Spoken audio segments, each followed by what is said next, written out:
Playoffs? Playoffs? I'm trying to get all my hashtags for the playoffs. Playoffs, NFL, gaming, contest alert. I'm trying to send out a tweet here so we can get some folks on board there, Jonathan. Good morning, sir. Dude, morning. Tweet to the masses. I'm doing my best. Bison, Ryan Jean, good to see you. Is anybody going out on a limb and taking Philly today? I'll tell you what. I read an article this morning as I was doing my picks, and it was from all these experts, and it said, which team do you think has the best shot at an upset? And they did say Pittsburgh, Philadelphia, or the Raider. I think it was the Raiders. And they went through, and everybody said they thought the best team that had a chance would be Philadelphia, which is interesting. Yes, I don't know. We'll see. I bet someone does pick Philadelphia today, and sometimes you got to go out on a limb to get that upset, my friend. Bison Thumper, all caps, says no way, but he's picking San Fran. So am I, Bison. Let's see how we do there. I haven't officially picked that game yet on Super Squares, but I did, Dave, pick my Tampa-Philly game last night. You did? I did, and I picked I wouldn't call it a blowout. I picked Tampa Bay to win 30-20. Let me pull mine up, and I actually tweeted this out. So for the hundreds of thousands of you that follow me on Twitter, I mean 201. I did give you a little advice because there were nasty storms that went through here. Right now, there are 20 to 30 mile an hour wind gusts. And with that in mind, and looking out in my front yard and seeing branches fly and everything else, I was like, don't think there's going to be a lot of field goals. I think there might be some 2-point conversions. I think there may be some missed extra points. So I kind of factored that in, and I went along close to what you're saying, John. But my final score, let me see. Hold on. I'm opening up. I went Tampa Bay 27 and Philadelphia 20. You have Philadelphia 20 as well. So we're very close right there within 3 points. Which means we have to be close on total yards and passing yards. Not necessarily. Come on. Yes, it does. We are very different. No, but you can't pick a similar score like that and be way off of what I'm doing, or you're just not paying attention, right? Well, we'll see. I guarantee you have total yards between 700 and 800. Nope. What? You have 6? Yep. I've got 737 total, my friend. 737 sounds like an airplane, which means a lot of flying, and I'm not sure we're going to see a whole ton of throwing the ball. The Philadelphia Eagles have slowly become the best running team in the National Football League, whether that's because of a lack of receivers or just that they have a fantastic running quarterback who ran for a couple touchdowns against the Bucs last time, I think, and a stable of running backs that they can just plug and play. I mean, when you look at the number one running team or a top running team, you normally think, okay, they got a workhorse guy. Not the case with Philadelphia. It's kind of like running back by committee, whoever's healthy that week. And I think there's going to be a lot of running and not as much passing in this game because of the conditions. And that's why I think that I bumped it down. And looking at the total yards against per game, 328 yards on the season for Philadelphia, 331 for the Buccaneers. Add those two together, you're around 650 yards, okay, for the season. Plus, not as good of field conditions right here. Ton of rain in the morning. Not sure if the field's going to be wet or not or how well it was covered. Plus, there's a lot of wind. So I backed it down to 632, my friend. Ooh, we're about 100 yards off there. And that means that you're nowhere near me on passing because I have Tom Brady and Tampa Bay throwing for 307 yards. Now, again, I did not do that with Tom Brady and Tampa Bay. And I'll explain to you why. When I looked at Tom Brady and I looked at the last, few games, I'm like, okay, 326 and 410 yards. Now, that was against Carolina and the New York Jets. Okay? So going before that, 232, 214, couples in the threes, 226. And again, the field conditions today, I think will be more running. I backed Tom down, and I think against Philadelphia, when they played last time, he had 297 yards of passing. But that game was kind of pretty much decided in the first half, and I think they laid off a little bit. I went 227 conservative just because of the wind. But, yeah, so I'm about 100 yards off on you on total yards and passing, my friend. Well, then we get to have a friendly little competition. Tundra Walker has agreed with me like spot on our picks. They're very, very similar. And he brings up that Tampa has thrown for 339.5 yards in the last 3 games against Philly. So let's see. I think what we've been doing the last few years is putting a lot of emphasis on weather when it really almost doesn't affect the game at all. Josh Allen threw for a ton of yards in the snow, even though Mac Jones only ran the ball. So I don't think the weather's going to matter too much. I think it might stop the downfield stuff. But I do think you're going to see Gronkowski have a massive game today, my friend. Yeah, I do think this is going to be a game of tight ends. I think Dallas Goedert and Rob Gronkowski are going to be central features in this. I do think the weather is going to play a point, not so much like you're talking about, like, oh my gosh, the field conditions are so horrible, it's going to affect it. But when you see a team get down to the 35-yard line today and it's 4th down, I think they're going for it. I don't think they're lining up for a 47 to 50-yard field goal. I think that's going to be the difference with the wind in this game. So we'll see.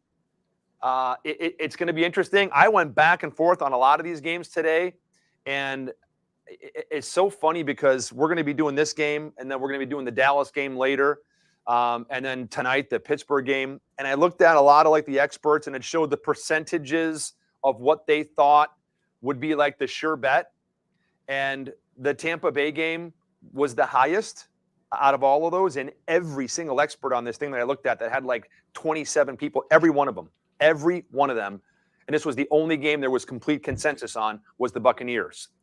Now, later tonight, when we see the Pittsburgh game, I mean, it was the game that had the lowest. I'm sorry, it was the second lowest. The lowest was the game you're talking about coming up after this. You keep thinking San Francisco is going to win. I looked at Dallas. I went back and forth, and I picked Dallas in that game. I don't know. I'm looking forward to a really interesting day. They're showing the flags right now on the field, and they're showing look at the trees. As I'm saying, I'm in that weather right now. And this morning at around 6 o'clock, right before 6 o'clock, somewhere around there, my phone starts going off. Tornado warning. My wife wakes up, and she's like, "Where is it?" I get on my phone. I go to the National Weather Service. And I'm reading through it, and it's like a tornado warning. The tornado spotted. It was less than a mile from my house. So I'm like, oh, man, okay, let me go down. Landon comes walking down the hall with his flashlight because he heard it, and it woke him up on the phones. He climbs into bed. I go down and get my daughter. Dad, we have to go to your closet. The home phone's ringing. Please press number 1 if you've received this warning and acknowledge you've received it. Wow. So we go into the closet. Me and my daughter, to kind of hang out in the interior closet. And, we didn't have any damage. I don't know if there was really a tornado that touched down close to us or how bad it was. I don't know.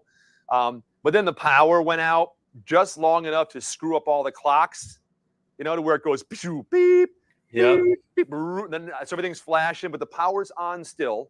Because I left the house this morning, the lights were flickering and dimming and coming on and off. And so, yeah, it's a windy day here in Tampa Bay, my friend. But not as windy, apparently, as Fort Myers. Oh, who yeah. had a bunch of tornadoes touch down this morning. I was typing in Tampa to see if you guys were getting any warnings, and I couldn't see any on Twitter, and Fort Myers was trending for like 2 or 3 hours. Yeah, I think it was around 9 in the morning. I checked my phone, and a guy I went to grade school and high school with lives down there and took a picture of a massive tornado. And it's when they're down here in Florida, a lot of times they're called water spouts because they form over the water. And then when they get on land, they kind of dissipate. They're fueled by the water. And he took a picture and had a video of this massive water spout. And a lot of times you'll see them and they're really thin, like, twisties going down to the water. This was massive. It was like a really big one. So I'm hoping everybody down there is okay. I'm not sure what the extent of any kind of damage is. But that's one of the, I guess, I think the difference is, let me just say difference. I don't want to say it's a blessing or a curse, whatever. One of the differences about Florida and tornadoes, we get a whole ton of them, but they're small and don't do a lot of damage. The Midwest, you get like what you've seen a couple months ago where a tornado went for 200 miles? Yeah, it was nuts. Yeah, I mean, so we're lucky that they're not severe like that down here, like they are in the Midwest. My friend, but you guys have to worry about some of those gators getting caught up in those tornadoes and having gators run through the house. Well, that and sharks too. That's right. There are a lot of sharknadoes. If the conditions are right, you gotta be aware of that too. Crazy. It's already 12:05. The game has not started, which means it's playoff time. Hey, I just want to say, because the game hasn't started yet, John and I have been babbling. I'm Dave, 80s Dave. That's John, Bearded Blevins. If you're new to the stream, welcome in here to Super Squares. I know I posted it up and told you to join us on Twitter today. If you don't have the app yet, you can download it for free, whether it's through your Play Store or the Apple Store. It's not gambling. We don't ask for any money or anything like that. You go in, start an account. We only ask for your information to notify you on prizing. We don't share your information with any third party at all. It all stays here internally. You make some predictions about the games today. Okay, you pick how many yards total, like John and I talked about, what the score of the game is going to be, and what team you think will have the most passing yards and how many that will be. We keep track of those predictions. You watch a couple of commercials.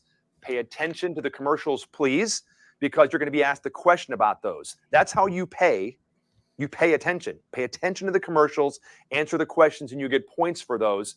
And then if you're joining us, we'll show you how to do RXPs and answer some more questions, get some bonus points throughout the game today. And if you get a perfect score, you could win $1 million. That's the grand prize every season for a perfect score. If you don't get a perfect score, we're still giving away tons of prizes, about $600,000 of prizes throughout the playoffs here in the next month. So welcome to Super Squares. If you have any questions, if you're trying to figure out something you can't do, just hit chat, whether you're watching us on YouTube or Facebook or Twitter or Twitch, just comment in the section and we'll answer any questions that we can for you and clarify anything. And they just kicked off. So if you haven't downloaded yet, you've got about 5 minutes to get everything done and your picks in, my friends. We've got some people asking about Skybox. We will be announcing that here in just a minute. I will give you this. It is the same as it was yesterday. Again, keep this between just you and those watching on the stream so that you can have a chance to participate in our first ever React kind of fantasy Super Squares draft tomorrow night. I'll announce that in a couple minutes here. But my friend, Tom Brady and the Tampa Bay Buccaneers get the ball first. Yeah, they do. And one of the reasons I think your passing prediction may be a little bit closer to spot on is look at the run. Boom. Welcome back to the game. Woo! One of the reasons is that the Philadelphia Eagles have the second lowest sack total in the NFL. I think they only had 19 sacks the entire season. And Sweat, their leading defensive lineman in sacks with 7.5, is out of the game. So if Tom Brady can stand back in that pocket and they cannot get pressure on him, Tom Brady's going to do some damage. Oh, he'll do some damage. So that's going to be interesting to see as far as the passing yards and if they can get any kind of pressure on Tom Brady, my friend. Yeah, you see there Bernard with a drop early on, a nice throw. I don't know how much he was going to gain if he would have caught that. Well, Giovanni Bernard, I think, was just activated for this game. He's been out for the last several games with injury, and the Buccaneers activated, and a bad pass from Brady right there. They just activated him. Ronald Jones, Rojo, is not active for this game. If you remember, if Buccaneers, or if you're following the Buccaneers, about a month ago, Leonard Fournette went down with an injury. Rojo came in and kind of took over. He was their lead back at the beginning of last season. Did a nice job, and then he got hurt a week and a half ago, and he is out for this game. But Giovanni Bernard had been out and is now back. So it's kind of a running back by committee, and I think Fournette is back as well. Let me look at the inactives. No, he's out. He's on IR still. He is out. Okay, I thought they said this week that there was a chance he might come back. So okay, he's out still. So it'll be, I think, Wilson and Bernard. Let's see who else. As Biggie Steve said, personal foul there for touching Tom Brady. Yeah.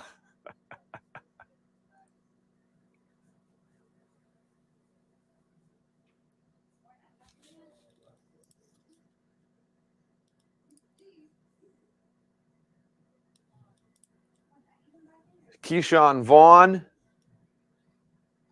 Let me go to roster.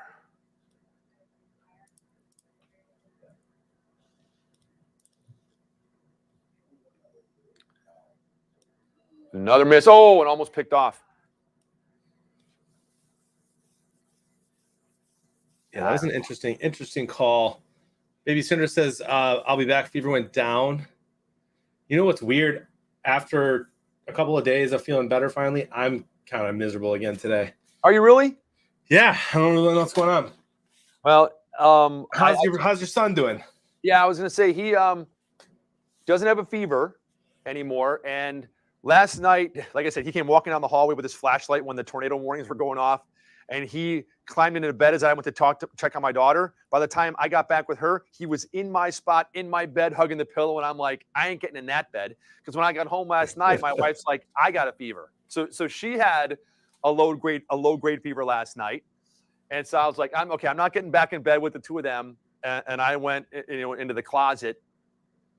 And then Frank actually congratulated me. I was only in the closet for half an hour before I decided to come out of the closet. So did that this morning. And then my wife got up around 11 o'clock and said she didn't have a fever, but she said it just feels like someone just kind of beat her with a baseball bat. Do you have any of that, like back pain or anything? Or just like, she said it starts like kind of like in her head. She feels like pain. It goes like all the way down her spine and her back. And it feels like someone kind of beat her with a baseball bat. So. Brady's going to have a long day, says John Wazinski. Let's see.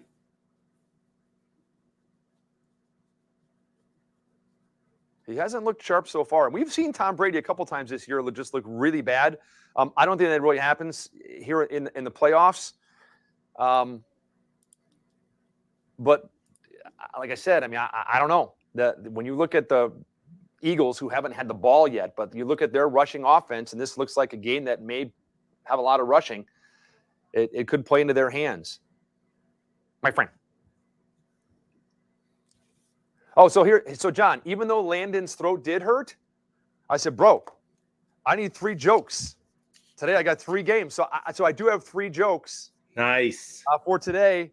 And I laughed when he showed me one of them, and I laughed out loud. So when we get to that, I'll let you choose 1, 2, or 3 at halftime, and we'll pick that out of the deck and do one of the jokes. That'll be fun, man. He's Captain Clutch coming in clutch there with the 3 jokes today. Yep. And he looked at me. He goes, 3 jokes. I'm like, dude, it's like last year, man. Jonathan and I are going to be on for like the next 10 hours, 11 hours today. It's going to be good, man. Here in a minute, I'm going to have a focus water, amp up the energy a little bit. Bourbon Drinker has the Kamish Berkey in his game group today. I haven't even checked mine yet. And you know what? I haven't given out the Skybox code yet. Let's do it. Let's do it one time here. Only hit 2 minutes off the clock so far. Really just 1 minute and 4 seconds. Which is kind of crazy to think about. But the Skybox today is top 9, TOP9. I'm going to be joining right now. What flavor? Cola. Sure, whatever. Yeah, I'm game. Hey, Frank just came in and said, "Hey, we have some focus water. Would you like one?" So I'm gonna try a focus water. Really? Did he use code Blevins15 to get 15% off? I have no idea. I hope he did. He just said, "Do you want one?" And then he said cola flavored. I'm like, okay. Dude, let me tell you, like, it's like a LaCroix, right? I've said that all along. People have asked about it. So it's the closest you can ever get to tasting like a cola. Thanks, Big Money. While having nothing in it at all that's bad for you. Well, what's interesting, John, is I look at this focus water. It says that it's naturally energizing. That's right. There's no GMOs. There's no sugar. Yeah, and the caffeine comes from tea. There's this must be an amino acid. Is it L-theanine? Yeah, L-theanine comes from tea. Okay. And I like the can because it's got like a grip on it, bro. Yeah. Yeah, let me know what you think. The cola flavor is probably it's probably my least favorite out of like the 15, but I like it because I love Coca-Cola and I don't drink soda anymore. So it's better than nothing, but their like fruit flavors are wildly tasty. That's not bad. It's not bad for having nothing in it, right? Yeah, it's not like it's got like that diet soda-y weird after taste on it or anything like that. It's not bad. 75 milligrams of caffeine equal to 8 ounces of a cup of coffee. Yep. So you can have a couple of them and stay hydrated and still not have like as much caffeine as like a Bang Energy, which can be kind of unhealthy. Well, let's see how the day goes because there's this, and then I was like, hold on a minute, let me grab from my bag. I was like, I'm like, I got to bring some things to work today, and so I brought along the Zippy Fizz. Remember I told you I got those at Sam's Club? Oh, sure. Yes, I brought along a Zippy Fizz. Later, I figured I'd mix it in one of my waters.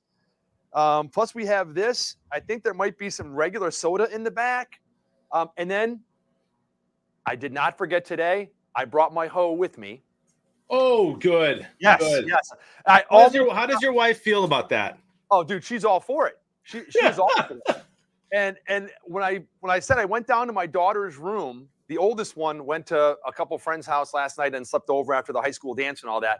But my daughter had it in her room. Remember, I told you I forgot it yesterday. So as I got up and I was going to let the dog out, I saw my hoe in her room, and I was like, "Oh man, I can't forget that, dude." Totally forgot it. Totally forgot it until I was in the shower shaking the thick. Because again, it was only about that much. So I'm shaking the thick, trying to get it out. I started thinking about the show, thick shower soap commercials, and I was like, "Oh my gosh, I totally forgot about the hoe." So I ran back down to her room, said goodbye, and gave her a kiss. And I brought it in. I told Megan, I put it in the box and everything and stuff. So Megan, whenever you want to today, I can show this to you. You can take it out and try and use it, whatever you want to do. The pads are in there and the whole thing. So I did bring the hoe for you. Okay. First and goal. I was going to say it's Gronkowski time. I'm cheering for a Gronk touchdown today, my friend. John, is there any specific reason you're trying or you're cheering for the Gronk touchdown? Yeah. A little bit. Again, I like to throw a little bit of Monopoly here and there on some fun parlays where if they do hit, it's a nice big one. And today I'm cheering for Tampa minus 7.5. Easy. Okay, I can see that. Over 47.5. You're like right there. Yeah. On your pick. A Rob Gronkowski touchdown and a Jalen Hurts rushing touchdown, my friend. I can see all those happening. Yeah, I could too. We say that often, but it's been a couple weeks since one of these was kind to me. Yeah. Well, I'll tell you what. There's a touchdown. Oh, I don't know. Get in? They're calling it one. Yeah, touchdown Buccaneers. So, what was I going to say? Oh yeah.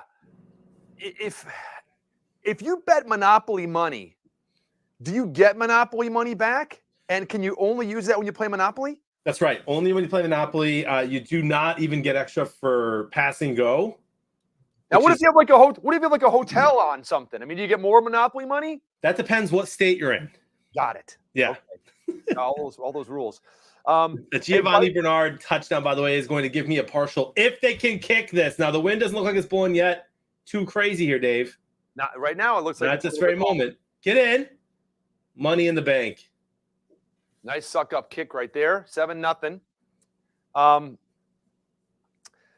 Bison Thumper says, "Do I remember clearly Canadian sparkling water? Not a clue. I don't remember it. Or the Mountain Blackberry. I don't either. I don't remember that.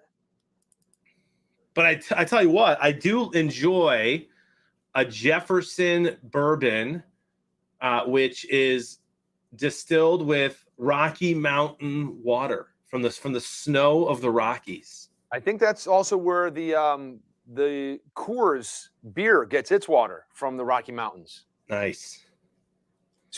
Speaking of that, John, it made me think of something. Maybe it's not Jefferson. Something else. Go ahead. What's the January thing called? Dry January? Dry January. Okay, the dry January. Now, you've talked about that, and we've talked about it, Frosty Beb, and you said you're doing the dry January, right? Yeah, except for one night when I was in Nashville. I was going to say, because I thought I remember seeing like a post on Twitter of some bourbon saying like, this is the best. And I'm like, hold on a minute. I thought John was doing the dry. So, okay. Yeah, I figured, you know what I figured, Dave? I figured that, in honor of my papa, who when he was in his early 30s had a little bourbon here and there, but not when he was older. And then went in Nashville, Yeah, the Bourbon Trail and all that stuff. Yeah, I like to take a month off a year just to reset the system, and it's just healthy, a little shock to the system, and so I always kind of plan that. Usually, January works best because for some reason January is usually when I travel the least. I'm traveling to like 5 or 6 different states in February. Traveled a lot in December and January, but I didn't know my pup was going to pass. And so I figured, hey, I'm not going anywhere. Easy, no problem. We're going to do dry January. Then I find myself in Nashville. There's country music playing. There's fancy bourbons on the wall. And I said, you know what? One night, my friend. Tip one for Pop. That's all right, bro. Yeah, it was good. And man, I tell you what, dude, I don't think I talked about it on stream yesterday. I had a glass of Blanton's at a nice price, which is one of the better bourbons you can find. Mm-hmm. And then I had what, in my opinion, what is the best bourbon in the world, which is, and this is bourbon, by the way, different than our great friends over at Brother Justice, which is a whiskey. Different. Brother Justice is king. But bourbon, Eagle Rare, which is good in and of itself, 14-year. The 17-year, best I've ever had. And I had a glass of that, which is tough to find. And I tell you what, man, I could have sat there till 1 o'clock in the morning with just 2 glasses of that Eagle Rare 17. It was unreal. Good times. Sounds good. American single malt, to be precise, bourbon says, of course. And I will, it's 10 minutes. We're going to give it out about 3 more times. The Skybox code TOP and the number 9. Top 9. Let's check and see how many are in there so far. 184. So we're about 6 short of yesterday, about 11 short of yesterday. Actually, I do believe, and I could be wrong, but I believe we have 195 in both games yesterday, Dave. In the top 9 Skybox. I thought it was 178. I thought in the first game. Can I go check? I'm gonna go check because I feel like it was the same. Let's see. Okay, we got Vegas since he was first, correct? Yeah, I know there were more people in the nighttime than there were in the daytime. Were there? Yes. If you go back and look, I think yes. So let's check. Yes. Oh, okay. Okay. What did our friend Frank say? Frank said that they just got finished calculating everything from yesterday as far as the leaderboards. If you did play with us yesterday, you recall that we mentioned, and if you went to the winners list, it said that some people that registered early were getting double points for their reactions if they did those 5 bonus questions or RXPs. Yeah, so they got 10 of them instead of 5 of them. Now, will that be updated in the app or just on the winners list, my friend? Just on the winners list. So if you go there right now, we have the games up there from yesterday. Wild Card Saturday, January 15th, 2 games. And we have up there right now, it looks like Freddie Mac. I wonder if is Freddie related to Fannie? Is it just Freddie? Are they married? Freddie and Fannie Mac from Minnetonka, Minnesota, with a final score of 96 yesterday. Wow. And that's after deducting 15. Right, after all the corrections. Yes, Bourbon. Thank you. Breckenridge. After Walker finished in 3rd place. Jefferson's the Ocean one. Yep. So the app will not reflect. So, dude, Tundra Walker and Biggie Steve, they got a shot. Yep, they got a shot. Plus, I mean, when you look, yes, Tundra, Biggie Steve, 44. What was Tundra at? 41? Yeah. Yeah, so there's a 44 down the way. Bison Thumper has 44.49. Dude, so we could have Tundra and Bison and Biggie Steve all in the top 9, potentially. Yes. Potentially. This is crazy. I hope they do well today. And the rest of the fam, I hope you guys all kill it today. Yeah, look at Bison with the 44 down there. And Philadelphia, not so successful on its first offensive possession, punting the ball away in a miserable punt. I don't know if the wind had any effect on that or not, but that was brutal. 29 yards. 29-yard punt? That's right. Whoo! All right, I'm looking to see if I got any buddy prizes yesterday. Oh, let me look too. I don't see us at the bottom. Matty B has one I see right there. Sartell does. Come on, guys. Where's mine? Jay Weishoff, powdered toast man. Jay Weishoff, a lot. I see a couple right there. Veggie on me with a buddy prize. Metal Mama from Baby Syndra. Big John? Is that Big Frank's neighbor? Big Joe. Okay, there's Big John. 55 was one. So not Big Joe. Tommy likes wingies with a buddy prize. Forgety. Yeah, Fogarty. You were right, Dave. 178 and then 195 last night, and we're at 194 right now. There you go. So hopefully we get to 195 and just kind of maybe keep it there for the rest of today for the loyal listeners, my friend. Now, again, loyal listeners, those of you that are with us right now or tune in, the Skybox code that John has already given twice and will give one or two more times before the end of this quarter is just for you.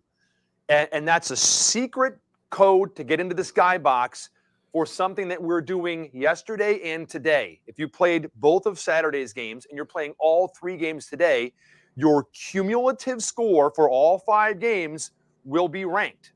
The top 5 cumulative scores will be selected to play in our special contest with everybody here. And then the top predictors, the top 4 predictors from all 5 of those games. We just talked about some people have 44s, 48's the highest you can get. The top 4 predictors will also be put in there. Those 9 people will be selected, and we will tell you who they are tomorrow night. Oh, I'm sorry. Tomorrow's Monday. Yeah. You're right. Say and tomorrow night. So tomorrow and Monday, we will tell you who those 9 people are.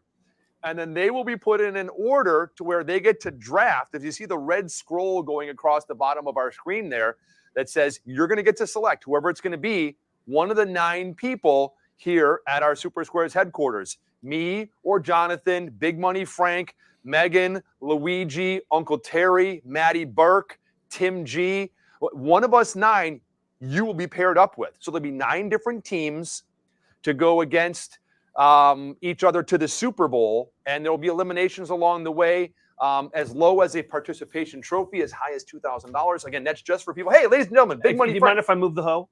You want to sit with my hoe? Yeah, I'll sit with If you your want hoe. to, you can. What? You know what, Frank? Why don't you? Never mind.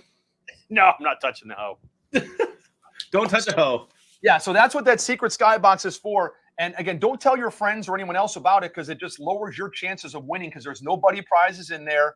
You want to be one of those 9 people selected. And But what I want to add to that real quick, not only we're going to send an email out tomorrow morning to the top 20 finalists. okay. So if you get an email tomorrow, that means that you're one of the top 20, either one of the top 20 total points or predictors. You're going to need to be on the stream, and here's why. If let's say you came in 3rd, you don't show up on stream, you don't call in, you're gone. Because you have to draft tomorrow night too. Yeah, that's right. We have our live draft. if you may win, but you got to be on stream and you got to be ready to come on stream. You're gonna have to send us a picture of you, and then you're gonna have pick your teammate. People are wanting to know if they can win the hoe, and it's not HOE. That's what you use in the garden, like a hoe. Yes. This is hoe HO.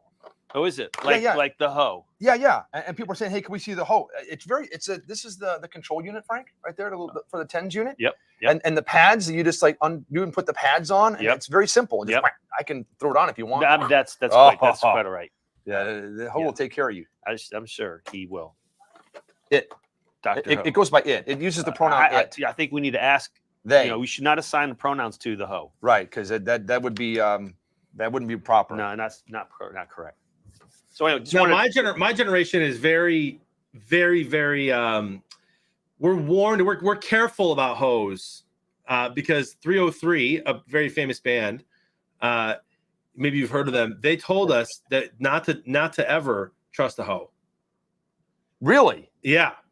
Well, there's another famous band that told me something about hoes that I learned, and it was called Prestige Worldwide. Was the name of the group? Yeah. They taught me about not just hoes but boats as well. Boats and hoes. Yeah. So you gotta be careful. Yeah. So it's just you never can know too much about hoes, right? So you're telling me, Big Money, that we're going to have a little bit of the fam kind of pitted against each other tomorrow night, potentially, if you have a Skeeter in, 10th or 11th, hoping that somebody doesn't show up. That could happen. They could maybe be distracted. maybe called away to a 3-alarm fire. Who knows? Wow. And of course, I'm going to be pulling. You've heard the new big campaign, stat. What's that? Stat that. Have you heard that whole new thing that they're trying to brainwash us in? Stat that. Have you seen it for the AWS? No. I've not.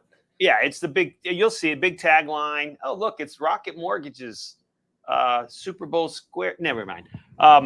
So, yeah, it's stat that. I think that's the tagline. Is everything stat that? Well, I'm going to stat that. I'm going to go up into the Super Squares archives, and I'm going to have statistics about the finalists. I'm going to be able to tell you, for example, you know what?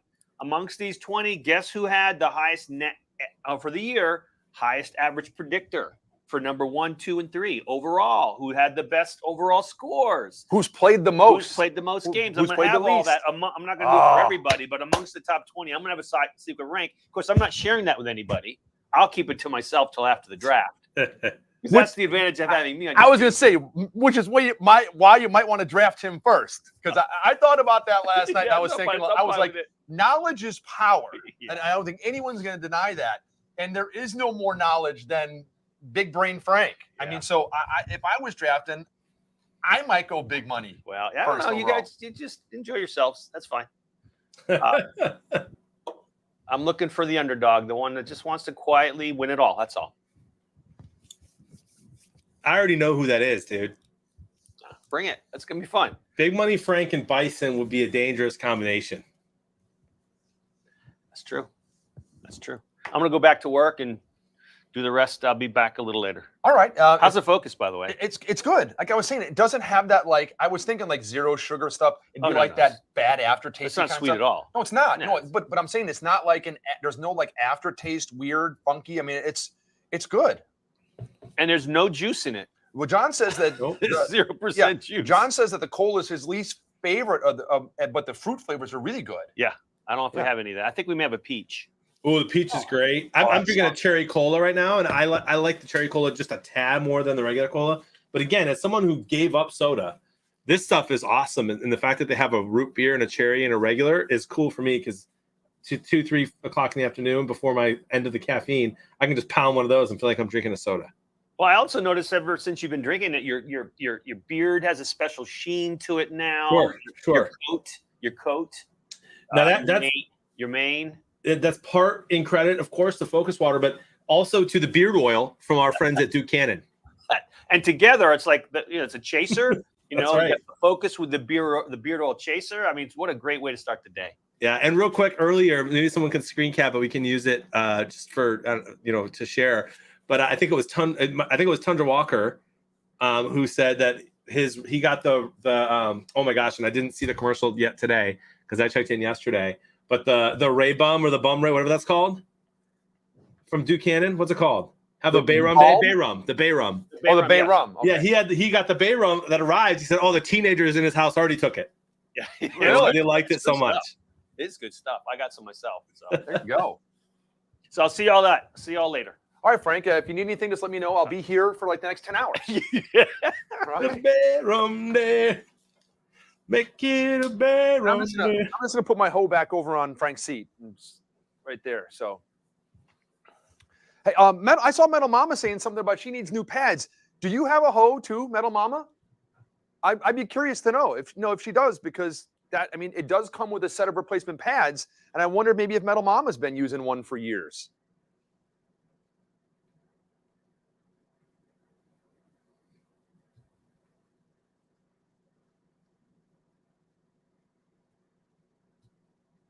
The Bobo won the game group last night, missed total yards by 10. So these are names that we want to make sure we remember. I mean, although Big Money Frank's going to come out with a lot of stats tomorrow,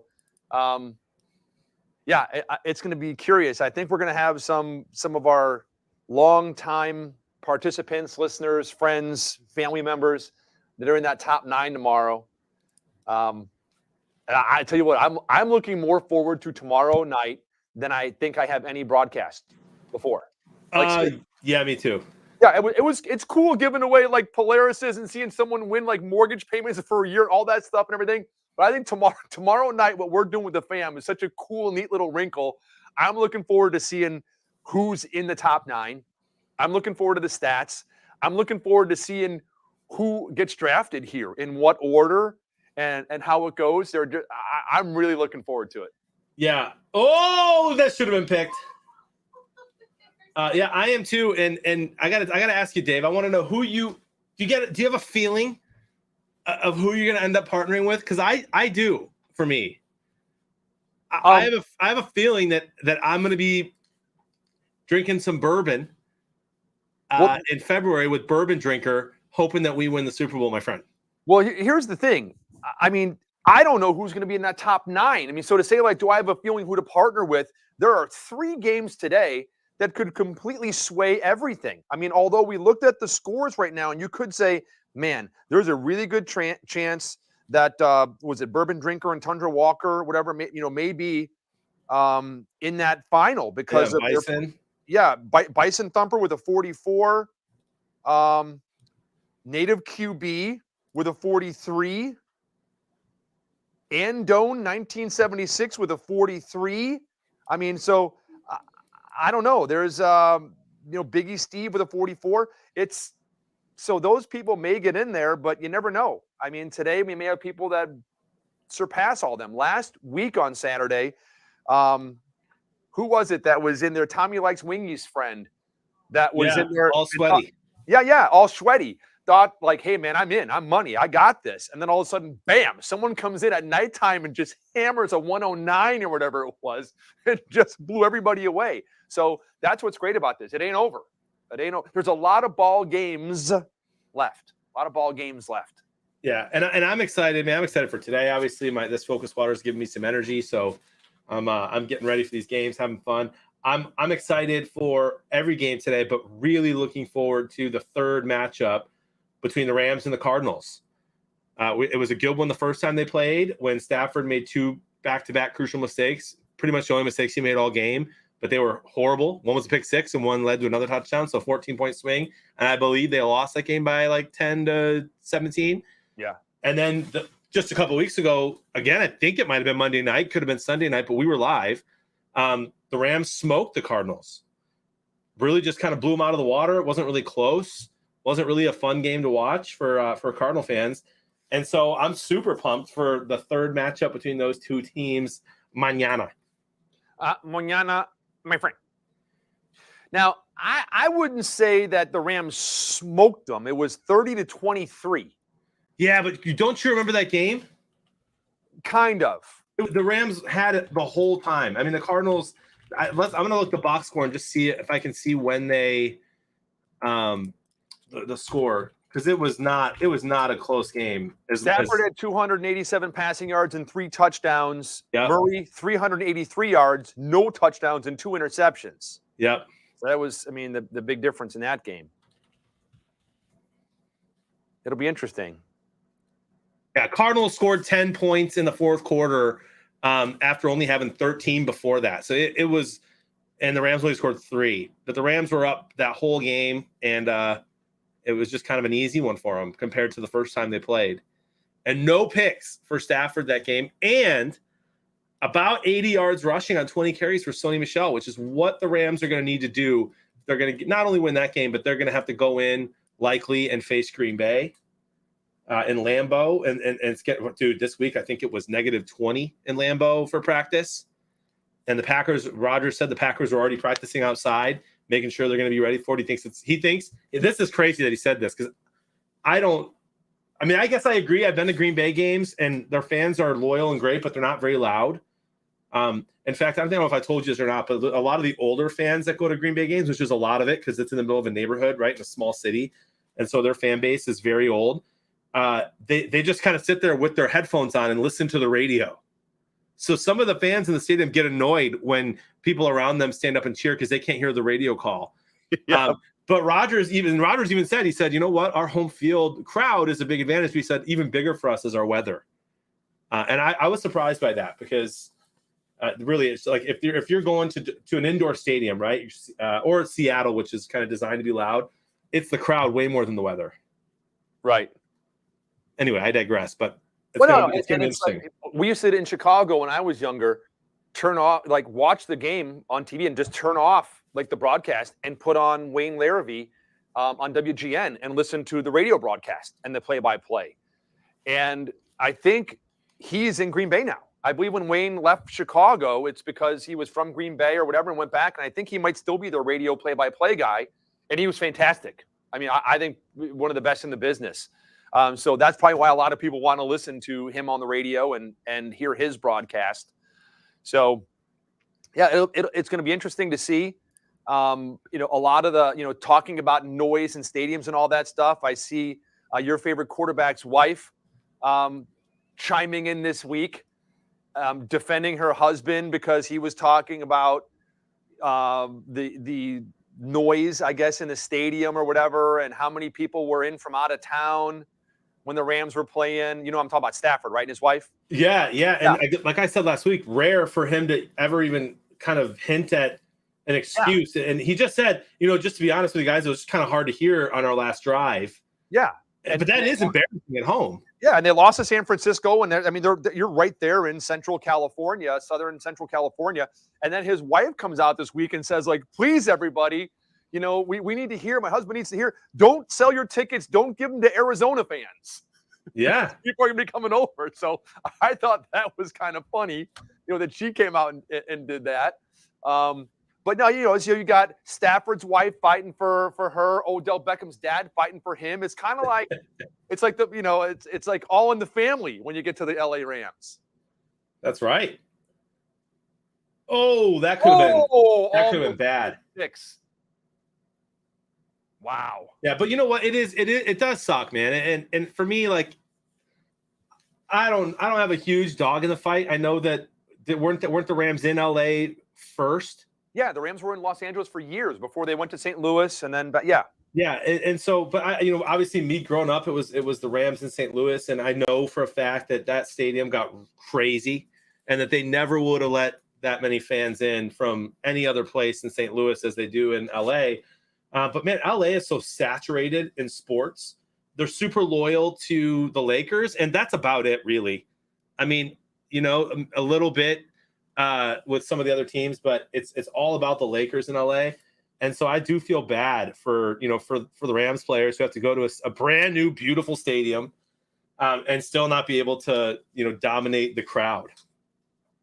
I mean, for goodness sakes, the Lions have not won a playoff game since 1992 in the 91 season. And we get loud at home and it's not, a dominant force from another team. So what are they doing? Yeah.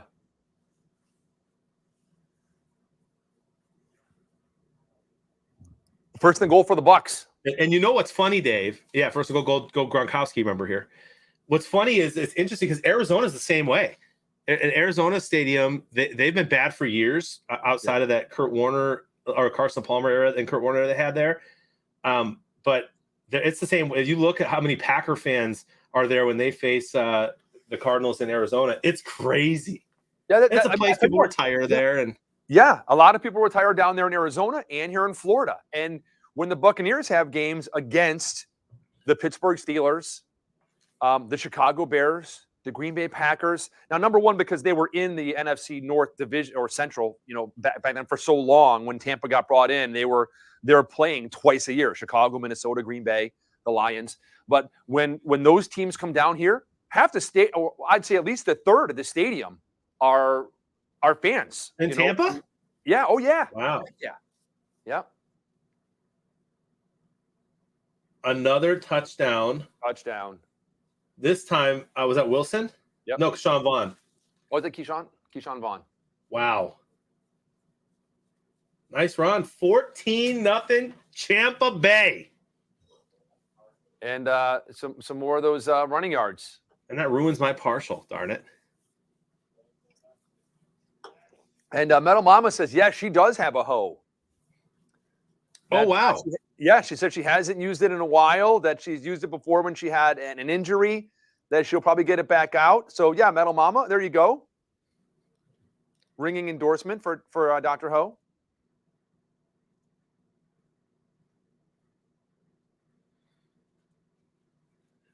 Yikes. I'm seeing a replay from the last drive of the Philly game where Jalen Hurts quite literally has a wide open receiver for a touchdown that he doesn't see and doesn't throw the ball. Oh man, that is rough. And what I would say, wouldn't you say it's fair to say that one of the teams here has a better quarterback today?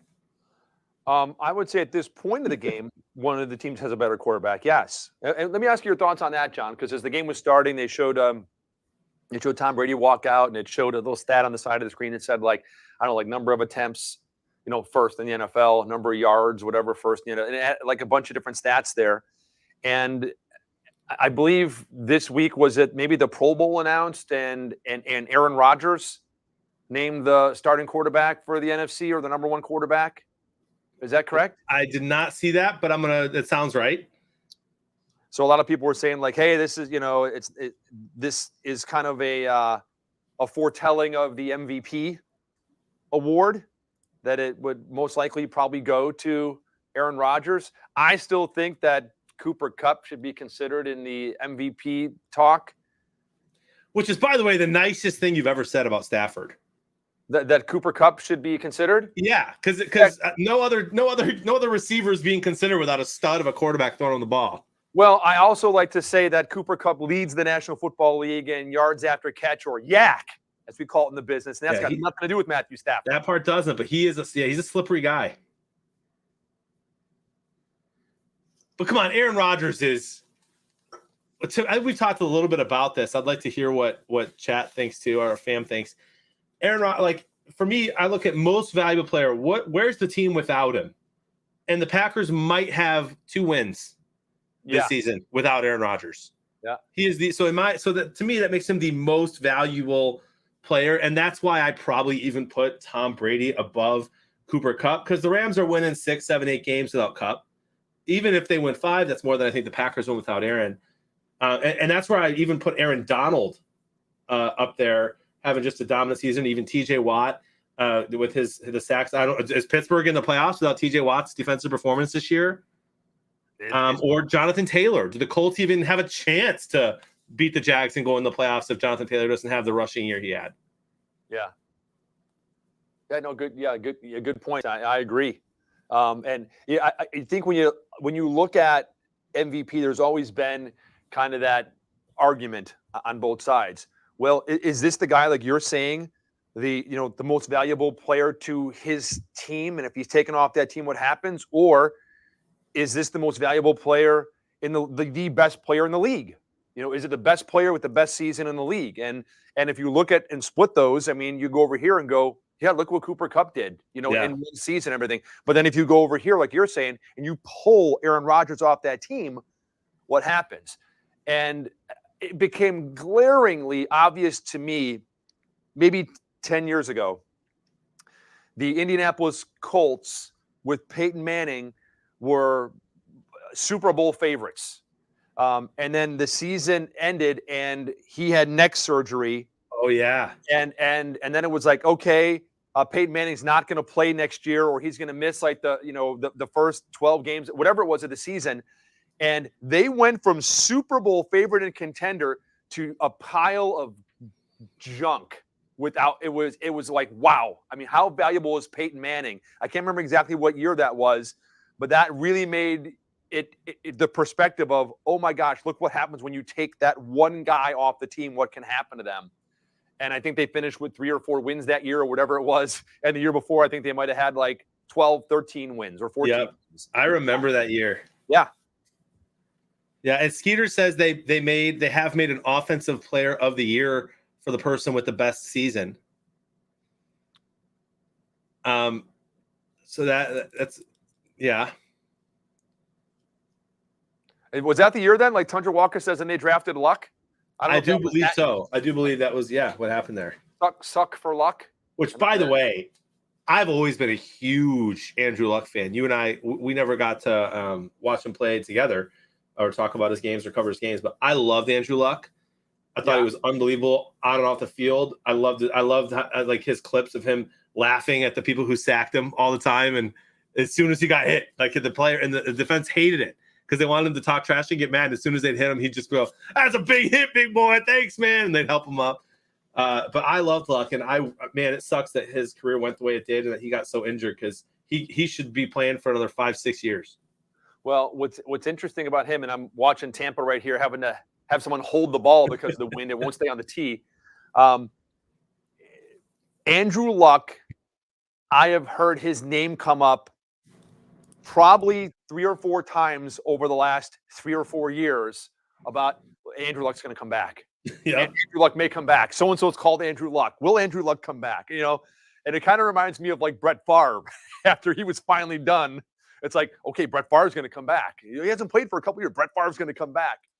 I'd love to see Andrew Luck come back. I think the farther we go away from him playing, that he's probably done, forever. Yeah. But yeah, I was a fan as well. Yeah, he was a stud, man. All Schweddy. He's got a perfect square. Does that mean I'm on the super square? Mean you have a perfect square? We'll see. Yeah, I'm interested to see how some of these players. It sucks that we don't get to see Jonathan Taylor. Sucks that Derrick Henry got hurt because he was on his way to potential MVP season as well. Yep.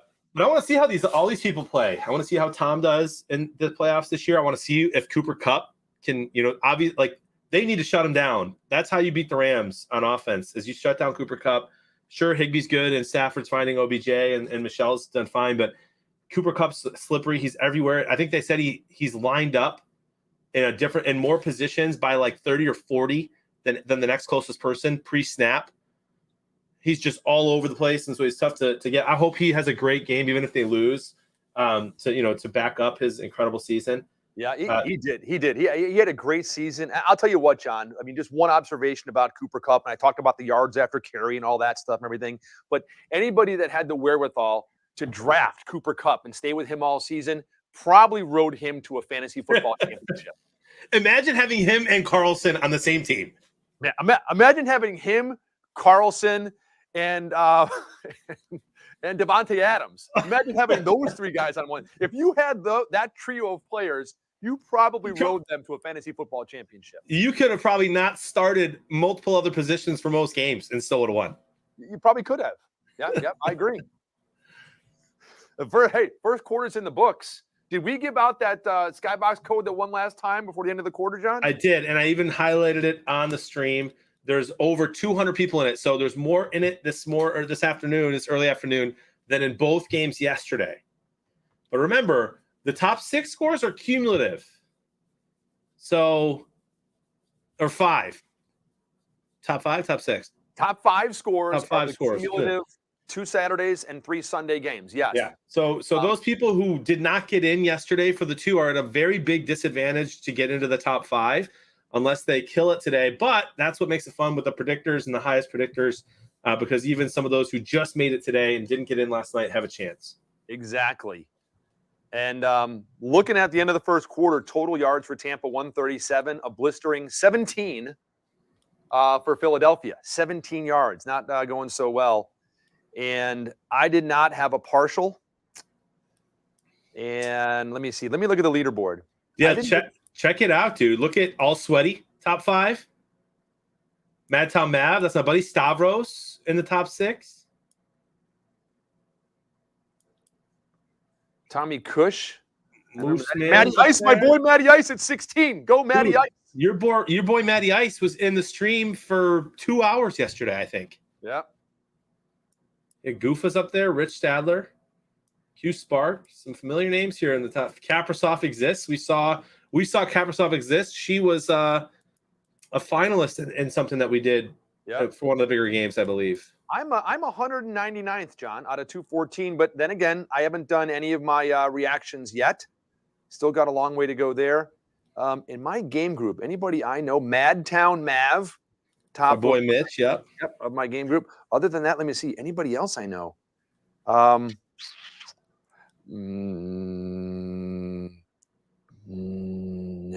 No one. Iowa, North Carolina, Minnesota, Missouri, Wisconsin, North Dakota, Minnesota, Ohio, Maryland, Ohio, Minnesota, Wisconsin, Colorado Springs, Minnesota, Springfield, Illinois, the great capital, Wisconsin, Minnesota. Magic Skull Bus 24. That rings a bell, maybe.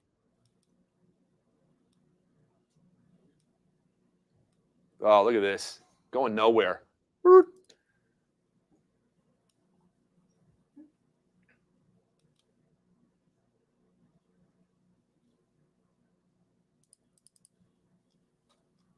So I've got a partial again right now. I did not get one at the end of the last quarter because of that touchdown, and I doubt that this one holds. Yeah, As Jalen Hurts gets sacked. Another punt. Yeah, and I have a feeling this game could, I said it yesterday, could, and so does you, I think, could get out of hand if Philly doesn't come out and play their best possible game. Because Tom Brady could go down the field again right here and go up a quick 21-0, which would be a tough hole to climb out of if you're Philly with 12 total offensive yards. Exactly, my friend. Down from the 17 they had. They did have 17 until that sack. Now back to 12. Yeah. The game of the day, though, is the Nickelodeon 49ers at Dallas. As you know, Dave, I hate Dallas. I think Dallas is my least favorite team in the NFL. Packers are right there, but I have respect for the Packers because I have a lot of friends, even in the fam, who are Packer fans. Bears are up there, but they're never really dominating the Lions, and so I don't hate them as much. I hate the Cowboys, and I hope they get smoked. And I'll be cheering for the Niners today, completely biased on my side. Okay, I in that game didn't pick. Let me say I didn't. I don't feel the same way you do, and I didn't pick. I don't think what you did. I looked at that game. I went back and forth, and like I said yesterday, I think I'm the guy that said like a month ago, hey, man, San Francisco has a good club, and I think that's the team that no one wants to play if they make the playoffs, and they did. And I was looking at the stats back and forth and running and defense and passing and everything, and I ended up picking Dallas in that game. I think it's going to be a very close game. I do think that Dallas could potentially lose, but I think that game solely rests on Dak's arm. I really do. And we've seen him be fantastic, and we just watched him a couple weeks ago throw 4 touchdowns in the first half, and then actually just kind of take a seat in the second half. Or later in the game as it was over. And we've seen him look really bad. So I don't know what Dak Prescott's going to show up, but I believe in the last 3 games of the season, he had 12 touchdown passes in the last 3 games. So I think the game rests on his arm, and it's going to be interesting. And I did go with Dallas. I decided to go completely nondescript, man. This is almost, it's like there's no purplish kind of team playing today. So no one in this game, the next game, or tonight's game. I went right. I didn't want to have anything that, so we'll see. I'm excited for your jersey to get there Tuesday. Make sure you take care of all my nice Lions stuff that I ordered that is not for you, as much as I know you'd love it. I got myself some fun things that I'll be wearing when I get there. But I'm excited for you to see your jersey, to open it, and to wear it, my friend. And hello to Father Josh, who's here. Masses are done. Domino's already eaten. He's here for the day. All right, Father Josh. And my friend Will from Brazil is watching football with us today.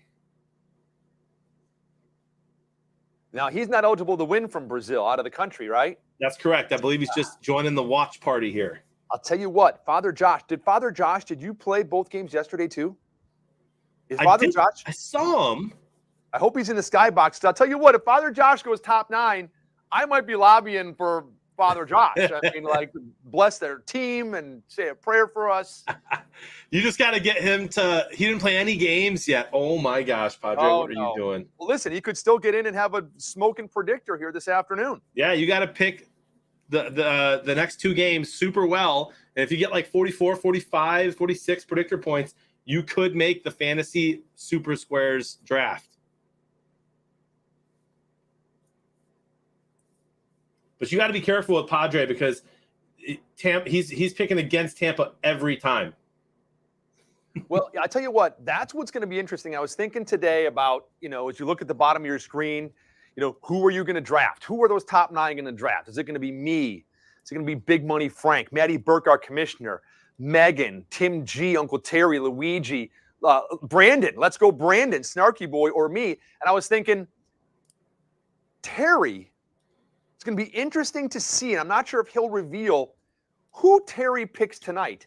Because if Terry happens to pick his Pittsburgh Steelers over Kansas City, okay, and they win, does Terry become the first overall pick? It's like, oh my gosh, how, that he really knew something and saw this?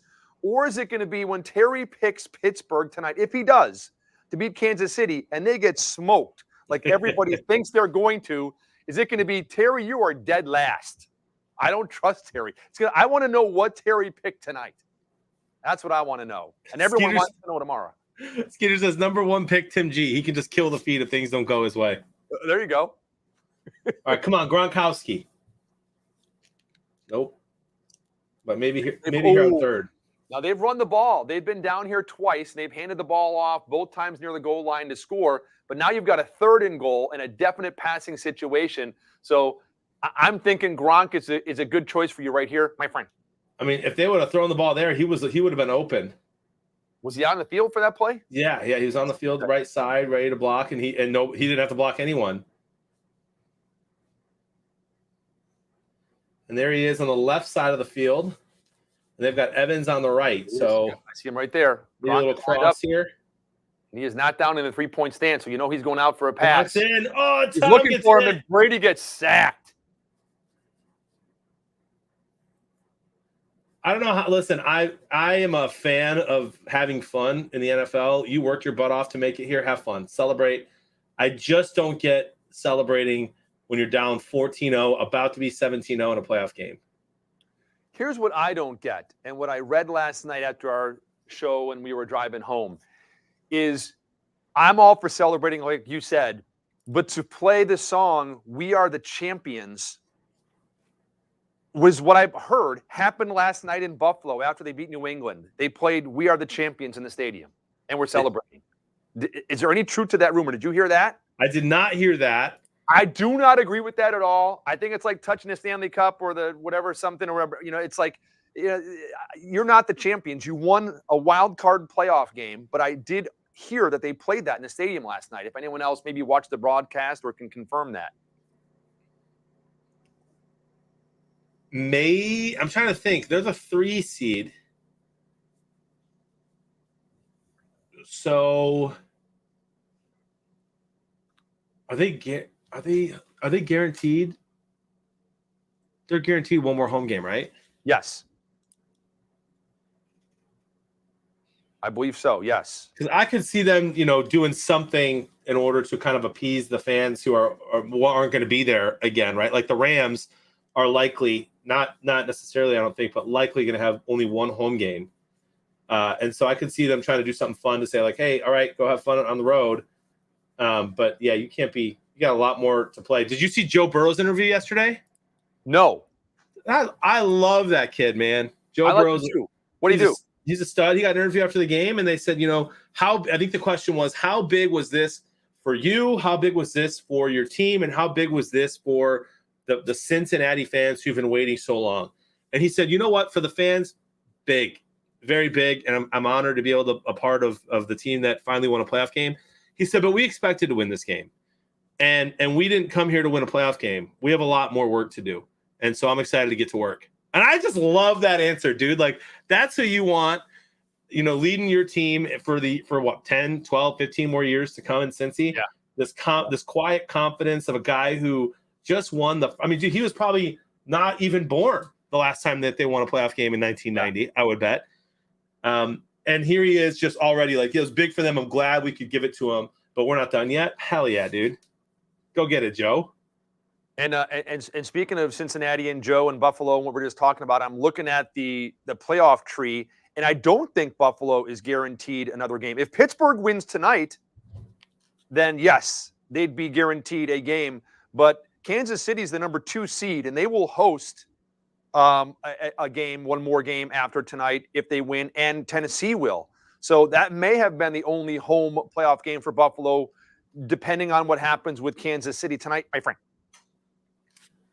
Interesting. Yeah, and Skeeter's out here trolling me because of the website that Frank let Brando design. And putting Aaron Rodgers as my favorite player. Listen, it does break my heart, and I have yet to text Brandon about it, and I think I should. And Pac Wyoming brings up something great that I did not hear yet.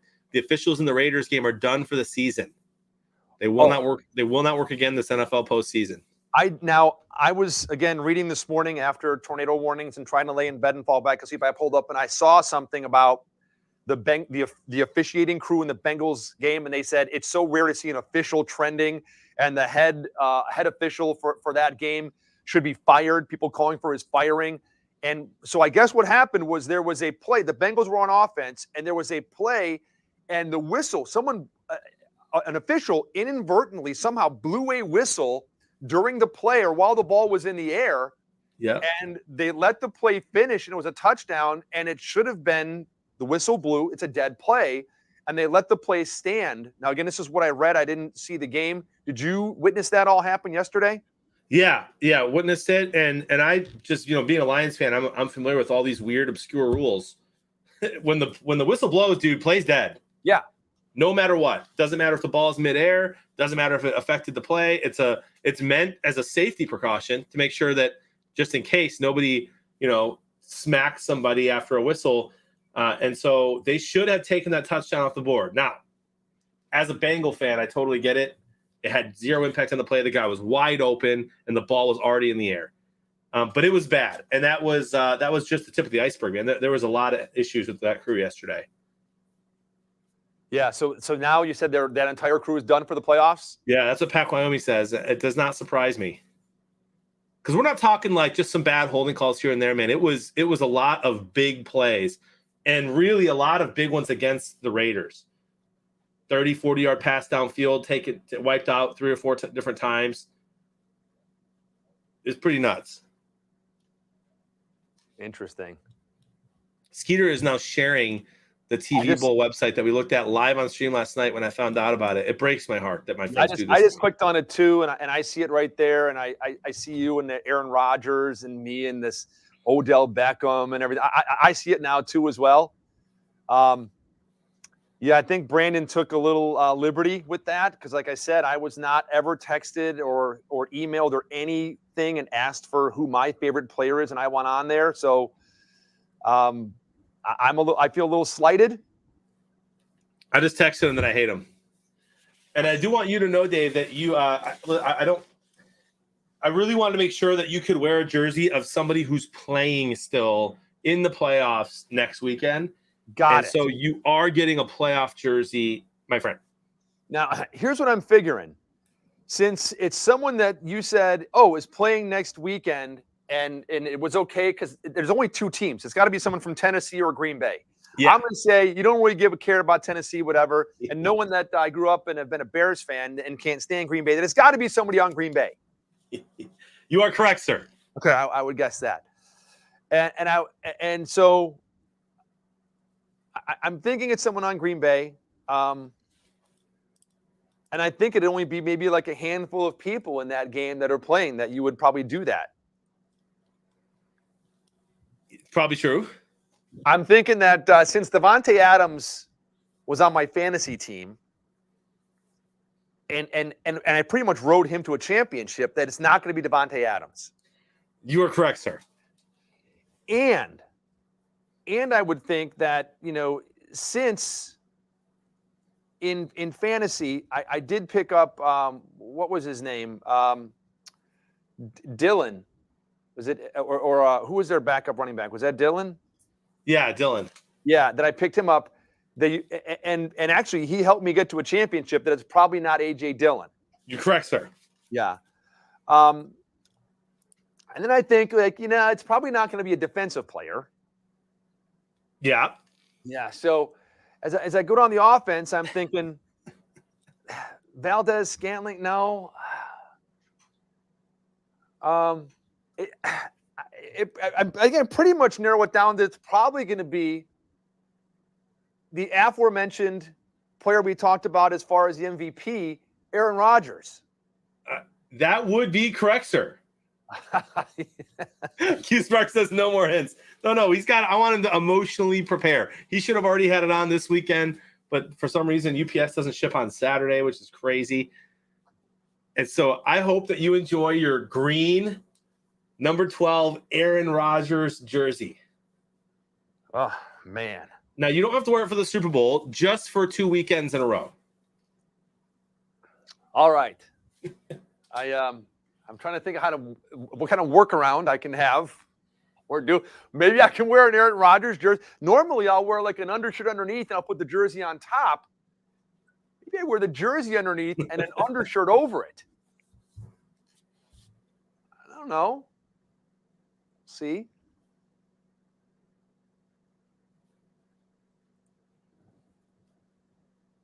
Metal Mama, a number 4 jersey, a Brett Favre jersey would have probably been better, but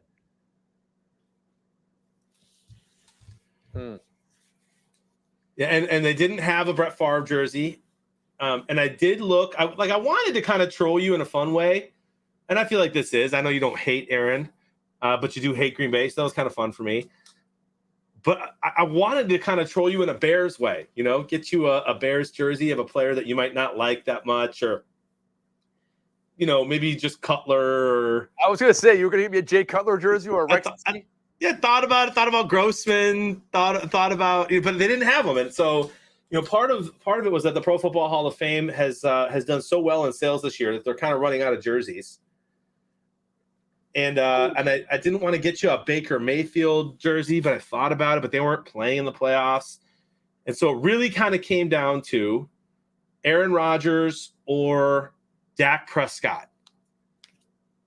And I thought, which of those two would Dave like less? And so I chose Aaron Rodgers. I tell you what, as far as Dak Prescott, anybody that drafted Dak Prescott and stuck with him through the injury on their fantasy football team probably rode him to a championship.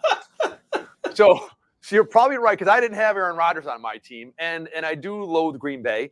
I've always been a big believer in don't hate the player, hate the game. Don't hate the player, hate the team. Not a Green Bay Packer fan. Aaron Rodgers, I'm okay with. And I think this year, and I think this season, I even like him more, just for his kind of like his maverick attitude. Yeah, just his FU stance, his maverick attitude to everything. I've become a little bit more of an Aaron Rodgers fan this season. I was kind of hoping that you'd kind of grow your hair out a little bit, Dave, and maybe let it get past your ears as you wear this jersey. I don't think that would happen in the next 2 weeks. Dang it. But I don't know. We could try. I'm going to have another cherry cola focus water. Oh, he goes deep. Man, he is just off today. So Big Money Frank is saying that if I get drafted last tomorrow night, that I will have to wear a man bun, an Aaron Rodgers man bun ponytail thing for the rest of the season. I could probably agree to that, because there's no way physically that it can even possibly happen. I mean, you can't. There's nothing. It can't happen. So here's the thing that we got to be careful with, right, Dave? Is if we start putting incentives out there like that, chat will 100% rally around that. Like if that was a thing where Dave has to not shave his beard for 2 months if he's picked last, I think everybody would be like, you know what? Forget it. Let's just pick him last and see what happens. We got to keep this fair and square. Yes, it is fair and square. And again, a man bun is impossible. So it's not even a thing. His hair doesn't grow that much anymore, guys, and neither does mine. And I'm on the Super Squares page looking right there where I'm flipping over these things, and I don't see that rule anywhere. And the official rules have been posted, so they cannot be changed at this point. Yeah, Frank loves rules. I've already screenshotted it and all that good stuff. There you go. By the way, 17-0, and it's a commercial. I'm doing a reaction, my friend. I haven't done one yet, so let me do one with you, John. And I'm going to pay attention because this might be the new Polaris ad. I heard it's a little quiet. Ooh, I got a Polaris ad too. I got it. If you've got more to do than time to do it. 110 horsepower when it's all electric is pretty impressive. That's what I thought too, man. I saw that. An 80-mile range. It's like, whew, try that thing for a while without charging it. They went for it on 4th down and got it. Good for the Eagles. People have a revolutionary choice in how jobs get done. Ranger XP Kinetic, the power to do more. I got it. It was a gas question. That's hilarious. Ooh. Got it. I was watching the replay here, and I'm like, oh my gosh, I got a different question.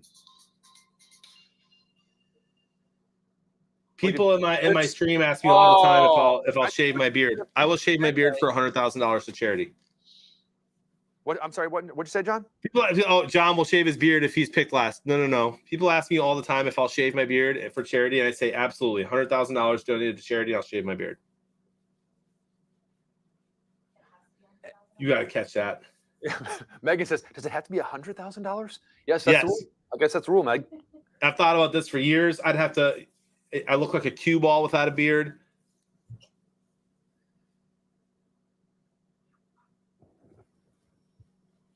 The Human Fund. There you go. Yes, we can. The people. What money for people? I'd probably choose the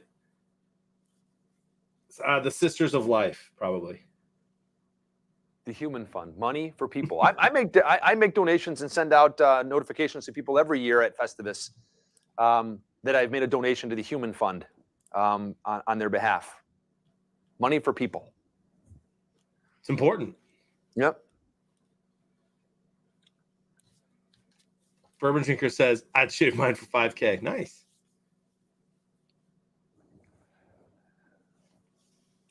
Third down and 11. Man, the Eagles are just hoping let us get something on the board here, and before halftime, so we just don't go in with a complete skunk. And they got a yard on third down, so it's fourth down. They just went for it on fourth down. Did they go for this again in Buccaneer territory? Because, like I said, you're not lining up for a 55-yard, 57-yard field goal here. I'd go for it. That's what I'm saying. You're going to go for it. And I mentioned this exact scenario earlier before the game when we talked about the weather. They also, Hurts just keeps missing wide open people on these plays. Here they go. Fourth down. Now let's see if they, go the anti-NFC North route here and throw it past the first down marker.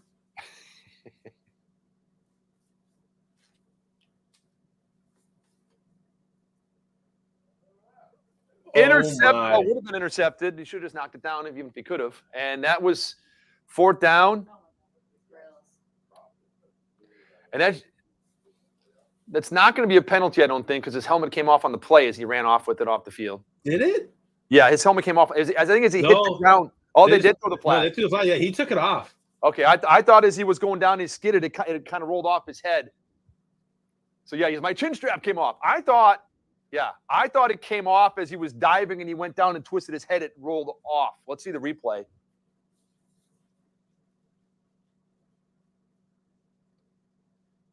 Unsportsmanlike conduct. Yeah, no, he took that off. Oh yeah, but I thought it came off and he put it back on. I thought it was off on the ground and then let me see. Hold on. Let's show the replay now.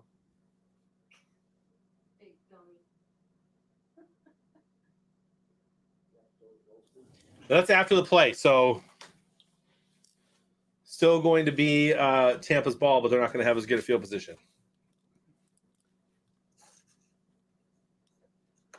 Well, if Tampa can go up even 20-0, I'll tell you what, I'd like to see that because that'd give me a perfect square, my friend. Even 24. Give me a Gronkowski tutty here. 24 gives me a partial. The Bears have put in a request to interview ex-Raiders GM Reggie McKenzie, now a Dolphins senior personnel executive, for their open GM spot, per sources. Now, I do know that they interviewed the defensive coordinator of the Buccaneers last week, and the former head coach recently fired of the Miami Dolphins was interviewed Thursday, I believe, for the head coaching position, Thursday or Friday. So they've interviewed 2 potential head coaches, I think 3 potential general managers. Do not forget, my friend, that they also interviewed Jim Caldwell and Nathaniel Hackett from Green Bay, who's the Packers offensive coordinator.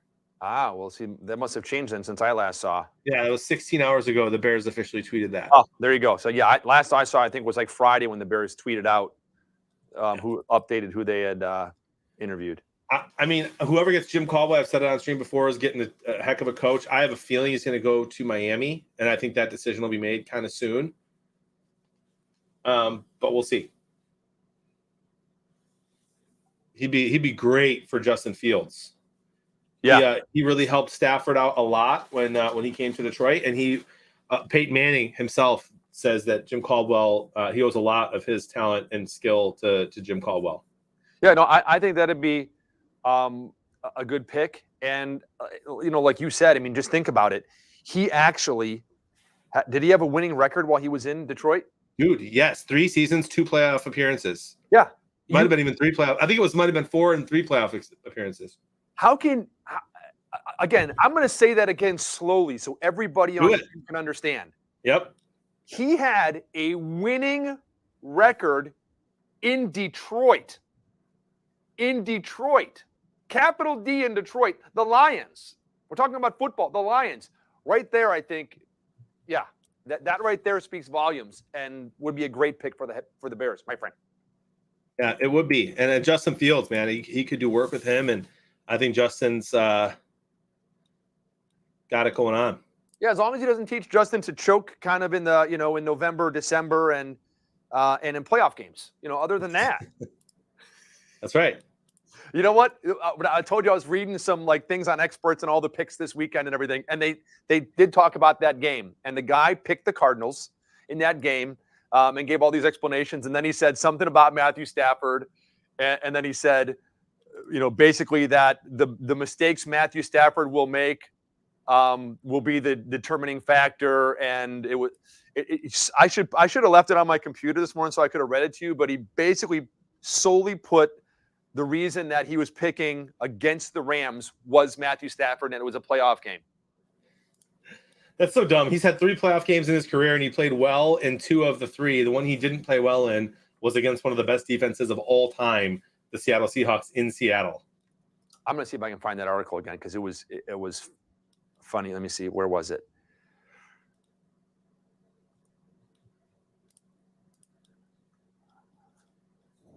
Let me see if I can find it.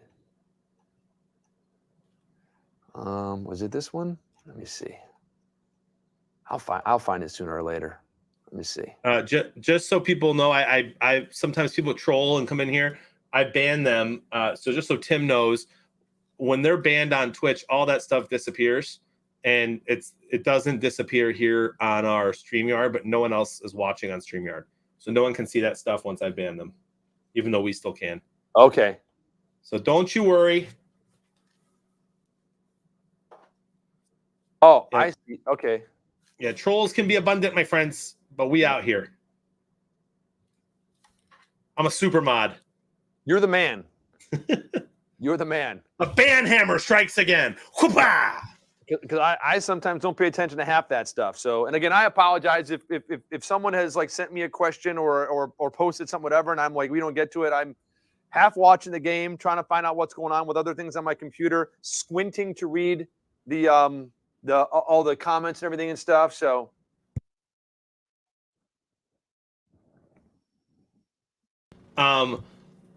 also, Mitch, and I've said this before, and not just because I'm a huge Stafford defender, but really I love the quarterback position. I think it's one of the most important positions in the league. Right up, it's up there. It's number 1. Right after that is left tackle, and then D-line. But anyway, we don't do that with any other position in any other sport in the world. Use that as a win, a QB win as a stat, a wide receiver win as a stat, a center, a pitcher win. I mean, they do pitcher wins, but still, everyone knows who watches baseball. It's not just the pitcher who goes out there. Everyone's got a hit. You have relieves come in. So I hate the narratives of this guy. So yeah, just today, someone tweeted, Baker Mayfield has more playoff wins than Derek Carr. Who cares? yeah, I'd take Derek Carr tomorrow for 1 season over Baker. But I hate it. So anyway, I think if Stafford plays a poor game and throws 3-4 picks, fine. Criticize him, absolutely. But he could do that and they could win. And he could play his worst playoff game ever on the Rams instead of the Lions. Nice run. Oh, look at him go, dude! I told you it's gonna be a tight end game. Watch Dallas Goedert and Gronkowski. Awesome.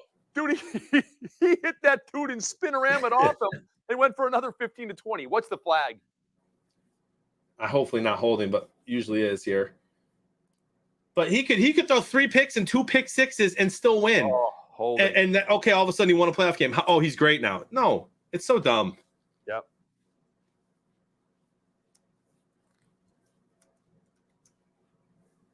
Teams win. That's right. And that's why I think this is another is a hot take, and this is why people think I like the Packers. Gosh, as I get myself into trouble. Who gives me a microphone, Dave? Big money. I think Aaron Rodgers is the most skilled quarterback that's ever played the position, and he probably should have more Super Bowls. But it's not just his fault. In fact, I don't blame him anywhere near as much as I blame the front office in Green Bay. I can agree with that. I think he is and I've said this before on the stream. You know, as much as I don't like Green Bay, I was a Brett Favre fan. I like Aaron Rodgers. I think he's phenomenal. And whenever Aaron Rodgers goes back, and you number one, you see it's a pass, you go uh-oh, and then whenever he releases the ball, you know it's going to someone that has a really good chance to catch it, or it's going somewhere where nobody can catch it. He doesn't try to force things and throw stupid balls and bad interceptions and throw balls up for grabs like we have seen some guys do in the last couple of weeks where we're like, oh my gosh, what is going on? He just keeps throwing balls up for grabs. He's very, very, very smart. And you just look at season to season, his interceptions to touchdown ratio. And that just crazy. Shows you that. So he is very, very precise, very, very skilled, very, very smart. And again, especially when he's playing the Bears, I'm like, oh man, every time he drops back to pass, I'm like, something bad's going to happen. Yep. Dude, he's got 4 picks this season. 2 of them were against the Saints. That's crazy. In a 2-in-1 game, and I was like, oh my gosh, he just like doubled his season interceptions in one game. Yeah, unbelievable. And Dexter, I'm sure, let us know that. I haven't seen Dexter today. Has Dexter been around? I haven't seen him either, but he was around in my stream this past week, so I do think we'll see him today, and I do think we'll see him throughout the playoffs.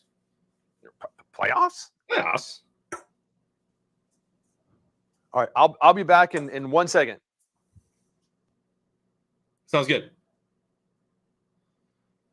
Not sure yet, Billy. We talked about it a little bit here and there. When does that start? Does that start like in February, right after the Super Bowl, or does that wait till March? Q Spark. Who are you? You cannot be talking about the Seahawks.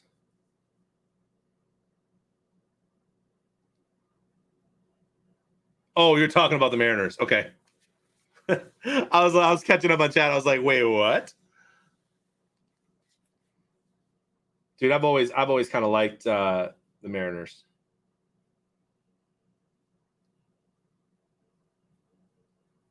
Metal Mama. While we're waiting for Dave, I'm going to do a quick reaction here.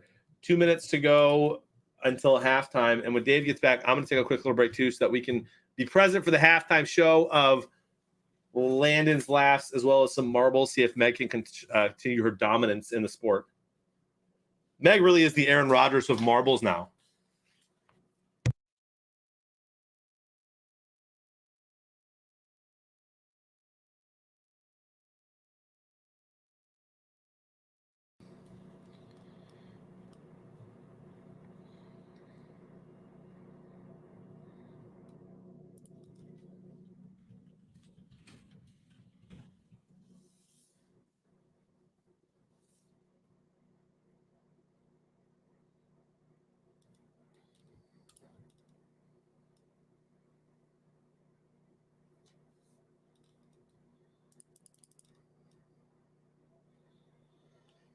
Ooh, April 16th. Okay. Kind of like that. I think the XFL started right after Easter last year or 2 years ago, whatever it was.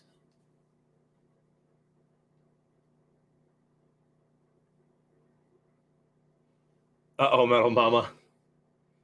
Did you pick the Steelers to win?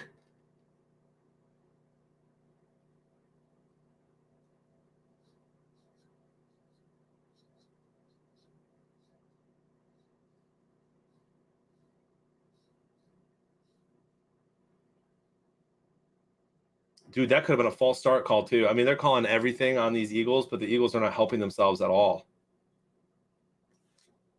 Hey, there's Dave. Dave, are you back? Because you're muted. Can you hear me? I can hear you. All right. Now, I'm going to take my quick little break so that I can be ready for halftime, my friend. Dude, you're the man, because halftime we have coming up, ladies and gentlemen, Landon's Laugh. Right back. So for those of you that are new to the stream, again, welcome into Super Squares. I'm the real 80s Dave, and every game at halftime we feature a joke. I mean, here's a stack of them. I mean, from all season long. From my son, he's come on a couple times and told us some jokes on stream, but he's feeling a little under the weather right now. Was sick yesterday. He's still sick today and with a sore throat. So he's not going to come on stream. I was hoping because it was a day game, but we'll figure out how to let someone choose joke 1, 2, or 3. We have 3 of them for the games today, and we do that every game at halftime. He's 10, so again, please bear with us. They're 10-year-old jokes. And someone was asking earlier, they're like, "What is Bruce Arians wearing across his chest?" And I can only speculate that I guess that's probably some kind of communications and computer thingy, battery plug thing, something. I don't know. I mean, it is different. I haven't seen that much in the past. So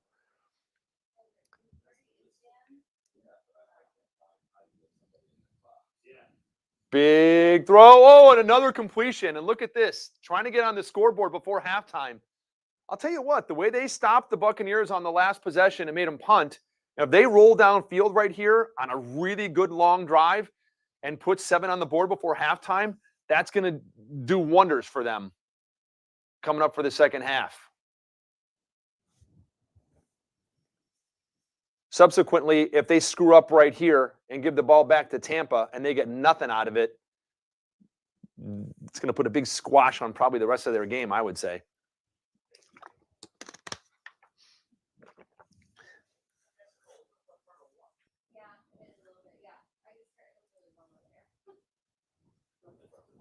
And native QB, so the Eagles, get the game or the ball to start the game here in the second half.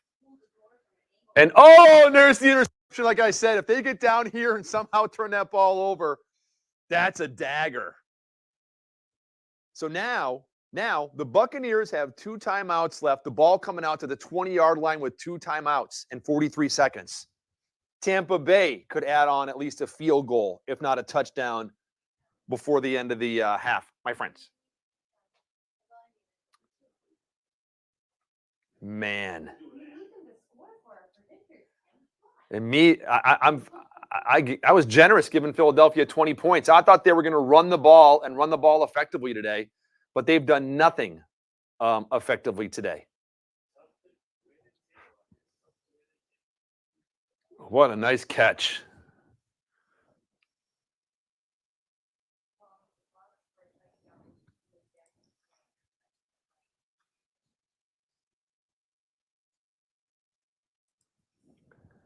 Tommy, you need a field goal for a perfect or to get a partial?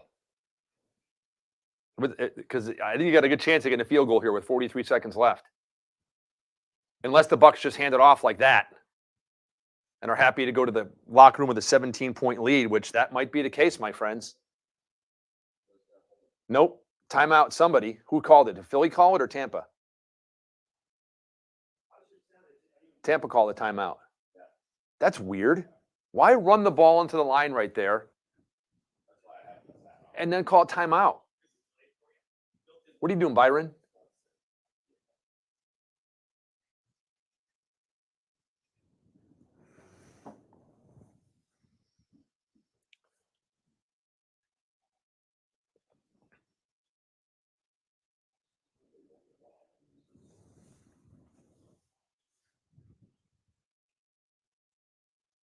I don't understand that. I don't understand handing the ball off into the line for 5 yards and then calling a timeout if you're really trying to score. I don't understand that call at all.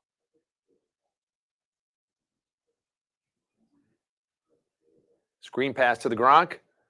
Trying to get out of bounds. Does he get out of bounds? Gained 2 yards. So now you've got 3rd down.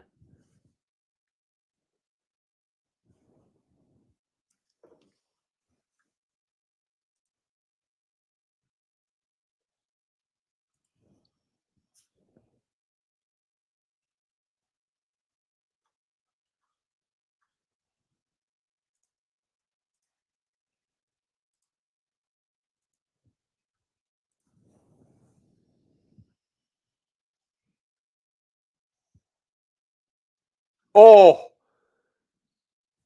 Did you see the defensive end just totally knocked a tackle? No, who is that? 72? Was it Wells? Just knocked him. Watch this. Watch this bull rush right here. Boom. Nails him, and he completely takes him off of his feet. Wow. 4th down. Philadelphia calls the timeout to get the ball back. Who knows? Maybe they get a good return right here and can try to get something with 27 seconds left.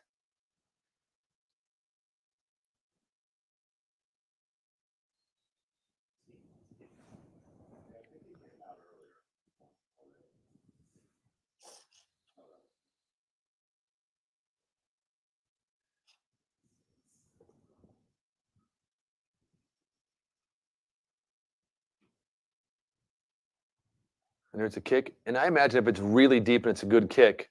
Yeah, there you go. They're done now. Yeah, so they were hoping for either a blocked kick or a good return or something like that. They'll just take a knee right here and go into half, and that'll take us to halftime. 17-0. Buccaneers.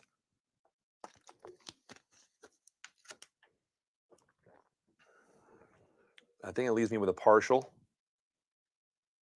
But again, I can't win. Jonathan and I and everybody here, we're not allowed to win. So if you see us in your game group and you see someone that has City, React, Florida, that's one of us.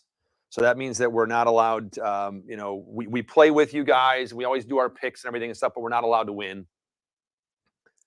And if you do see us at the top of your leaderboard, we get taken out of that equation post-game, and you will be bumped up if you happen to be in second place or whatever it is. Wow, they actually are going to run a play. Yeah, it didn't work out so well. Yeah, and that'll take us to half.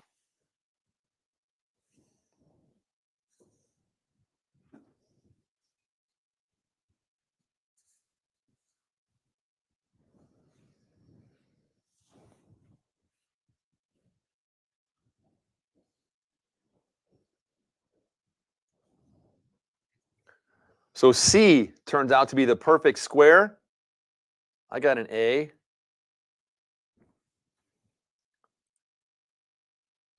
And we thought that, Philadelphia coming into this game with the fantastic rushing offense that they have may do something.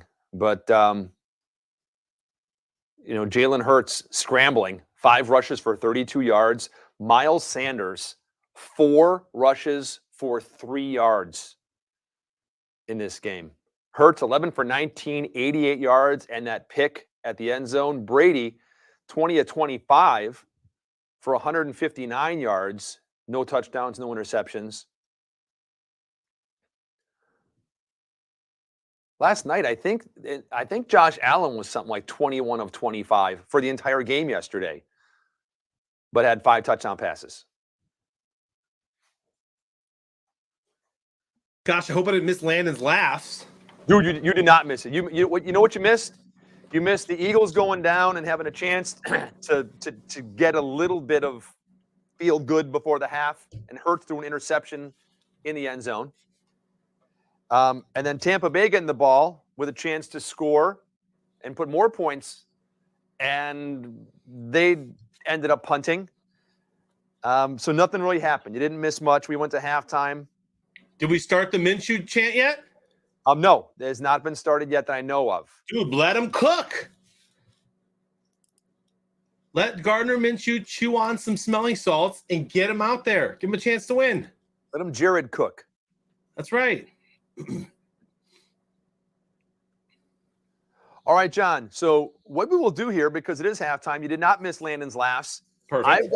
I've got 1, 2, 3. I have 3 jokes for 3 games today. I will let you choose the number. We will do that joke and go from there. So what do you want? Number 1, number 2, or number 3? We're going to start with my favorite number of all time, my friend, number 3. Number 3. And I'll take that off the bottom of the deck. Landon. Landon. Landon.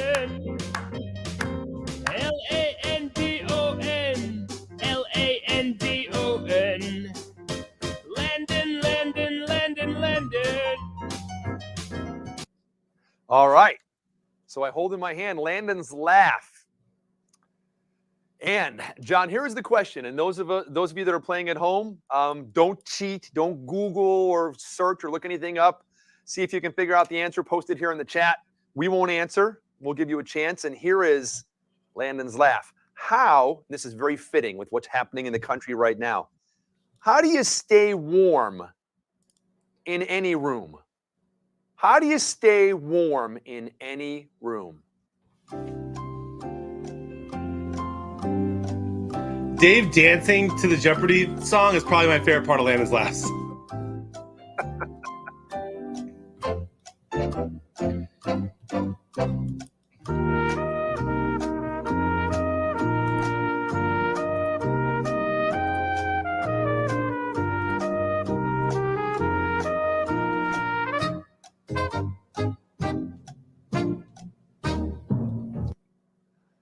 So, how do you stay warm in any room? I have no idea. Move to Kuwait? Skeet says that's probably true. Very, very warm in Kuwait. John, any clues? Any thoughts? I would not have been able to make an educated guess here, but a couple people in chat have made a nice one. Yes, I think a couple people in chat have got it, and the answer is from who else got it? Was it Burb? Was it? Let me see who got it right. Biggie Steve in Pack, Wyoming. Yes. How do you stay warm in any room? Just go to the corner. It's 90 degrees. Yes. Man, 8 degrees away from one of the best bands of all time, 98 degrees. There you go, 98 degrees. That would be Nick Lachey and his young brother and someone else, right? Yeah, look at you, dude. I only know that because of Jessica Simpson, basically, so. We do officially have a Eagles fan in the chat. My good friend Chicken Alfredo, known him for a couple of years, met him at my stream. We're all over here calling for Minshew Magic, Chicken. Hey, Chicken, are you more of a Glenn Fry guy or a Don Henley guy? He's a fan of the Eagles, right? You said? Yep.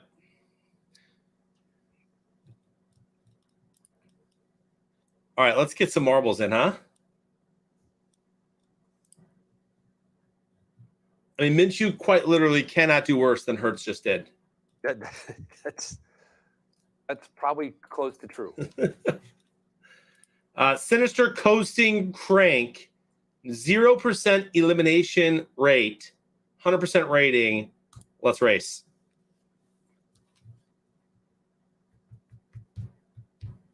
Ooh, he's a Don Henley fan. Nice. Me too. Exclamation point play, ladies and gentlemen. Let's see if Meg can continue her utter dominance. Meg, for those of you that did not join us yesterday and follow us on the stream, is historically brutal when it comes to marbles. Started off the year and the season brutally. But yesterday, somehow, some way, maybe because of the ice storms, the atmospheric, I have no idea, Meg won back-to-back first place in the first races yesterday. I don't know how it happened. Then in the night races, finished, I think, like top 10. Yeah. Yeah, it's a new era in Super Squares, but maybe it was just a day thing. If it continues, I have to think the end of the world is near. Or that Meg may go first in the draft tomorrow night. That's also true. Well, let's see. She got a start towards the back on this race, and this race is only about a minute long. And then last night, who was it that someone else won back-to-back last night and finished first place twice? Who was it? Buckwheat. Buckwheat, that's right. Ladies and gentlemen, Mr. Wheat. Roll out. Buckwheat's here. Buckwheat's in first place. Dude, Buckwheat's in the front. I was just going to say, there goes Mr. Wheat. Go Buckwheat. And Meg's kind of in the middle of the pack here. I'm towards the end. Looks like Stavros and Bourbon at the end. Bourbon drinker, but there. Ooh, I might be in dead last now. Yeah. Oh, look at a lot of people just skirting around that center part right there. Yep.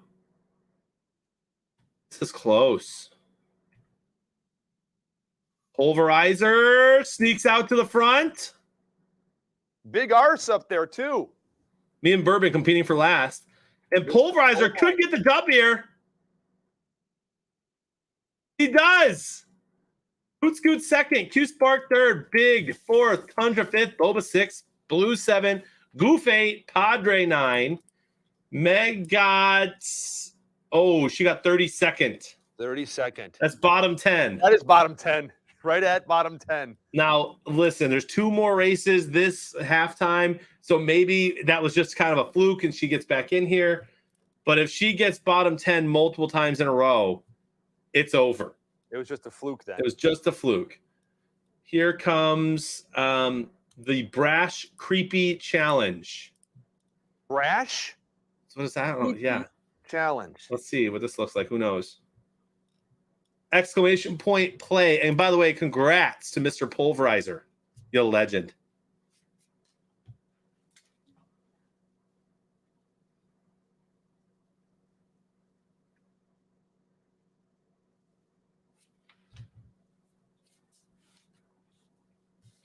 Landon.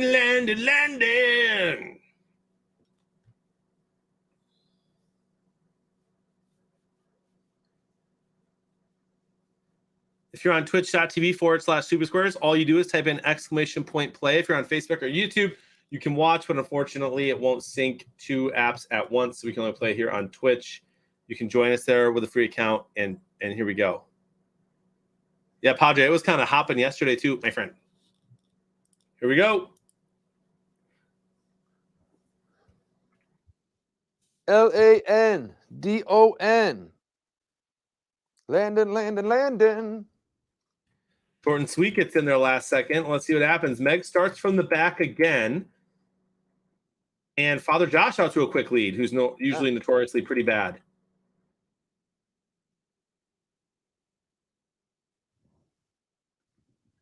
Not going to say anything, but Goof probably will. Dude, I see people like spitting out fire. They're going so fast behind them. Yeah, Father Josh still in first. Skull Goof right there. Satan's Tubes. Wow, Padre with quite the lead. But it really is it's going to matter who gets down into that middle first. Yeah. And then who can get through all this. Skeeter's in second. Meg! How did she get through that, dude? Dude, I don't know, but she got stuck. No, she got hung up and everyone's passing her. There's a lot happening still right here, and Meg still has a chance. There's a long way to go. A lot of ball game left. And there goes Meg. TG is not Tim. J Price falls off. There's a 0% chance of that happening on this map, but I guess Megan, not.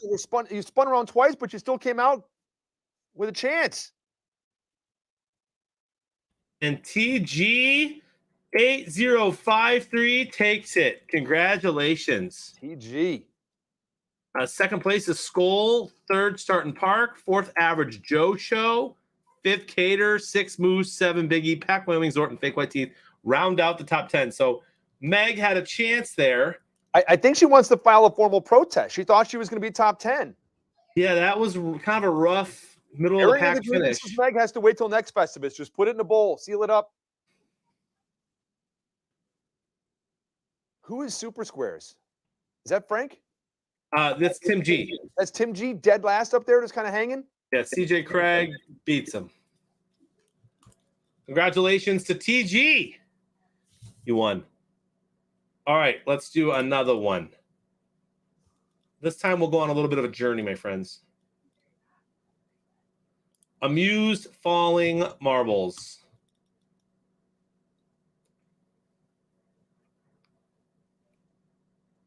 Exclamation point play. PLAY.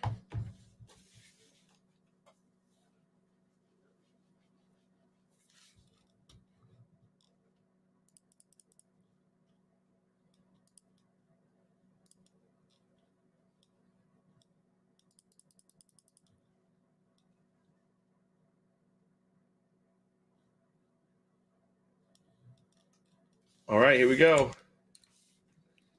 Final marbles game until halftime of the Dallas Niners blowout. You think Dallas is going to beat them that bad? No, I didn't make my picks yet. I'm going to do that here probably in between third and fourth quarter, my friend.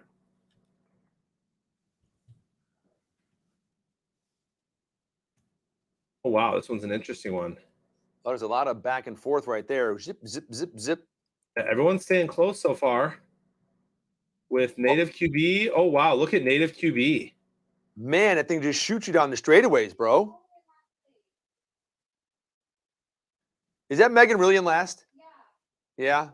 That is Buckwheat's still a lot in of race first. left, Megan. Everyone can get hung up in these things up here. Buckwheat's in first. Just because Buckwheat's out front and head back. Skeeter's in second. And the people could get stuck here. Skeeter does not. But Look Biggie at Steve Oh, zooms. Mr. Wheat comes back and Biggie Steve. No way Skeeter finishes in second. No way, right?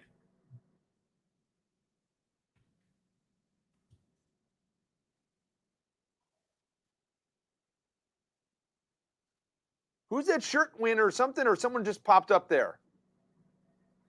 That's short and sweet. Short and sweet. Yeah, they're in first. Just zipped by everybody. And you're up there too. Buckwheat, Mr. Pulverizer, Big Arse. Everyone's getting caught up in that little spinny thing there. Meg's in dead last. Lord Goofa, I think you're correct as well that Dallas San Francisco will be the closest game of the day. I agree.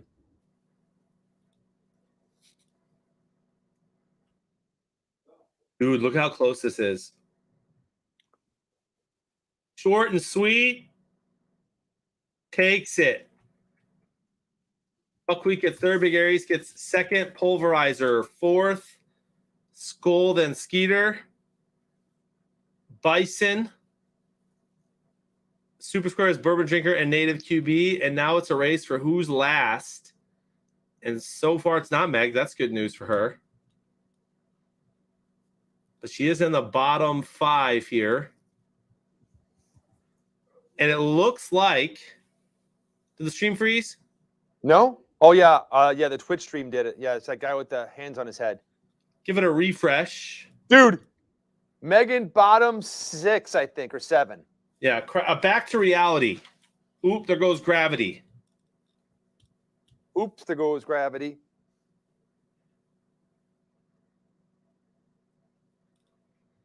Congratulations to Short and Sweet. Here's the top 10. Short and Sweet, Big Aries, Buckwheat, Pulverizer, Skull, Skeeter, Bison, Super Squares, Bourbon Drinker, and Native QB in the top 10. In the absolute bottom is Pack Wyoming, Blue Almighty, Brother Raj, Goof, Ryan Jean, and then Meg. So Meg has returned to her rightful place as being horrible at marbles. It was fun while it lasted, but I'm glad that the world is back to normal, my friends. Whew, I feel better now. It's just kind of Me deciding too. what to do for the next 24 hours. Yeah, I thought about maybe taking the rest of today off, hanging out with my family, just enjoying them as this world kind of comes to an end, but no need. Things are back to normal. Whew, man. Thanks, Meg. Appreciate it. All right, let's just get a Jalen Hurts rushing touchdown sometime today, and then a Rob Gronkowski one, and we're good to go.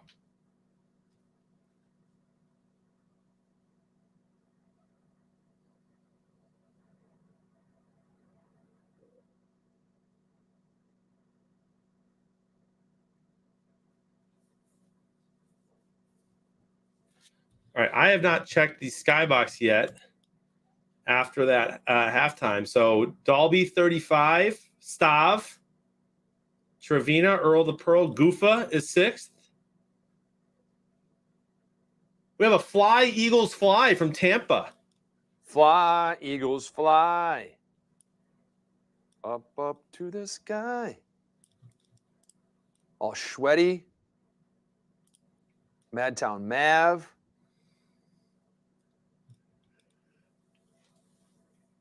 Third and 8.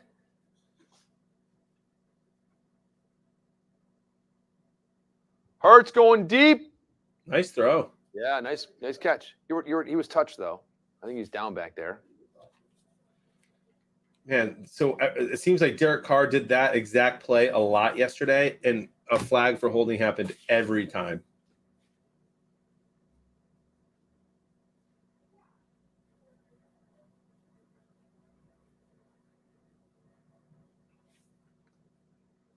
Brisket says if the Eagles win, he texts the girl he likes. Come on now. I encouraged you on Twitter the other day. I said, fellas, ask her out. I thought that was going to inspire you right there. Intercept! Oh, almost intercepted. And then almost caught. How crazy would that be if he would have pulled that in? Yeah, hey, Brisket, man, you got nothing to lose, man. Or you know what? Invite whoever that is to the stream. Whoever this girl you like is, invite her onto the stream. We'll hype you up, bro. Yeah, exactly. It'd be so great. Hey, want to know where I'm a legend? Twitch.tv/Super Squares. He tells us right before she comes in, hey, she's coming. What's up, y'all? Just hanging out here with the coolest guy I know, Brisket 451.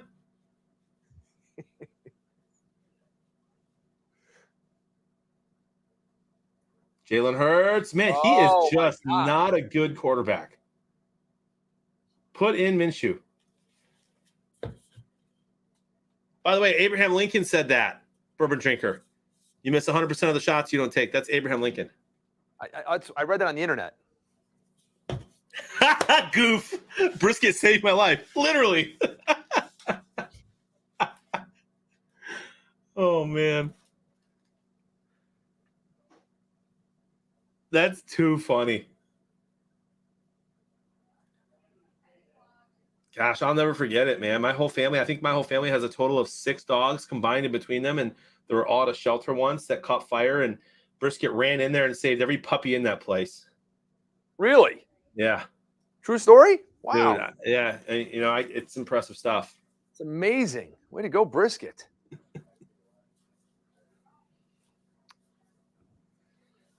Yeah, Hurts is young. I haven't seen it this year. I've seen him play a lot of games. I just don't see – I see what Justin Fields could be. And then you look at Burrow and Herbert, who are just studs. I just don't see it with Hurts. I don't see it with Tua either. If I had to choose between some of those Bama QBs, man, give me Mac Jones. Yeah, I like Mac Jones too. Hey, question for you, John. I'm trying to remember. Remember last year, when we all went out, and there was a bunch of us. I don't remember who it was, but there was a mud puddle, and someone took their jacket off and laid it over the mud puddle, so the couple ladies that were with us could walk across that mud puddle and not get dirty. Who was that? I believe that was Brisket. No, that's right. It was. That's right. It was Brisket. It was. I mean, what an amazing gesture! I was like, man, I probably wouldn't have done that. It was a nice coat too. Louis Vuitton coat, I heard. Yeah. Brisket introduced Wilpog to his wife. Incredible.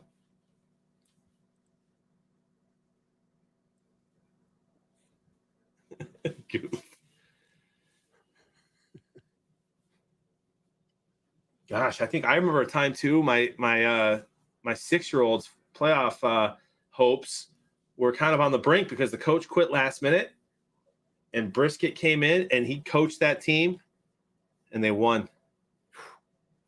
I did, dude. Just the joy on the kids' faces must have just been, I mean, just amazing to be part of that and just see that. Yeah, incredible stuff. My kid will never forget it. I mean, it gives you faith in humanity. Yeah.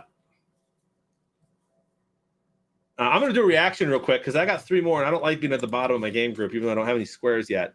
I'll do one as well. Tim the Tapman. By the way, Tim the Tapman, who is one of the biggest streamers, I think he just switched to YouTube in the last year or so he's not on Twitch anymore, but he is a diehard Cowboy fan. And every time that he tweets anything positive about the Cowboys, they lose. Every time. And he just tweeted that he's at the playoff game in Dallas. So I am tripling down on my 49ers pick today.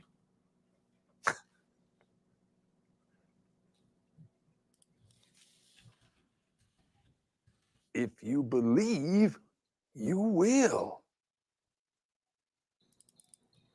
Guaranteed rate makes got it. 4 points. Fake white teeth. That's amazing, dude. Gives half his salary to starving children. That's just Skeet said Brisket saved his life in Iraq. The wall wall of bullets he ran by to get to him was scary, but he showed no fear. I just, again, amazing. I'm telling you, dude. What a legend.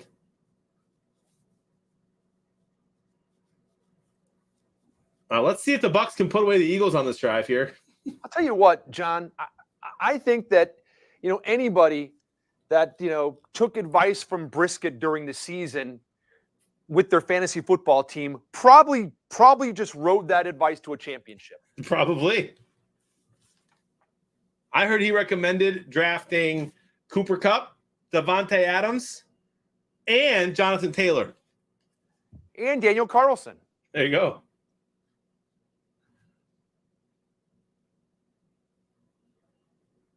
Jay Price, I already do, my friend. Have the little monopoly there on the Niners.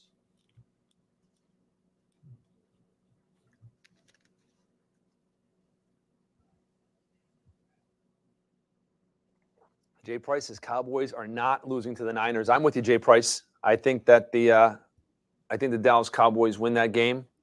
I do think it's going to be a close game. I think it'll probably be the best game of the day, my friend. I can't believe you don't think Big Ben's game is going to be the best game of the day.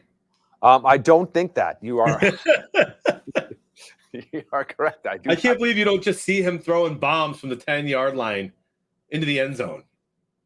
Dude, though, how much would it solidify just the legacy of his NFL career if they went into Kansas City tonight and he somehow throws for 300-something yards and 3 touchdowns and they win and knock Kansas City out? I mean, that'd be amazing. I don't think there's a chance that it happens, but how cool would that be to see that happen, knowing that this is his swan song? Yeah, it would be cool. It'd be cool. I think they're gonna jack him up with whatever legal things they're allowed to do before the game, and I do think he is gonna throw the ball better than he has been this season. So I don't think it's gonna be a blowout. Oh, that's gonna be whoever gets the ball's ball. Oh man, muff that one, and that's a Tampa Bay ball, my friend. Oops. Not what you need when you just stop them and you're like, man, we're going to get the ball back. If we score, we'll be within a 10-point game.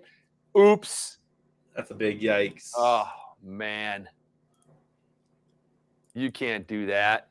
He's got the yips. Wow. Hey, John, did you hear that last year Lord Gufa had a problem with his arm and had a swim meet coming up, and that Brisket literally gave his left arm to Lord Gufa so he could compete? Yeah. And that Lord Gufa won the championship with that arm from Brisket? Yeah, and they kept the arm too. Brisket said, go ahead and keep it. Man, that's just so generous. Yep. I mean, it's very rare you meet someone throughout your life that was that just great of a person inside and out and just so generous in every way. It is incredible.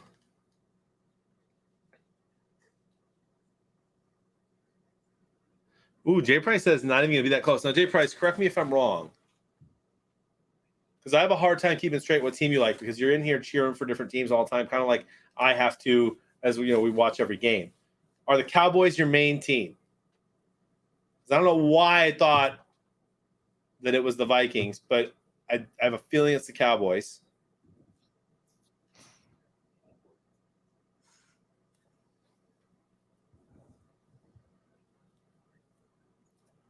Which team's your main squeeze? Incredible bourbon drinker.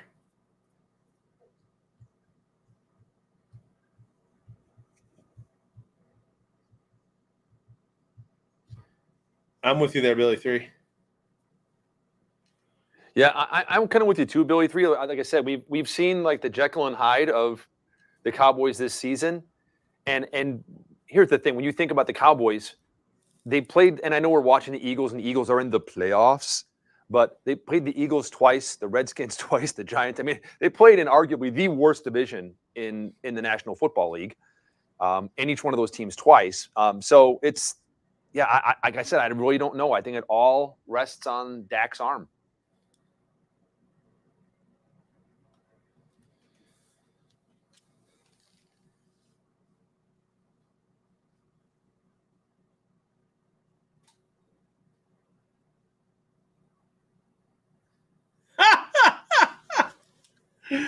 Skeeter says, did I ever tell you about the time Brisket took me out to go get a drink with him? We'd go off looking for a bar. We can't find one. Finally, Brisket takes me into a vacant lot and says, here we are.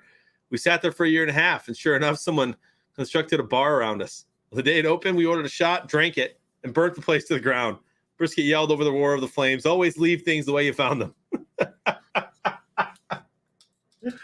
Dude, well worth typing that out, Skeet. Beautiful story, man. Brings a tear to my eye. Well, here comes Gronkowski time. You know, John, speaking of generosity, that, you know, a lot of times, and, you know, I know you do a lot of things with the church and probably talk about tithing and stuff like that. And then most people, you know, tithe 10% of their salary to the church and keep 90. He tithes 90 and only keeps 10. Wow. Brisket does. Yeah. I mean, just, again, incredibly generous. True charity. Tom Brady called a timeout. I think he thought it was 5th down. That was wild last year, huh? All right, so Jay Price is born a Vikings fan, raised in Dallas in the 90s, so grew up to be a Cowboys fan. So it's 1-1A. I'll only not go for the Cowboys when they play a playoff game against the Vikes. Okay, cool. Well, then, yeah. Jay Price, I know how much, and I appreciate you for being so affirming to me on the stream this year over the weeks. I'm not going to feel so bad cheering against the Cowboys today, knowing that they're 1A for you.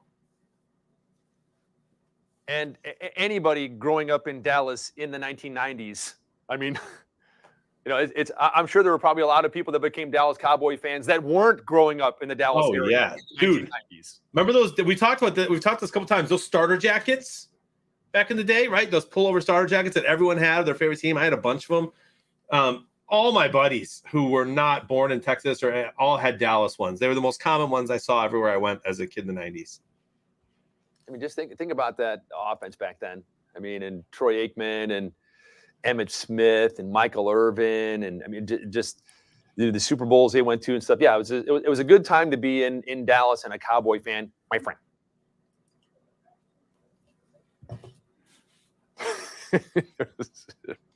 And Jay Price is now also a Lions fan. I love that. It's probably because of the similarity of the colors. I'd like to think it's the passion of which I cheer for them. That's not a Gronkowski touchdown, Dave. No, it's not. It's a little bit short, and it's not Gronkowski. I did text my mom earlier because she's here and visiting the kids, and I said, are you bringing me sweets today? Because I've had a sweet tooth recently, and look at these cookies. Look how many. And some Hershey Kisses. Dude. Oh, I thought the whole thing was for me. Dude, you know what I love is when you get like the peanut butter cookie with the Hershey Kiss in the middle of the cookie.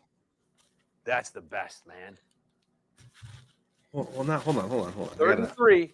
Take these cookies. Can I keep this down here? Okay, this will keep down here. Oh, and that's not a touchdown either. Good. That means it's coming up next. Down to the 3-yard line where they're going to run it in again, my friend. 1st and goal. Now, I do want to say, John, and there's a lot of ball game left. Yeah. But before this game, when we did our predictions, and I told you that I was going 632 yards, you laughed at me. And we're at 393 right now, winding down in the 3rd quarter. Yeah, but that's fine. But our score is way off too. Both of us. Is that Gronk? That's Gronk. Hey, now we just need a Jalen Hurts rushing touchdown, my friend. Dude, and you still have, even though it's this late in the game, a good chance of that, unless Minshew Magic comes in. Oh, no more cheering for Minshew Magic. That's what I'm saying, dude. Thanks, Jay Price. Much love, dude. That was great. Had a Tampa Bay Lightning starter jacket back in the day. My gosh, I had a Pistons one. I want to say I might have had a Bulls one too in the 90s. I don't think I ever got a Lions one because we lived in Chicago when starter jackets became a thing. In fact, I may have had a Bears starter jacket. My dad's in the chat. Maybe he remembers. I know my brother Chris had a Rams jersey. My brother Tyler kind of pretended to be a Titans fan for a while and had a McNair jersey. And I was always Lions, but I forget if I had a Lions starter jacket. So Jim Caldwell coached. Did he coach only for 3 years there? Let me get that 100% accurately so that Okay. You said he had a winning record and he took him to the playoffs twice. I just want to make sure because the Bears are just tweeting out about their search and all that stuff and mentioning Caldwell. So I want to make sure I'm accurate with this tweet that I sent back to America's team. So 2014 to 2017, 36-28 record and led them to the playoffs twice. Okay. Now the Lions made the playoffs 3 times in like 6 years. I think they made it once with right before Caldwell took over. They made it with who's that guy? I know, obviously I know him. I'm just blanking. He fought with he got in a fight with Harbaugh, and he really did a great job building the Lions up right before Caldwell took over. Jim Schwartz. There you go. Schwartz. So Schwartz led him to a playoff game, and then Caldwell led him to 2, which is a darn miracle, as you said earlier, and as Skeeter says now. In 3 years. 4 seasons. In 4 seasons. Okay, in 4 seasons. So here's what I'm tweeting back to the Chicago Bears, who just said that they had completed interviews with Monty Osfort, Jim Caldwell, Nathaniel Hackett. I'm tweeting back, Jim Caldwell is your best in big bold print options. Jim Caldwell had a winning record in Detroit and took them to the playoffs twice in 4 seasons. Let me say that again. He had a winning record in Detroit. Detroit. Is that a good tweet? I can send that to him? Yeah, send it. There you go. I sent it. And here's the thing. Like in this, if you're not from Detroit, you often don't know these kinds of things. We got Quinn in, and he inherited Jim Caldwell as our GM. He inherited Jim Caldwell and let him coach 1 more year. But everyone knew the writing was on the wall that Quinn wanted to do things his way, the Patriot way, and bring in somebody from New England. And so they let go of Caldwell after a bunch of injuries that season, and the team was still playing well. And they let go of him so that they could bring in Matt Patricia. And they just dismantled that Caldwell team, the morale, and really just kind of screwed the Lions over more than – honestly, I'm more mad at what Quinn and Patricia did to the Lions than I am about Matt Millen. And that says a lot. Wow. That says a lot because we went 0-16 because of Millen. I remember back in that 0-16 season, didn't Clarissa Thompson do an interview with one of the coaches back then? Rob Marinelli. Well, there you go, with Marinelli. Yeah, I heard about that. I read about that interview this morning. So I'm up to 16 predictors, John. I mean, as lopsided as this game has been, it's not horrible 16 predictors right now. I'm at 5.4. But like we said, our scores are pretty accurate for Tampa, but very off for Philly so far. Well, I got a feeling Philly might score on this drive. I don't know why. I just kind of have a feeling that something may happen. I hope it's a Hurts touchdown for you, my friend. Hurts, don't it? Yeah, exactly. Love Hurts. 2 different quarterbacks. Yeah, here's the deal. Here's the cool thing, and this is what I think you can ask for if you're a fan of a football team. All you can really hope for is a coach that isn't going to be the reason you lose. Obviously, you can hope that they're like amazing and one of the best ever, but that's just rare. But if the Bears or Miami, whoever gets Jim Caldwell, they're going to get a guy that no matter what happens, he's not going to be the reason that they lose. The team's going to rally together. They're going to play together, and it's going to come down to, are they drafting well? Are they developing well? Are they using the free agency well? And so the Bears need, if they could get Caldwell, fine. That's great. It's a good hire. but they need to nail that GM pick. Yeah. You Oh, got to get the right person in there to make sure they put the right pieces around Fields and make. They got tough decisions, Dave. Dude, they've got Hicks, Quinn. They've got Jackson, who's been kind of just okay the last 2 years, but was a heck of a safety. Who else were you saying? Khalil Mack. Yeah, Khalil Mack. They have some decisions to make. Are they going to go for listen, we're gonna try to load up and win a couple playoff games, try to get a Super Bowl in the next 3 years? Nope. Or are they going to hit the full reset button and offload those contracts and trade and get draft picks? That's some tough work. So they got to get the right GM in there and then hire the coach, knowing that, okay, if you're getting Caldwell in there, great. You hire him for 3 years, try to get him into the Super Bowl. Or are you hiring Caldwell to develop Fields, be there for 5 or 6 years and try to get there in year 4 or 5? That's what I think you do. And you just have to make sure that your fan base really understands that, because in Chicago, dude, it's a very tough city. But we want to win. We want to have a great defense. We want to win right now. And there's not a lot of patience. So, I don't think you can kind of jump in the middle. I think it's like you said, it's either, hey, okay, here, we're going to do this right now, and we're going to invest in all this and bring this in and try to win right away, which is not the Chicago Bears. I mean, the Bears, that's just not their recipe, really. I think that they have more in the last 10 years tried to make like a big splash a couple times, namely with the Khalil Mack and the Jay Cutler, trades that didn't really end up working out so well. So I think, you get rid of those big name guys you have. You try to stack up on draft picks and build that team over the next couple of years. You develop Justin Fields, who could be just a fantastic young quarterback. That's not. And when I see Jalen Hurts, like I said, we talked about these guys before where they're, hey, I'm going to run, and if I can't, I'm going to throw the ball to somebody. You don't see them very often just, interception Jalen Hurts. And that was a heck of a play by Barrett there. Yeah. He leaped in the air to get that. Yep. You want to see a guy that goes back and is going to pass first and then runs in case he can't. Or is smart enough to get, like we talked about Aaron Rodgers, smart enough to get rid of the ball to where no one's going to catch it. Instead of just throwing up stuff like Hurts just did right there. That hurts. And he had him open too. Yeah.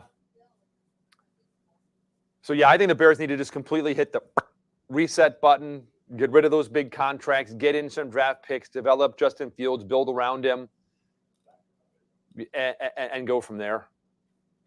Yeah, and like you said, just communicate that well to the Bear fans. Like, the worst thing they could do is know what the plan is, but not tell anyone. And all of a sudden, they kind of unleash one of their best players on defense, but maybe they make a big free agency sign on offense, and it's like, okay, what are we doing here? Like, let's make a decision. And the Lions, they hit that full reset. Obviously, they didn't really have a huge choice like the Bears do because Quinn decimated our roster. Vikings are in a similar spot. What do? They've got Cook, who's a stud, but we know how fast running backs can sink in this league. Yep. Justin Jefferson is unreal. They drafted a good old lineman this past year. Their defense has some pieces. So do Vikings fans want to see them kind of go for it in the next 2-3 years, or are they also hitting reset? Yep.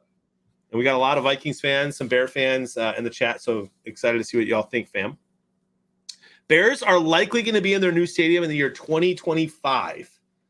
That's assuming everything goes kind of according to plan. Which, again, that's perfect, dude. Hit the reset now, and you're talking about potentially playing for a Super Bowl in year one, or even just the division in year one in your new stadium.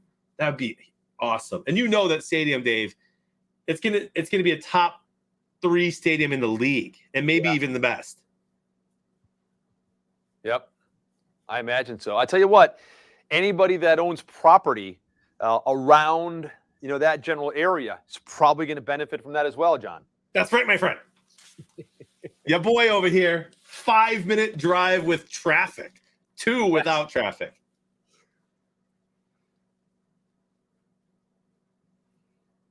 I might be headed up that way in March. Dude, come to my March Madness party. I'd be there like I think 5th, 6th, 7th, 8th. Okay, it's a little early, but either way, come visit.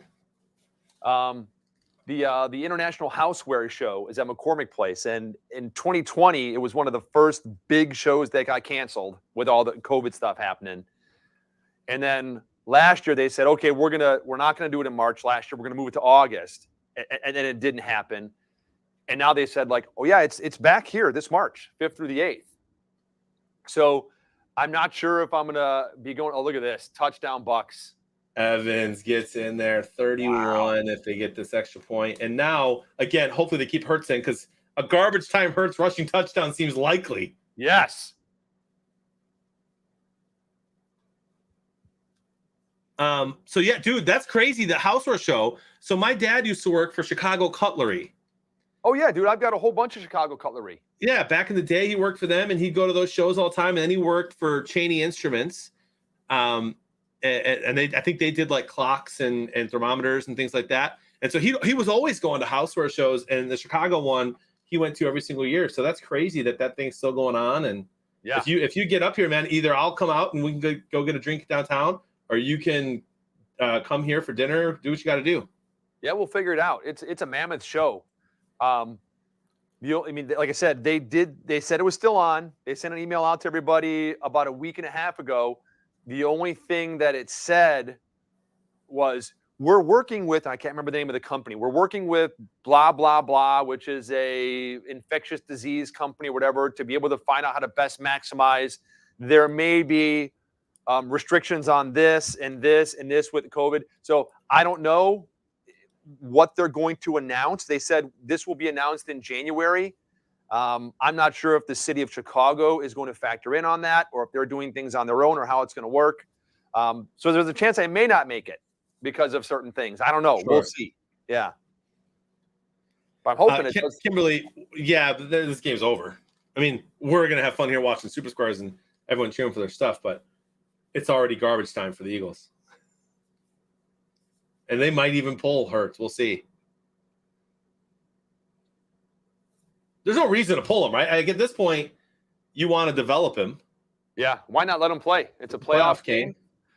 John, one time there was a team that in the fourth quarter alone, I think scored 34 points in a football game to come back and win. So anything can happen. Anything can happen. And that team wasn't very good. That team, I think they sucked, to just put it bluntly. Fair to say. But they did score 34 points in the fourth quarter, my friend. All caps Minshew from Big Money Frank over here. Let's see. We'll know in about 20 seconds. Starting Park, that was Detroit versus the Chicago Bears, my friend. Yes. It is funny kind of watching. I shouldn't say funny, because if this was the Lions getting smacked, then I'd be pretty upset. But it's interesting how many Eagles fans right now are just like, blow it up. Get rid of everybody, start over, hit the reset button. It's like, man, talk about a what's the word I'm looking for here? A whiplash organization, huh? From the time that they won the Super Bowl just a couple of years ago to being horrible kind of 2 years after that to where they are now. Dude, Hurts is still in. Don't scare me like that, bro. Here we go. That's the same tone of voice you would have used if Minshew was in. Dude. Oh, look at Hurts. It's a design run, and he loses 4 yards. What are you doing? Oh.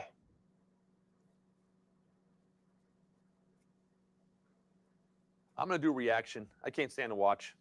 I'm with you. And while I'm watching this real quick, I'll read Skeeter's brisket story. He went camping with Brisket in the back of a pickup with Brisket and a live deer. Well, Brisket, he grabs the deer by the antlers, looks at it and says, "I'm Brisket, say it," then squeezes the deer in such a way that a sound comes out of his mouth. Brisket. It wasn't exactly it, but it was pretty good for a deer. Having the Bay Rum day. Bay rum. Let me see. It's dude, it does sound like an alcoholic beverage, doesn't it? I'm gonna go with this. Got it. Oh, I forgot to rate it because I was listening to Brisket's story. That is poop, but it's weird that the poop gets thrown at him when the bird's not even real. What is Duke Cannon's Bay Rum? Yeah, I just had that question. Got it. Now, speaking of questions and answers and ratings and things like that, again, we're sitting here doing this and talking and watching, and I just missed a rating on that. But earlier today, while sitting down, studying, and making picks, Megan forgot to rate one or missed the question? Because Megan missed the question. So Megan's sitting there watching, studying, got the wrong answer. And Tim, I believe, forgot to rate one. So just keep that in mind tomorrow when you all are drafting. This is as they were sitting, studying, and putting in all of their picks. No one was distracted. You were sitting out at the desk all by yourself, Megan. Had your phone in front of you. Oh, sure. Oh no, you guys are talking about the Lions coach flirting with that one. Clarissa Thompson. Yeah, that's how you distracted me. Ah, sure. By the way. Got me. Fake Teacher says you have dropped down the draft board. You've fallen a couple notches, Meg. I think people were really high on Meg yesterday when they were like, "Oh my gosh, she just won back-to-back marbles races. Maybe luck with her. Maybe if I get Megan on my team, I'll be getting some perfect squares because it doesn't matter how good I pick. It's just kind of the square if I get it." And now, knowing that not only Meg just had 2 of 3 races where she finished in the bottom 10 or 5 to 10, whatever it was, and the fact that she today, while registering her picks, forgot to rate an ad or got a question wrong. Yeah, I can see how she's dropped a couple spots. I'm just telling the truth, just letting everybody know. Man, there's nothing like mom's cookies, guys. Oh man, dude, I'm hungry right now.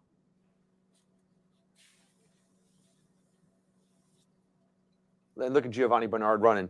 And I think this is going to play, even though we still have 4 minutes left in the third, at 31-0. I went with Tom Brady passing 227 for Tampa.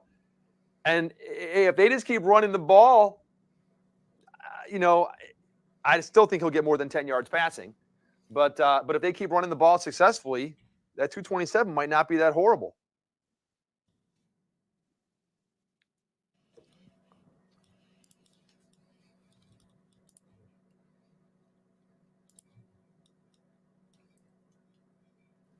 I mean, this is utter domination. What is that? And this is just an utter domination by Tampa. Exactly. They're just going to keep handing the ball off, and if they can keep running. Metal Mama, thank you for the brutal honesty. And I will say that even with your brutal honesty of how horribly bad you have been doing on Super Squares, if you do get into the top 9 tomorrow night, I'd still be honored if I was your partner. Metal Mama knows how to play. That's right. That's what I'm talking about, bro. Jay Price, who's number 1? Jay Price says, yeah, Meg, you're still second on his draft board. I want to know who number 1 is on their draft board. I'm fascinated to find out what people's draft boards are. Yeah, especially if Meg's number 2. Mm-hmm. You're curious to see. They're just trying to pick me to troll you guys. So. Meg, you might go number 1 overall. Like you said, we talked last night and said, do you think if a female gets the first pick, it's going to be girl power type thing? And that's my boy, Jay Price. Jay Price all day. You could be anyone.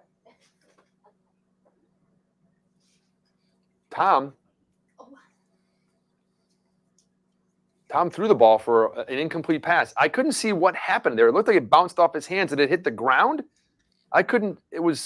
The receiver's back was to us. I must have said something to hurt Skeeter's feelings, Dave. Why is that? He said I did yesterday. And now he says he has a new number 1. There you go. And hey, Moose Man just gifted a tier 1 sub to Baby Syndra. Dude, Moose Man's gifted 97 subs. Yeah, Moose Man's a legend.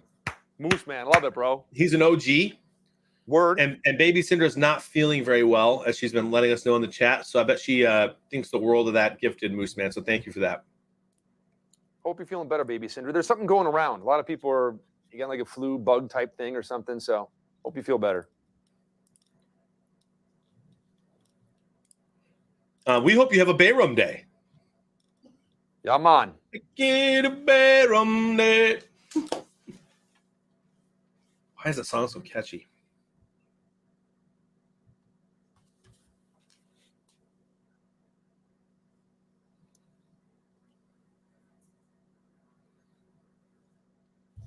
My gosh, 3rd and 18. The So Eagles come up with a stop. Meg, I forgot. So yeah, so last year that big, huge like care package with all like the candies and things and that was from Moose Man. I totally forgot about that. That was awesome. Oh, it was Mac. That had like those little cakes that I had, like the little like I don't know what like the hostessy things or the thing or something. Oh, yeah. That was solid. Oh man, that was. I forgot about that. Yes, Moose Man. Thank you again. That's right. I might have, Billy.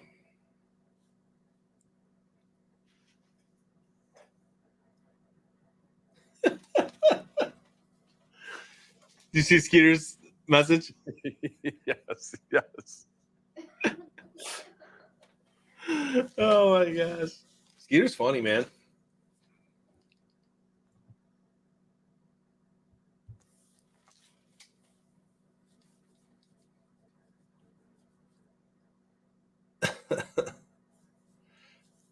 Billy, of laughter or like your COVID is like killing you? Which one?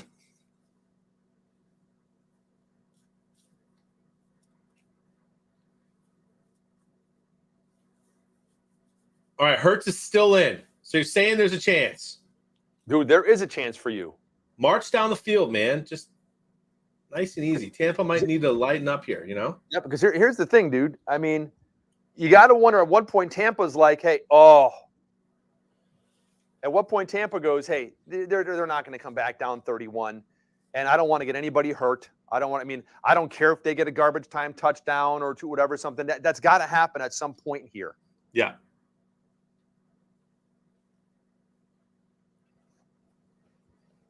Did the stream freeze on the Twitch for a second and come back? Okay, mine's back. It looked like it froze for a second. Bengal said buffering. Yeah, just go ahead and hit that refresh button. Sorry, guys, not sure what's going on there. Yeah, it buffered just for a second. It's fine now. You got to wonder why the Eagles aren't doing more like guaranteed completions for Hurts here. Just some crossing routes, some slants, some screens, like anything to get the ball out of his hand quickly. He's holding on to it too long, and then he's throwing it into pressure. Oh, look at this. Oh, Yeah. had him wide open and overthrew him by about 5 yards. Yep, wide open. Jalen. I like taking the deep shot, but hit him, bro.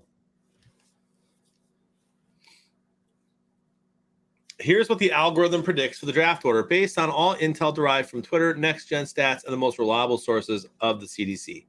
Burke, Jonathan, Magic, 80s Dave, Big Money, Uncle T, Tim G, Luigi, Lasso. Let's go. Brandon is last. No disrespect, I do think Brandon will be last picked. I think so as well. Ooh. I think it'll be Brandon or Luigi. Dude, I think Luigi goes in top 5. You think so? Yeah. Yeah, this is my guess, and I'm going to assume because of Minnesota, I'm going to assume that Burke gets drafted high. Like I would draft you, Dave, before I would draft Burke, personally.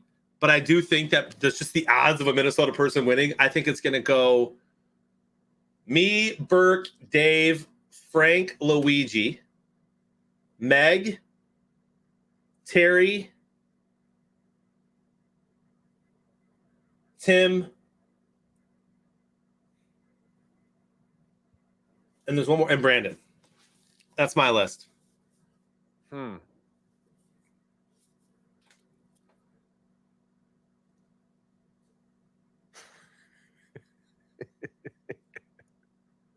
Yeah, some of Burke's picks are way out there.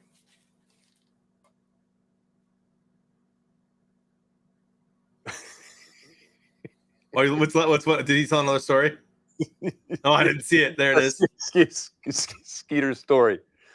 So Skeeter tells the story. So, anyways, Brisket would put on a white tie and tails and walk his pet cobra through the park on a leash.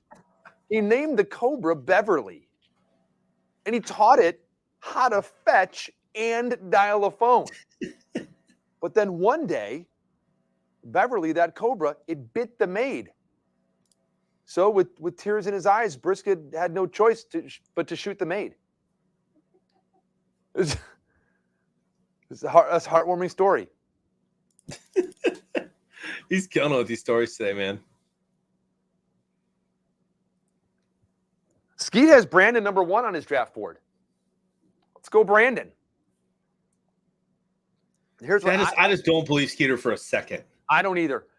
John, I think you do have a point that just because of, Matt's Minnesota ties and celebrity and Vikingdom and all that stuff, and the chances are that because we have a lot of Minnesota fans here, that he may go first overall. It's like, man, Matt Burke's my partner. So I do think that. But I also think that anyone that's a savvy player and has watched may go, even if they're from Minnesota, there's a chance they don't do that. And I think that you go first overall.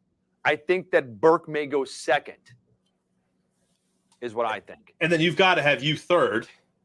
I think that Big Money Frank might go third. Really? Just because of all the knowledge and just the experience with the game and the creation and all. I mean, I think that Big Money Frank might go third.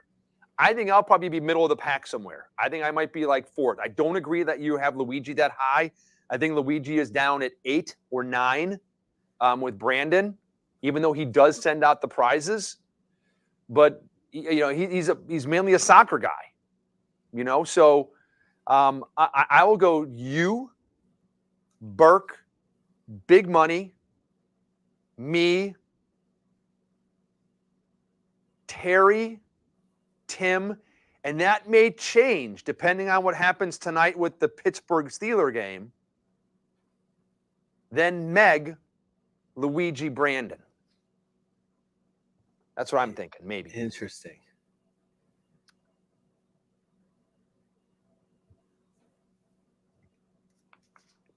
That seems weird, Skeet. I've got 3 on the board right now, but I don't think that's going to stay. By the way, it's 2:37. Tampa has the ball again, up 31-0. So I'm actually going to check in to the San Fran Dallas game. I have not done that yet. I've not officially made my prediction. Now, let's check. What I normally do, y'all, is I check DraftKings just to see what the spread is, the over-under, those kinds of things. Right now, it's Dallas -3, so they're calling that a toss-up since Dallas is home. The over-under is set at 51.5, which is one of the higher ones we've seen so far in the playoffs. I believe the Chiefs one is 46.5, so this is actually that's the highest one of the day. And even tomorrow, Cardinals, Rams, 2 high-powered offenses at 49.5. So that's interesting. Tom Brady goes down. Is the tide turning? Is it red? Dude, the fourth quarter just started. We've seen teams do this. Yep. We've seen a team score 34 points. It's interesting to see the chat. Tundra Walker says, nope, Burke's going to go 5th or 6th. Wow. Someone else says, hey, don't forget, Burke went to Harvard. He's a smart dude. He's a smart guy. Listen, I'll be honest with you. There's not a bad pick. I mean, the only reason I had Tim Lowe is that a lot of people don't know him and don't even know what his name is in the React thing. So even if he does do well, it's tough to know if that's him. There's not a bad pick, but Brandon probably knows the least about football. And you got to figure no matter who the Buccaneers play, Brandon's just going, it doesn't matter, all in on the Buccaneers. Yeah, and that's a nice little return there for the Eagles. So over under here is 51.5. I do think San Fran is going to score 30 points today. And I think Deebo Samuel might have 2 or 3 touchdowns. And I think Dallas is going to score, I'm going to go 24. Let me see where I went. 30-24 San Fran. Ooh. I do think there's going to be kind of a lot of yards here, but I don't like to pick over 8, and I do think it's going to be more than 7. So I'm going to go kind of middle of the road here at 7:47. That's an airplane. You went 7:27 or 37 for this game and 7:40. Are you on like this airline kick? Yes. You've been doing a lot of traveling. Yes, I have been. And flying car, dude, come on. The over-under is set at 51.5. That's the experts in Vegas who don't like to lose millions or billions are setting that over-under, and I'm right around there. So I don't think that's way too high on the score, my friend. And I do think that Dallas is going to get more passing yards today because I think San Francisco is going to run the ball a ton. But I don't know that Dak gets to 3. So I'm going to go 290, 295 for Dak. You feeling so fly like a G6 starting Park? Stavros says 37-24 Dallas. Wow. Bourbon Drinker says Jonathan first, me second, big money, followed by Luigi. He's got Luigi in that 4-5 spot as well. You guys, I don't know. A lot of people are moving Luigi up the board, followed by Meg, Berkey, Uncle Terry, Tim G, and then Snarky Boy, let's go Brandon at the end. Part of it, Dave, is because Luigi had really the last 5 weeks, Luigi has been in the skybox in the top 50 almost every time. Yeah.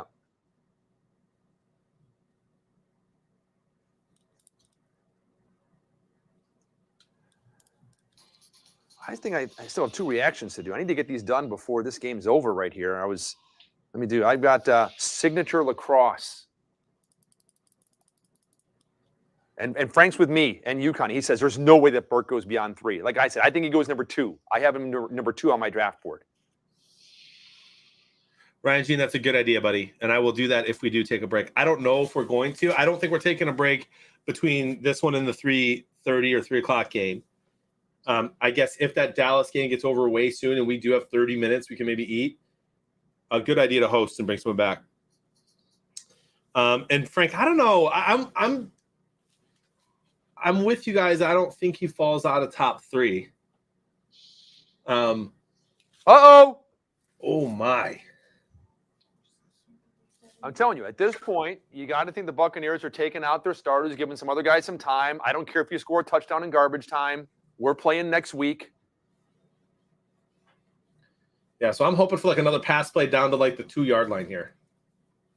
I need some more yards, and I hope you get your touchdown because I went 632, and we're in the 500s now, my friend. Ooh, nice run. Oh, touchdown! There you go. Boston Scott instead of your boy. Okay, there's a lot of time left. Dude, they could score 34 points in this quarter. Yeah. Now, listen, at this point, they've already kind of given up. They punted twice where they probably should have gone for it. Onside kick it, dude. Do something. Try. Have fun. You have nothing to lose. Yep.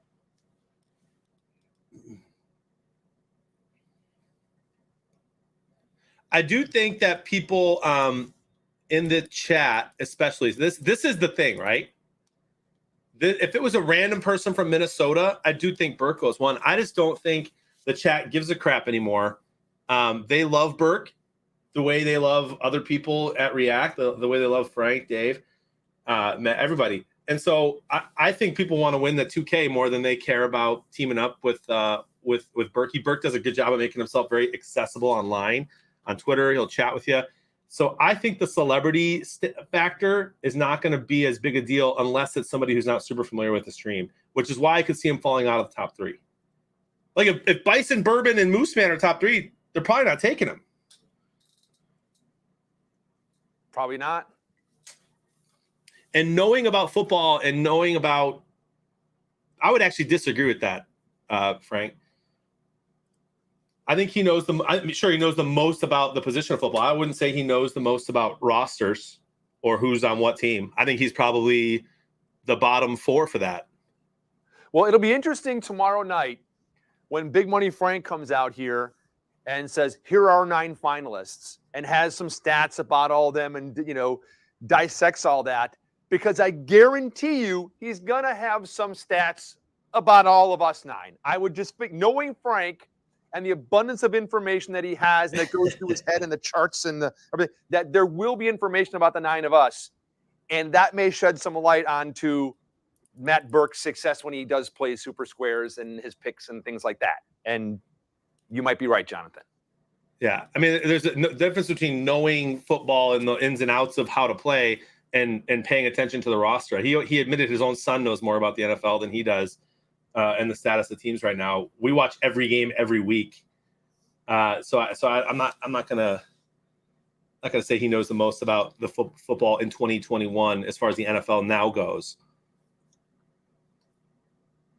I'm looking at my game group, John. I still have one reaction to do, and I'm in third place. I still have a reaction to do. I've got 59 points. You have 59. You have 59 total right now. Total, yeah. And I have 30 predictors. The other predictors, 14, 15, 14, 16, 17, 14, 17, 19, 8. I've got 30. and I'm in third place. There's still time. And I'm going to knock it out and just do my last reaction. It's the NFL Hall of Fame. Where else would you rather be, as Randy Moss asks? I've got 42.54 points total right now. The highest score in the country right now only has 83.71. Yep.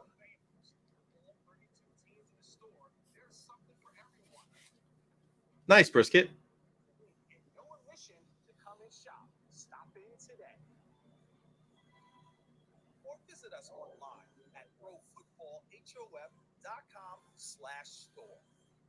Skeeter, I demand at least 4 more of those stories before the end of the night.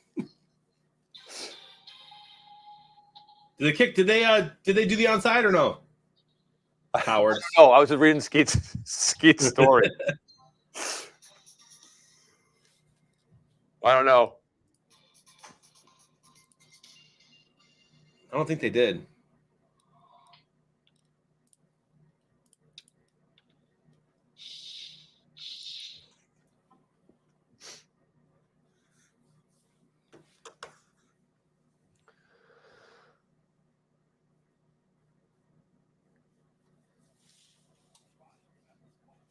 All right, here we go. Philly is going to try to do something here to make this somewhat of a game, and Bucs do seem kind of content to run the ball.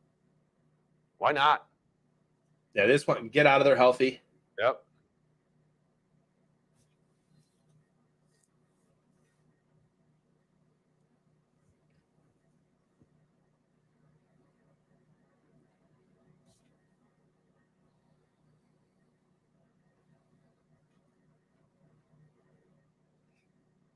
I think you're going to be seeing a lot of Mike Evans, my friend, this playoffs. Probably. Yep. Especially with Godwin going down with that injury. Yeah, and the injuries this year do suck. You feel bad for the Packers losing Robert Tonyan. The Bucs don't have Godwin. The Rams are without. Gosh, I'm forgetting his name. Robert Woods, who had a heck of a year as a second guy to Kupp. You hate to see some of those big time players out, but good teams adjust, and here the Bucs are.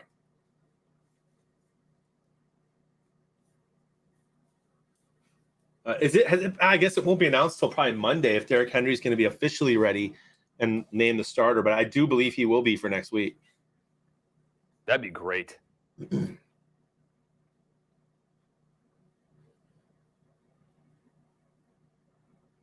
All right, no more throwing the ball because I'm within 2 yards of Tom Brady. Don't throw it, Tom. Hey, there's 2. Did you need 2 or? Yeah, I'm 2 yards over. Ah. I picked 227. Now he's at 231. So I'm at 33 predictors. But so what's interesting is the way this works. As the yardage goes up, the total yardage, I gain points. If they are passing yards, I lose points. Yeah.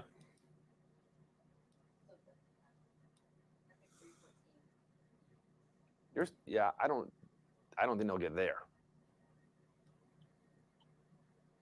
Although Tom's in a shotgun with 4 wide receivers right now.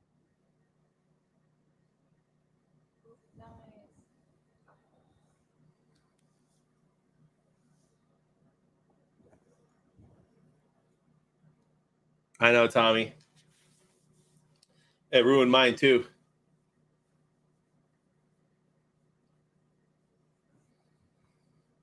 People are starting to ask on Twitter and trying to why is Tom Brady in the game?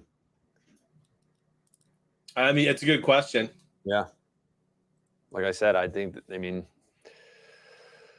I thought And they're going to pass. Unless this is the rare 3rd and 2 design QB Tom Brady run here, which would be dumb. And they're not going to get it, and that's not a flag on McLeod. Nope. So Now, 4th down. Now, instead of running the ball, you've run the ball successfully this game. You have a 3rd and 2.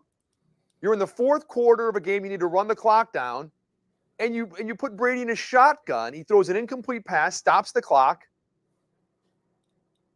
I don't agree with that at all. I mean, it's not like it's going to be a game changer, and oh, look what's going to happen. But still, I think this is a stupid play call.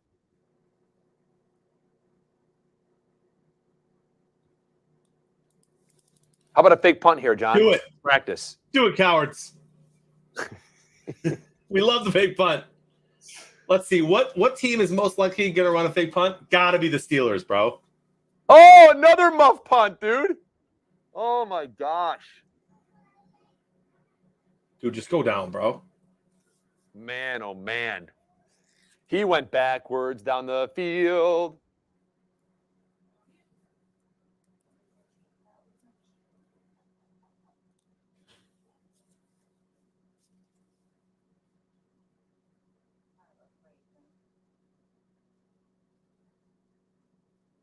Skeeter.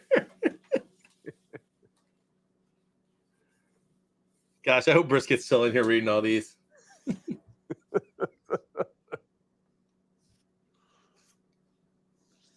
I think maybe Skeeter just made up that last story right there. That one might be the one that he made up. Yeah, I think that one might. Yeah, he might be blowing smoke on that one. Did you find out yet? What's for dinner over at React? Nah, dude, I have no clue. That used to be such a big topic of conversation last year, every week. It was a big topic last year. Fake news. I've seen his daughter. Oh, it's fake news? I've seen his daughter. Yeah. What's he doing? The KFC plant-based chicken? No, I've seen his daughter. Fake news. Frank says that's Brisket is totally still here. And Frank came in and said that is fake news. Brisket's Skeeter's last story about Brisket is fake news. Okay, that one's fake. Yeah, he said that he has actually seen Skeeter's daughter, and that's fake news. It's just crazy because the other story seems so real. So the I know that this one's not real is just what a play! Nice job by Devontae Smith there. I think Frank is as fake news and Skeeter because I don't think Skeeter has a daughter that's that old. Yep. I think it's fake all around. I believe he might marry off his 6-year-old. Does Big Money know what's for dinner yet? I don't know, Frank. Hey, Frank, you still here? Yeah. What are our plans for dinner tonight? Jonathan's asking. I bought it. It's your choice. It's a smorgasbord. Oh, Frank said he's already bought it. It's a smorgasbord. Nice.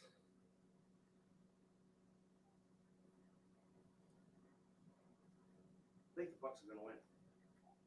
I think there's a pretty good chance that the Bucks win. This scale here on the thing I looked at says 99.7% chance they win.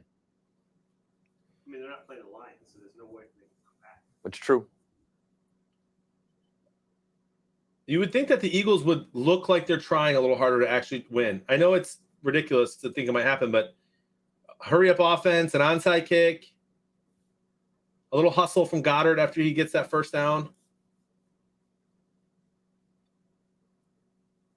You score here, and it's a 2-score game. No, it's not.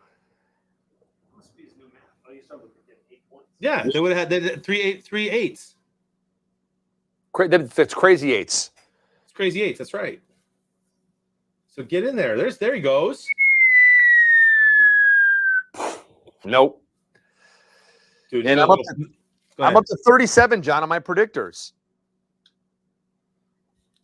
And I'm still not leading my game group. I'm up to 22. I need the passing yards to stay the same. Same I need here. Tampa to hold on to that, right? Got to be getting close, huh? Box score. Yeah. Hurts is at 2-0. Eagles are 202. And Tampa Bay is 237. So they could change on this drive. Uh-oh. That's going to be big for a lot of people. It'd be huge. And then obviously I'm okay with the yards in general, just not the passing yards here. I need the yards to go up total. I've only got 20 yards left on my pick for total yards. So I'm right now about maxed out. If the game ended, I'd be good.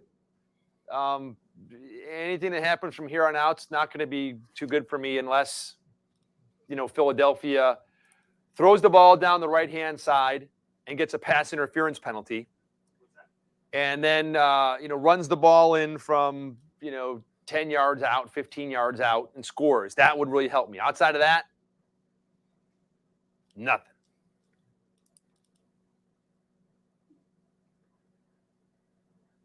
There's the screen that really hasn't worked a ton today, but it worked that time.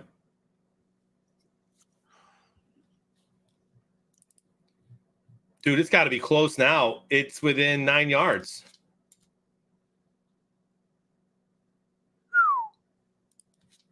$231, $265. That's before the sacks and everything. Yeah, Tom's been sacked 4 times for 28 yards.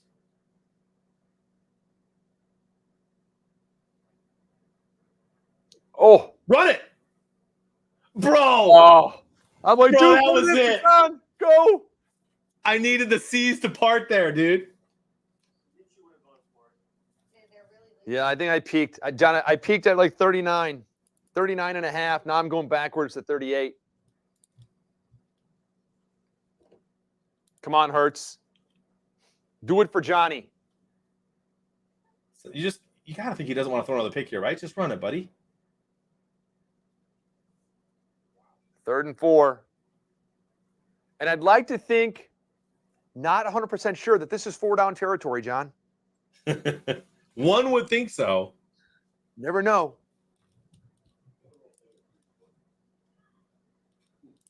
So the next game is 2 NFC teams, should also be on Fox, but it is not. They've got Georgetown at St. John's. Nice little battle of 2 Catholic colleges there. And it looks like the next game is on CBS. And Nickelodeon. That's right. Big 3rd and 4 here. Hurts throws it. That's what we need. Tackle him. Yeah. Oh, no. Oh, he gets in for the score. Dude, that was perfect. Oh. But they're going to get another chance. Go for 2. So that's going to help me with the score, but hurt me with the total yards, my friend. And passing just flipped. Oh, man, I'm going to get destroyed now. Yeah, 242 to 237. So we need like one pass from Tom here.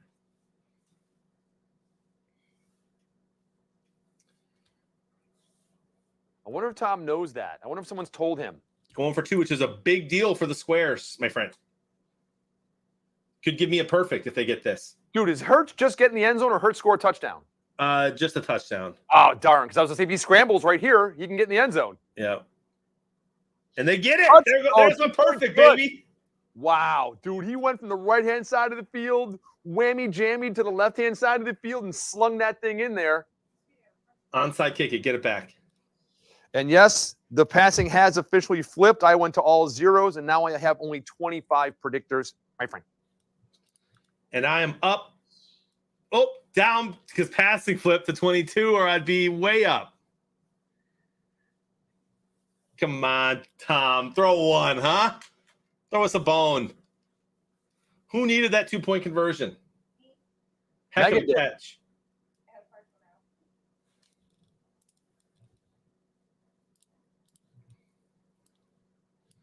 Finally in the top 10 of my group.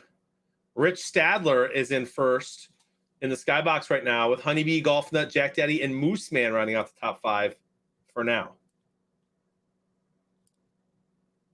I bet a lot of those people would get some more predictors here of passing switches.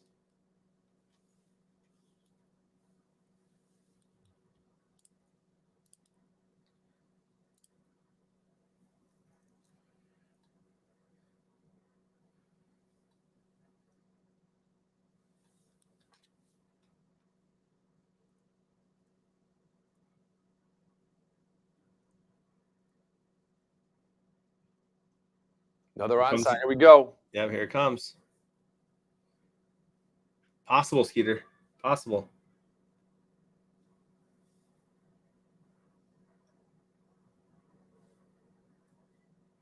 Nothing going there. Yeah, nice coverage. Now, Eagles still have 3 timeouts and the 2-minute warning, so they will get the ball back if they can come up with a stop here. Will Tom be throwing? I think so. You put the ball. This is what Joe Burrow should have done, dude. They got close to overtime yesterday because on the second to last drive on 3rd and 2, Joe Burrow hands the ball off, even though he's been throwing the ball all over the field. And then 4th and inches, they kick a field goal, and then he gets the ball back, and they run it 3 straight times, and the Raiders have the ball with a chance to send it to OT. Put it in your MVP's hands. Let Tom get a couple first downs here, end the game.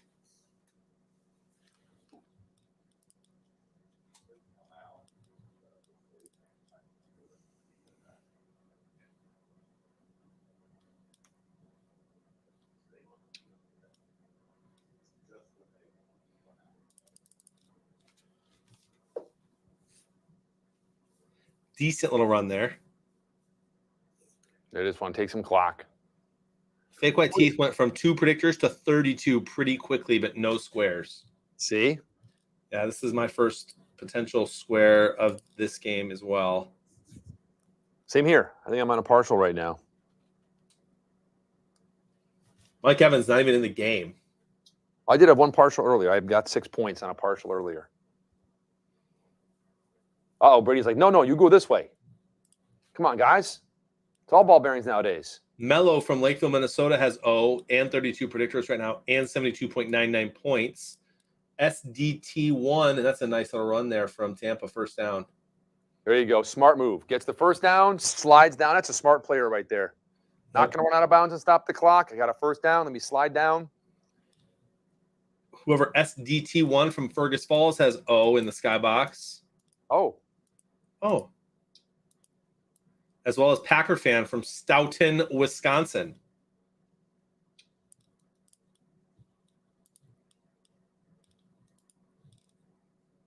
All right, Tom, throw the ball.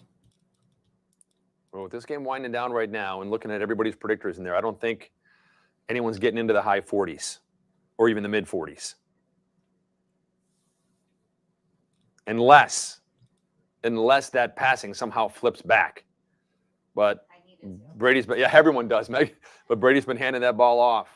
Yeah, if he can pass, if he just throws a short little pass that goes for a long time, that could be nuts. But this looks like a run play here. And it is. And my goodness, Eagles, what do you know what they're gonna do? Well, you know what? The Buffalo Bills knew what New England was going to do a few weeks back. Didn't make much of a difference. And Philadelphia calls their second timeout right now.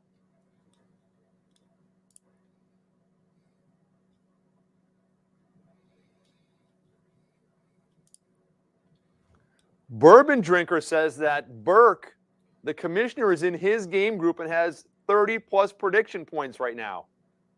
What the what?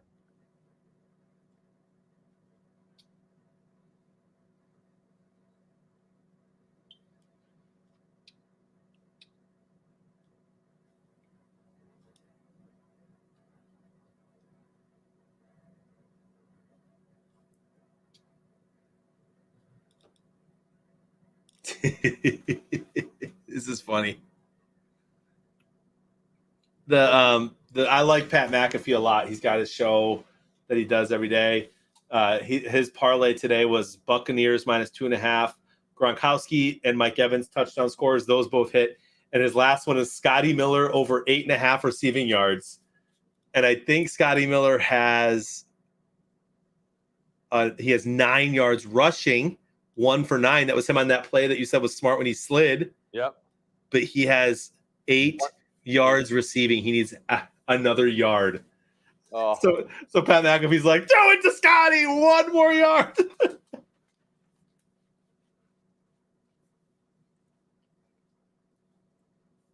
Scotty's in the game, and they're going to pass. Does it go to Scotty Miller? He's number 10 there on the outside. It does not. And that's another first down. And that should be the That should be the nail in the coffin right there, my friend. No more timeouts, except for the 2-minute warning. The Bucs will need to run more, though, than 3 plays. And that's the yards just flipped by 1 yard, which put How? our predictors How's that? to 32.4615, my friend. I went back to 37 now. Nice one. Any yards here help me at all, so from either team. So keep What happened, Frank? going forward. What are your predictors, John? 32. They just went up again after that run, so they'll go up to 33 or 41? 34. Frank's at 41. I'm at 37. You're at 32. I'm 34.8. Meg's at 34. We're all up there in the 30s. What's Berkey at? Burke was up there, but maybe he had the passing yards.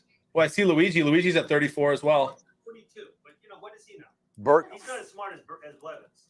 42. I'm not even trying to be arrogant. I don't think Burke's in the top 6 when it comes to active NFL rosters right now outside of the Ravens and the Vikings. He admits it all the time. He doesn't watch football. He doesn't know who the backup running back is on the Rams or that Akers got activated. Like, he admits that he does not pay attention to that stuff. Dude, you think Akers is going to play a role in that game? Dude, I do. He had a couple of carries last week. I do think that him and Michelle are going to probably get close to splitting, I would guess. Dude, Akers more of a receiving back anyway, so Granny Leadfoot right now. I haven't seen Granny Leadfoot really comment at all. Maybe I missed it. Up to 40 right now. 40 predictor points. So I was just saying like 10 minutes ago, I don't think anybody's getting into the mid to the high 40s with the way the game is going right now. And all of a sudden, boom, people are up into the 40s. yeah. Well, you did say if the passing switched, maybe, and it did, and you're seeing the effect there. Now, I missed what down it was. Oh, I'm not sure. It's a commercial. Must be the 2-minute warning.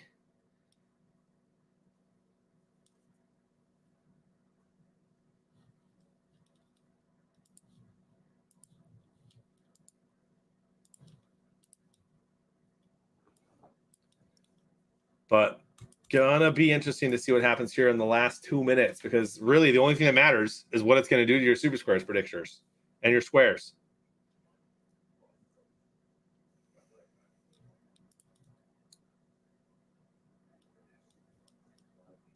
Do you think Bruce Arians is the kind of coach who would draw up a touchdown throw? No. I don't think so. Not like the Bengals against the Ravens a couple weeks ago? No.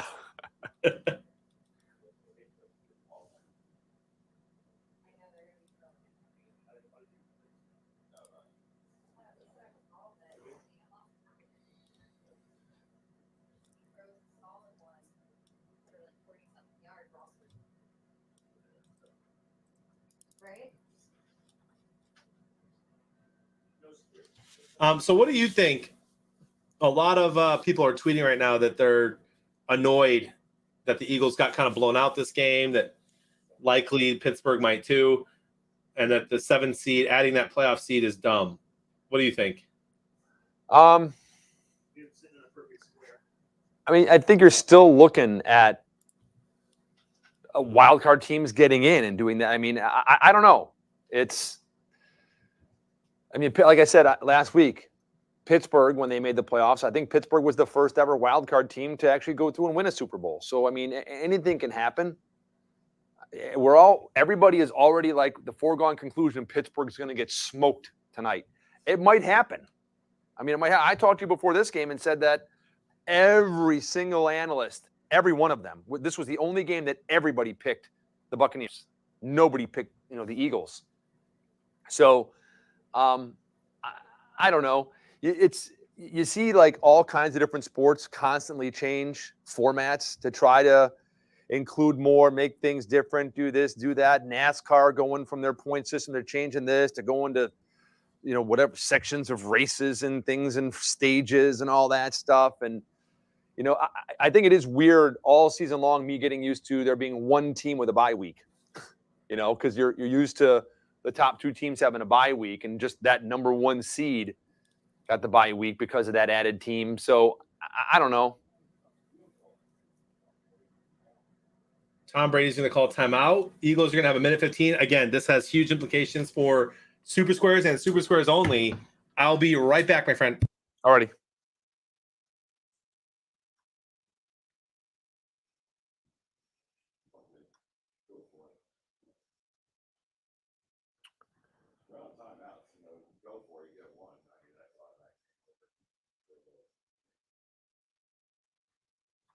I'm just looking really quick here online at some of the tornadoes down in South Florida. We were talking about that earlier. There's a lot of videos and a lot of damage down in that area. So a lot of family down there. I just hope they're all right.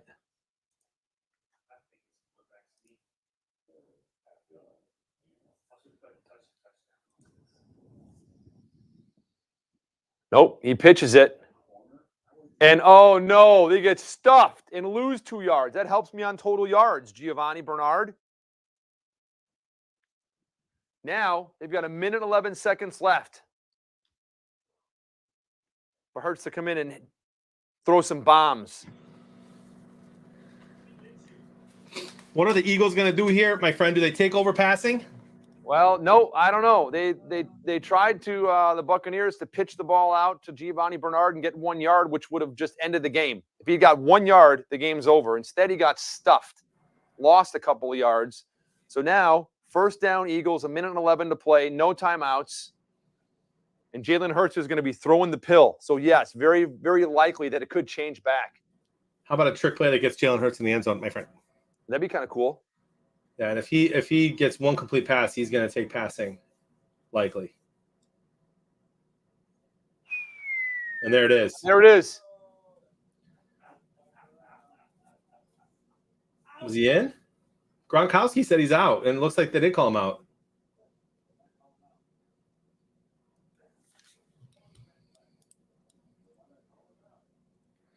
Yeah, he just needs one passing yard. This is nuts.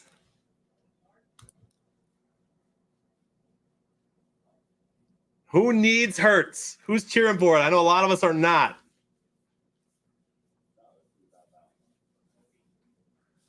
An interception would do well. Even a sack could end the game if they decide to stop trying. And there it is. Oh, there's the pass. I told you it was going to be a tight end day for Dallas Goedert and Gronkowski.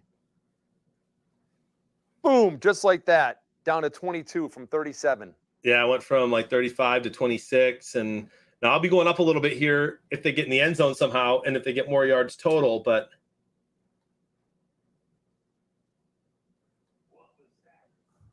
that's not a fumble. Did they really just call that a fumble? Let the clock run, huh? Goof, is that true? Is that what's are you guessing that because fumble, he hasn't interviewed? That's a What's that? fumble. Okay. So what do they do? What are they doing now? Why is the clock still running as the referee holds the ball? Okay, here's your last play of the game.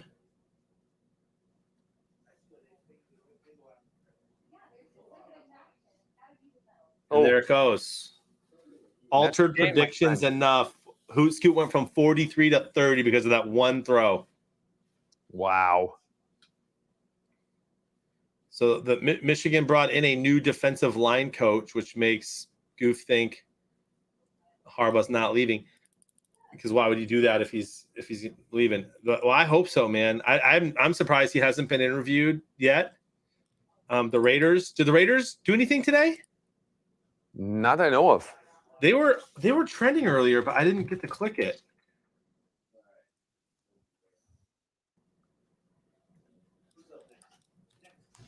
Dallas 49ers.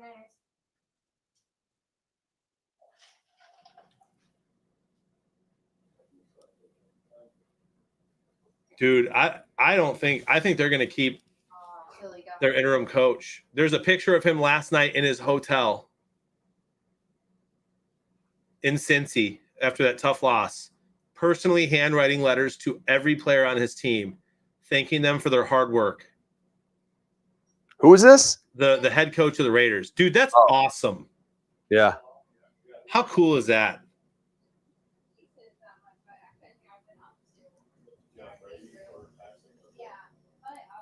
The Raiders and QB Derek Carr have a mutual decision to make this offseason, and sources say the choice of the head coach will be a factor. Interesting.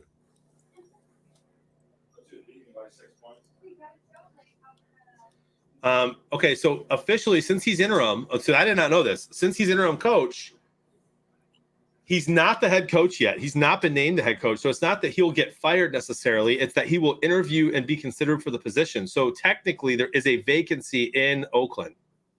In There we go. Vegas. It's Oakland. You're right. So that's very interesting. I mean, think about what he went through, going through everything that team went through, from the Gruden to the DUI and everything that team went through. And he comes in as an interim head coach and gets them into the playoffs. I know they lost, but gets them to the playoffs. Why are you going to get rid of that coach, man?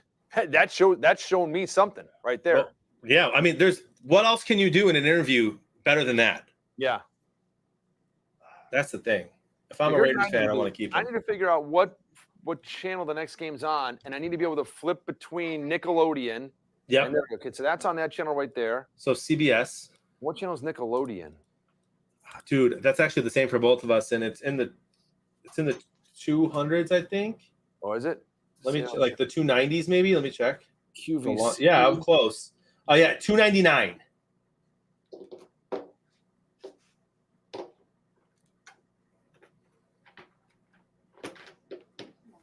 There we go. So now I can just hit last channel and flop in between these guys if I need to. Yeah, because the one thing that disappointed me about Nickelodeon's coverage last year was that it wasn't like the graphics weren't live. It was in the replays. And I think it'd be so cool if they could find a way to make it live, where like the ball has like a fireball on it. I mean, they did it with the puck in hockey and with the blue light. A lot of years have been passed since then, Yeah. They should be able to figure that out. Well, how long do we have till this game starts? Is it 4:25? That game? Let me see. 4:30. Yeah, it starts here in just 13 minutes. And ESPN has Philly at 2:44, Tampa at 2:43. Wow. For passing. Well, that's why it may take, before you get your final score on your game, it may be 5, 10, 15, 20 minutes. It all depends, because we look at the NFL. We are our official stats provider that goes in and does everything. A lot of times Uncle Terry is going to have to wait to make sure that everything is correct, especially when it's something this close and can make such a big swing and difference. So I'm very excited for this game.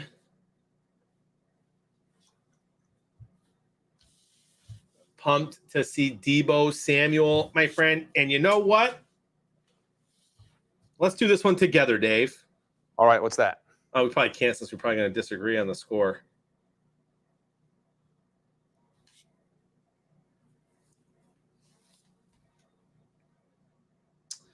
What was your predictor, my friend? For this game we just finished? For the one that's about to start. San Fran, Dallas. I've got San Fran 30, Dallas 24. All right, I'm opening up mine right now. We can do that, Big Area. We can do some marbles in between games, guys. Just give me like 2 minutes after we talk about our predictors, and then I do a little Monopoly here. I kept a close game, and I went Dallas 28, San Francisco 24. Wow. What's interesting is I always look at all my stuff and come up with what I think is going to be the score, and then I look at like the over and under and what Vegas says, and I was within 1 point on this one. So yeah, I have 28-24 Dallas. And I've got 30-24 San Fran. So we're a little close there, but kind of flopped. Total yards, I went 747 like the plane, man. What about you? On total yards, I went 700. I think, when you look at Dallas, they're number one, 416 yards a game. San Francisco, 8th at 388. You're almost at 800 yards there. But then you look at defense, and I'm always a big fan of defense. Defense wins championships. Total yards against, 310 for San Francisco and 351 for Dallas. So I looked at those two and said, hey, we're around 670, but they're good offenses. So I went to 700, a little under what you were at, but 700. Nice. And so it's going to be, I think, a toss-up for passing, even though I do think that the favorite for passing yards is going to be Dak. I went Dak Prescott and Dallas at 295 passing yards, my friend. Now, I went Dallas as well, and Dak Prescott and Dallas is third in the league, averaging 291 yards, but the passing yards against for San Francisco for the season is only 206. So a big difference there. I kind of split it in half, and I went at 253. All right, well, let's see what happens. I'm excited about the game. We can, in a second, do some marbles. Before that, though, Goof wants to hear what I'm thinking for today. So Monopoly only, of course. I've got regular San Fran plus 3.5, and then in the little parlay, I've got San Fran plus 3.5 over 51.5, a Debo touchdown, a CeeDee Lamb touchdown, and a Jawan Jennings touchdown, my friend. Jawan Jennings. Yeah, he had, I think, 2 against the Rams last week. Interesting. So do him 2 of those, my friend. All right. Now what do you think? A little marbles while we wait? We got a couple minutes here. Not sure if you want to. And after I get into the race, I'll run around the corner for like 3 minutes and then run back. We've got about 8 minutes before this game starts, my friend.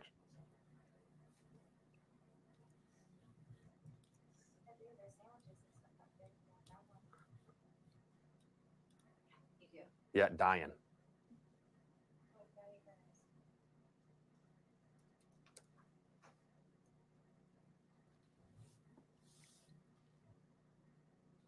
Kobe, DM me on Twitter.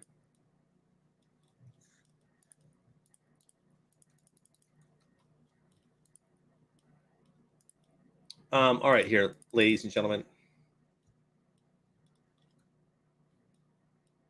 The commish, by the way, hit some squares last game and won his game group, and Bourbon Drinker was in there. How about that?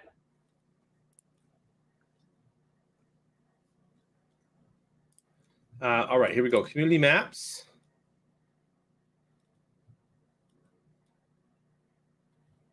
How about the Speed Fine Race? Sure. Ladies and gentlemen, exclamation point play starts now. All right. I'm watching. I'll be right back, but I'm watching. Yep.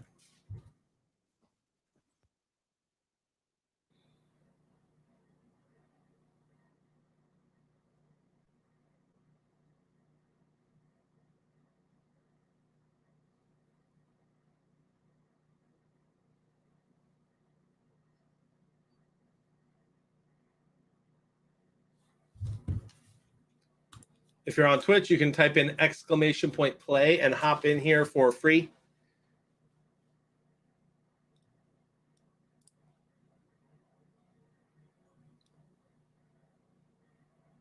Dr. Disrespect is at this game, so is Tim the Tap Man. Going to be interesting to see if either of them get on TV.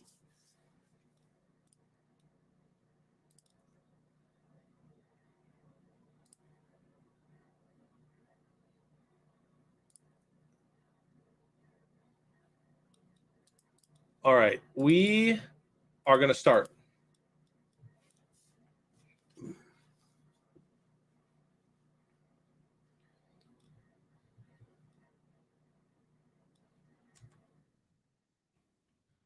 Here we go. 38 people in. Meg is in. Oh, man, this is quick. Big Money Frank out to a nice lead. Starting Park, Bison Thumper up there. Jay Price, Moose Man, and Cheese Paul. Cheese Paul, you've been struggling lately. Starting Park Racing just fell off the map. That's what's happened here. There's a 0% chance of that. Apparently not 0. And Jay Price out to an early lead.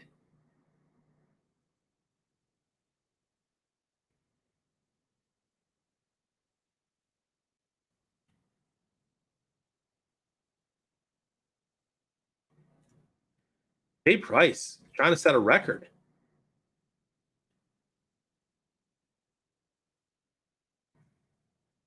Not going to quite get the record, but very close. Congratulations to Jay Price. I don't think you can lose this, but he does get jammed up. Oh, no, Jay Price. What happened? I jinxed you. Ryan Jean takes it. Pack Wyoming, Billy Pulverizer, then Jay Price, then Kobe. Syndra falls off. Flying card, Cheese Paul, Average Joe, and 80s Dave in the top 10. My goodness. Father Josh towards the end there. And Meg's almost dead last. Shocker. Big Money Frank is this time, though. Man, what happened?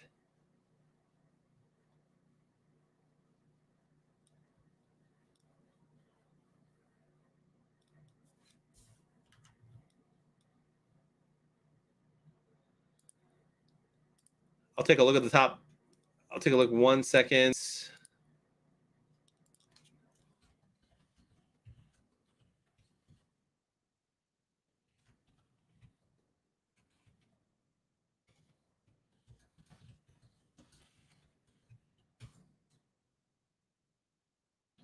Congrats to Ryan Jean, you legend, Pack Wyoming, who's had a couple great days of squares already.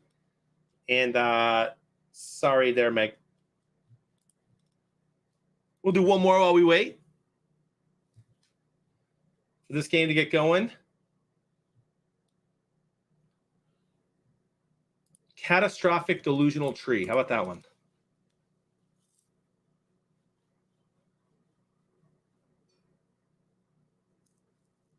Exclamation point play.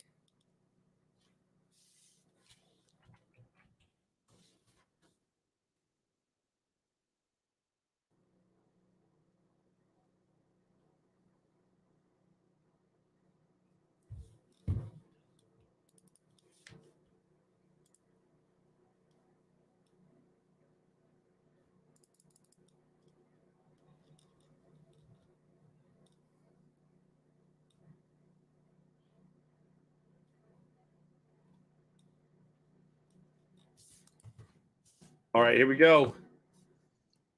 I think 80s Dave is back. Yes, sir.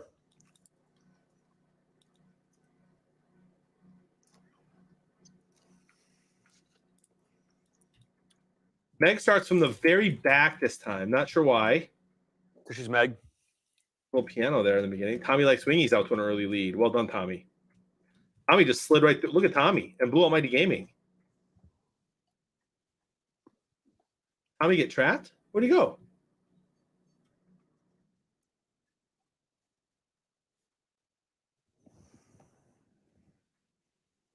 Blue Almighty Gaming. Cheese Paul Metal Mama right there. Moose Man's in the way back this time with a Absolvate, Father Josh.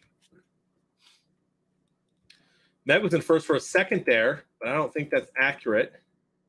Right now, it looks like Blue Almighty Gaming's game to lose, but Cheese Paul, Metal Mama, Tommy, Sweaty, and Frank all right there.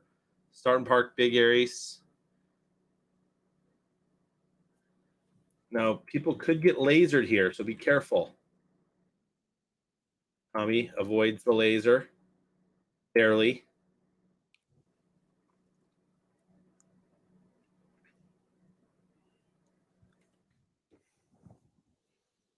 Oh, gosh, I'm stuck in the bowl. All Sweaty. Blue Almighty and Tommy likes wingies, and then all Sweaty, top three. Big Money Frank fourth. Hoot Scoop fifth. Dave. Ooh, me sixth. Boba 7. Dave 8. Take White Teeth, Granny. Thank you. Look at all these people beating Meg. And then Meg does end up beating Brother Raj and Native. Barbara Eddie. How does it? Oh, if you win, you go up there,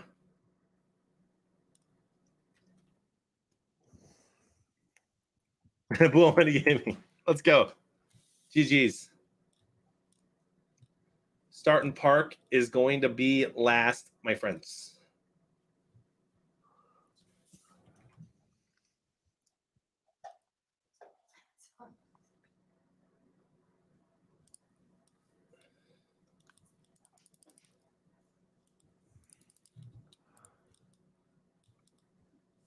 The Nickelodeon countdown, 35 seconds until wild card game time.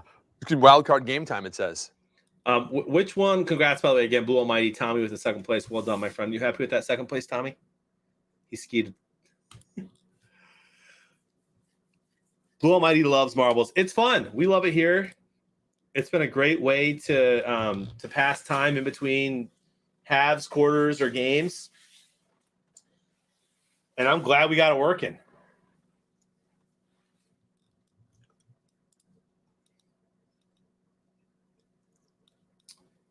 Bum, bum, bum, bum.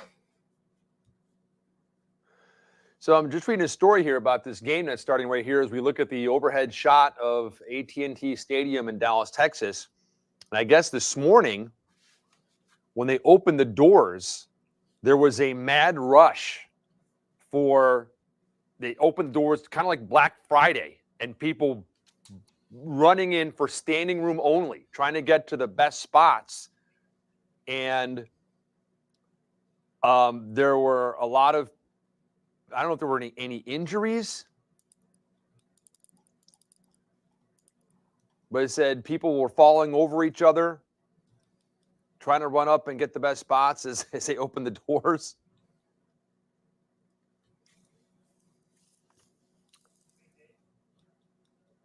Yes, sir.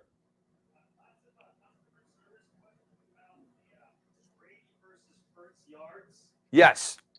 People say Brady has more, but after sacks and everything, Jalen Hurts by 1 yard. Right now, it's still 1 yard. Oh yeah, it's been firmed up by the NFL. And the NFL has officially. Yeah, so Okay. People are complaining why it's not just about their passing; it's the team yards. Yeah. Someone also, Frank. Someone asked. They said, "Hey, what happens if it comes into a dead tie between the quarterbacks?" Both right. So you both get points. Exactly. So as I mentioned before, it may take some extra time to finish this up. It has been officially done by the NFL, and it's not when you look at a box score and go, "Oh my gosh, Tom Brady had more yards." It takes into account the passing yards, and then if a quarterback gets sacked, that comes off of the passing yards. So don't look at just hey, here's the box score with the passing yards and what the line is. So that's how that stat is figured out. It's been done that way ever since we started doing this. So for those that are asking questions about that, that's how it's calculated and done. In the meantime, as someone had mentioned that Matt Burke hit some squares as well. And I'm not going to make this Matt Burke's tweet of the week. Maybe we should make this Matt Burke's tweet of the week. What do you think? The who's next? Matt Burke's tweet of the week. Yeah, so as we're talking about drafting tomorrow night, who's going to be the top person that gets drafted? Where is Burke going to go? Will he be number one because he's a Minnesota guy? No, he doesn't know that much about football outside of the rosters. Matt Burke just finished first in his game group with a 4-point lead. So it wasn't even that. It was kind of close, not that close. And Matt Burke's tweet 10 minutes ago, while posting his game group score, who's next? Matt Burke's tweet of the week. We'll see how Burke does in this next game. Jonathan, by the way. Jonathan, I think, finished, I don't know, John, where were you? How'd you finish last game? I think Burke had 4 more predictors than me. No, but as far as like everything with your squares and all that stuff. What is that noise? I don't hear anything. Is it like yesterday? It's SpongeBob. Is it SpongeBob? Yeah. What was that noise? I think I had 26 and Berkey had 30. But did you get any squares or anything? No, I had one perfect at the very end, but that's it. Nothing else. Predictors? Burke He had 42. No, Berkey did not have 42. No, he had 30.33. He had 30, He must have flopped on the passing yards like everybody Yeah. else. like everybody else. Down for John.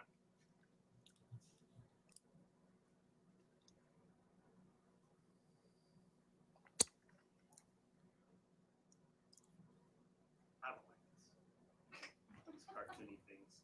Yeah. That's actually funny, Kobe. It's interesting how many of these newer stadiums have standing room. The Ford Field has standing room. Dallas, I think Atlanta has standing room as well.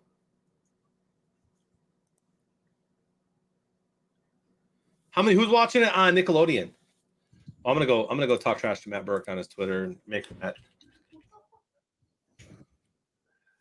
What are you gonna say? Something like every once in a while a squirrel finds a nut, or there's a lot of ball game left today. I mean, stuff like that. What are you gonna No, say? I'm just gonna say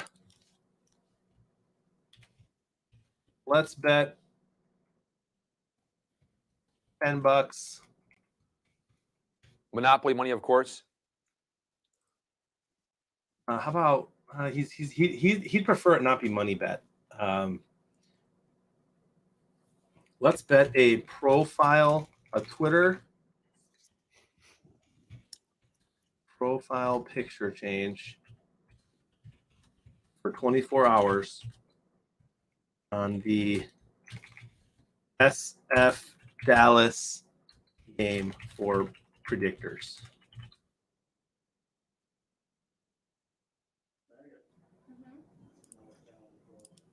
All right, gauntlet thrown down with Berkey. What was that channel again? Nickelodeon? Oh, it's $2.99, I think. $2.99? Yes, $2.99.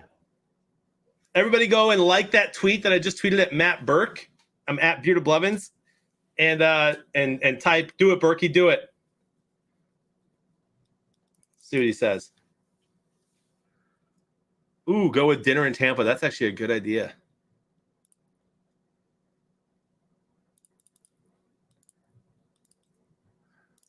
I'm gonna say or dinner when I'm in Tampa. At my favorite restaurant.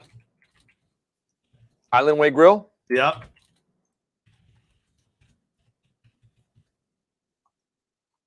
Perfect.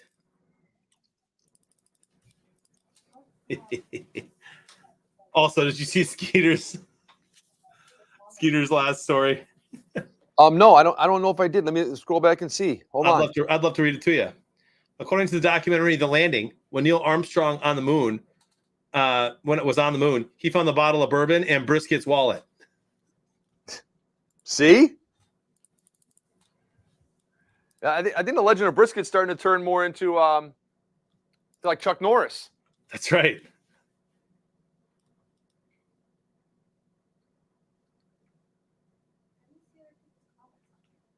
What are you trying to do, Megan?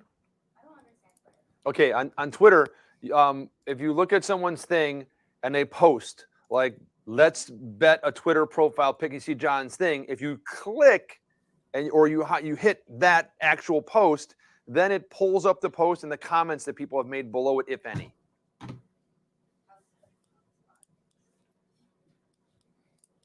How about this? Someone clip that and get down that I actually told someone about how to do something on social media. It'll probably never happen again.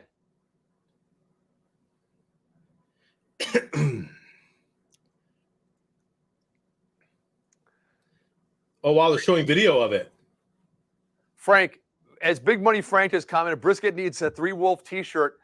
I was just thinking that a lot of the stories that Skeet was posting, I could probably go to the Wolf t-shirt and pull those same stories, and a lot of them were about Brisket. That's hilarious that you said that, Frank.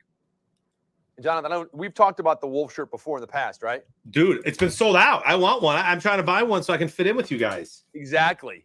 You just, and just reading the comments on there is hysterical. A lot of very similar type stories to what Brisket's sharing with us. I mean, Skeet is sharing about Brisket, I should say.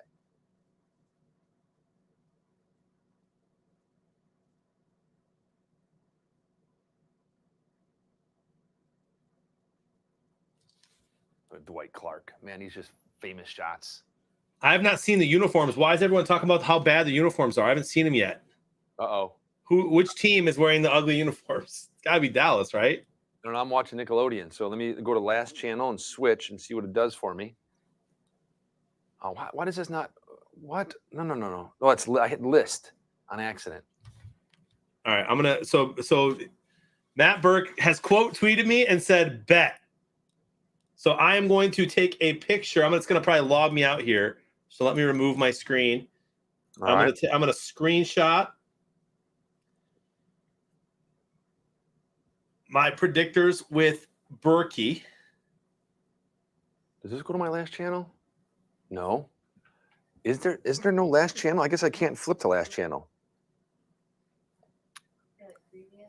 No, I don't see it. I see on, off, guide, menu, list, exit, R.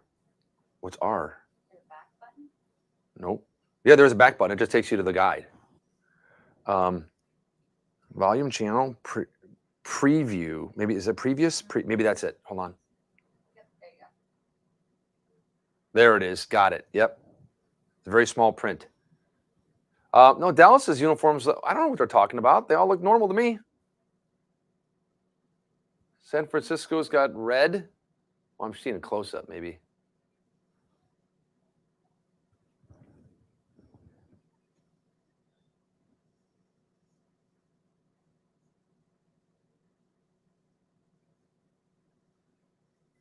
Good luck, my friend.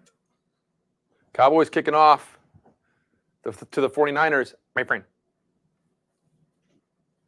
All right. I have made the tweet. I let him decide on if it's going to be dinner or the Twitter profile pick.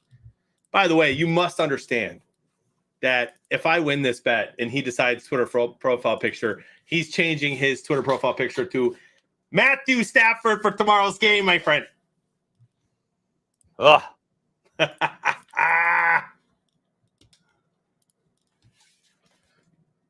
Oh, Here we dude, go. there's a slime there's a slime monster behind him. Is it really? Whoa. Yeah, I'm watching. I'm turning it on. I just wanted to see if it's going to be like as live, as accurate. It's all gone. It's all gone now.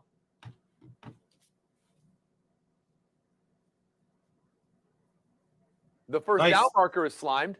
Love that. That was the same as last year. The score looks kind of the same as last year. Now let's see the first replay. Flag.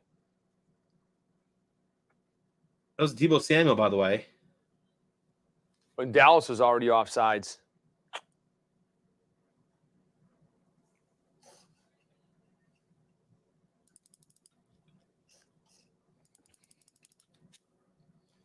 Yep. They called that on Dallas? Yeah. 94. I want to see the slime monster. Dude, he was huge. He came up back like around the 10-yard line, came all up, and he was like a football helmet and arms and kind of flexed, and there was slime flying everywhere. And then he went back down into the field, and all the slime dissipated.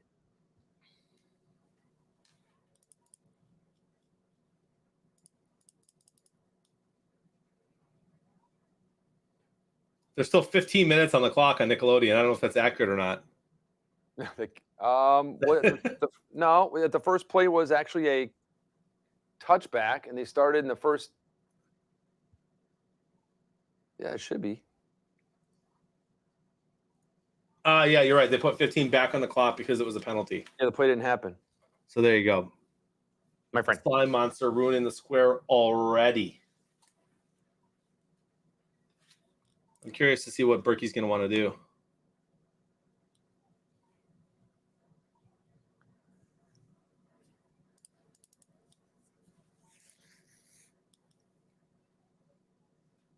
Are you ready, kids? Aye, aye, Captain. I can't hear you. Oh.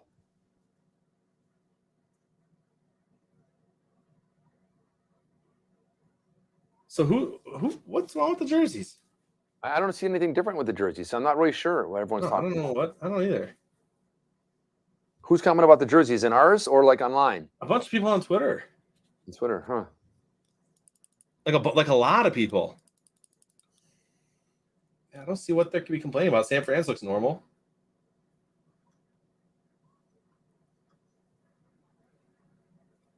Yes, Meg. Welcome to the Twitterverse, my favorite. There's Jimmy G.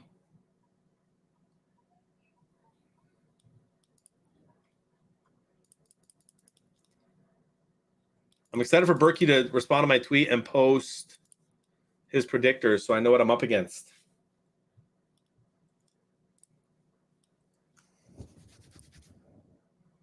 All right, here we go. Box score is up.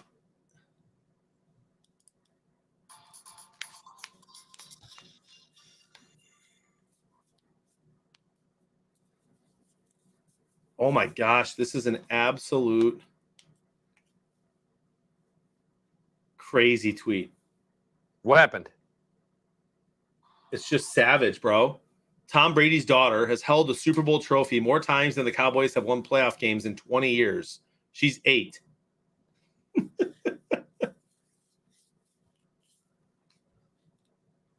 By the way, if you're wondering, Dave, the skybox for this game. Oh yeah. I'm not in yet, but I'm going to join right now. We're not going to mention it a lot, but we'll mention it a few times here in the first quarter. Make sure y'all keep this to yourself. Is TOP9, top 9. One word. I just mistyped it, so I'm going to retype it. There we go. Top 9. I'm in. Hope you'll join us. I hope you'll draft us.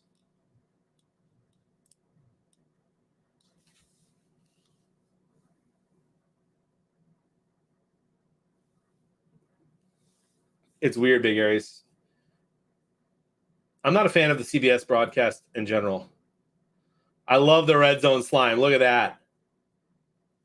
Beautiful. All right, bro. Get one to Juwan Jennings or a quick one here to Debo.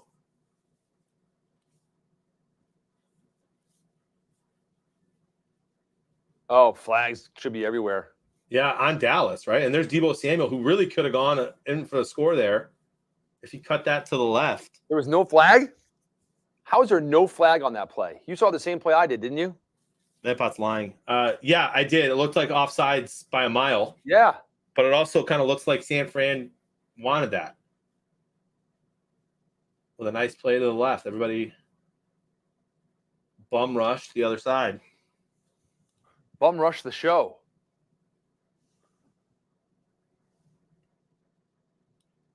That's the slime zone, dude. If they get in that, not the end zone, the slime zone.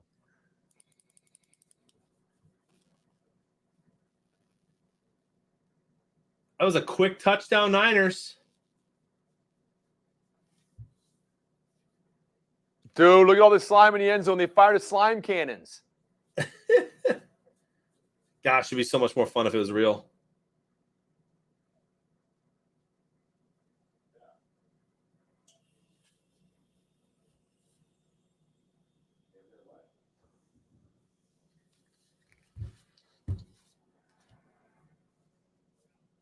Nice drive by the Niners there. I'll tell you what, that was the Elijah Mitchell, and it's nice to see him back at full strength.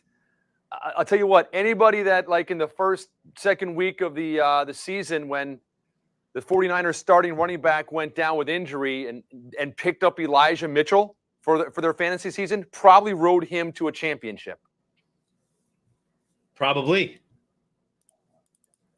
I'm going to do my first reaction of the game. John, I haven't done one yet. Can you explain to me what that is in case I'm new?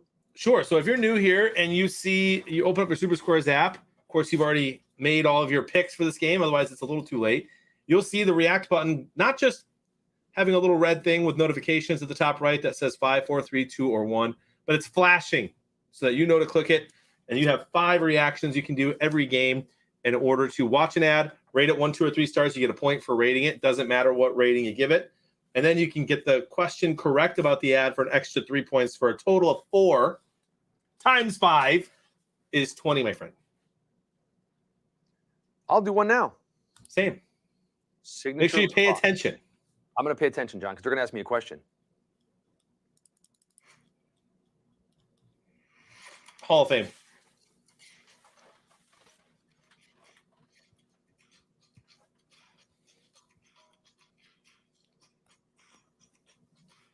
Slime cannon's amazing.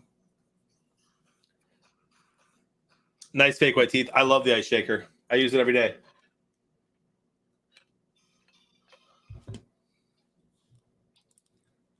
Got it. 4 points.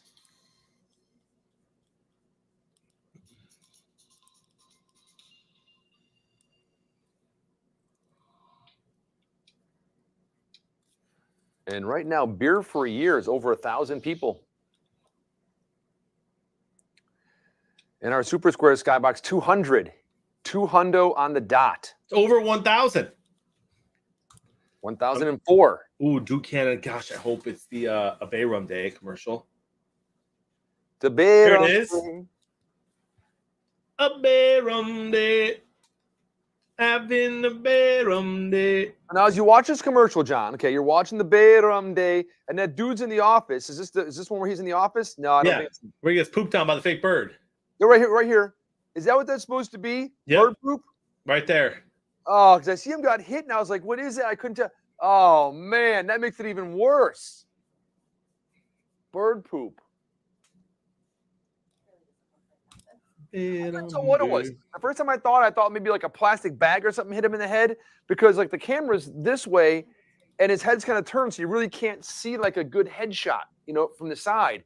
And then I could tell I didn't know if it was like shaving cream or something when I saw it again because I didn't pay attention to that bird over there. Now I saw the bird fly by him, and so yeah, bird poop comes back. That's nasty.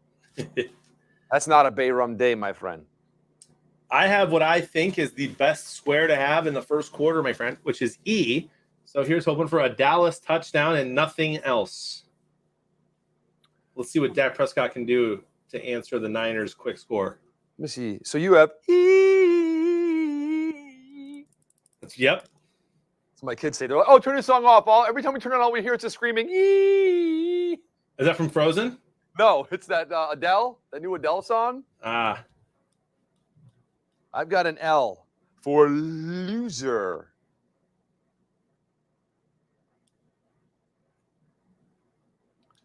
Now, my game group, let me see if there's anybody I know this time in my game group. There's the Rooster. I don't know him, though. Jumanji. Don't know who that is either. Tundra Dude. I wonder if that's a friend of Tundra Walker. The Tundra Walker and the Tundra Dude. Oh, my goodness. He just got smacked down. I don't know anybody. Is there anyone in my game group I know? Shy Bears from Oswego, but don't know him. Nobody. I know nobody in my game group, my friend.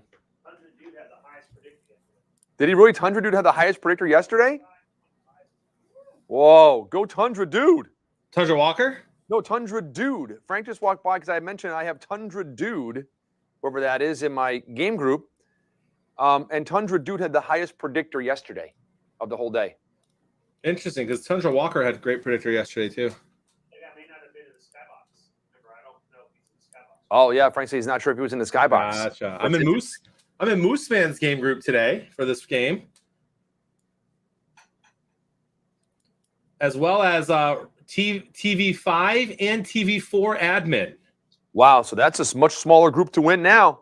I'm not sure who is TV5 or 4, but Moose Man has a big advantage being in this group today. And not a great offensive series for the Dallas Cowboys with 4th and 23, my friend. What a punt. I wish I could say I was surprised. Wow, what a punt. I told you this whole game is going to just be on Dak Prescott's shoulders. If Dak Prescott throws the ball like he can, Dallas has a chance. If he doesn't, they're toast, bro. The problem is he hasn't really done it this year against good teams at all. Well, that's what I said. He had to play. He played in the worst division in football. Played all those teams twice. He had his chances, right? They had some tough games against some teams that are respectable. They did early on lose by 2 to the Bucs in a pretty good close game. We covered that one. And then they did end up beating the Chargers team kind of before the Chargers got rolling, but then they almost lost to the Panthers. They blew out the Giants and the Eagles, and they did sneak past the Patriots in overtime, got smacked by the Broncos, close game with the Vikings. They lost to the Chiefs by 10, couldn't even get double digits. They lost to the Raiders, who are already out. So, I mean, like, again, they've done nothing this year to impress me. They lost to the Cardinals. And so I do think the Niners are going to win this game, and that's what I predicted, my friend. Well, you might be right. We have plenty of time left. There's a lot of ball game left, John. I've never said that in my life. What an asinine thing to say. A lot of ball game left. My friend, you are correct. There's a lot of ball game left. And the Dallas don't sleep on the Dallas defense. They're good. They've got some strong players. And that first drive, as we all know, was an opening script drive that you plan all week long to try to get points on the board. It didn't work for Dallas on theirs. But now it's where the offensive coordinator has to get a little bit creative.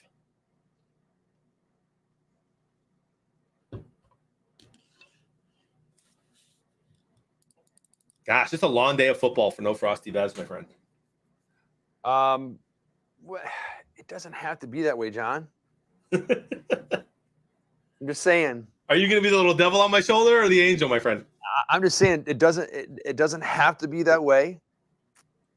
It's a long day.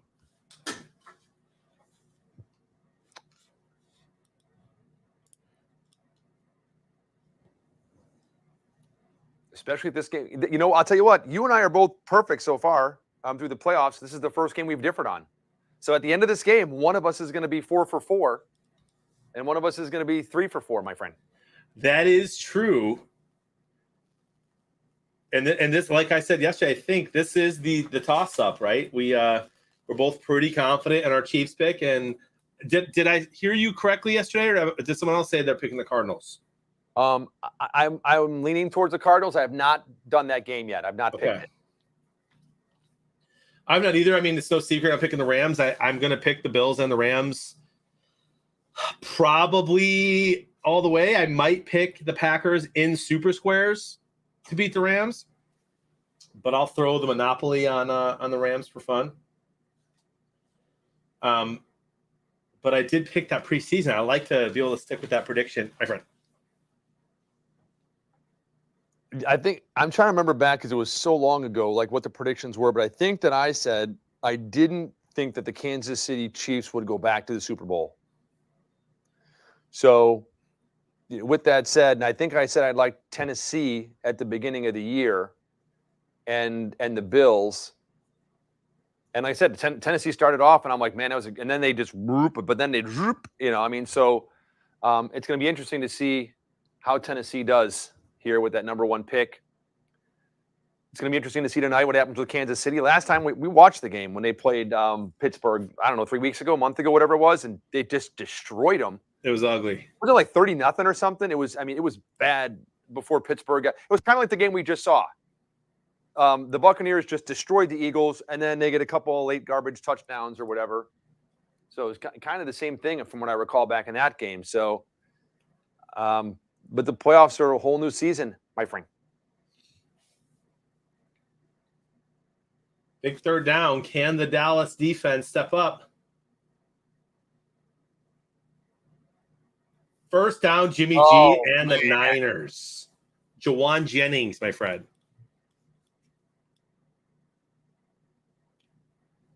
Nice throw from Jimmy G there.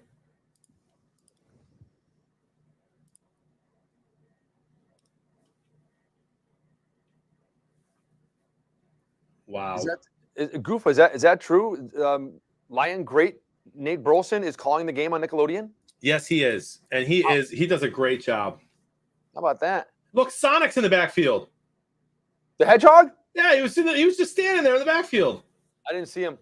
And then they disappeared right when they snapped the ball. That's amazing. Hold on, let me rewind. Let's see if I can see Sonic the Hedgehog. Right before the ball gets snapped, you'll see him in the way back. Oh, he's right in front of the official. Yeah. Incredible. Fake white tee sounds good. Make one for me.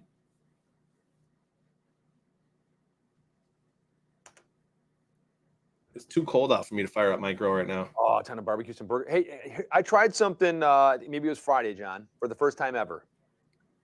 So lunchtime comes into in my house every day, and I get pretty much the same answer from my wife every day when I ask her. I'm like, hey, what's for lunch? Because we both work out of the home, and her answer is the same thing I tell you every day. So I'm fending for myself, and I'm looking for some food. And I said, hey, we have some hamburger buns. We have, that we need to make some hamburgers need to be eaten because there's some buns. And I didn't want to walk outside and, like you're saying, fire the whole grill up and get everything going all for like one burger. And I said, can you put a hamburger in the air fryer? My wife's like, heck no, there's no way you can do that. And I'm like, so I Google and I look on the thing and it's like, heck yeah, you can put a hamburger in the air fryer. So I threw a hamburger, just a frozen patty, took it out, boom, threw the frozen patty into the air fryer and cooked it. I think it was about, 10 minutes, 9 minutes or something like that. And it came out beautifully. I don't think it was as good, though, as being on the grill. So I think maybe next time I need to read up a little bit more and maybe do it at maybe a little bit of a different temperature, or maybe put like, all it said was to spray like non-cooked, kind of like something on both sides of it, and then just put it in there. But a lot of them, it said put salt and pepper on it, this, that. I didn't put anything except just spray it a little bit. And look at Elijah Mitchell, just lost like 10 yards. Yeah, I don't know why you don't just throw that ball away if you're I was Jimmy G just going there. to say, yep. All he had to do was throw that ball away and instead try to make something out of nothing. But yeah, so I did it in the air fryer. Did a hamburger in it, cheeseburger.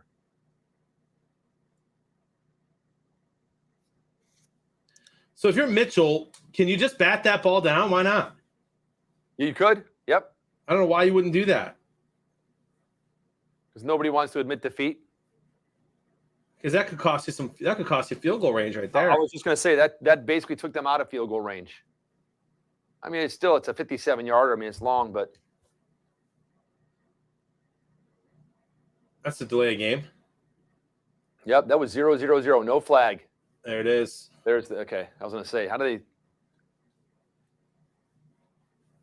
In Cincinnati, they blow whistles too late. Here, or too early. Here, they blow them too late. Yep. Blow it faster.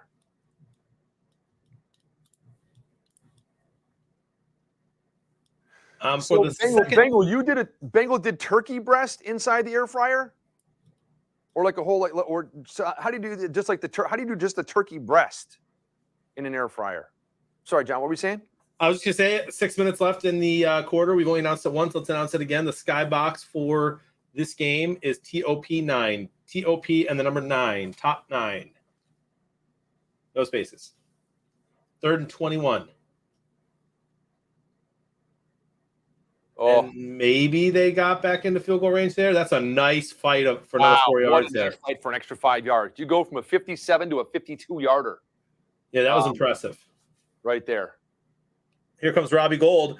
Good as gold. Here comes Chicago Bear great Robbie Gould.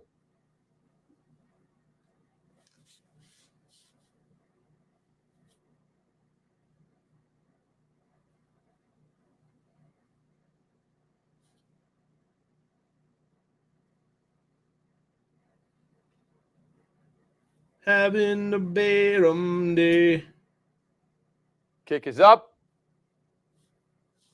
Dude, it's no good. It is good. I It's couldn't good. tell that angle. I saw SpongeBob and I couldn't tell what was going on. And there's the slime. And that's back to A.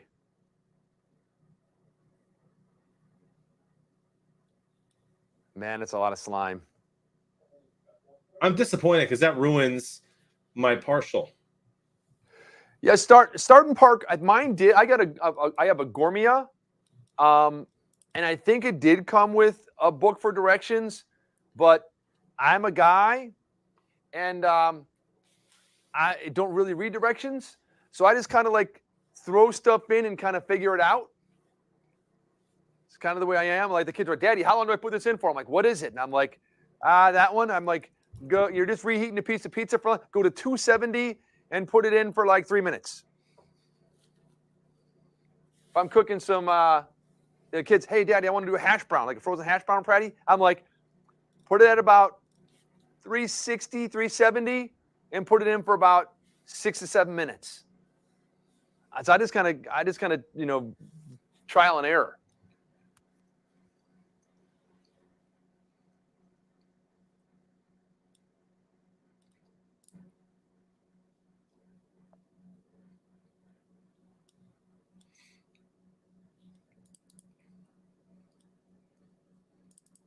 Do Oreos in the air fryer and thank me later, says Brisket.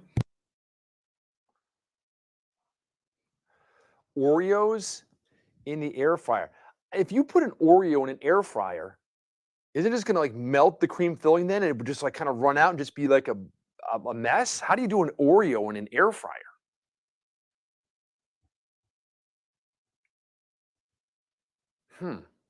Oreo in an air fryer.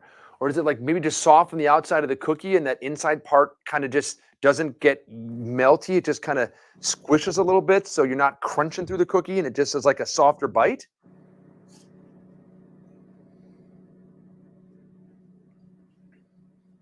Yeah, deep frying Oreos and all that stuff, that's different. Like deep fried different. John, you're a big fan of deep fried butter, right?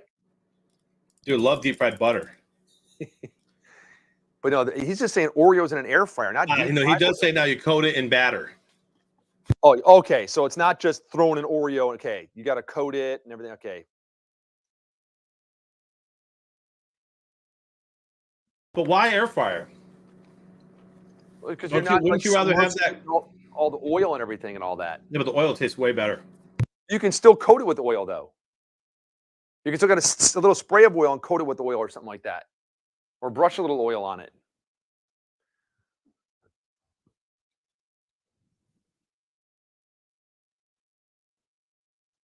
There you go. Nice return out of the end zone there from Pollard. Some good field position. We'll see what the Dallas Cowboys can do with their second possession, because the first didn't go so well. Uh-oh, a penalty, another penalty? Oh, so much for that return for the Dallas Cowboys and the great starting position I commented on. Trevor Wendell says, can you address the total passing yards for the Bucks versus the Eagles? I'd be happy to. So if you go to the box score on ESPN, you'll see the total. Remember, it's team passing, Trevor. So sacks, take yards off, etc. So you might see Tom Brady has 271 and Jalen Hurts has 258, but Tom Brady was sacked 4 times for 28 yards. And so the total yards, according to ESPN, are Philly passing 244 and Tampa passing 243. So Tampa had, or Philly had more passing yards by 1.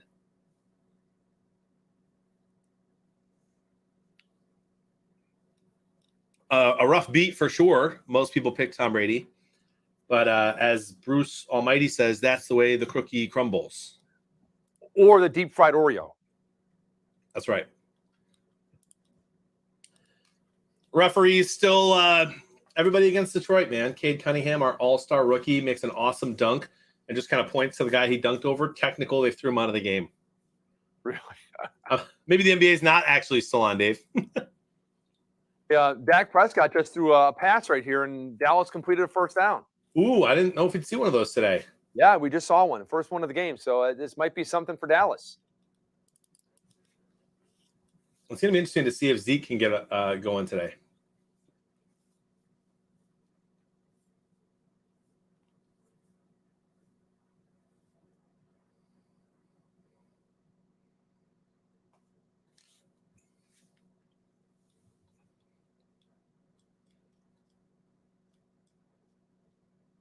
I'm still spreading COVID through the internet, huh? Man. Who else got it? I don't know. Billy's been letting me know, though, that I should be wearing a mask. Well, I don't know if you gave it to my family or not when Landon was on with you last week. I don't know if he has it, or I don't know if that's what my wife has right now. I have no idea. But like, I came in, I was telling Big Money Frank, he goes, hey, how's Landon feeling today? How's your wife? I'm like, well, Landon woke up this morning and he didn't have a fever or anything like that. He still had a really sore throat. And I'm like, I'm not going to take a day off work to go get him tested. What difference does it make? I mean, like, you have to wait. They had a story the other night on the news at Tropicana Field, like 4 or 5 hours in your car. And I'm like, so I'm going to take half a day off work, probably spend $30 in gas, because you stay in your car the whole time, snaking through a line for 4 hours. So someone can go, yes, you have an Omicron or you don't, but whether you have it or not doesn't make a difference. Ain't nothing anyone can do. It's not going to make a difference. So I don't know, because they're like, oh, do you have COVID? I don't know. We got a bug, flu, sick, virus. I don't know. Everybody's got something or something going around. Yeah, and that holding is going to eliminate that massive play. Man, that sucks. That's like they're pretty clear, though. Yeah, that's like 3 big penalties against them already. Yeah.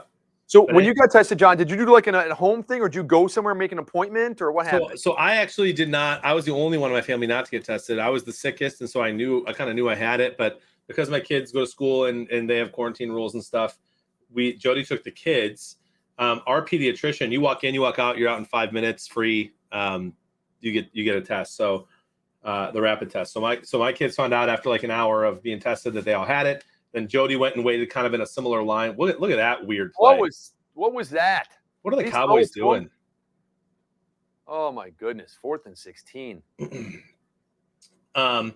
And so then Jody got it, and 2 days later found out her results as well positive. So I knew I was with you. I was like, I'm personally not going to go take off, 5-6 hours of work to go get it when my kids can go get it in 5 minutes for free. So that's kind of what we did. Yeah, my wife, I think she said she went in. It was her and my daughter maybe Friday somewhere or maybe Saturday. I don't know. It ran into the store to buy something. Maybe I think they went to Walgreens. Get some at Walgreens, and she said 2 people came in and went like back like by the pharmacy or somewhere. I don't know if it was the front or the back of the store. She said 2 people came into the store and they're like, we need to be tested. We both have COVID. We think we have COVID. And the people, and they said, well, you can't. We don't have any tests right now, or you have to make an appointment, or there's none left today. Or appointments today, you got to come to tomorrow or the next day or something. And so these people were in, walking around the store, trying to find a COVID test, saying we're COVID they believe they were COVID positive. But then that kind of gets you back to like, okay, well then maybe you should be in a car, which could then get you back to 4 hours or 5 hours. So it's, I don't know. I did read that they're going to start making the government ordered a certain how many couple 100 million or something, whatever tests, and you can go online and order 4 tests for free, like rapid home tests coming up or something like that through a website. Yeah, I didn't hear anything about that. Yeah, I saw something about that this week. But then I also heard, I might have been driving home after the show last night. They were talking something about testing and saying it's either the rapid test is having a lot of accuracy problems, like false positives or false negatives, vice versa, or something or whatever, versus the one that takes a couple days and I don't know, 500 million billion. So yeah, the government's ordered 500 million. Stavros had a test today in his car and waited 10 minutes. Where was that, Stavros?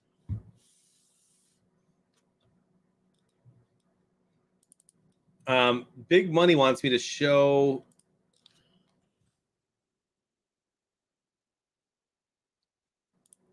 a picture to chat to see if anyone knows who these people are. I don't see. Hold on. Post. There it is. I'll try to. It's not going to let me zoom in. Oh, there you go. Oh, when did that picture get sent? I didn't see it. I know who the person on the left is. I'm trying to figure out the right though. Frank wants to know if anybody recognizes these 2 celebrities. I recognize one of them.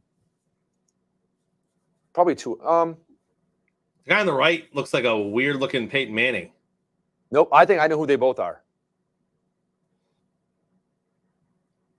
Bob Hope and Mr. Rogers. No, it's not Mr. Rogers. It is Bob Hope on the left. Like I said, the left is very evidently Bob Hope. And the right is Peyton Manning's dad. Is it? I mean, it looks just like Peyton and Eli. I don't know who it is. Polarizer says Eli Manning. It does look like the Mannings.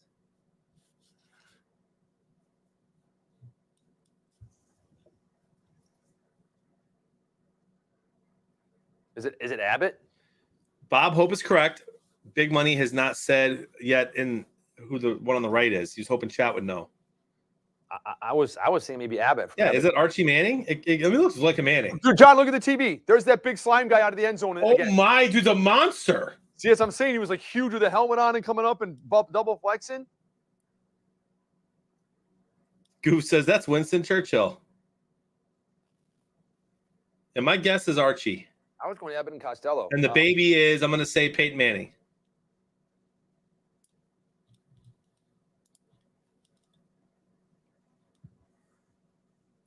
Sammy Hagar. That the baby is Sammy Hagar and it's Sammy's dad? Is that what you're saying? The baby is Sammy Hagar? That's crazy. Interesting. Big 3rd and 5 here for both the Niners offense and the Dallas defense. Big momentum shift, I think, happening here, my friend. I'll tell you what, if Dallas can stop them here and make them punt, it's going to be huge. If not, not looking good for the Cowboys so far, bro. And that's a free first down. Oh, man. That's a free first down. That's on Dallas, Hold on right? a minute. Hold on a minute. Was he drawn offsides? Was there movement on the offensive line? Dude, I thought the guy – This is not cut and dry, my friend. I thought the guy on Dallas made him move. I think that's on Dallas. And it is. Oh, how many more penalties, Dallas? Oh, he's not in the first.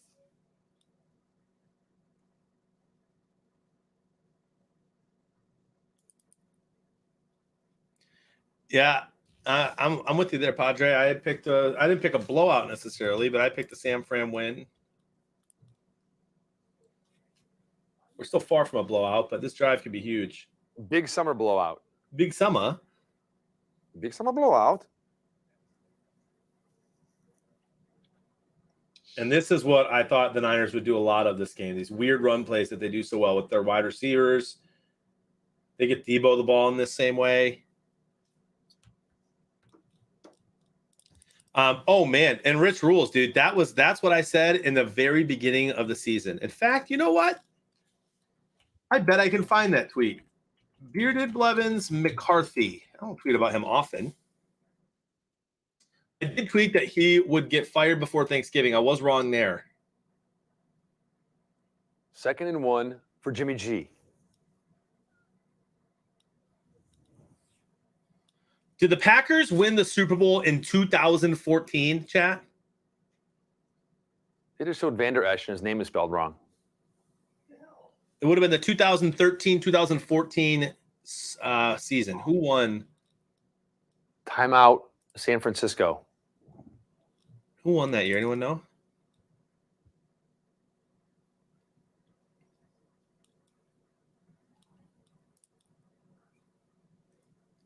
(2010) was the last time they won it. I wonder who won in 2014. I suppose I could look it up. Wisconsin Lion fan, that is a twisted thread you weave. It's kind of karma saying that Dallas is not allowed another playoff win until Detroit gets there, since Dallas was the Lions' last playoff win. You see how that all kind of goes? I love it, baby. Let's go. Uncle Terry guessed the same as me. Bob Hope, Archie Manning, and Peyton Manning. But I think Frank already told us that it's Sammy Hagar. And this should be the last play. I thought it was Scott Sterling at first. The great Scott Sterling.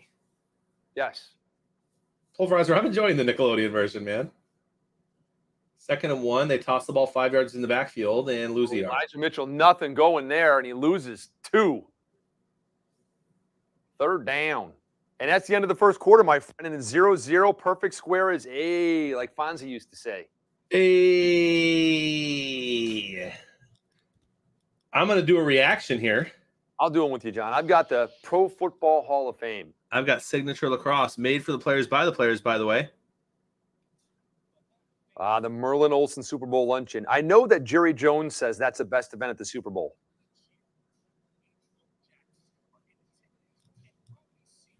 Over 80 gold jackets? Yeah, over. Not 80 on the dot. Wow. Or not around, over. I'm gonna pay for this stupid Dak Prescott passing yards, aren't I? No, plenty of time left, bro. Think about it. It's the further they get down, the more he's got to pass. That's true. Look what just happened with Jalen Hurts. So Sammy Hagar's forgotten. Guys, that picture looks a lot like the Manning family. Miller Lite this time. Taste you can depend on. 4 points. Gosh, I could go for a Miller Lite right now. Dude, you know what? I walked back to the fridge really quick. I took that 3-minute break in between the games when you were running marbles, and I saw a whole bunch of light beers, dude. Those big cans back there. Nice. But what I'm thinking about, did you pound it? Did you shotgun it? No, not at all. Because what I was thinking about doing is maybe putting my Zippy Fizz into a drink so I don't fall asleep for the remainder of the day.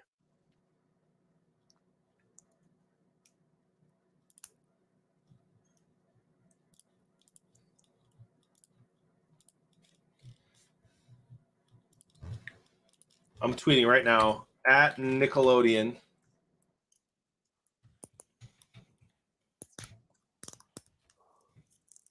Billy says Dak is bad. Why would you pick him? Oh man, Billy.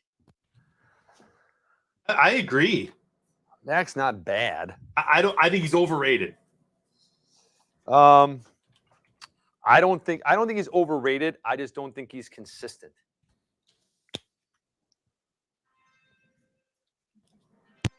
Oh, I had a perfect too. Yeah.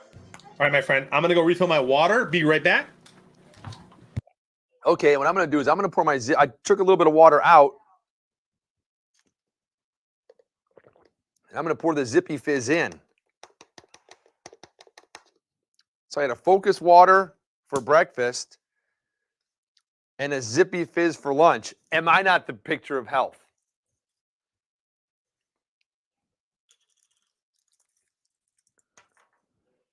Now let it kind of do its thing. I did one of these when I went to Savannah a few weeks ago, and I took not as much out, and I learned my lesson.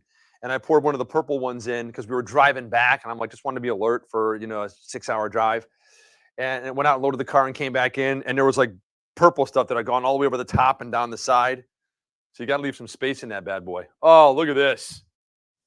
San Francisco on 3rd and 3 just busts out like 20.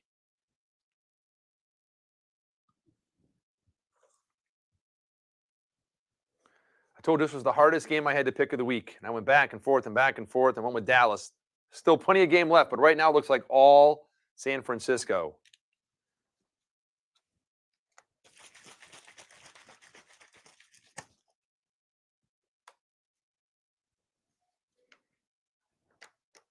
Well, that's kind of crazy.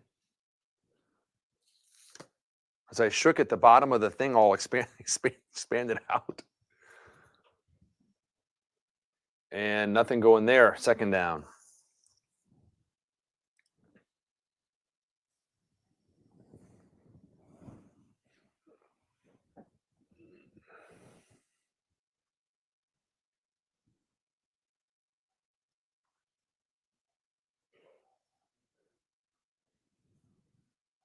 Hey, bourbon drinker, I like the philosophy, and when John gets back, we'll have to tell him that. So, as dry January is basically a New Year's resolution that it's over. So just have a frosty bev, right?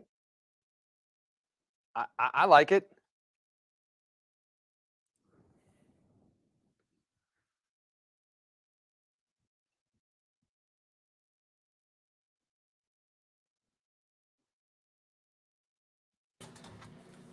Did I miss the Deebo Samuel touchdown, Dave?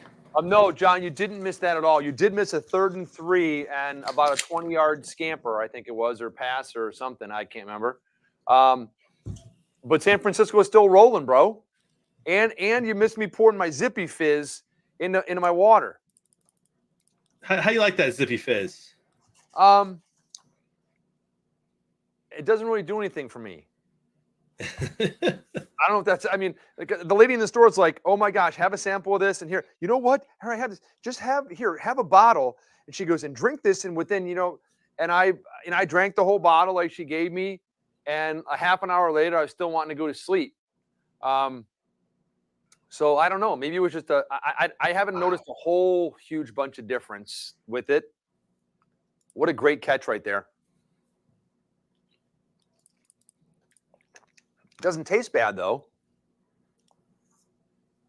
If I start talking really, really fast, and I already talk fast, then you know it did something probably about a half hour, 45 minutes from now.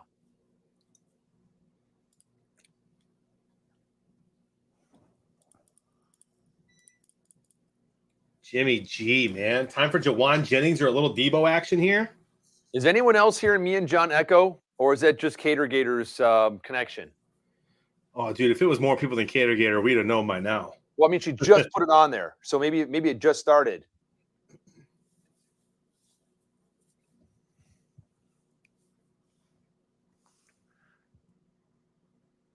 No echo, says Jennifer. Cater Gator, maybe you have us open on 2 different apps. Yeah, like a phone and a home computer or something, or a different, yeah. Yeah, it could be 2 different. If you're on desktop, it could be you actually could have 2 picture-in-picture on your phone as well. Or Cater Gator, maybe you've already had a few Frosty Bevs today through the first game. Sometimes she does admit to that. Exactly, that's what I'm saying. Nice little second attempt there. Going to be a 3rd and short. I'll tell you, there have been several games this year where the Dallas Cowboys have started off like this. And Yeah. like even through into the second half, you're like, what the heck's going on? And then all of a sudden, in the fourth quarter, boom, boom, boom, boom, and they come alive. I mean, so I don't know. There's, as a wise man once told me, there's still a lot of ball game left, but right now, it's not looking too friendly for the Cowboys. Cater says she has had a couple. There you go. And nothing wrong with that, Gator. Maybe that's why you hear that echo. And they are not going to. Oh, second effort gets close. Go for it, dude. Nail in the coffin early on. Kick the field goal. You're very high percentage. You're basically indoors. You already have a 10-point lead. Put 3 on the board. No, they need to score a touchdown. No, they don't. They need a field goal. Here comes Robbie Gould. And you have one of the best kickers in the history of the National Football League on your team. And by the way, his favorite ice cream is the same as mine, chocolate peanut butter. Chocolate peanut butter. The Nickelodeon broadcast is better than all the other broadcasts. That's the kind of stuff I want to know about these players. And here's that odd angle again where you really can't tell if it goes in or not. Yep. And the kick is up Good. into SpongeBob. Dude, what would be great is if they could move like SpongeBob's mouth where he like goes up and eats and like goes into his mouth and he like bites and chomps the ball and swallows it. That'd be dope.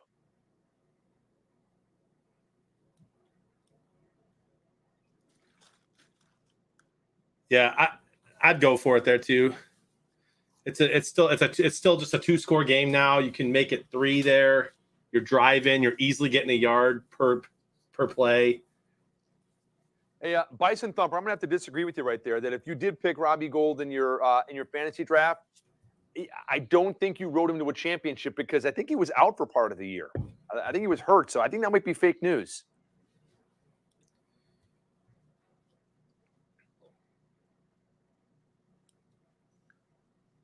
Alex taking a break. Enjoy lunch, bro. See you in a bit. I'm gonna do a reaction, John. It's Duke Cannon. I'm gonna do my last one, and mine is Ice Shaker.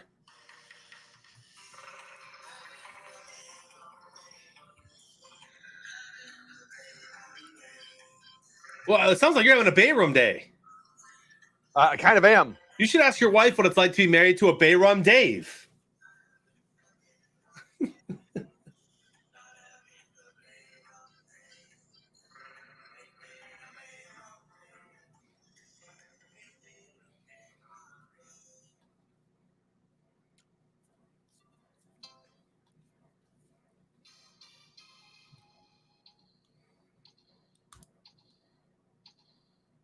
Got it. 4 points, bro.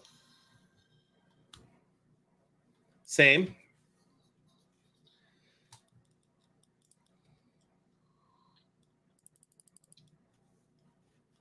And I'm still waiting to get to 1 on my predictors. I haven't busted 1 yet. I'm still at 0.4. There's time, though. I'm at 0.4 as well, and I've got a lot more riding on this than you, my friend. Oh, that is true. A potential dinner, and I've heard Matt Burke can eat quite a bit. And Island Way, it's not the cheapest place. Oh, no, it's not. But listen, bro, I don't care if dinner costs me $600 that night. That place is so good. I'm going to be in a good mood no matter what. You can get yourself some bisque. You better believe it. Oh, yeah.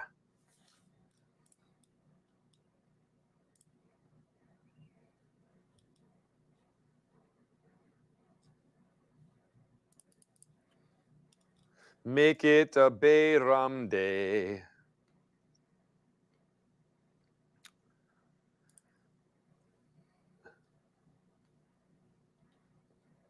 Tomorrow's a national holiday, John. It is. A lot of people are off work tomorrow. Yeah, I'll be working. My kids are off school, though. My kids are off school as well. Here's some dirt for you, my friend. Uh-oh.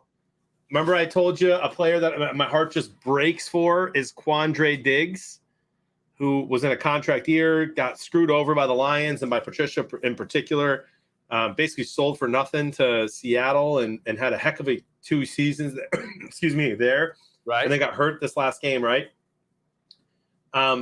He just tweeted, "I've been a part of getting rid of a great coach and seeing how that goes." Now, he's saying that because a lot of Seahawks fans want to see Pete Carroll gone. I shouldn't say a lot, but enough that's making the news. Right.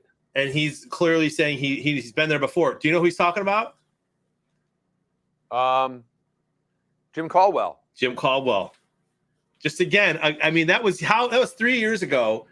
And here's Quandre Diggs still tweeting about how the Lions and Quinn in particular really kind of screwed over Caldwell and called him a great coach, and seeing how that goes. So very interesting stuff there coming from Quandre Diggs here in the offseason.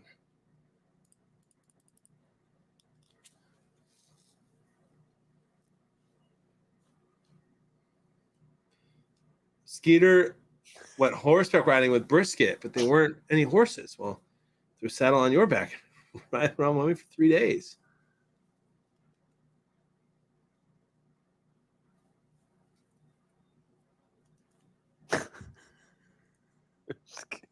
About to shoot me when someone from the crowd yells.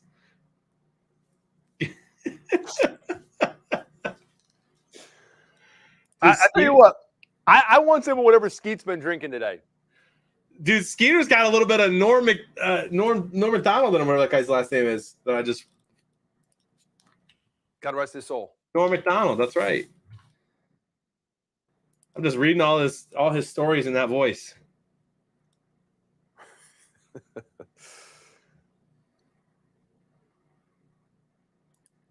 Make it a Bedlam day. Hey, Megan, in between the first and second games, I don't know if it was Big Arse or somebody here said something about, like in between the games, time for massage. So listen, seriously, if you want my hoe, Yeah. just want to, We'll do it. yeah, I brought it right here for you, whenever you want. Thanks. I'd like to get your opinion, because you're like into all that stuff and do that and everything, I mean, so I'd like your opinion. See? Now, when you take my hoe out of the box and you take off the pads, just put a little bit of water. There's a plastic. There's like a plastic cover on it to kind of protect the gel pad. So just kind of peel that off and just put it by the thing. But put a little bit of water, just to dab a little bit of water on both the pads, just to kind of moisten them up and get them tacky, and then put them on and use it. Did you see that on the second in the skybox right now? Did I know I wasn't following your tremendous prediction and luck activities. I did not. Oh no, I'm fourth. Never mind. I was second. Things change quickly. I know. Well, that's low predictors right there. Let me see. The Rooster Five, is on top of my box. 28 to 22. Look at this. Look, I'm looking at the predictors. Out of the 25 people in my entire game group, 3 people are over 0. And that's a 2, a 1, and a 3. So, yeah, no one's really burning up the predictors right now, my friends. Beer for a year, we're up to 1,030 people hoping to get beer for a year. It's not a bad thing. And 221 now in our Super Squares contest skybox that we have. So, Kimberly, let me ask you this: what did you dislike about Caldwell, who had the best record of any Lions coach since I've been alive, 2 playoff appearances in 3 years, and a united locker room with a hot Matthew Stafford?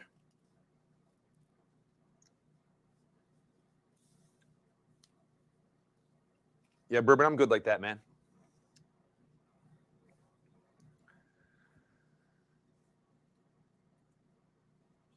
Big third down here. Yep, they need a first down here. They've had a nice drive sustained if they can keep this going. I don't think that was CeeDee Lamb. Is it pouring outside? That's a touchdown, Cowboys. Yeah, I thought I heard that rain coming down. And there's slime in the end zone. And just like that, Dallas, a nice sustained drive. They went forward down the field. They looked like a passing team behind Dak that would not yield.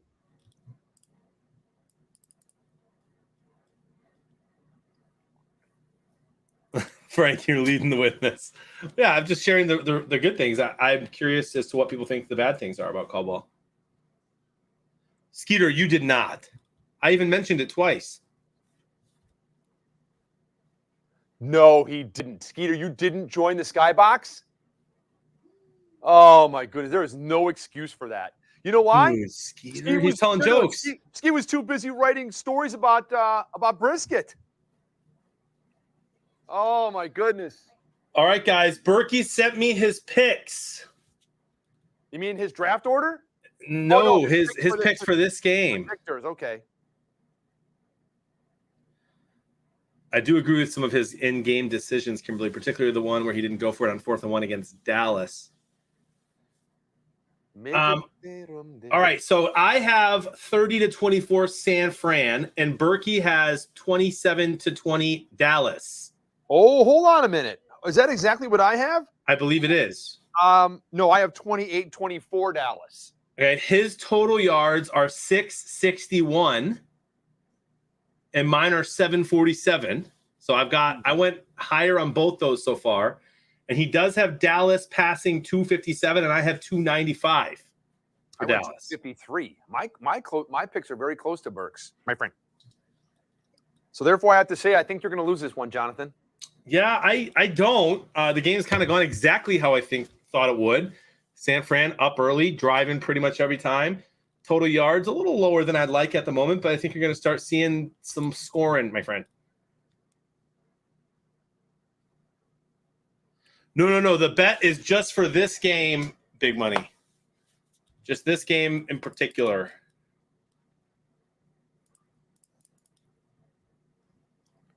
Forward down the field, will not yield.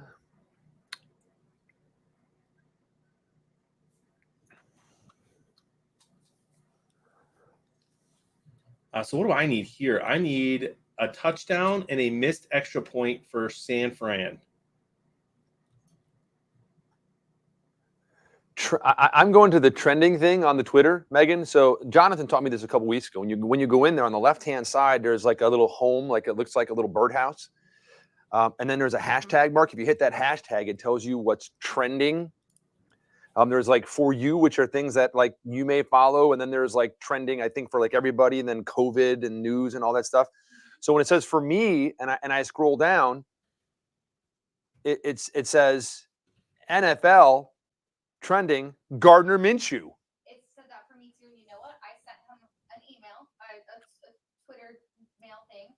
And yeah, I asked him if he wanted to be on the show and talk about how the Eagles didn't put him out and why they should have kept him on the Jaguars. There you go. Yeah. And in fact, I tweeted last week, not in a private message or anything like that, but I tweeted during the national championship for college football last week to Tim Tebow again.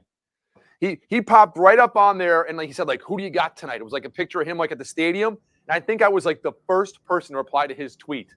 And I'm like, hey, why don't you make your predictions on Super Squares? And I like put it all in there with Super Squares. And then I said, why don't you come on and and chat with us? We'd love to have you if you're busy tonight. But Tim Tebow has still never gotten back to me. I do feel a little hurt. Speaking of hurts, Jalen. I'm not proud, but also very proud of my latest tweet. Eagles fans, do you want a Hurts donut? Hurts donut with a picture of Jalen Hurts. Oh, man.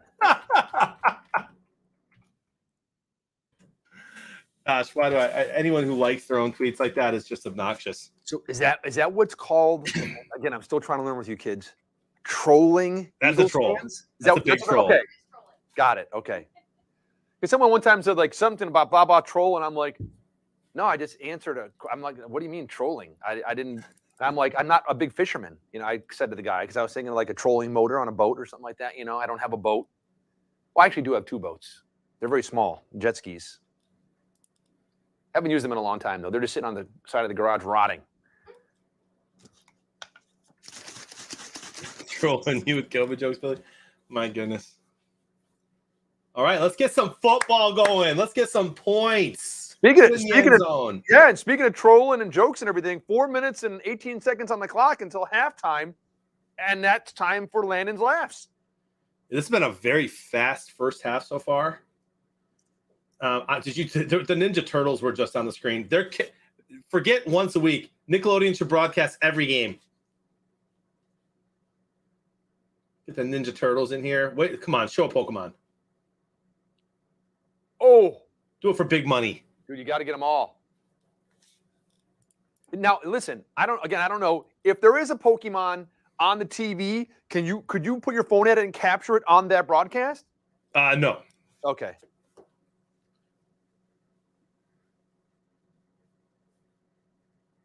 Hey, Bengal, that sounds like that's your trolling motor now, bro. I don't know if you want it. It all depends on how long it's been in there before they dredged it and pulled it out of the canal. But it sounds like it's yours.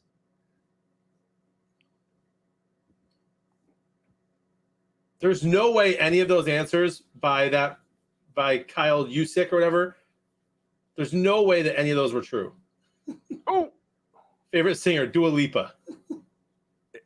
any dancers by who? What? You lost me on that. You said that there was dancers by who with what? He said that his favorite singer was Dua Lipa, that his favorite emoji was the juice box. There's just no shot. I didn't even know there was a juice box emoji. Oh, I didn't even see that. I was reading the quotes and comments in here. Here we go. 4th and 6, and one of the greatest field goal kickers in the history of the National Football League out again. This is huge if he makes this. Going to be tough to tell from this angle with the SpongeBob. I know. I have no clue. I think it's in. I think it's good. It is good. SpongeBob smiling and there's slime blowing, bro. And that is a 2-score game now. Yes, it is. Which, again, I hate the field goal kick earlier on 4th and inches. I think it was good.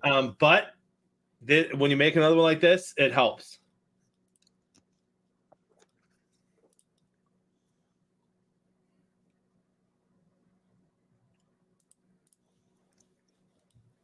But man, I need one more field goal from San Fran. So a pick here gets me a perfect square, my friend. The best emoji is that bourbon? I can't. It's tough to tell. I got nothing. I need to partner up. Whoever drafts me tomorrow night, man, please be someone that's really good at getting squares. Hey, we could do pretty well in those predictors, my friend, but the squares, that's a whole nother story. Exactly, man. It's rolling the dice. Dua Lipa makes me want to go roller skating, starting and park racing says. My middle child, she went to a roller skating event on Friday night. Her first time going and roller skating. So my wife called from there because she chaperoned as well. And she said, hey, we got up here and the traffic was this and that. And I said, listen, just do me a favor and go up to the DJ and say, can you play Debbie Deb when I hear music? She's like, oh my gosh. I'm like, just go up to the DJ, please, and ask him to play Debbie Deb when I hear music. I don't know if they did or not, but my daughter did enjoy the roller skating. So I don't know if Dua Lipa, I'm trying to figure, I remember we had this discussion last week with Frank, and I was trying to keep separate my Dua Lipas and my Doja Cats. Yeah, it's tough for me to do. Yeah, and I always get it confused. So Dave, a couple of people now, including our friend Rich Rules, have made the same comment over the last 30 minutes to an hour. Imagine if the Bears never got rid of Robbie Gould. Now, that must be a reference to the double doink, my friend, because is that what they're saying? That maybe that year that Bears defense could have.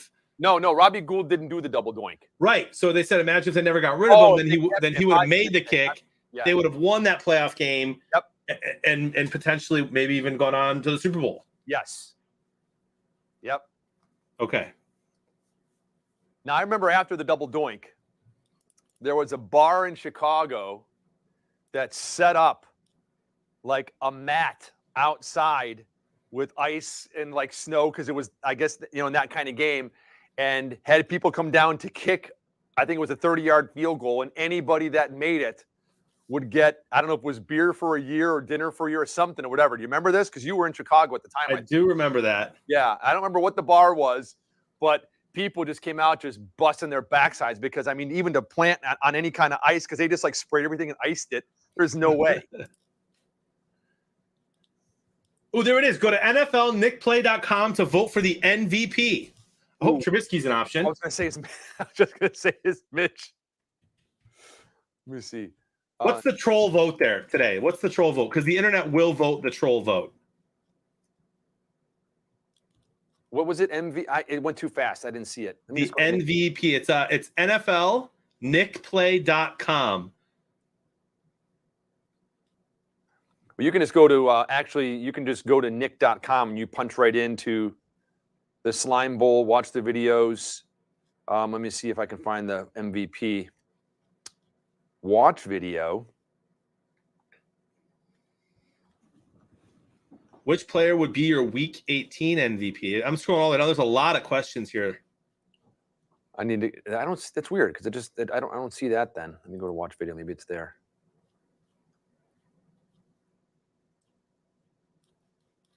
There's way too many questions. Okay, I don't see any of those questions, so I got to figure out how to get to it.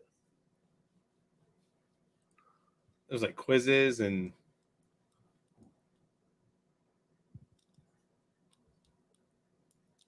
the troll pick has to be Zeke Elliott, right?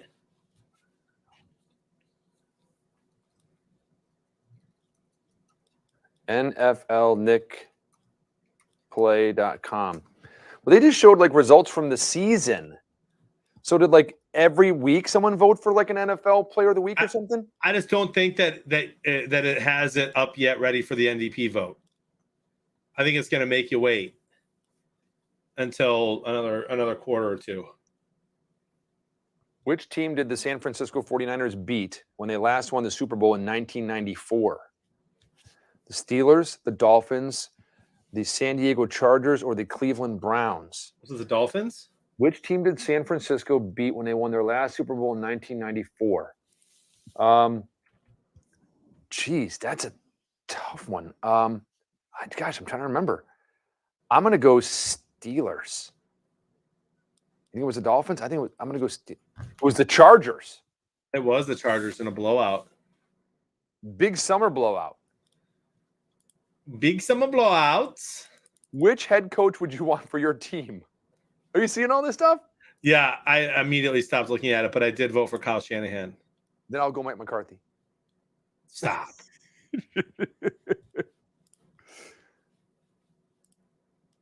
Which player do you think has the most rushing yards? I'm going to go Elijah. Debo, baby. I want Elijah Manuel. And he's the leader. Jalen Hurts left the locker room in a walking boot today. He says it's something he's been dealing with for a long time. Doesn't know if he needs surgery. Wish I would have known that before I picked the Jalen Hurts rushing touchdown. There you go. Huh? How about that? Someone's trying to fake the funk on a nasty dunk. That's right. Yeah, MVP's not open. The voting's not open yet. It will be soon. A Smurf. Sonic and Tails. 2-minute warning.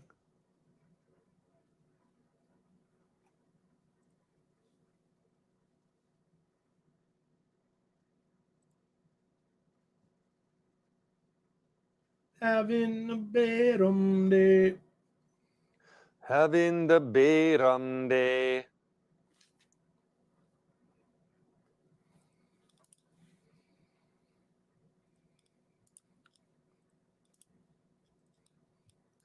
Hey, John, just during this game today, which is nice, I've gained 2 followers, man.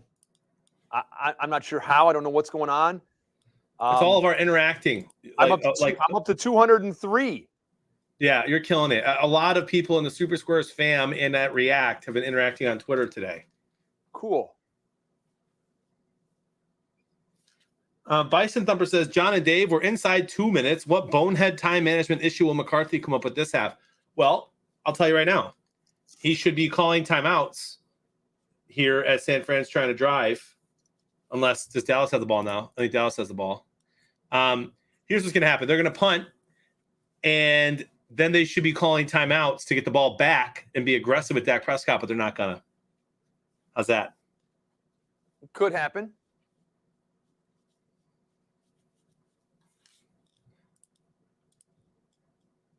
Make it a bedroom day. Oh, I'm following Meg.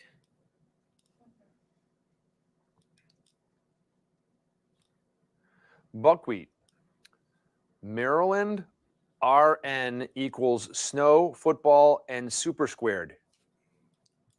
Does RN mean registered nurse? Maryland RN? I'm trying to figure it out. Maryland, RN usually means right now. Oh, right now, Maryland, right now, snow football. Okay, got it. RN to me means registered nurse. Again, I'm OG, dude. I'm OG, dude. Yeah. But speaking of Maryland, interesting story. Just a fun little tidbit facts. Know your hosts. You know what? Remember we did you did like a quiz last year about like that, like know your host or whatever, like all these like questions about me. Remember that? Oh yeah, that was good. Yeah. So this falls along those lines. If anyone ever listens, and we do this way down the road somewhere. The University of Maryland is the first college I ever took a college course at. The University of Maryland. I was in Iwakuni, Japan, in the Marine Corps, and dude, there's that big monster again. Intimidating. That is just awesome, and disappears as easily and fast as it came out. And you could opt to take a college class, and there was the University of Maryland, and I think another one that had just like a satellite campus there in Japan. So I registered and took. I can't remember what the first class I took ever was. I don't remember. It was so long ago. But the first, I think, 2 college classes I took while I was stationed in Iwakuni, Japan, were at the University of Maryland. Fun tidbit. That is a fun tidbit. So I can say I went to a Big Ten school. Yeah, a Big Ten basketball school. I don't know if I count them as Big Ten football. Tommy still has no squares. Here's a big 3rd and 10 to make my prediction to Bison Thumper come true. If they can get pressure here on Dak, and it's a first down. Yes. So, John, I don't know the protocol of this with you hipsters nowadays. Bison Thumper's asking, can I call myself an OG, or does someone else have to call me an OG? Now, I'm going to go ahead and say that I think that Dave gets what I call the boomer pass. And so you are allowed to call yourself an OG. I am not. Meg cannot. Frank can. Because it's endearing. Okay. So anyone that's older than me or around my age can call me an OG. Yeah, like if you're 40 and up, you can call yourself an OG.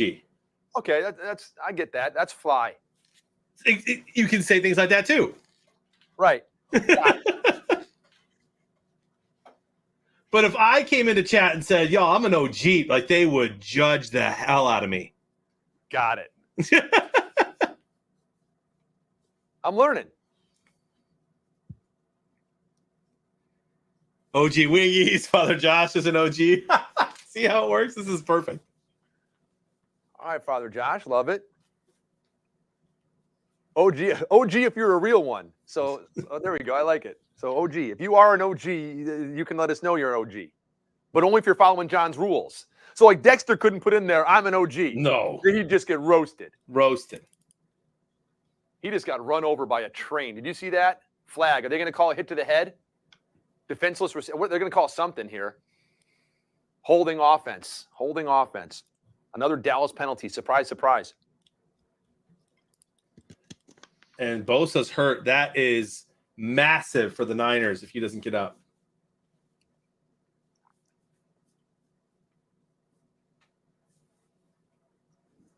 And Bourbon, I'm not sure. Is that I don't know. That reference is over my head, kind of. Does it mean, is that like sup dog, like up dog,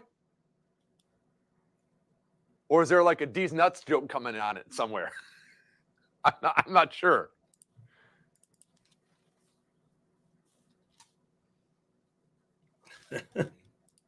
No, that's sup dog, not what's up. Sup dog. It's not what's up dog. It's sup dog. S-U-P dog. Sup dog. Not what's up dog.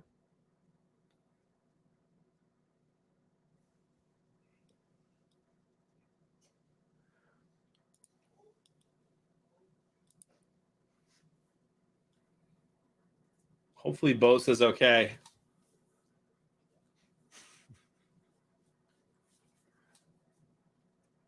Dave, did you ever get into wrestling back in the day? Like, can you smell? Did you get into that stuff at all? That was what The Rock was cooking, right? Yeah, I never did. I never got into wrestling. I got into wrestling way back when wrestling was real. And in fact, the other day I did something with my kid and showed him the Claw. Baron von Raschke, dude, like going old school, man, back to like the surprise, dude, like the 80s. And Baron von Raschke and all those guys from back in old school. So that's when Mean Gene Okerlund was on there and wrestling was real. And it changed at some point. Some people have said now it's not real. I don't know, but it's back when it was real. Mad Dog Vachon. Back in the 80s. Father Josh says it's still real, Dave. Okay, awesome. I just don't watch as much anymore then, so I should probably start watching. The Sheik. Yeah, the Sheik. The Undertaker. Now, again, I was not a big wrestling fan, but I did have 2 wrestling like action figures. I had the Junkyard Dog, if anybody remembers him, and then I also had Undertaker. Yep. It's cool. The Shadow. Look at that. Dumping slime on all the players. Oh my goodness. Incredible. And the Shadow's there. It looks so real. Remember the Flying Gagnes? Man, those good old wrestlers from back then. Skeeter says it's still real to me, damn it. Ric Flair? Woo! Back when the Nature Boy was young. The $1 Million Man, Ted DiBiase? Yeah, back when wrestling was real. Or more. Goof saw the Undertaker versus Ultimate Warrior in 91. Sounds like a hell of a time, Goof.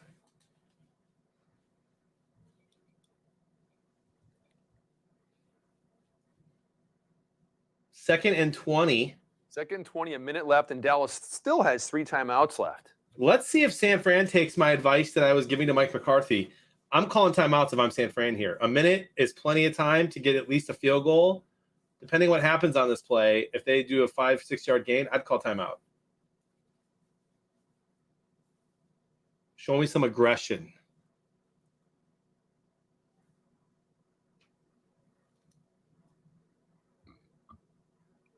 Tommy, I don't remember Junkyard, because I didn't watch wrestling. So Man, look at that, dude. Look at Zeke bailing him out. Yeah, getting back to the line of scrimmage. Yeah. I was not trying to be an expert there. I didn't know if Junkyard Dog was a big deal or not because I never watched. So I just knew I had the little action figure. Yeah, Andre the Giant is back in the day, right? Triple H and all them, they were more like newer. Now I don't think that wasn't back like way back in the 80s. Didn't they have the NWO was big too? The Wolfpack, wasn't Sting a part of that? I think so. Wasn't NWO like Hulk Hogan? Didn't he do that stuff? And he went from one side and joined those guys or something. Or I remember Mad Max and the Road Warrior, or not the movie, but the Road Warriors, the wrestling guys. Roddy Piper. Yep. Big John Studd.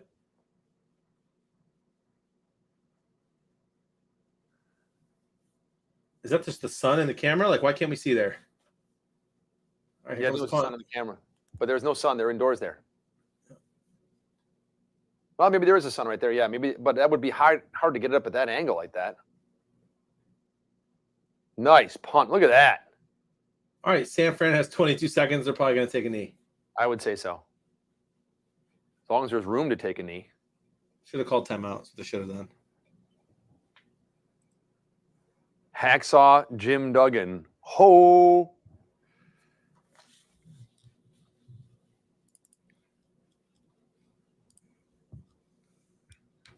Brutus the Barber Beefcake. Yes. Brutus.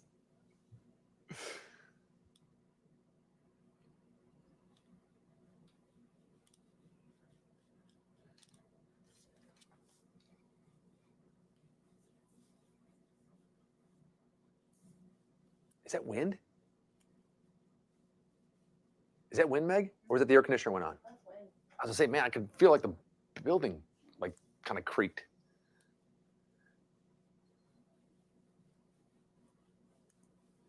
Did someone really call call timeout? They called the timeout. Well, Dallas did. What's the purpose, Dallas? I mean, they want to get the ball back and kick field goal. Dude, with what? They got to run. They have to run 2 more plays, call 2 timeouts, and then get a kick. There's no way.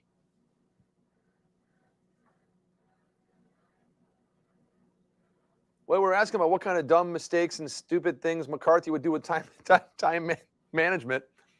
I know. I don't remember Gilbert. I don't remember Gilbert. I don't think.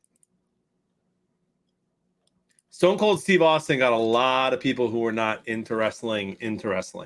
Yeah, and Stone Cold also tries to switch people from hot to cold with Tide. That's right. Another timeout by Dallas. This is a cold call.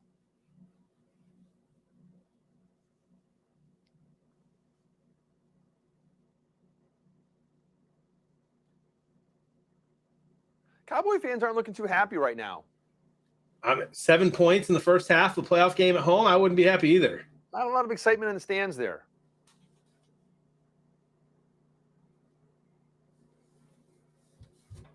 So now they run another play, and if they get a first down, over. If not, if they stop them and Dallas calls a timeout, San Fran has to punt with 10 seconds left.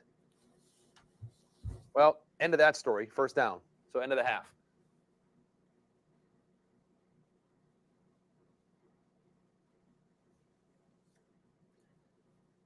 It's time for Landon's laughs. I got a partial. Let's see what I have. Checking the box score here. Looks like San Fran is ahead by about 50 yards of passing. Got 3 predictors, no partial, no nothing. I that? got nothing. Almost 70.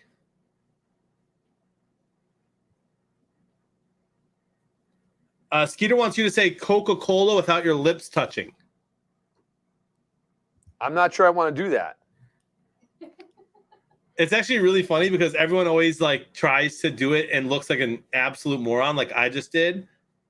But you already say Coca-Cola without your lips touching regularly. I do? Like everybody does. Coca-Cola, your lips never touch. Sure they don't. No, I just did it 3 times. Is this? Dude, I'm not trolling you. Listen, does this involve a blonde, a brunette, and a redhead? No. Listen, if someone says say this without your lips touching, right? You think about it and you kind of look like an idiot. Just literally saying Coca-Cola out loud, your lips never touch. Coca-Cola. Right? Your lips never touched. See? Coca-Cola.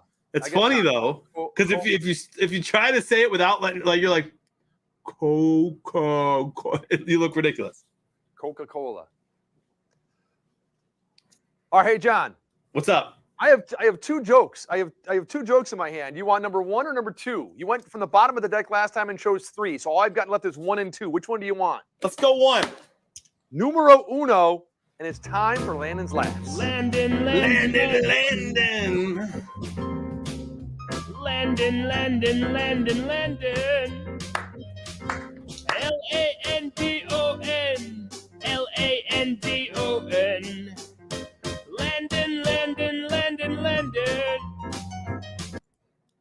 All right.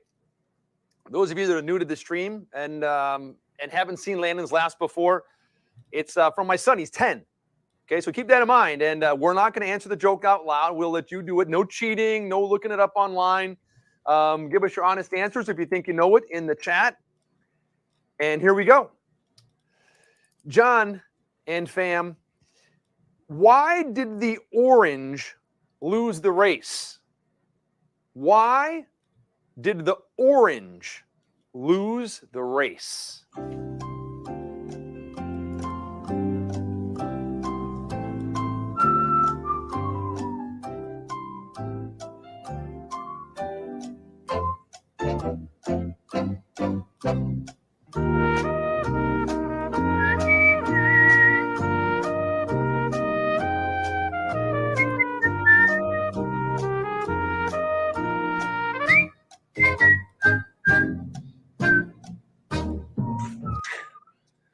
So why was it? Why did the orange lose the race? Because he peeled out? Because he wasn't on the juice. He wasn't juicing. He peeled out. Something about losing juice. Unipeel. He ran out of juice. Bison Thumper. Yeah, the orange did lose the race because it ran out of juice.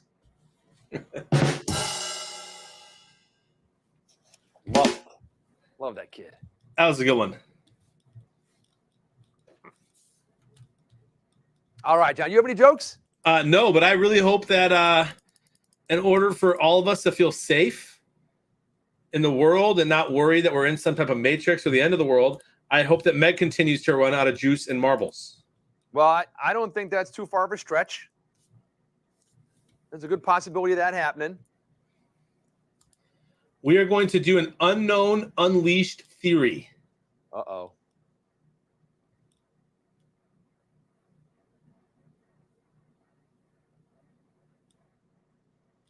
Exclamation point play to hop in here. I just jumped in. I'm getting there. I'm listening. I'll be right. I'm just right here. I'm still listening. Still talking to you. Are you in, Megan? Just got it right now. All right. Wait a little bit. Yeah. Oh, that's the new strategy. Wait a little bit, and then you won't finish in last.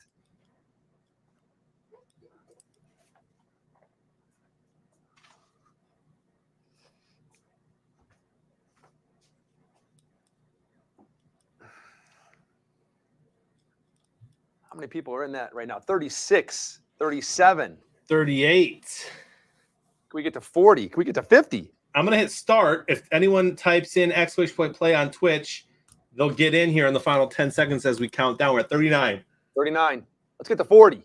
Can we get to 40? Can we? I see 39. I hear 39. Can I get 40? Going to 3, 2, 1. Sold at 39. 39. And they're off. Down the pachinko board. Look at Father Josh, dude. Look at him. He's flying. Oh, but he got stuck on that far right side. Ryan Jean did not. He's cruising.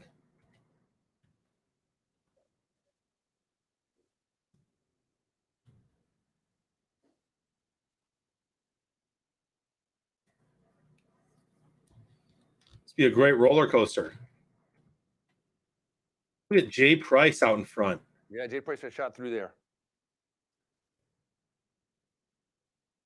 Ooh, and then got a little stuck. Still allows Brisket. Hoop scoop. Jay Price gets in the lead. Shoots across. Oh, does hit something at the end there. It's Jay Price and Katie going at it. There's going to be some stoppage time here. What are all those green things they just hit?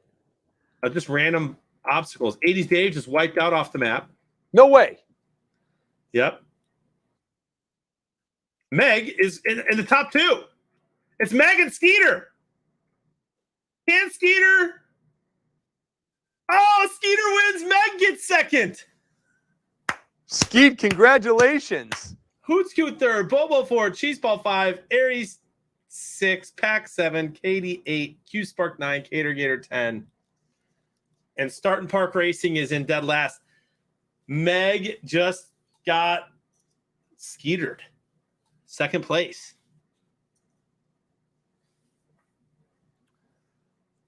Rip 1980s David. Dude, am I the only person that fell off? Big Money Frank is dead last. Oh, there you go. You are the only person that fell off. Good times. All right, maybe we are living in a simulation. Let's check out how Meg does this next one. This one's adorable, absurd shenanigans. 30 seconds to finish this race. Meg, are you going to use that same thing and try to come in late? I love that Meg thinks there's some type of strategy here.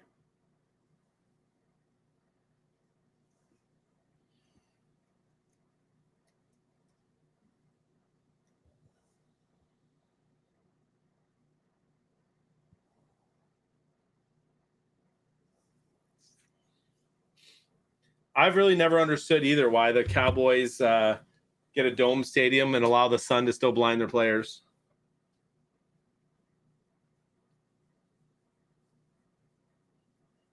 All right, here we go. We're at 40. The big 4-0. Big 4-1. The marbles games grow every time. 42. Bangle got in there.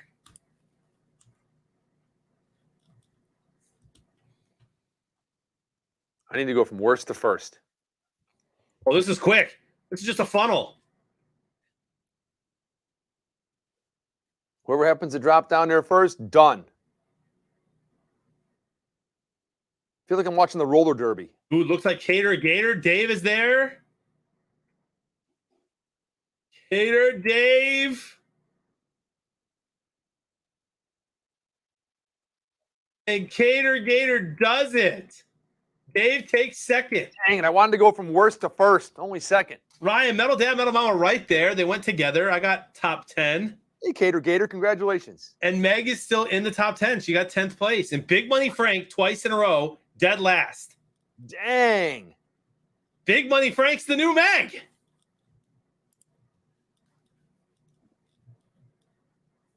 Now, this one's going to be a bit of a journey.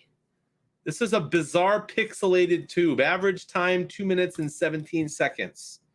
Not as quick as these other races. So this is who's in for the long haul. These are the ones Meg always gets last on.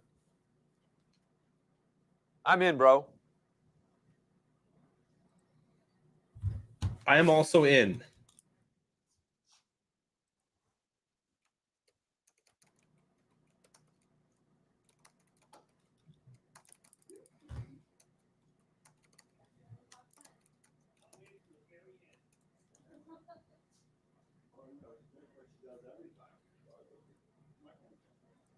Sometimes I don't.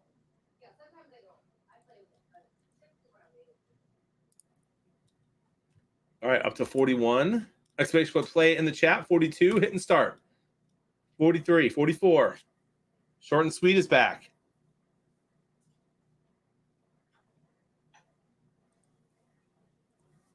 And they're off.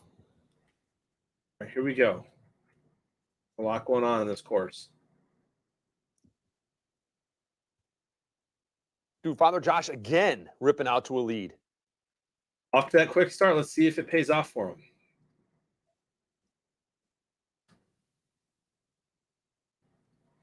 Ooh, look at CJ Craig.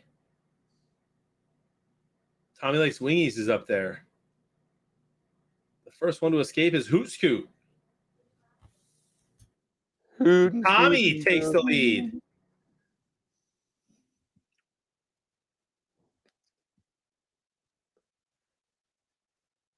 Everyone's climbing up that pole there and up and around. Feel like I'm watching food go through someone's intestine. That's what it looks like. Hoot Scoot and Tommy and Bison and Father Josh and Cheeseball in the top 5.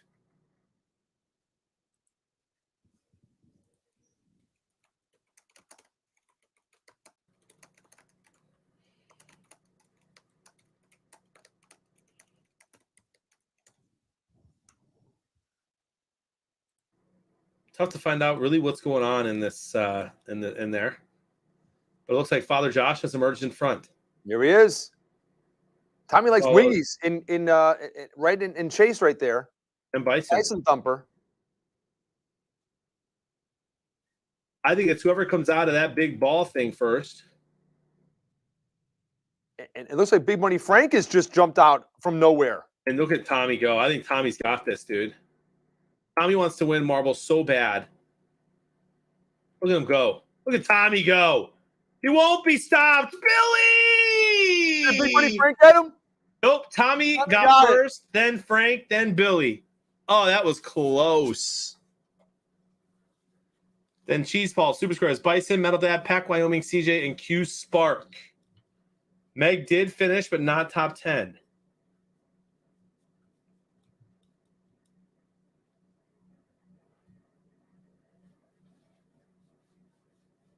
And it looks like Stavros is way back at the beginning.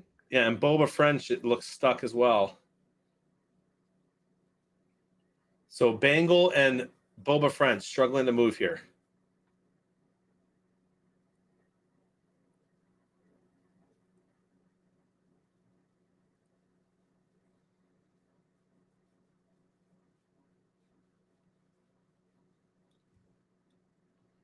Boba did finish, but dead last. Congratulations to Tommy Likes Wingies, who's been losing forever and goes, I'm a marbles god. Congrats, my friend. Meg got 15th, by the way, for those keeping track at home. It's not horrible. No, it's not bad. And the second half is underway, and the Cowboys will be getting the ball back out of the end zone.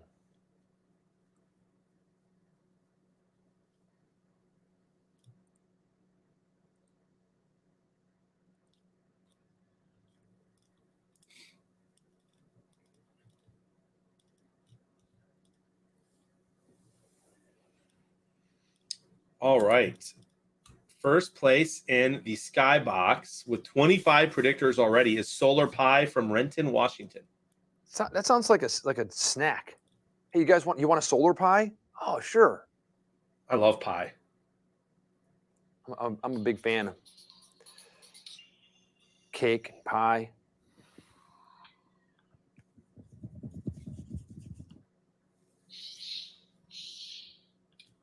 In my game group, Rob Lowe from Sartell, Minnesota, in first place in my game group. Really? Yeah, it's kind of Rob Blow, but there's two B's together, so it's Rob Lowe.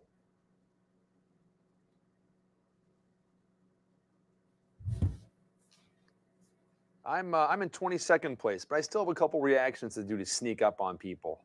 Bourbon Drinker asks, who's been doing Wordle? I don't understand it. I tried it because the whole world's doing it. I don't get it. I have no idea. I saw Betty White passed away, and then like a day later or something, someone did something with Betty White and said something and posted like a weird looking Rubik's Cube thing with just like colors. Like there's no words on anything. And someone said something about it, and then I saw like a late night comedian do something about Wordle. No clue what it is. No clue how you play. Saw people post something that has nothing to do with words, no letters involved in it. So I'm with you, bro. I got no idea. Yeah, I don't get it. I'm not used to giving that stuff either. I'm going to be right back with the check some real quick. Dude, you're the man. You're the man. No worries. And hey, guess what, everybody? The second half starts with a penalty on the Dallas Cowboys. Surprise, surprise.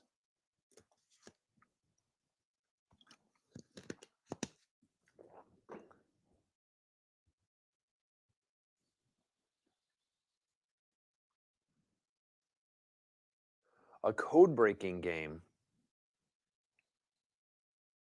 Is there another? Are you kidding me? Another penalty on the Dallas Cowboys. It is just comical. There's no excuse for that. I mean, you're in the playoffs. Playoffs? Man, oh man.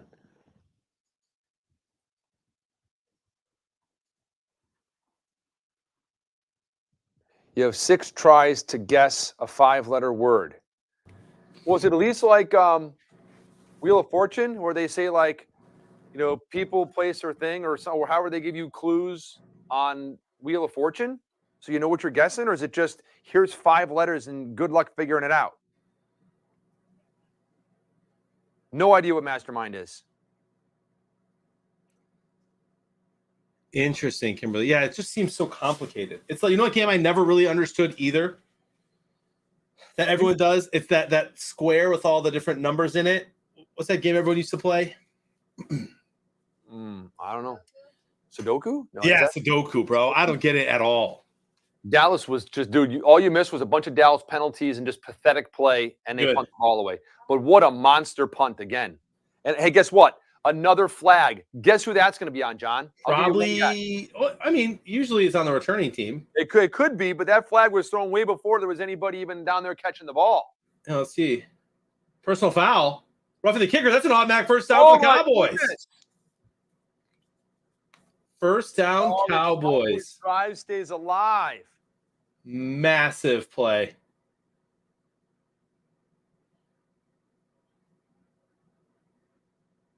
I don't know. Oh, dude, what do you mean you don't know? 2 dudes just completely rolled into him, man. Yeah, but they got pushed into him. They were coming at him with a full steam.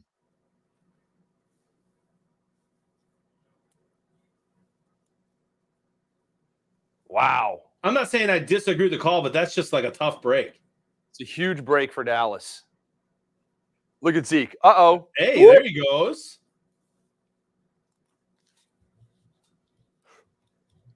Interesting, Kimberly. Maybe I'll give it another shot. Okay, so everyone's saying like you get a 5-letter word, you got to guess what the word is, but there's no clue, like Wheel of Fortune on this Wordle thing.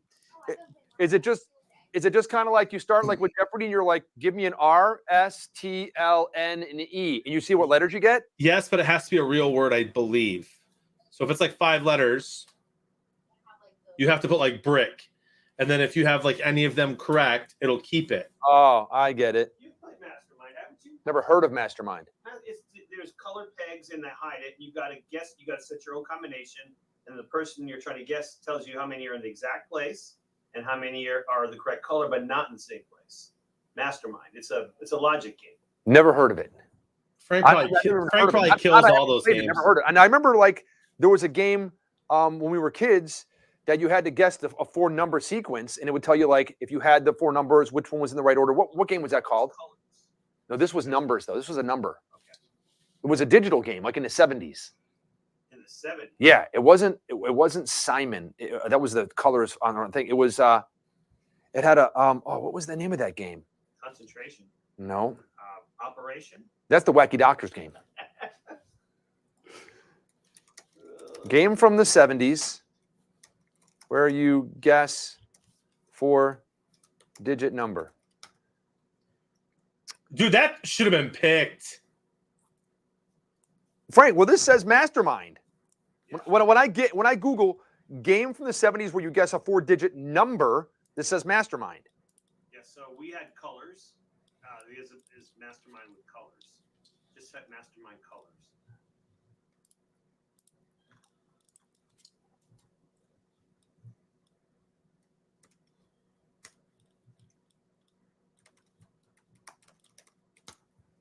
Mastermind colors. Mastermind board game. Okay, I see a picture of it. Hide and seek. Says Dexter. Dexter's here, by the way. Hey, what's up, Dexter? What time do the Saints play tomorrow? Same time as the Lions? They're on after the Bears. Okay. Or in the Vikings.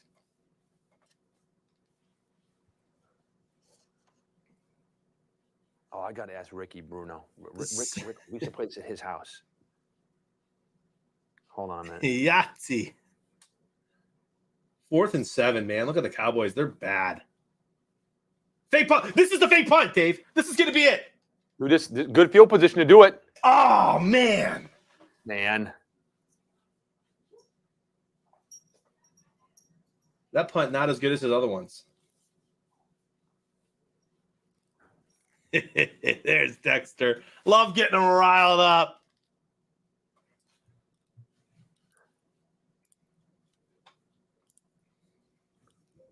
What was the name of the game we played at your house as kids where you had to guess the 4 digits on that digital machine?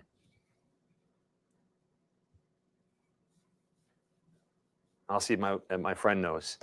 Gosh, what was it? It wasn't. I don't think it was Mastermind. Maybe it was Mastermind. But I remember I thought it was a digital. There was a digital machine, and you had to put in like a digit and tell you like how many you got right, and you'd have to kind of rearrange them to keep going until you got the 4-digit code. Maybe it was Mastermind. I don't know. We'll see what he says.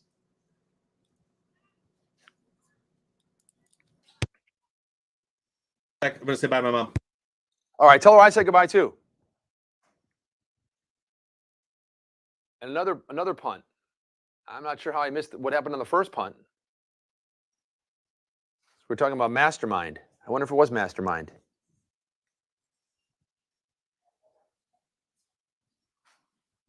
Tecmo Bowl. Hopefully not. Hopefully they win just like they did last time they played the Cardinals. Dexter, we'll see.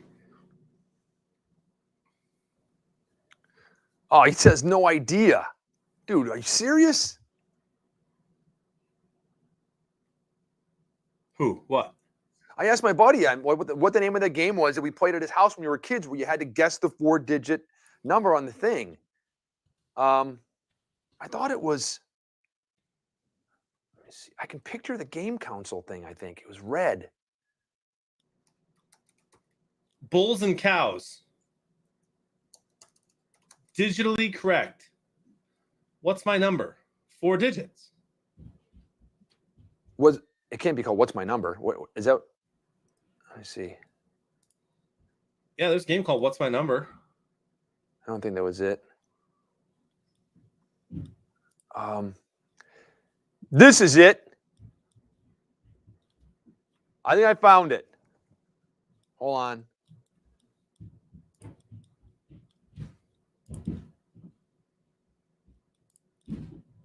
Old game when you were a kid. Did they have baseball back then? Yeah, hold on. I think I Oh. found the commercial.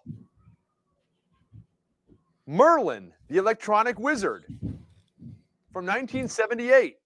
There was the red game thing. I tell you, it's got the speaker on the top. That's it, Merlin. Frank, you remember Merlin? That's what I'm talking about. Merlin. I bet someone in chat has to know that. Dude, someone's got Merlin. So I remember the red controller and the whole thing. Now they're showing the whole from Parker Brothers and how to take the batteries out and do the whole thing. Oh my goodness. 1, 2, 3, 4, 5, 6 AA batteries going that little thing.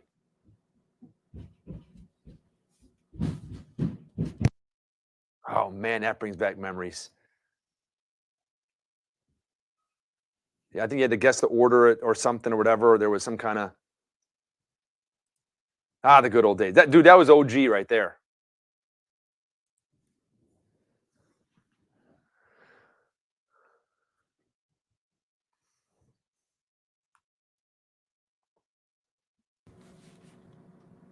All right. Note to self: order Merlin for 80s Dave. I hope so, Q Spark. That's what I picked. Is that your pick too, Q Spark? Are we on the same page there?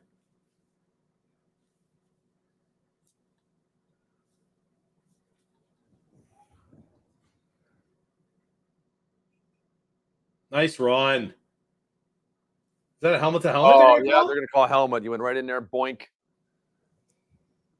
It's just, hold on. No, Dallas is saying it's holding on the 49ers. But I did see him go in there at the last second, kind of plaster a helmet, but it's so hard not to tackle someone without a helmet when you're both going in opposite directions and bending down. Yeah, they're just calling him holding. Holding on San Francisco.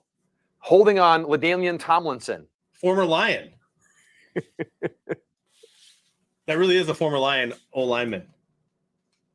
Tomlinson? Yeah, I believe his name's Laken Tomlinson. Could be wrong on the first name. I know it's not LaDainian. So. Bosa's out of the game. That is absolutely massive. And the Cowboys should be able to get Dak Prescott a little more time in the pocket. 1st and 13.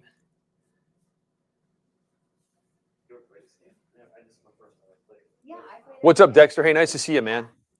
Dude, Father Josh, if he were in here and he knew Dexter was in here, he'd be so happy. He'd be happy? Yep. Why, Father Josh is a Dexter fan? Oh, they're big buddies. Sweet.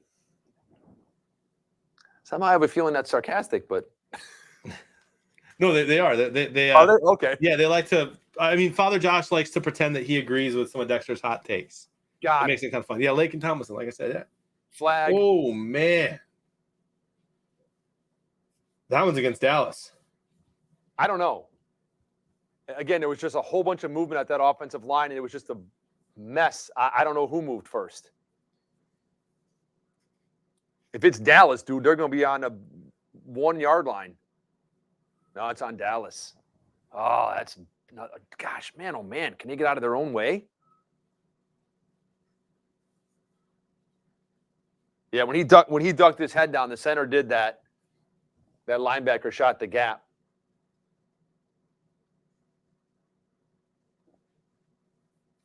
There's Donatello. He's one of the turtles. That's right. I know there's Michelangelo, right? Yep. And Donatello. And Raphael Raphael. Are there 4 of them or 5 of them? and Michelangelo.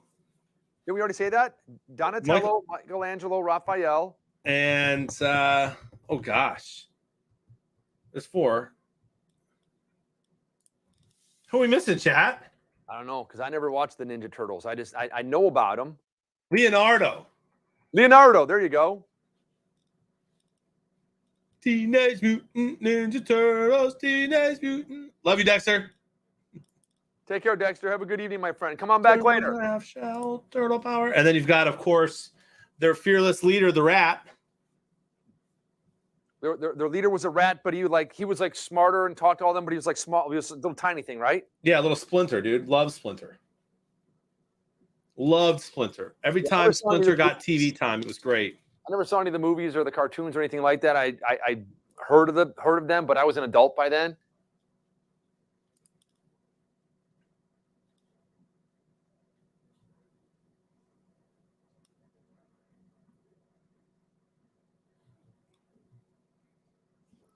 Man, if these guys go on a 99-yard drive, or 98 or 94, whatever it was, Yeah, it'd be pretty huge.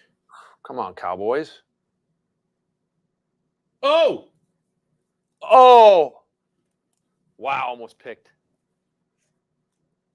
was great defense by Dallas there. They read that play perfectly.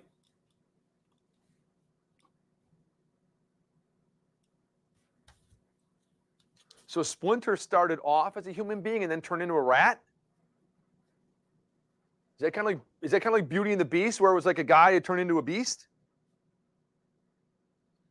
Was it a curse? So the turtles, no. The turtles were, so yes, that is true. The turtles were all little turtles that turned into mutants that could talk and stuff like humans. The turtles turned into turtles. Yeah, and like Ninja Turtles that could talk. And then, but I thought Splinter was a rat that got turned into a talking rat as well, I believe. So he wasn't a human, because everyone else is saying he was a human that got turned into a talking rat. See, I don't think so. I hope they know that, Billy. I don't know.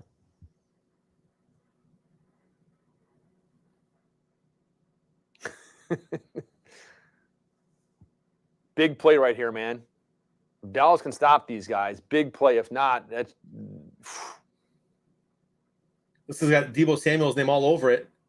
There's no shot. he just threw that thing away. He was big time rush, 4th and 2, and it's amazing Dallas did not commit a penalty on that play. I'm impressed. And the tide's turning. Maybe San Fran does a fake punt. Not at this field position. I don't think so. But then again, knowing how inept Dallas has been with the ball, maybe.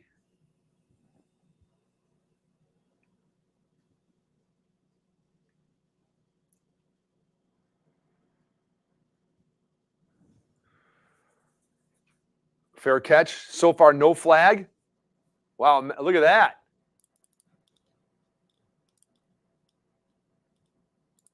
Krabby Patties. Oh, man.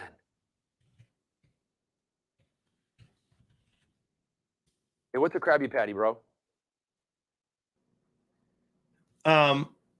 So in both the original comics and live action movies, Splinter is the pet rat of a ninja named Hamato Yoshi in Japan.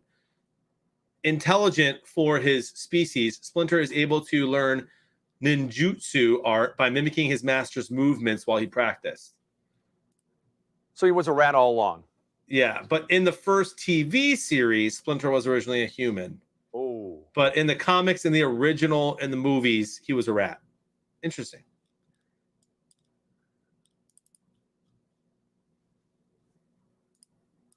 Interesting.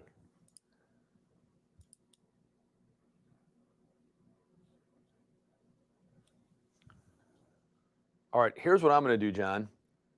Since I've had, I think, 2 waters and a Zippy Fizz, I'm going to run really quick to the little boys' room, and I'll be right back. I'll be right back.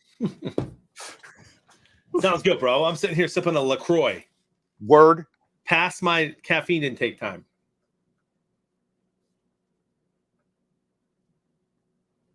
Bourbon Drinker says Frosty Bev time. Sure, dude, go for it.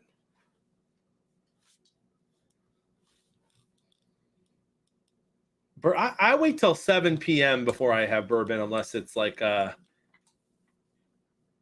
unless I know I'm going to bed early. Now my 2.6 predictors aren't great right now, Berkey will also get 0. We both picked Dallas. So if San Fran maintains that, we're good there. He does have less total yards than me, so I need more total yards. I need San Fran to keep winning, and Burke hasn't responded if it's dinner or picture yet. Brisket, whatever allows you to be awake for tonight's game and stream.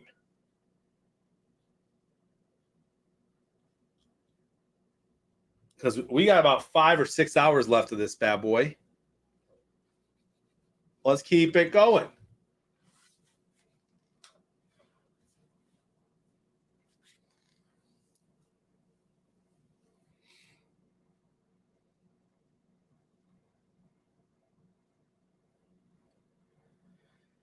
Big drive for Dallas here. 7:37 left in the third. This game is flying by.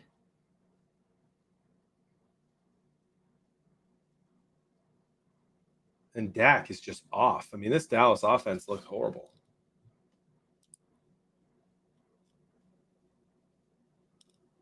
Roger Goodell at the game.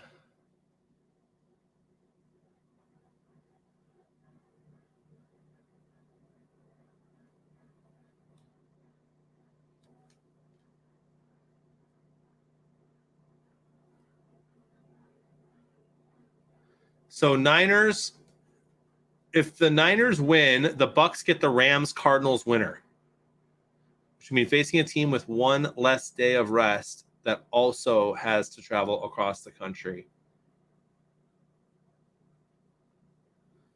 And so you could be getting a Tom Brady versus Kyler Murray or a Tom Brady versus Matthew Stafford game.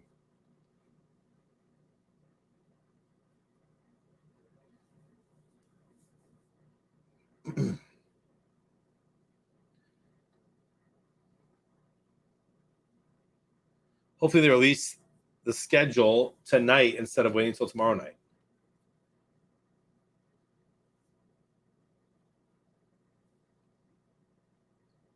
Yeah, it's going to be a flag on Dallas. Goof, you and I disagree on that. I love Kyler Murray, man.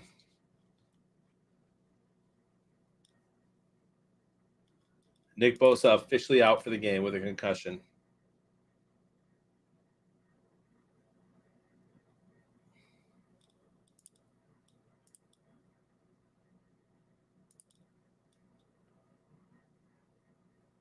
Who's taking the Niners fans planning their trip to Lambeau yet? Dude. That's a scary game for the Packers, having to stop Deebo Samuel in the open field and in the ice cold.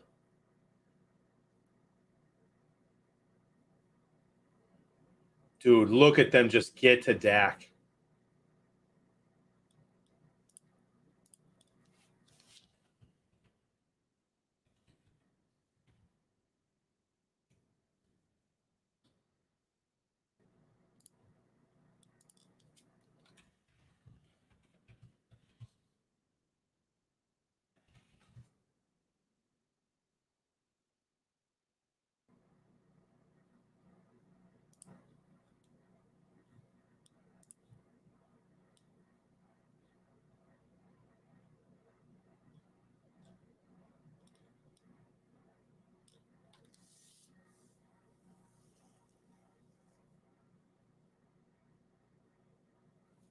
Wow.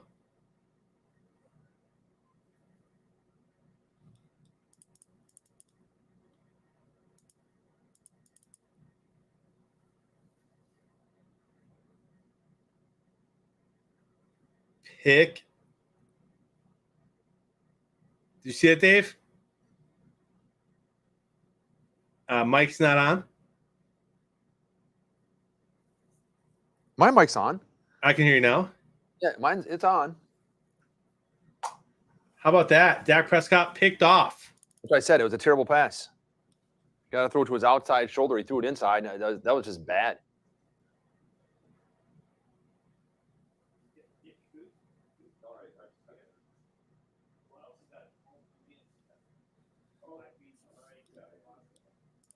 It seems a little early for me to post my Cowboys are getting bounced in the first round tweet that I posted a little while ago, but there goes Deebo!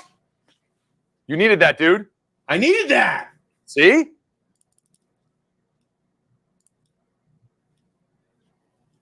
Let's go, dude.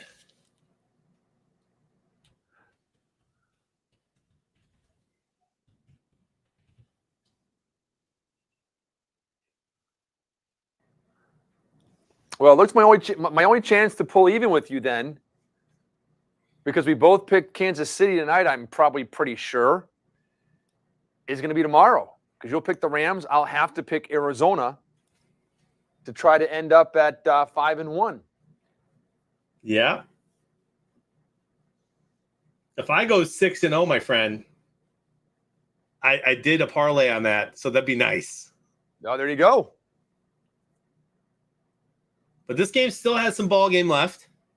And like I said, how many times have we seen this season Dallas just be getting smoked and Dak doing nothing, and all of a sudden the fourth quarter comes in, pew, pew, pew. Yep. Yeah, Kimberly, Debo's been rushing a lot since probably like week 10, week 11. They handed the ball off a lot. Bourbon drinker, a lot still, my friend. The over to hit. So I have San Fran plus 3.5, so we're good there. And I have that in a separate thing too. But San Fran plus 3.5, over 51.5, Debo. So now I need CeeDee Lamb and Jawan Jennings and the over.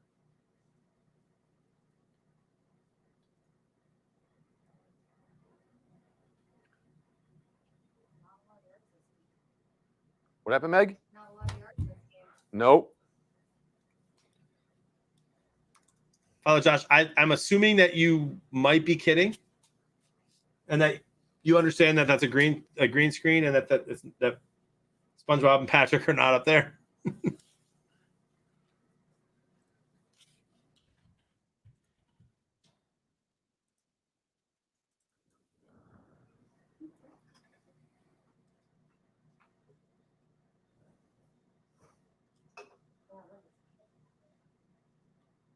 It's only supposed to get worse through like tomorrow, like I said.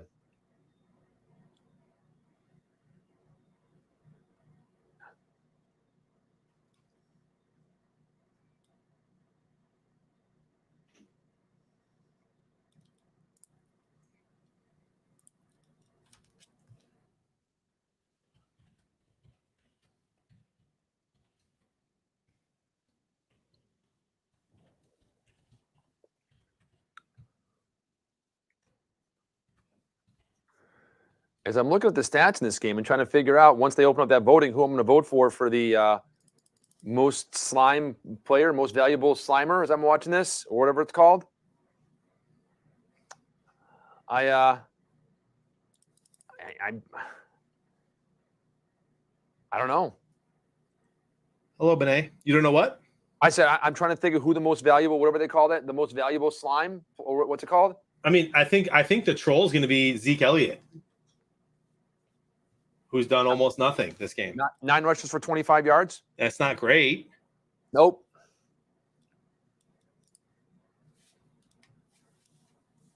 Passing is, by the way, negative 29 yards from 3 sacks on Dak. So they've got 84 team passing yards, and Garoppolo has been sacked 0 times this game, has 146.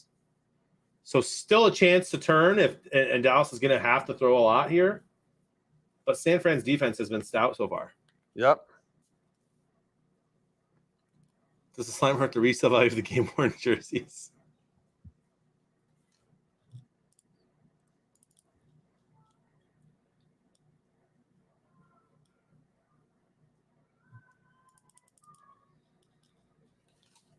Now, I'm going to get absolutely flamed on Twitter if Dallas comes back and wins this game. Because I just quote tweeted my tweet from December 26th, which was the day after Christmas. And I said, going to be fun to watch Dallas get bounced by the Cardinals in the first round of the playoffs. I was correct, but incorrect on the team.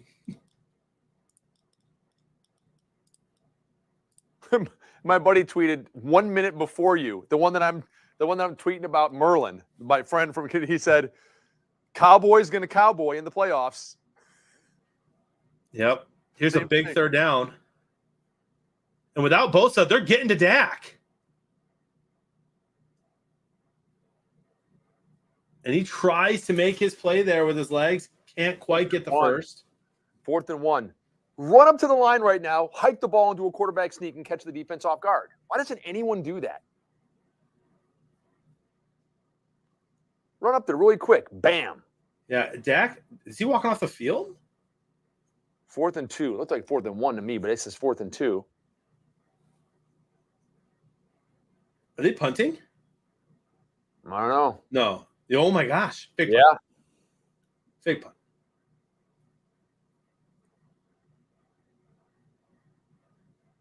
Wow. Talk about rolling over. I mean, you need 2 yards. Well, you're also on your own, 28-yard line, 30-yard line? 23-7, 5 minutes. You need 2 yards. You've got Lamb, Cooper, Zeke Elliott. Yeah, there's a lot of ball game left, though, John. So if they get dude. they had a fantastic punt, got San Francisco down inside the 10-yard line. If they can stop them here and force a 3 and out or a turnover or something, get the ball back. I don't know. I don't think that's a bad play. I mean, they got to stop them here, and they have not had a fun time stopping them today. Nope.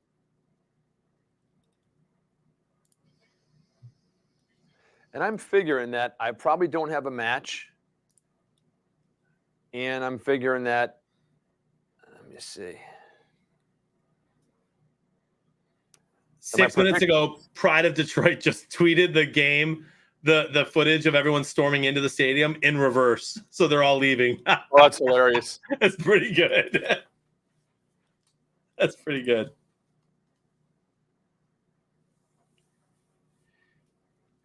No cojones. That's what I said, goof.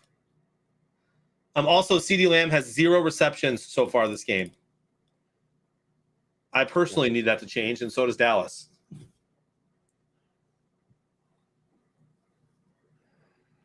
Okay, let me see my score, my predictors. Hey, I'm up to 6.5, bro. Woo! No partials, no full. You're at 6.5? 6.5. I'm at 5.6. And you have Dallas for passing, right? 253, yeah. I need one more tutty from San Fran to get perfect on the score there. Berkey hasn't responded to me yet on if we're doing picture or dinner. I'm doing a reaction. I'm doing an ice shaker. Oh, and I think I heard today in the commercial, I was listening to it really close, praying because I'm really great. Praying because I'm really great. Yeah, No. that's not what it is? No. We already discovered this weeks ago. We no, I think we had something completely different a few weeks ago.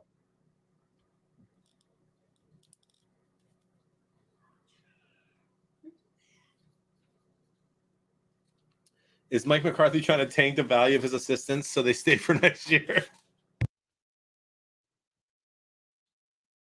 Well, I don't think Mike McCarthy's the best coach on that team. I think Kellen Moore is. Although their offense is bad today. But again, I don't know if I put that on coaching or Dak. I don't think Dak's very good. Now stop him right here. 3 and out, and don't get a penalty. Dallas needs a turnover. Oh, look at that. Woo! Nice penetration. A hot take my boy Goof agrees with. Bring him back to Detroit, baby. We need a new OC anyway.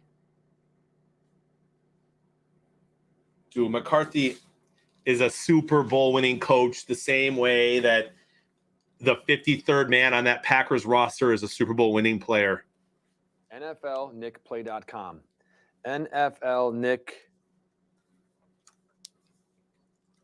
It says now vote. It just had up there and said now vote for the. Here it is. Make your pick for MVP. Garoppolo, Mitchell. Where is that? There's Zeke. So I should pick Zeke. Yeah, dude. All right, dude. I just went Zeke. So did I. It's gonna be really funny if Zeke wins. Yeah, we really by Kevin Gates. Would you like me to refresh your memory, Dave, on what the lyrics are? I'm sure. Yeah. Because I know Frank played it on his phone and we couldn't all figure it out and had a couple of no one really knew.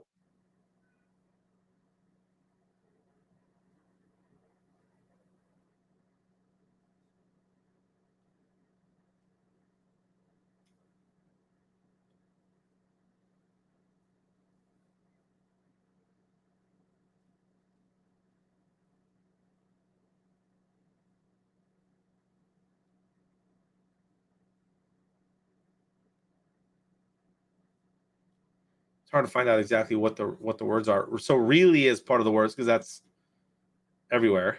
Praying because I'm really great.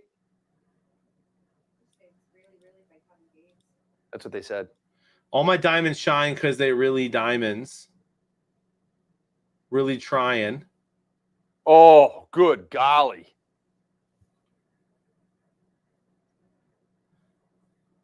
I say really, really is. I say really, really. That's probably it. It's probably I say really, really.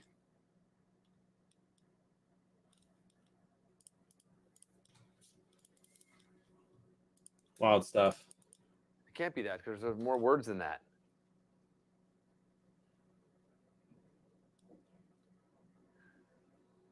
Cowboy fans are on their feet. They realize they need to stop right here. It's 3rd and 11.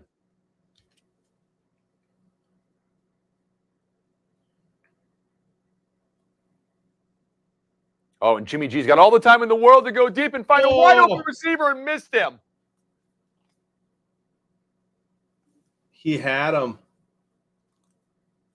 Has Kittle caught a pass today? I don't even think I've heard his name mentioned.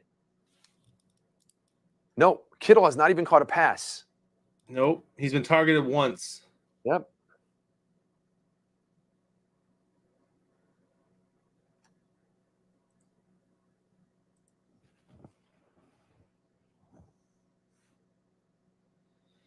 Bourbon Drinker, I'm kind of with you there. Oh, The problem is that he hasn't done much this year besides getting whooped by Denver to justify getting fired, right? They make the playoffs, decent record, a couple big wins against bad teams. And so, but it just kind of had the writing on the wall, kind of like the Packers last year. In my opinion, kind of like the Packers this year, that I just don't think they have what it takes.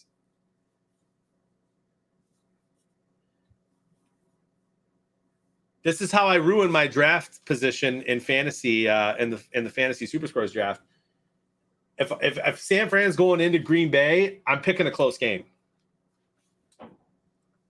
really? Yeah, unless Bosa's out, then maybe I make it a Green Bay win by 10. But I think San Fran can win that game with a healthy Bosa. Might be able to. And it's gonna be freezing cold. San Fran can run. They can get after the passer. There's not a team in the NFC that I don't think can beat Green Bay. Wow, on, Dak Dak. just got popped. Good golly.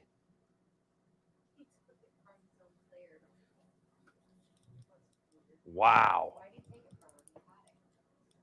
Yeah, the MVP is going to be Dak or Zeke as a joke because people are horrible human beings, and I'm one of them.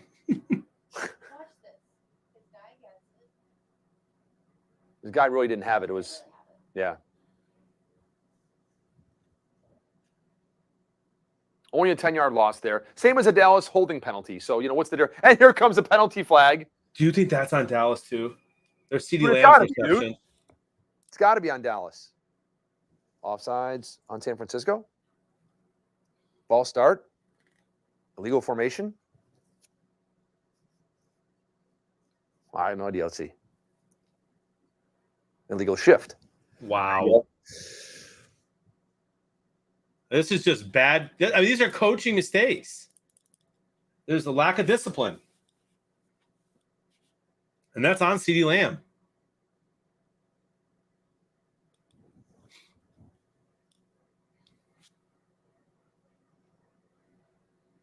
Second and 25. Gosh. Wow. What do you think, Dave? Do you think they'd trade second and 25 for 4th and 2? Maybe. I think I would. Wow.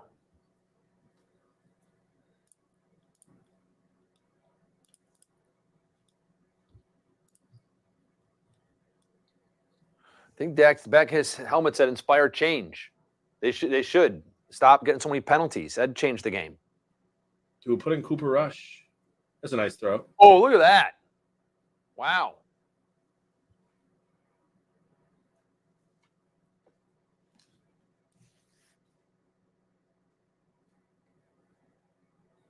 You need a Zeke touchdown for your thing? No, I need a CeeDee Lamb touchdown. CeeDee Lamb. Okay. I couldn't remember who it was on Dallas.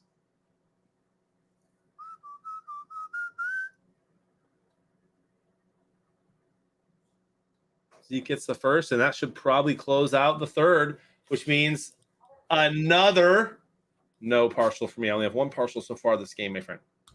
I got nothing this game. No part. Wait, dude, I stand corrected. I do have a partial. And they're snapping it here. Bomb it up to Lamb.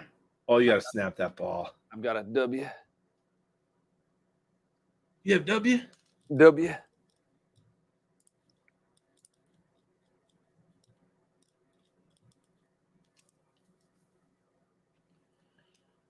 All right, so it took Dak until the final 30 seconds of the game to make one good throw. Or of the quarter, I should say. I told you a lot of times this season it's come down to the fourth quarter, and all of a sudden he is pew, pew, pew. So we'll see. Passing yards, by the way, would be within 1 or 2 yards, but Dak's lost 39 yards on sacks. Dang. And so it's still a 40-yard difference. Crazy. Incredible stuff there. And I got to admit, that is something that I have not taken a ton of account for while making my predictors this season. Me either. Is O-line and sacks, because if you would have said to me who's going to be sacked more this game, I probably would have said Dallas. And I just went 295 Dallas. Probably would have gone a little less.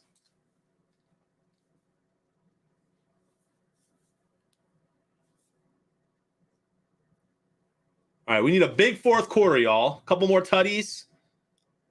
One for San Fran at least. Some more total yards. Let's get 300 yards of offense this quarter. Yeah, that helped me out for my total yards.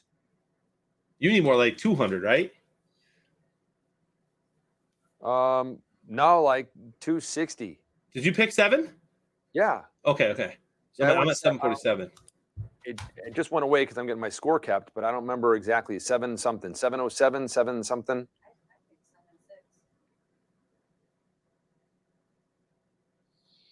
I can't see what I picked yet. Is that wind out there? Like the building still just kind of, is it that breezy? Partial. I got a partial as well.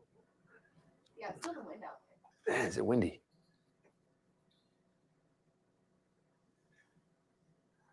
I picked 700 on the head. 700.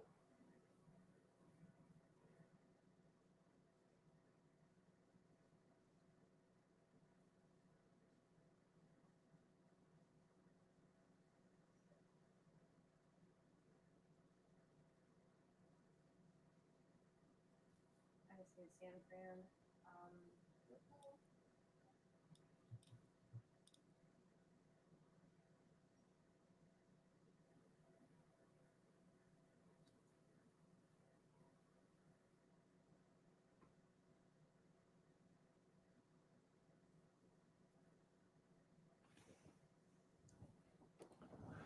Here we go. 1st and 10. Dallas on the drive.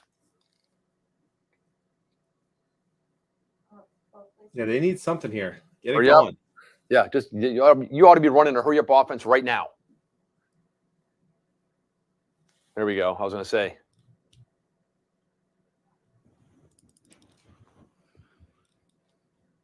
Something they really haven't done high tempo all day. I don't know why. It's a great way to get the ball out of Dak's hands quickly and put some pressure on the defense and get them tired. Man.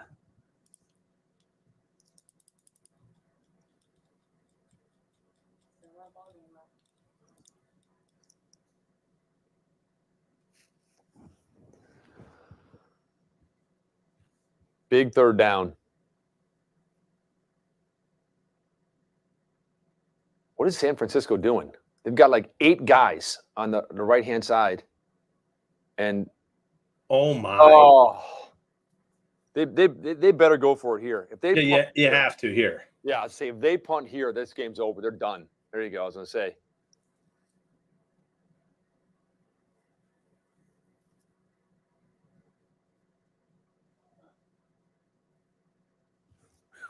Oh my gosh, they're punting. No, they're not. Oh my gosh, Dude. they are. What are they doing? I don't know. Let's go. Let's turn something else on. Fake it. Fake it. Is there something else we can watch? It's a fake. Dude, there's the fake. Dude, Oh, let's go. Love it. oh my goodness, and no flag. That's the most impressive part of that play. There's no flag. I love fake punts.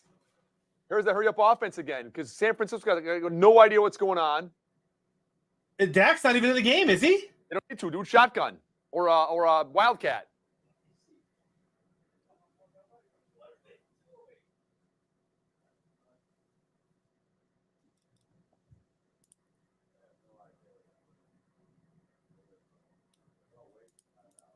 No, they better not waste a timeout on this. What the heck is going on? 17, 16.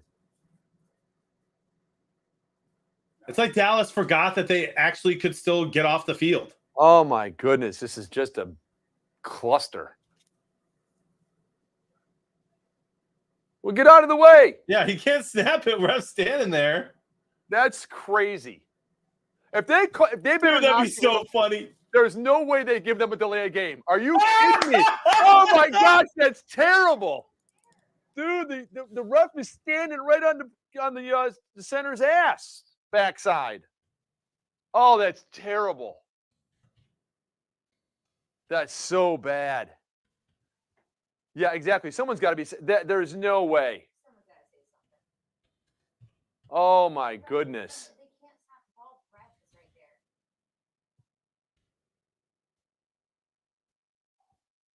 They're not going to say it. That- Dude, that's nuts. That is terrible. That's brutal.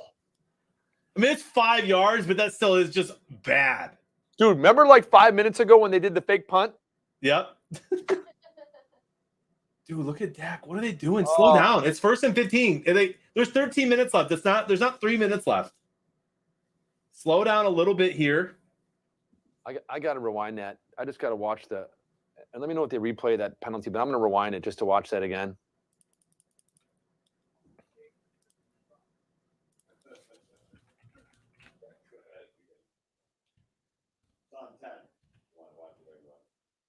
Right, there it is. Here's the show. 13, 12, 10, 11. Here we go. 9, 8. He's still standing there. Got his arms out, arms out, arms out. Still standing there next to him. Still standing there next to him. He's got his hand on the center's. He had his hand on the center's ass with 1 second left. There's no way. Oh my gosh, is that so bad? Watching it again, that's so bad. He starts stepping back with 2 seconds, has his hand on him, and then steps away with 1 second left on the play clock. Oh my gosh, that's so bad. Yeah, they did. McCarthy did wait too long to send the offense out. That was dumb. Still But though, the referee, the ball was set 5 seconds before the ref moved. yeah.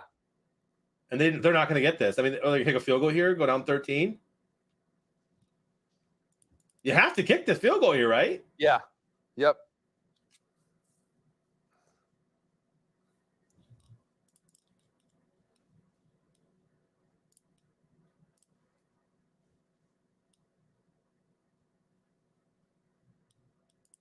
That's funny.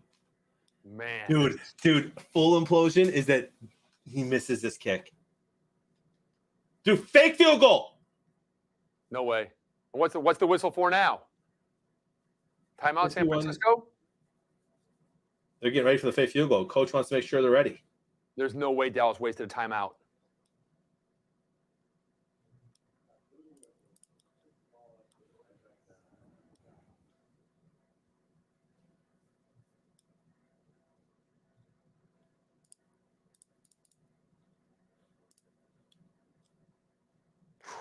I'd rather watch reruns of SpongeBob, bro.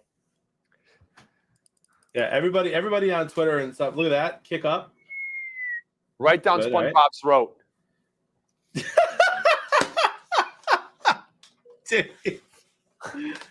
Oh my gosh. Yeah, the defense needed to have time to come out. Totally get it, guys. But again, the referee stood there for the last 3 to 4 seconds, and everybody was already out. I want to see a replay. I'd have to see another replay from a different angle. Dude, he's standing there. They put the ball on. He's standing there. He stepped to the side, put his hand on the back of the center, put the hand on the center who's bent down already waiting. Put his hand on him with 2 seconds left, and then stepped out as there was 1 second left on the clock. Oh. Yeah, that fake punt was a okay call. You got to be ready for what to do if it works. Yeah. Well, I've gotten up to 7.8 on my predictors, so I got that going for me. Dude, I'm up to 6.9. Again, I guess I might be beating Berkey. Well, weren't Burks close to mine? Were his picks close to mine? So let me triple check here. So I know he has Dallas winning. I did too. He has Dallas winning 27-20. Is that what you had? I had 28-24. So close. Okay, so he's already losing points on the San Francisco score, right? Because he's going up. That's already over his 20. His total yards are 661, so he's closer to be on there, but that's only worth 0.0548 right now. Everybody check your game groups and see if the commish is in your game group.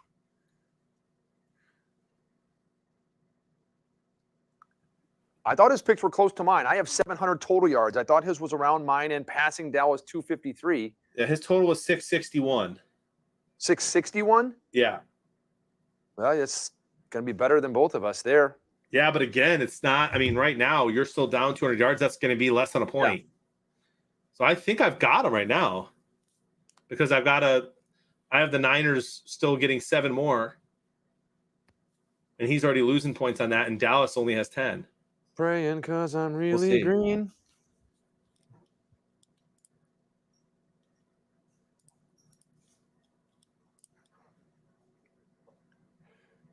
I just realized something.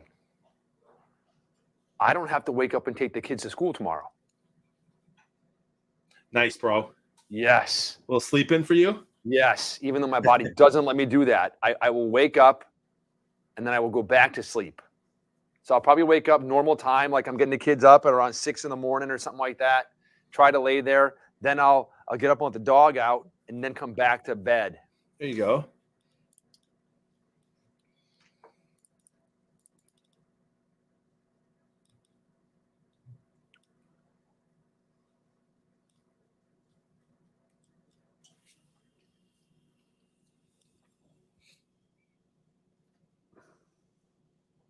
I got one reaction left. I'm going to do it, John, before I forget. It's Miller Lite. Network.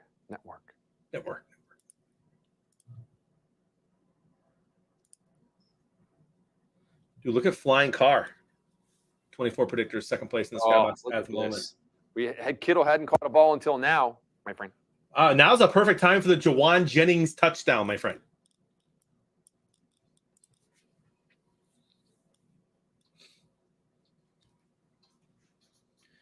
Skeeter's always helped me out here. He was doing that with me during the noon and 3 games with you. He calculates predictors for me. So Skeeter, he has 27-20 Dallas. He has 661 total yards, and he has Dallas at 257 passing. I can figure out the last one for you. 0. Zero. That's about it. Look at this. Dallas finally goes downfield, gets a little something, and it gets the field goal. Flag, though. Flag on the play. And now they're just letting San Fran just roll back down the field in the other direction. Not good. That's going to be on San Francisco holding. There it is.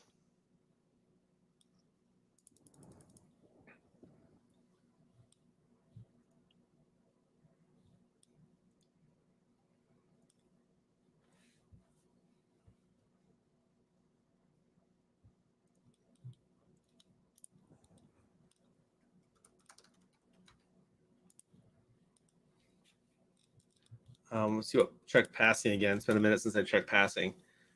So far, San Fran still has a 30-yard lead. Dak gained it back a little bit there, and the punter helped him out with 16 yards. I forgot about that. The punter, that counts. Yep.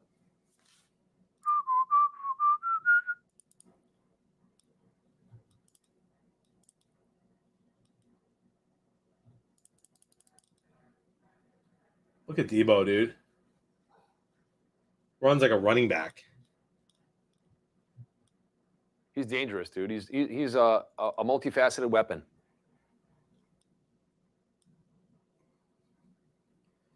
Apparently, Berkey is beating me right now. He's around 10. And I'm at 6.9. I don't get that. I'm closer on the San Fran score. How does he have – he must be getting a couple points already from his total yards. See? Because I'm only at 0.38% there. Closer to 9 than 10. Okay. So we're about a 2 to 3 points. Anyone's game still. Yeah, I told you.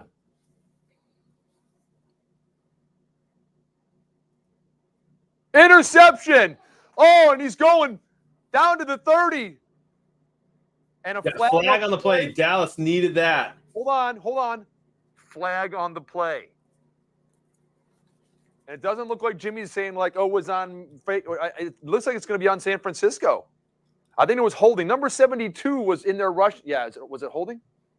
Whatever it was. Yeah, holding on San Francisco. As they were scrambling out, I think number 72, you saw him kind of being held and then raise his arms up. The Dallas, let's see if right here. Number 72 right there? Yeah, he got held. Oh, my goodness. The tide is turning. But Dallas has to capitalize on this, or if they do that and get zip out of it, dude, they've got to capitalize on this. Yeah, one would think it's time for a CD Lamb touchdown here. I would think so too. And like I said, Dak Prescott to kind of suck all game long and then pew, pew, pew. There you go. That was a first down. Yep, that's Cooper. Gets him down to the, 18? It's a big momentum shift. Uncle Mo alert. And we should be getting close to swapping over those passing yards. Yes, that would be very close, my friend. In fact, if ESPN is accurate. Dude, look at Dak. Threading the needle. There's that was Lamb. Get in the end zone, Lamb. And just like that, I believe it's 154 Dallas to 163 San Fran in passing. First and goal. Great. Where's Lamb? Bottom of the screen. Isolated. Alone. He goes left. That ain't good for me. No flag? Incomplete. No flag. No flag. Someone's hurt. Looks like a San Francisco linebacker. And he was crumpled into a ball laying in the middle of the field.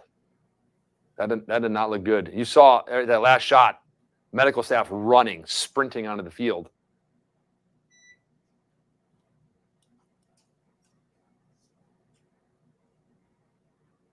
See what happened. Boy, they're not showing anything down there. That's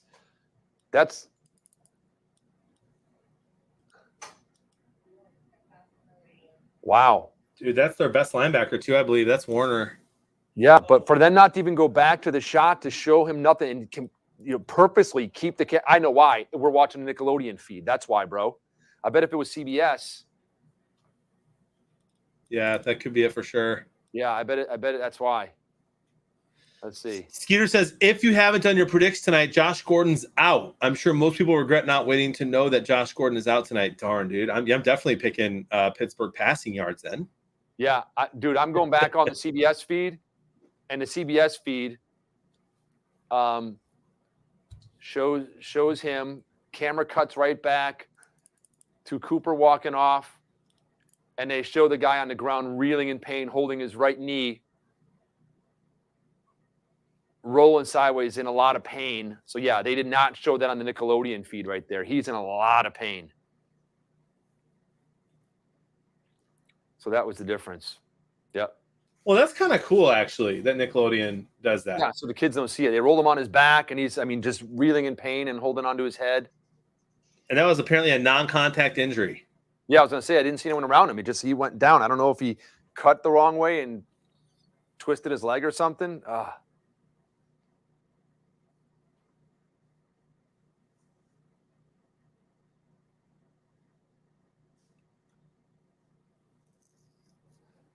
A lot of actual reputable sources in the NFL right now are saying that there's a chance that Jones could be mad enough to fire McCarthy after a 12-win season.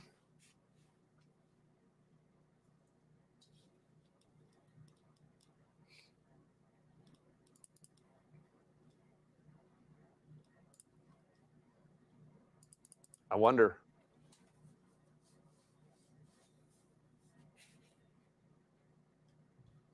Yeah, Goof. I hate to speculate on that kind of stuff, but it's what it looks like for sure, man. You're right. All right, Kimberly, thank you. The line of the song in the Ice Shaker ad is "Diamond, really diamond, and I'm shining bright because I'm really grinding." And I'm Really grinding. And I'm shining bright because I'm really grinding. Well, it does sound like he says he's really green. So grinding, maybe. Grinding. CeeDee Lamb's isolated on the right. They run it this time. Aren't going to get it. You got to think 2 passing downs here. Yeah, it's a 4-down territory, my friend. Yeah, so 2 passes incoming. It's CeeDee Lamb time, my friend. And again, I need some more. I need another Jawan touchdown and some more points here. And I'm shining bright because I'm really grinding. Yeah, that's it. I have to hear it again. I have to Dak's write that got down. CD running in the end zone. Dak runs it in. There was a lot of slime in the end zone there, bro. Yeah.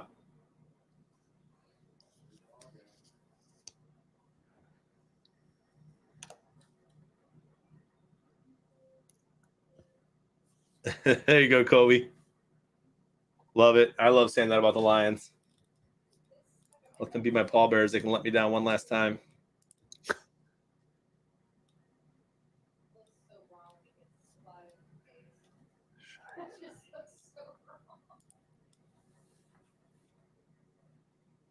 Is he going to go right down Patrick's throat?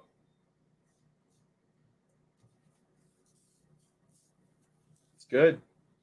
23-17. Okay, I wrote that down. I'm shining bright because I'm really grinding. So I can, next time I hear that commercial, I can see if I can hear that when they're saying that. So we'll see. Maybe that commercial will be in the next game tonight, my friend. And let me see where my predictors went now. Dude, I'm in double digits, bro. 10.899. I'm at 10.0. So I'm destroying you. By a big 0.9. And because he ran that in, passing is still San Fran's by 9 yards. Oh, man. Cowboy fans are back to life. I got to be completely honest here. What I'm cheering for on this drive is a Jimmy G drive, touchdown Jawan Jennings. And then I need the Cowboys to go put more on the board too. Get him. There we go. What would that be? That'd be 30 plus 17. That's only 47. So I need 2 more tutties this game.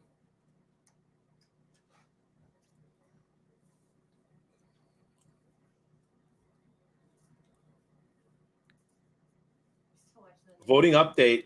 Percentage of vote Dak is getting it. Oh, man. Which is a troll for sure.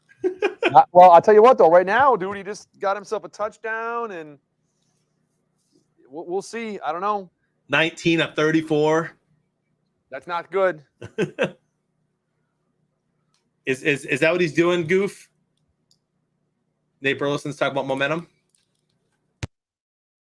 No, he got away. I thought he was doomed. Nice little escape there. Saves the drive. Yeah, it did. And it almost looked like they jumped a little bit right there before the ball was snapped, but you got to hold on to him. At 12:25.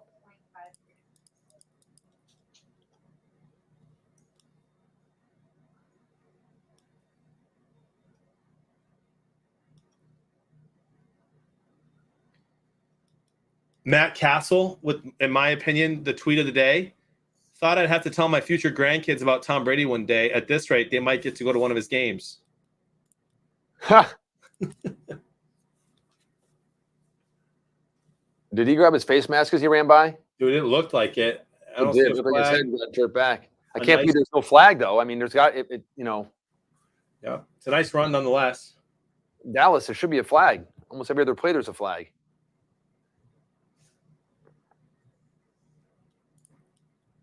Dak's like, give me the ball back, boys. It's the fourth quarter. I'm playing now.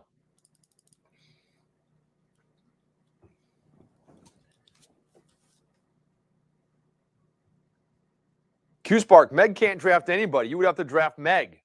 You guys, the top 9 people get to draft us. We don't get to draft. Oh, is he being funny? Okay, I was gonna say because I just looked and saw that. First down, I see Niners. the smiley face. Oh, there it is down there, like three quotes later. 1st and 10. Oh, that's huge.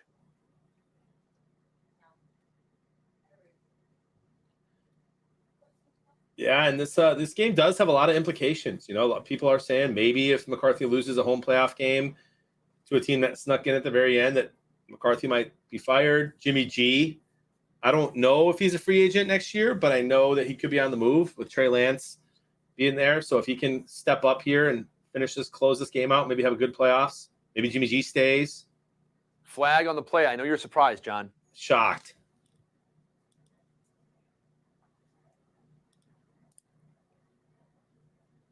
False start. Holding. San Holding. Fran's pointing to Dallas. And Dallas. Brutal. Oh my goodness.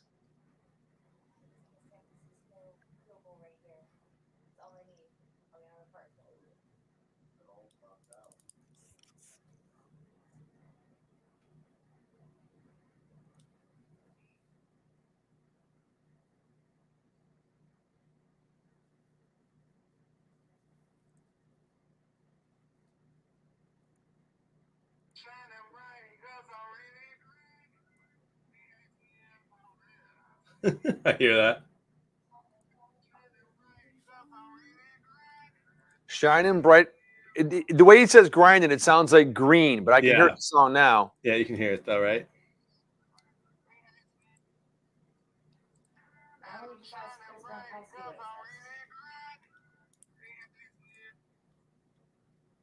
Shining bright, cause I'm really grinding.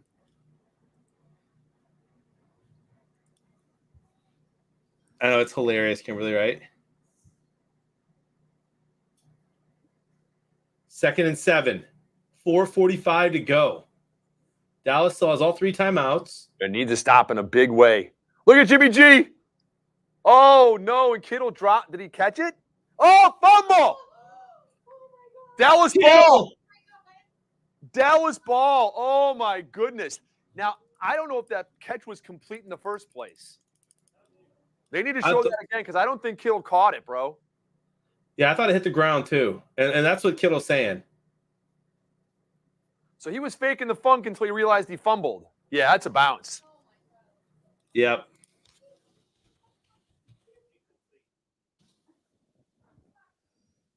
Wow, what a break. Now, Dallas needs to capitalize on that. If they let them back in here and get a first down, after that,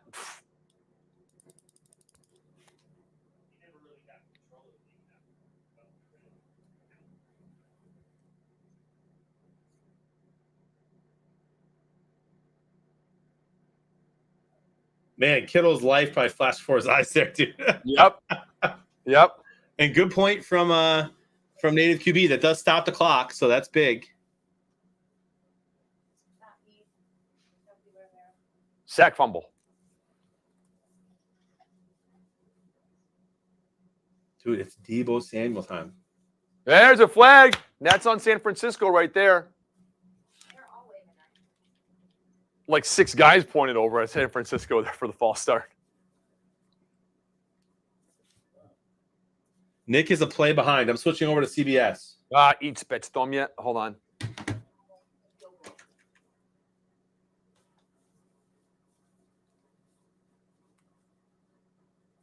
Yeah, 75 moved. This is just a massive down. It is. It's huge. It's like the whole game teeters right here, man. Dude, take a shot, San Fran. You've been moving the ball all game long. Don't you dare throw a little screen here or hand the ball off to Debo. Big one. Yeah. Nope. Oh, man, come on. And that's a pass There's the interference flag. first down. And there's the flag. First down, PI. He got there early. Holding. I gotta see the replay. Please show the replay, Oh. CBS. This game's nutty. Show me the replay, please. Oh, he's got his hand up in that dude's Oh, grill. they're calling it there. And I want to see the replay of the catch because I thought he got there early. I mean, that is a good call. Oh, You can't do that. man, after all that, and then you get a penalty.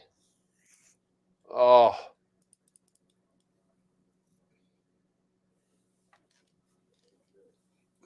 Take a shot down the field, Niners. Go win this game. Dude, Dallas has penalties on offense, defense, and special teams. They're making sure they're covering everything. I don't know if I've ever asked Berkey, but I'd love to ask him his take on how much coaching has to do with penalties in a game. Because growing up, I've always, been taught like discipline. Oh, that girl's crying.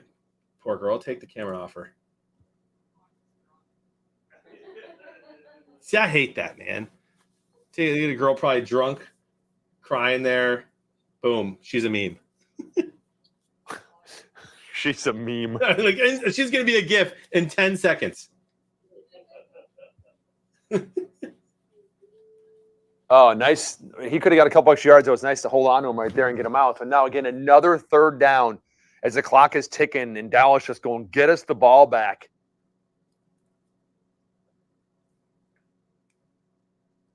Third and 5. Yeah, Brisket. When life becomes a meme.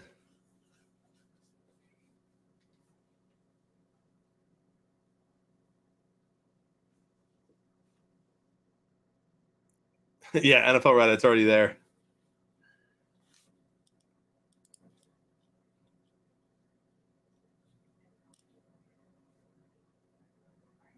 Third and 5. Jimmy G throws it short. No, he did not get it. Go for it. Wow. That's huge. You get basically, well, if you still get a first down, I mean, they have 3 timeouts left. Go for it, dude.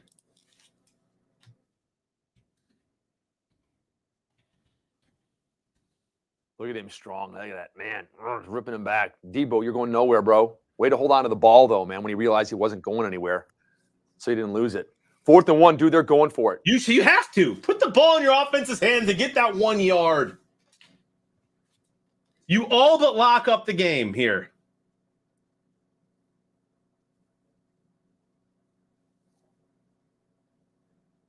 Let's see if Dallas gets a penalty. 0, 5. That's a penalty. Delay a game. Did they call timeout? No, there's the flag. They probably did that on purpose. Now they're just going to punt. That's so Offsides. dumb. They're going to punt, dude, like I said.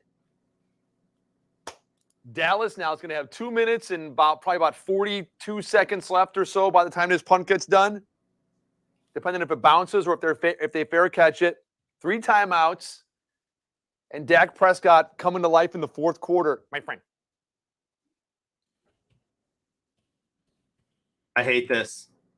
I You hope it lose doesn't- 2 of your best players on defense, and you need 1 yard to almost just win the game, and you're going to punt. Wow.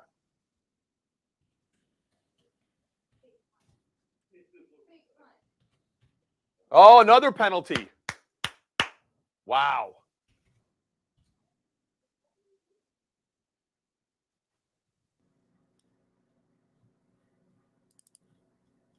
This is unreal. I can't believe that he didn't go for that. And he didn't go for it earlier on 4th and 1 when he kicked the field goal.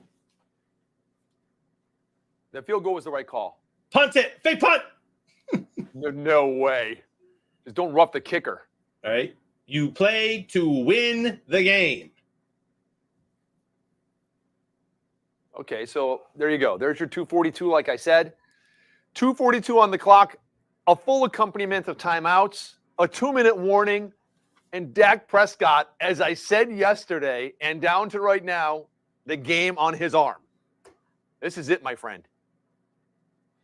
Skeeter, Berkey just texted me and said, I get to choose what we're playing for, dinner or the profile picture.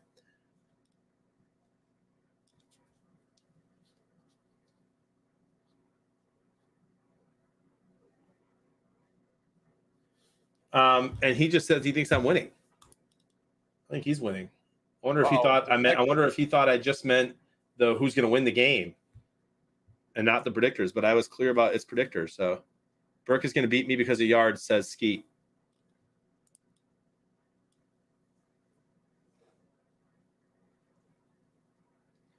Do I want Dallas to score here? Or does that just help him too?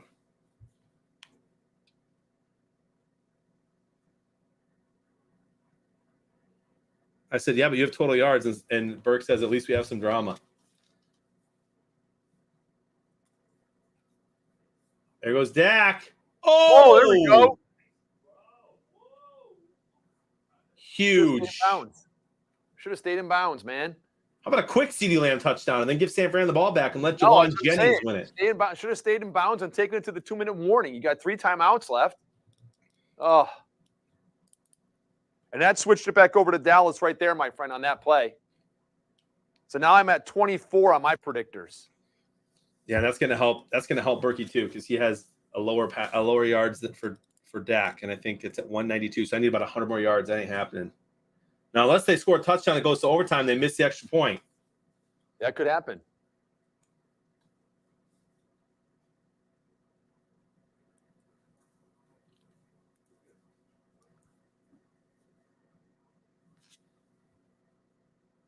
Dallas has 3 timeouts, so they don't need to get a playoff here before the 2-minute I warning. was going to say, let it go to the 2-minute warning. Take your time, go back there, talk, figure out what to do. Don't run something quick. Got 3 timeouts left. Oh, don't hike the ball. 2, 1. Don't hike the ball. Wow. Whoa. So don't hike the ball. Almost picked off. Picked off and game over. 3 timeouts, plenty of time left, and you rush that play. Bad coaching.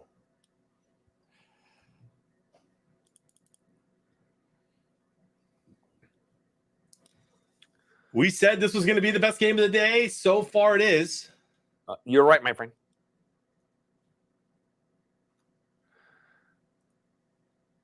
Yep, and the girl crying is already all over Twitter. Are you serious? Yep.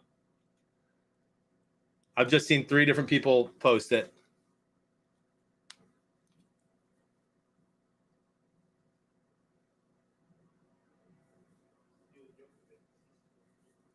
Cowboys fans have been talking about Zuerlein's inconsistent leg. Oh, boy.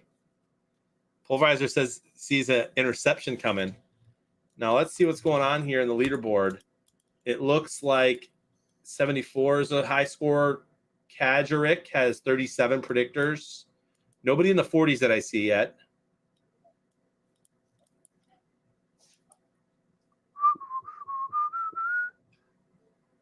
That flying car up there.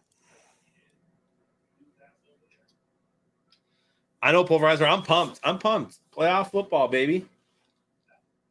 We get 2 games next Saturday and 2 next Sunday. Are we doing all 4 of those together? Or No, just the night games? I believe the Saturday night game and then both games Sunday. Okay. So I'll be live for the afternoon game next Saturday. And then you'll be live with me Saturday night and all day Sunday. The 2 Sunday afternoon games. Yeah. my friend. Yeah. Sounds good. I think next weekend, I think my son's baseball tournament got canceled, but I think I'm lecturing at 4:00 mass. I think next Saturday.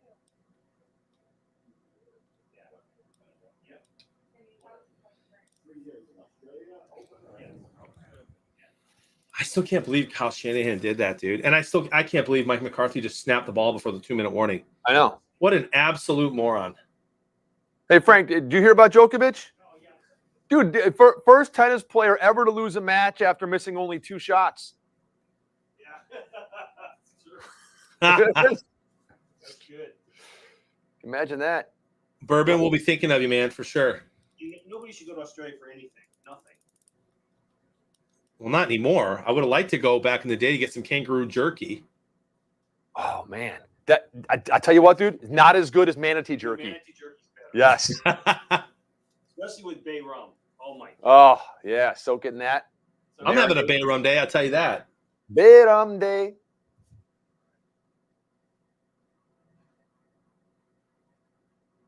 Third and 11. Throw the ball, Dak. What are you doing? Oh, my gosh. Number one, you were over the line of scrimmage, you numbnuts. And that's a holding call, too. Oh, my goodness. Can it get any worse? Wow. Dak, next time throw it backwards. When you're over the line of scrimmage, throw it backwards. Yeah, decline that penalty, by the way. Decline it. Are there 2 penalties? Well, it was a There's holding. the holding. Decline.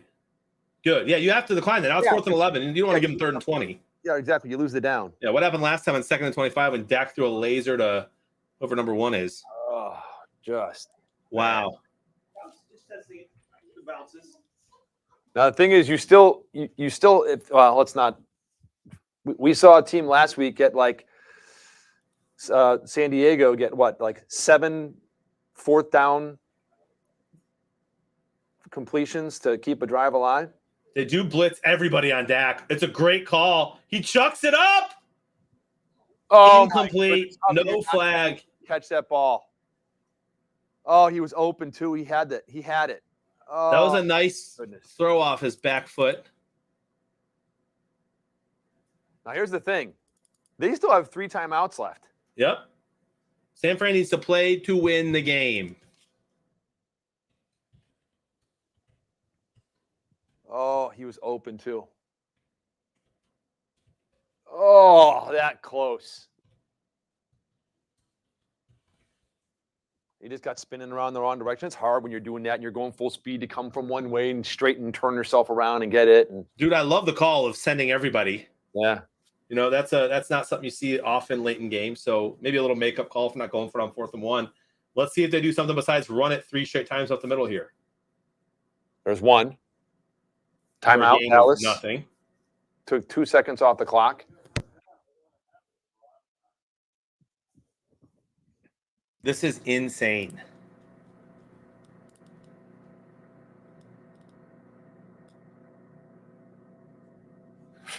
Fake White again. Didn't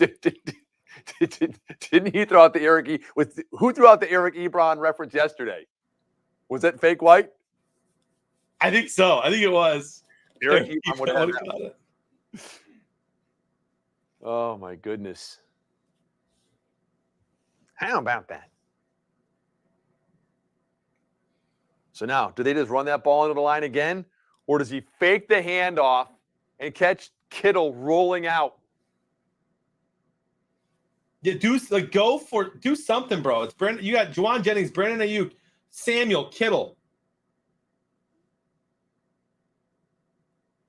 Wow, what a dumb play. Dude, I almost felt like I was watching an arena football game, dude, as Eli Mitchell comes running around the outside and it starts and a flag on the play. Most likely will be on the Cowboys. Ah! Holding. Oh my goodness. Holding on the Cowboys again.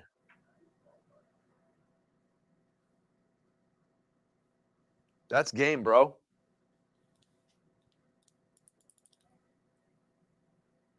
Should be. It was so far away from the play. Yeah.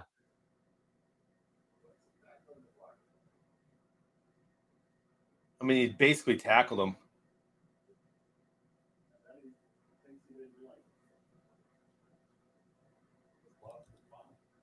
Ties the team's postseason record.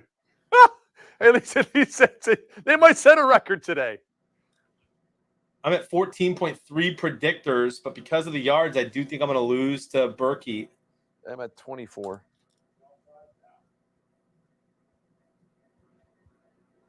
And this time, another flag. Dude, Dallas is like, hey, false start. No, it's false start in San Francisco. Yeah, Native. They could have 30 seconds left if they play Yeah, this they smart. could. Oh, my gosh. Oh, Eat Spetstonia. what's yeah.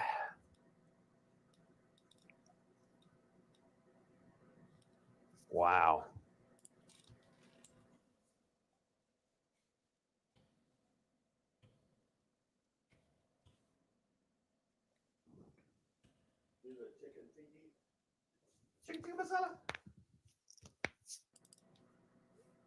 What did you have? Timeout. You sure?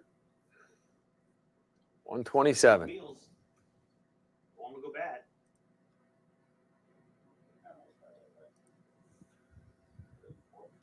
Yeah, mojito. Is it mole pork or mojito? Mole pork. Probably have the same thing.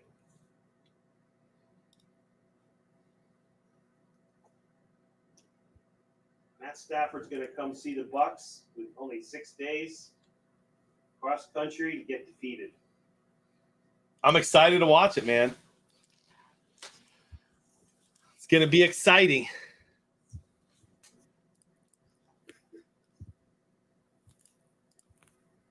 Listen, the Cowboy fans can whine and cry all they want about the referees this game, and maybe they were a little brutal, but Dak Prescott crapped the bed.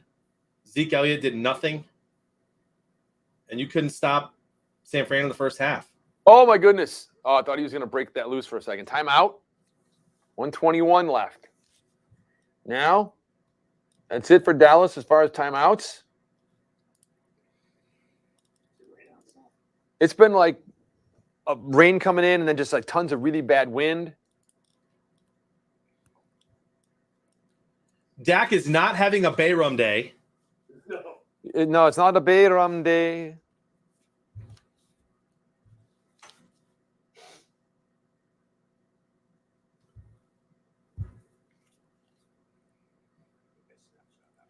Oh, Josh, this wasn't the blowout, but it's result I'm used to from my youth. Cowboys lose to the playoffs in the playoffs to the Niners yet again.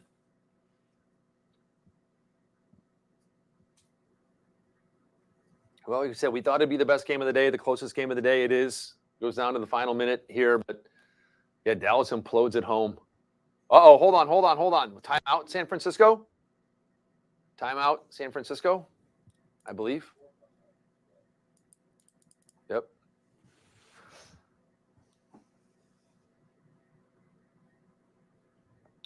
Wow.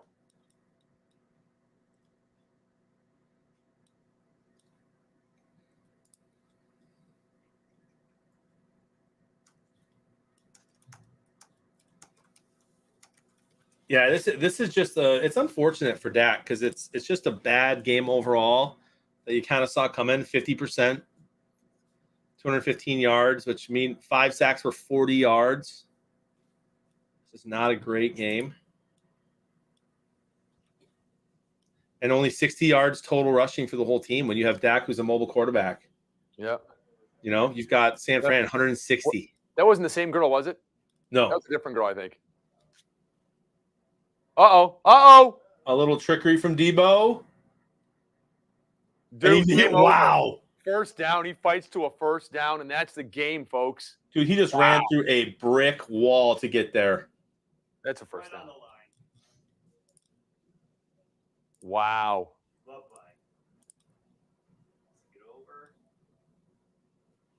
No, he's down. Well, I think, yeah, he's down before that first down, I think.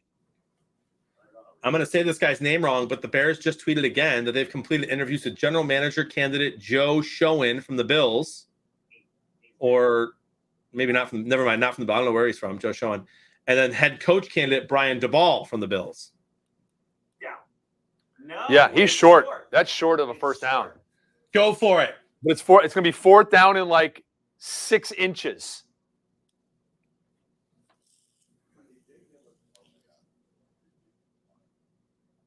Put Trey Lance in and let him QB sneak it.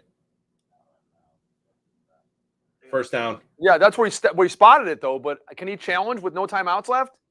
No, under 2 minutes. It has to come from the booth. Did you see like it looked like it was 6 inches and then he jiggled it and pulled it another couple inches? That was a bad spot. He's short of a first down. Yeah. Oh, that's not nice. Bye-bye. Can you taunt like that? Yeah, on the sidelines.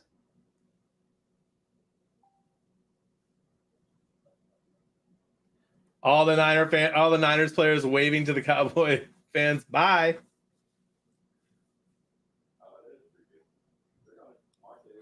It's gonna be short.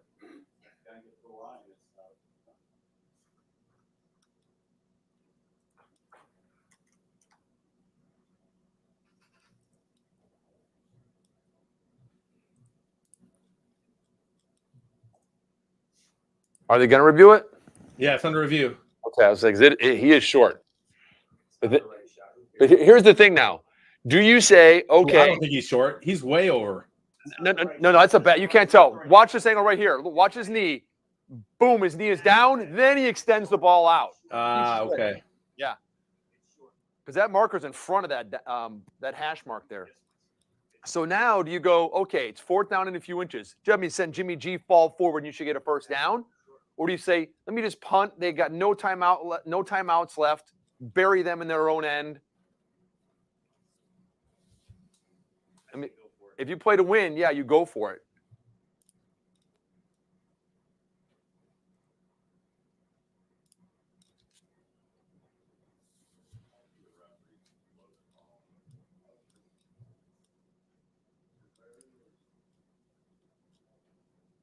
It's going to be tough to change this, though,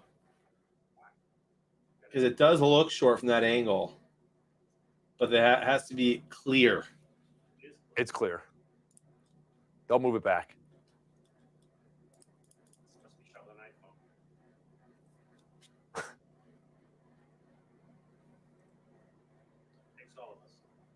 So here's what they'll do. They'll review this. They'll move it back. They'll call 4th down. San Francisco will go on the field. The Cowboys will jump off sides, or they'll hold. One of the two. I don't know if it's you got to play to win, man. If it's 4th down and 6 inches or 8 inches or a half, even a foot,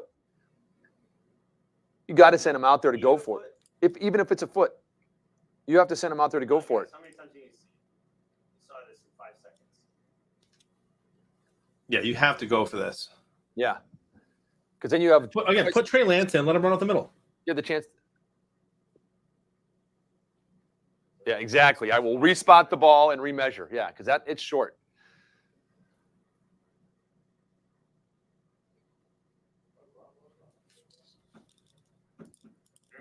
That's what they're saying. Just, hey, guys, we're going to run to the line as quick as we can. Hike the ball and go. That's where it was. What about that? Yeah, it looked like it was short. It was.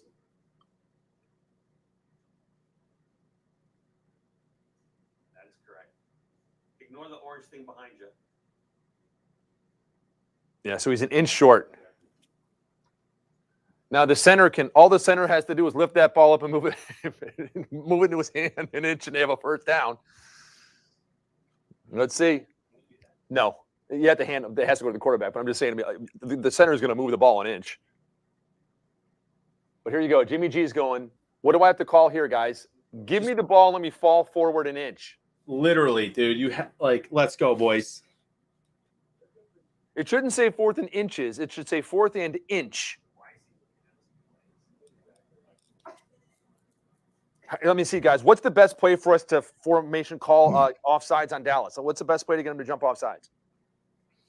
Watch them fake handoff to the fullback, toss to the running back here for a loss of 5.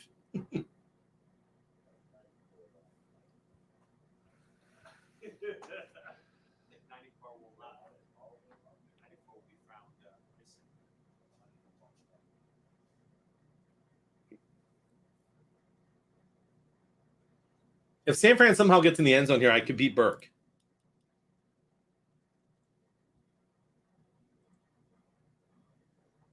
Come on, what the heck, man? Well, they put 4 seconds back on the clock. All right, that takes 10 minutes to put 4 seconds on the clock.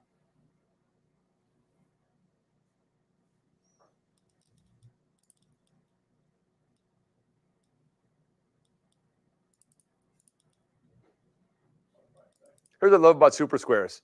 Draw them off sides. Put 11 people in the box. Do a quarterback sneak, native QB. I need a punt here. I still need 80 yards. I'm short on both total yards and Cowboys passing. Yeah. I love it.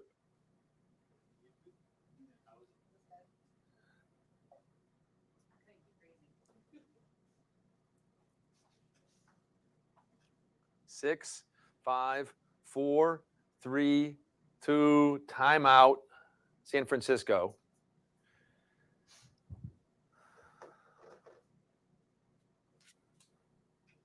Come on, miss it just to give us like a little excitement in the final 38 seconds to see if the Cowboys can come back and do it.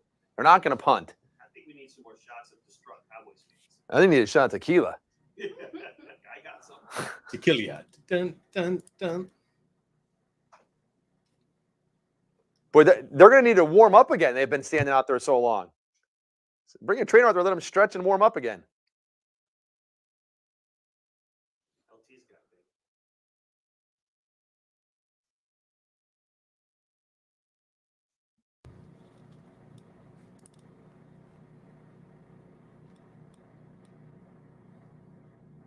Gracious, would you please play? Oh, More memes. Here we go. Oh, that's the shift right there that they needed right there. He First got down, it. Game's over.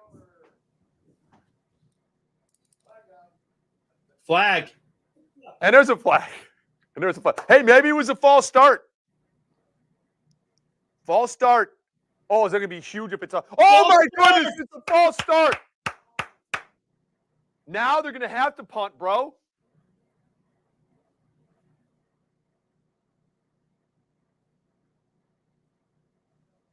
Because he wasn't set? 71 wasn't set yet. Yeah, he didn't. Came over to the right end, and he was still going down. He was not set before they hiked that ball. Look at him, he's complaining. Oh, my goodness. Now comes a punt. Oh, my goodness.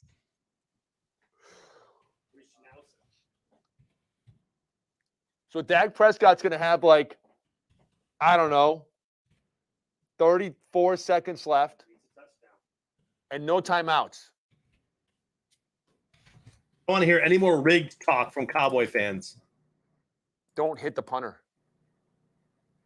Let it go in the end zone. Dude, Dak could go from 0 to hero. Dude, 32 seconds left. 32 seconds left and 80 yards to go. You're right, dude. He could go from 0 to hero. This could help out. Who was that that said they needed the yards? Was it native QB? Dude, native QB might get his wish. Dak needs 80 yards. Native QB needs 80 yards.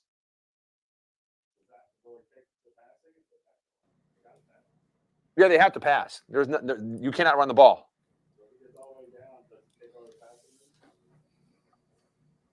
Well, they already have the passing lead, don't they? Dallas does, don't they? Oh! Get out of bounds! The CD Lamb Oh, my trickaroo! CeeDee Lamb hurt his ankle. Dude, you're not going to get your CeeDee Lamb touchdown. He just turned an ankle. Oh, he'll be fine. He's just going to stretch it out. Hopefully. Oh, There good. he goes. Cramp. He just told the guy, no, get back out there.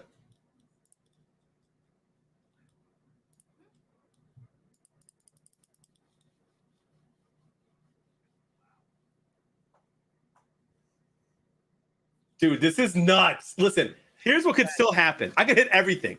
A touchdown, missed extra point, overtime, Jawan Jennings walk-off touchdown. No. Come on. You got to get out of bounds, dude. He did. First down, 18 seconds left. Too much time to start lofting to the end zone. You got another play like that. One more play where you need like 15 yards, and then you take 3 shots to the end zone.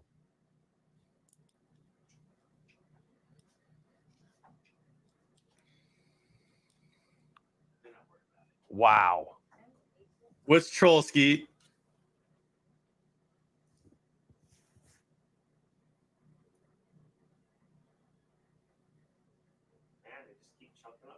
Yep. Now here's your 3 shots to the end zone.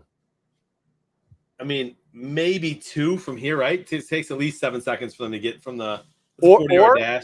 or another they keep going like 10 yards a shot, another 10 yards down the field, and then take 3 shots to the end zone. Remember when the Niners players were waving goodbye to the Cowboy fans? Yeah. A Oh little man. premature, huh? The Dak MVP. That's right, Skeeter. It was a premature troll. Not too many people on the field. Timeout, San Francisco. Do they have a timeout left? Yeah.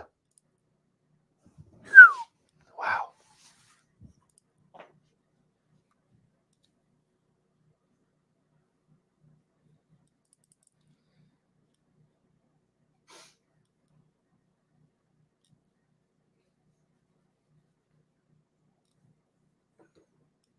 I'm I up mean, to this is 30. going to be nuts, bro. Can he Justin Herbert that ball, Dave? Yes, of course he can.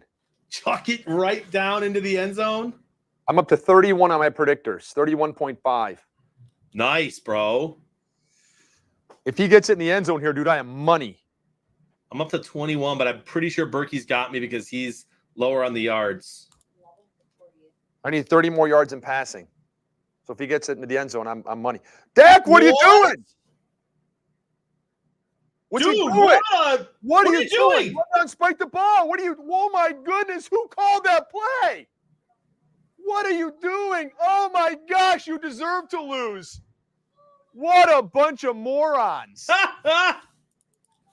You deserve to lose. Now you should be fired, McCarthy. Dak Prescott ran the ball.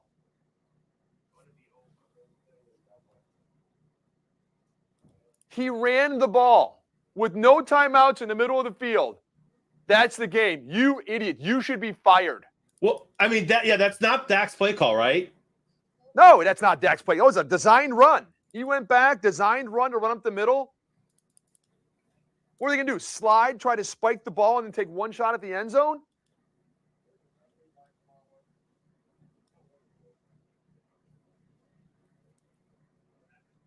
Well, the referee came in and knocked the center over. Isn't that the same ref that was standing in the middle? Yes. Wow, that's terrible.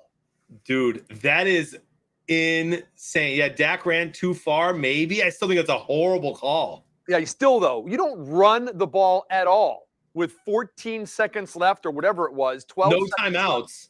No timeouts left, and in the middle of the field. I could understand if he scrambled and was running to run out of bounds. Yeah, the official runs over Dak Prescott. That is bunk too, dude. But the official has to set the ball. I mean, it's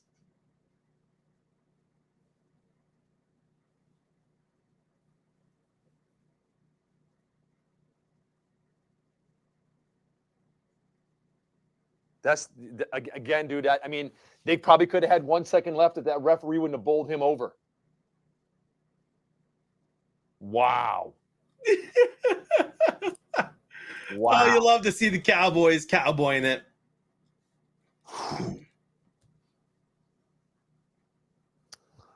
Do I at least have a partial or something out of that mess? Nothing. I mean, listen, you can't blame the ref. The ref should have been put in that position. Even the ref's not stupid. He didn't think they were going to run a QB sneak. Stupid. It's a stupid play call. Horrible play call. And the ref, you said, shouldn't have been in that position, but they never should have done that. Oh my goodness. Oh, there's the crying girl. Wow. Still pretty windy out there. It's going to be. Well, 33 on my predictors. That's not horrible. I don't feel bad about that. Man, that's Fascinating. I'm gonna go ahead and be a little bit happy here that I'm 4-0 so far in my playoff predictions, my friend. Yep. Wow. I can't believe that. I can't believe with no timeouts left at the what were they at the 40-something yard line that you have a design quarterback run down the middle of the field. That was nuts. Well, I'm. If you told me they were going to do that, I would bet everything against it on our channel points, and I would say that's fake news. What's fake news? If you said, "Hey, listen, there's no timeouts left. Dallas has the ball with a chance to tie the game with a touchdown. They're going to run it down the middle." I'd say, "No way. No one's that dumb. Fake news." And I'd bet every channel point on it, all 79,000 that I have. Wow. It doesn't matter, Colby, if Dak Prescott was told, okay, only run 8 yards and slide. So, I mean, it's just, you just don't do that. Anything could have happened. Someone could have popped him at the line and he spun off and took an extra second or two. You just don't call a running play like that with no timeouts left. Yeah. Give me a head coaching job, please, somebody. Especially when it's not, it wouldn't have even been a Hail Mary. I mean, it's a 30-yard, 40-yard pass at most. Dak can throw that. He can throw a bullet. You can split the end zone up. I mean, you have 2 shots. With that much time left, they have 2 shots at least at the end zone. And the defense can't play against the Hail Mary there because you can throw the ball 25 or more yards down the field and get out of bounds and have an easier shot. So it's not like the whole defense would have been standing in the end zone. And you can also do the play that has become so famous this season. Let me throw the ball down the sidelines where my receiver can't catch it, but stop really quick, let the defender run into him and get a pass interference penalty. Exactly. And gain 25, 30 yards. Oh, my goodness. Channel 8, you said? Well, at this point, no breaks, man. Let's just keep it rolling. Wow. We just lost your video, Dave. Oh, why? What happened? Where did I go? You tell me. I don't know. I'm still here, man. I promise. Camera die? Battery die? Been a while since you did a full day. That's got to be the battery. No, Meg said it's hardwired in. It's not battery powered right now. Oh, you're back. I'm back. Oh, wait. Well, now I just turn it off and on. You guys. Oh, now I'm frozen. Yeah. I'm frozen in a touchdown stance. It's good. Now I'm gone again. Ooh, NBC gets another game, huh? I guess it is Sunday night. No, I have not done my reactions yet. 25.255.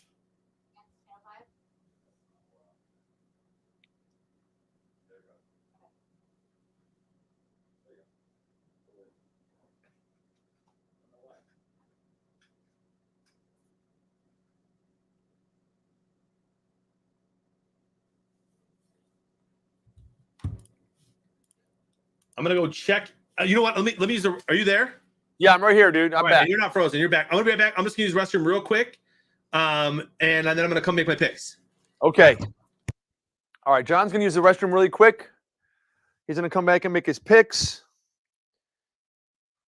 I'm still waiting for this last game to finalize.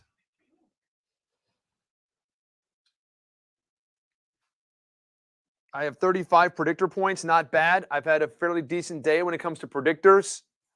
That'll go good for our contest coming up, as long as I can get someone that gets squares, because I only got a partial again for the entire game, my friends. Look at Skeet's story again. Skeeter has another story? You know what? That Brisket is a fantastic guy, so I'm sure this is another heartwarming story. One time, Skeet says that he asked Brisket to dress up like Santa for a Christmas party that he was throwing for the children. So Brisket shows up as Santa, reaches into his bag and says, "I've got goodies for you kids." He proceeds to hand out scrap metal and cigarettes to them. Then he takes off his beard and says, "There is no Santa because I ate him."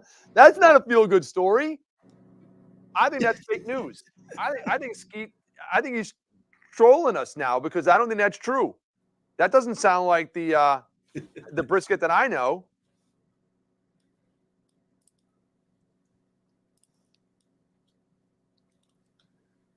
That was an absolute crazy ending to a game. I love the NFL. Super Squares makes it 10 times more fun.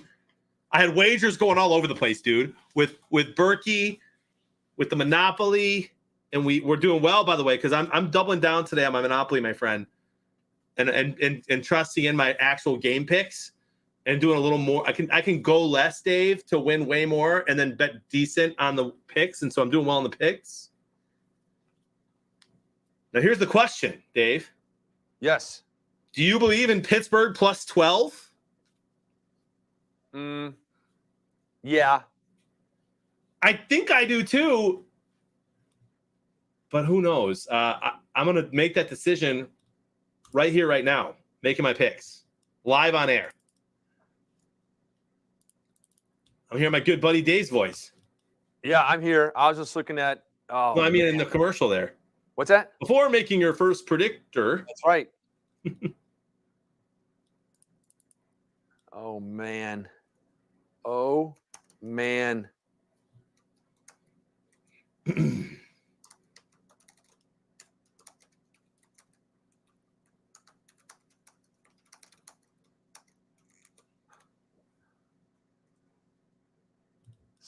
Scott, so close.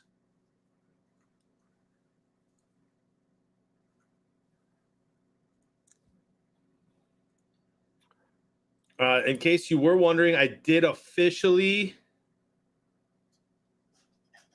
lose to Berkey, I had him on the score. I had him on the team winning, but he had me on yards and passing yards. So I lost. Dude. So what is it now? Is it dinner at a restaurant or is it the He told me to pick, and now I feel bad since I lost. I mean, it's his call. I'm going to tell him that. It's your call on what the bet is. Happy to take you to Island Way Grill, my favorite restaurant. Happy to switch my profile picture right now for 24 hours. All right, hey John, let's do this. Let me run around the corner and grab and inhale something. Okay. And then I'll come back for the beginning of this game and I'll hit you with my picks. Yep. All right, bro. Berkey's a little boomer. He says, what's GG mean? It means good game. Your call on the bet. I'm happy to take you to Island Way Grill, my favorite restaurant. Happy to switch my profile picture right now for 24 hours.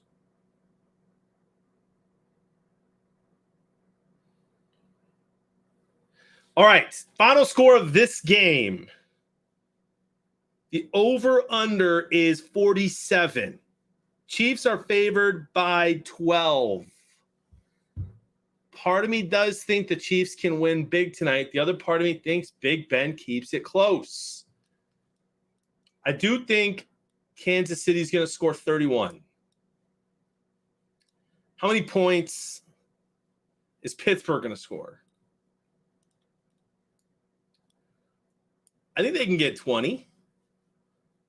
That's still kind of a dominating win by Kansas City, but Pittsburgh hits the plus 12 there. Goof went 36-13 KC win.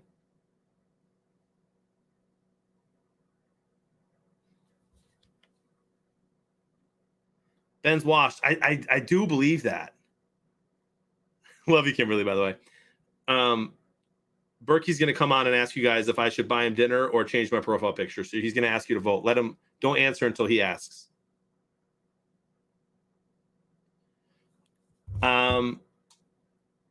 Billy went blowout Pittsburgh.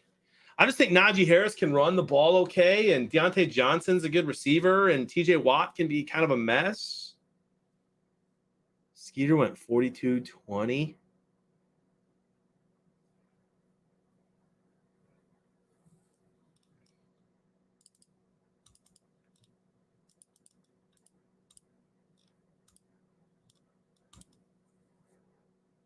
I'm going to go 35-24 Kansas City. And I'm going to go like 771 yards of offense. And I am going to take Mahomes throwing the ball for maybe 311.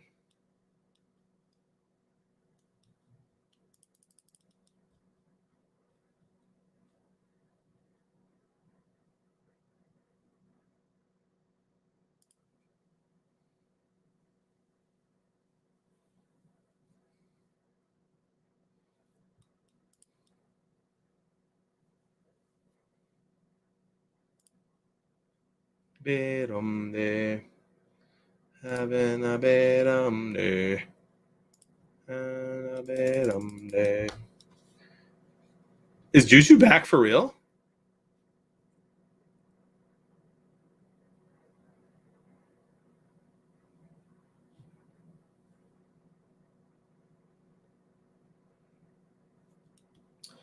I do think Pittsburgh plus 12 is the play here.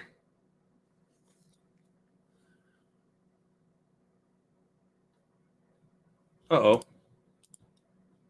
Uh-oh. A little freeze here.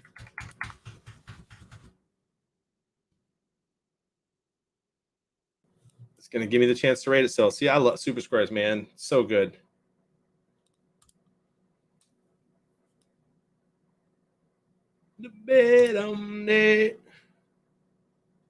Dinner's at Island Way Grill, so it's going to be about $100 to $200, which I'm fine with, guys. I love. It's my favorite place. I'm going there anyway.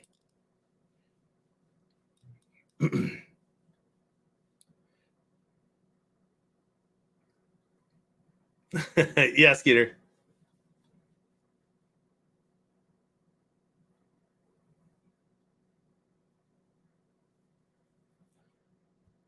So I'm taking Pittsburgh. Oh, what the heck did I just do?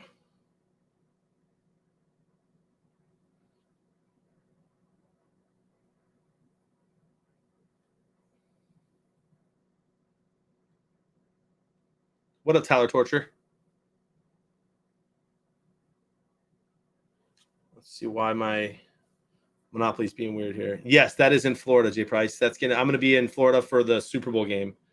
For Super Squares, I'll be in studio. Pittsburgh, Kansas City, same game. What's okay? So in the same game, I'm getting 12.5. So I'll take that 12.5. Let's go over 46.5. Easy.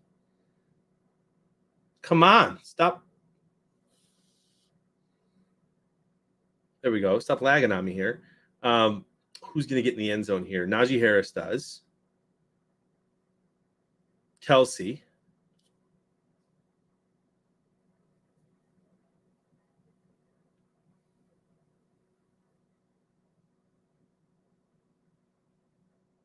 Yeah. Are you gonna go there in a boat, or I'm gonna fly there and then we'll be driving?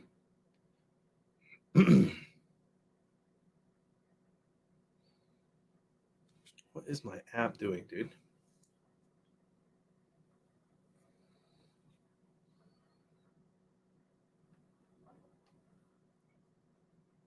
Ooh, love that for us, Goof.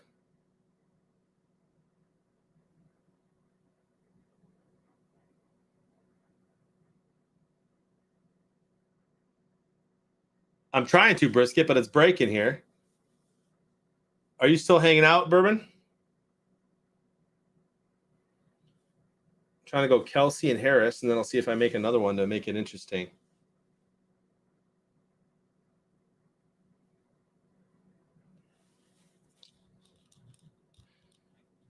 Who's in my game group here?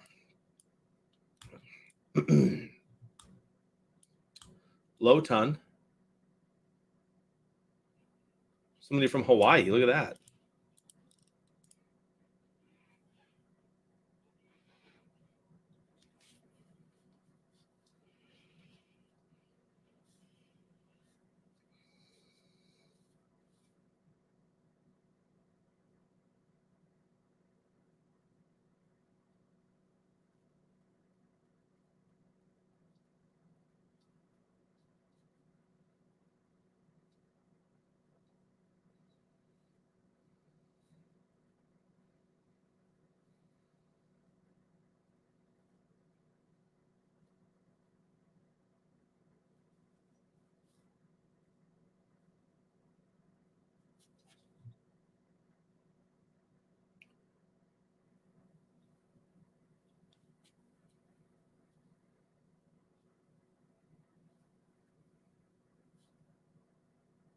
Dude, Starting Park, seriously, it's my favorite place. I've been there twice in a year, and I've only been there. I've only been in the area twice. Sorry, guys. I'm trying to see why my phone is being super goofy here. I'm trying to have a Bay Rum day. I don't know about you guys. It looks to be working now. Not, and again, I go to Najee and it starts going crazy. What the heck? Look at Priest Holmes out there leading the way for Kansas City, banging the drum.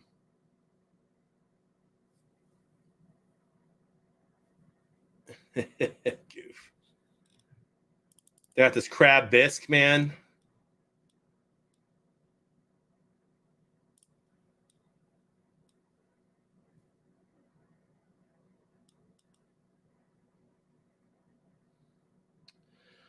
Wow, DK just robbed me.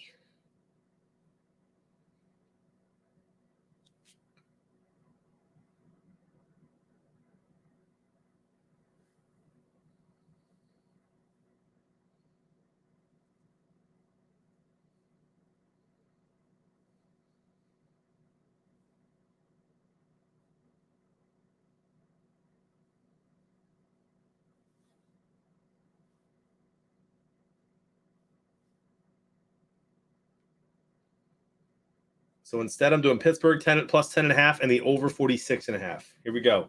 Big Ben time, baby.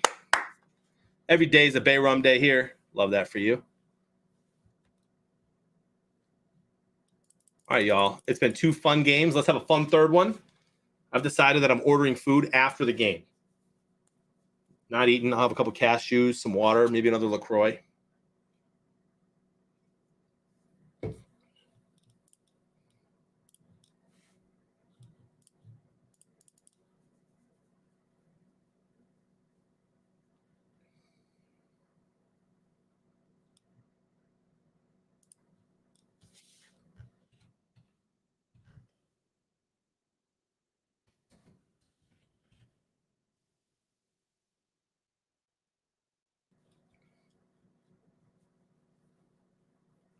Tonight's probably a T-Bell night, but I could be persuaded to do Wendy's or pizza. I've been good for about 2 weeks, eating well, and I've had like no calories today, so let's live it up. Been a fun day of work too. You guys are the best people to hang out with in the world. Love Dave, love everybody over there at React. Here we go, third down. I was kind of hoping Big Ben would come out chucking the ball. You know, they know they want to give the ball to Najee Harris.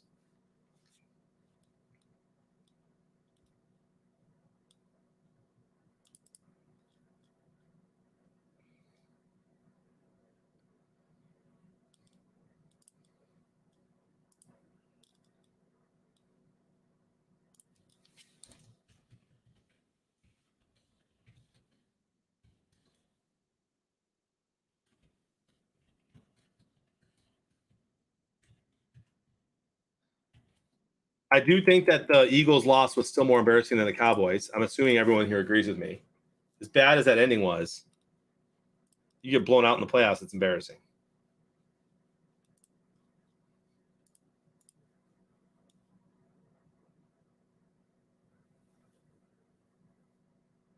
Quick 3 and out there for Pittsburgh.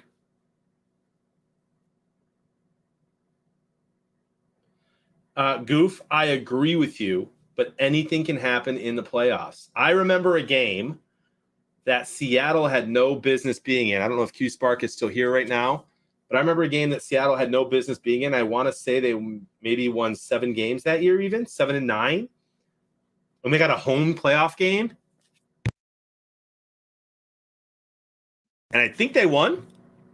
They may have lost, but I think they may have beaten the Bears. Let's see. 7 and 9 Seahawks playoff team. They lost to the Saints. Oh, no, they beat the Saints 41-36 and lost to the Bears in Chicago. But they were 7 and 9 that year. So anything can happen. No, 7 and 9. First in the NFC West was Seattle, 2009. The first team in a full season to finish with a sub 500 record and win the division. And they beat the Saints 41-36 and then lost to the Bears 35-24. So, you know, I agree. Kansas City is much better, but I think Kansas City can still win the game by 10 and have it kind of be a dominating game. Code for the Skybox, first time I'm announcing it so far for tonight's game, is top 9. TOP and the number 9. And there's a nice defensive play by the Steelers. Big third down coming up here. And I'm going to go join the Skybox right now as well.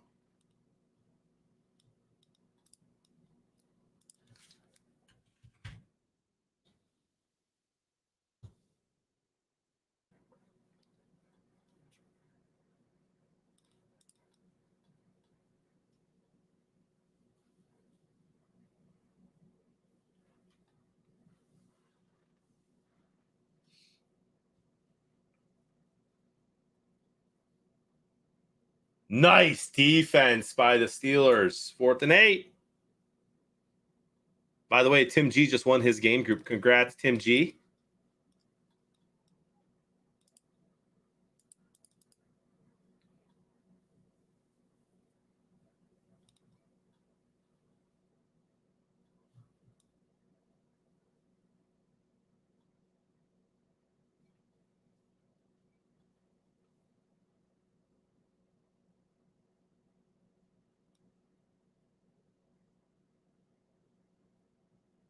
Did you guys see that block at the top of the screen by the Steelers? Just crushed the guy from Kansas City. All right, let's start the game over. Minus 4 minutes off the clock. Here we go. Doing my first reaction.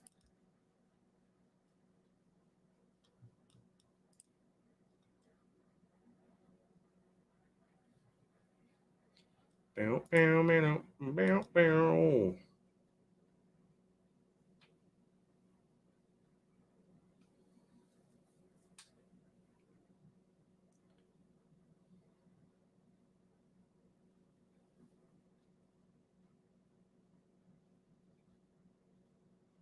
Don't ask the leader question. I'm still not ready. I'm not over it.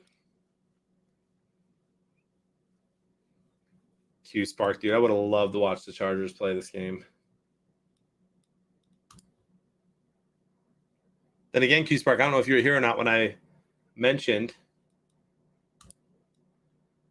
the Seahawks that went 7-9 and didn't belong in a playoff game, but had a home playoff game and ended up beating the Saints before losing to the Bears, my friend.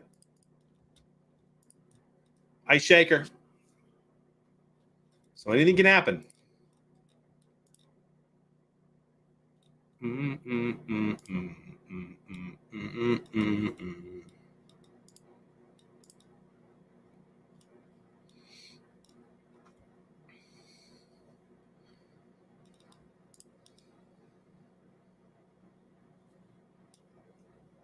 Bum bum bum ba-dum, bum bum bum ba-dum, bum bum ba-dum. What you mean, Tommy? Because I just mentioned the same thing, or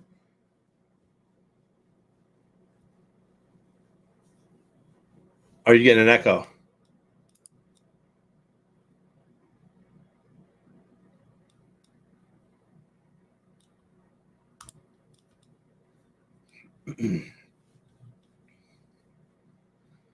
What did Tomlin say before the game?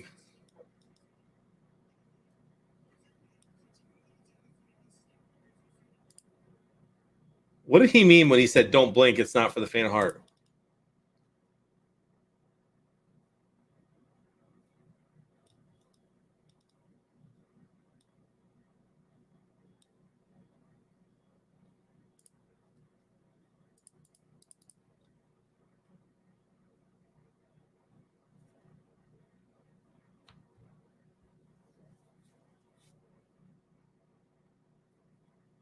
Weird, Tommy. Sorry about that, bud. Maybe try restarting the app. Sometimes that happens to me too. And if I restart the app or turn my Wi-Fi off and on from my phone, that helps. But sorry to hear that, man. That's probably annoying. All right, Big Ben, get to come throw the ball now. Here we go. 1st and 10.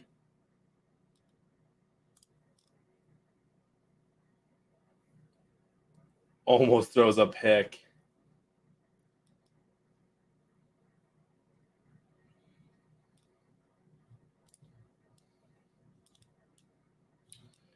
I have Z, which is kind of a tough one to get here if we're not going to start kicking field goals or missing extra points. Mike Rayner says, how to support. How can I help you, Mike? What you mean? Just so everybody knows, at the moment, we've got 50 people watching on Twitch, 0 on Facebook at the moment, and 2 watching on YouTube. So, Mike, I'm not just talking to myself, but let me know if you have any questions I can answer.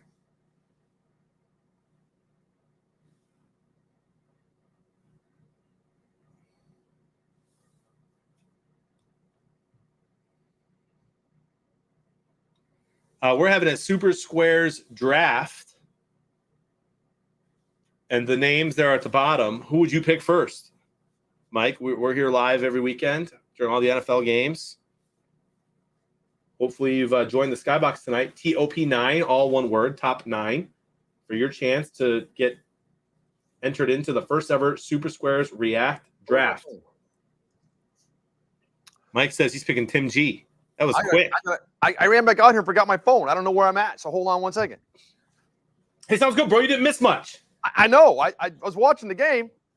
Where'd I put my phone? How about a big 3rd and 8 from Big Ben? Nope. I knew it was around here somewhere.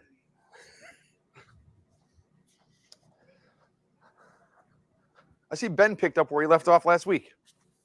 Yeah, I mean, he's missing people by about 8 yards. Yeah.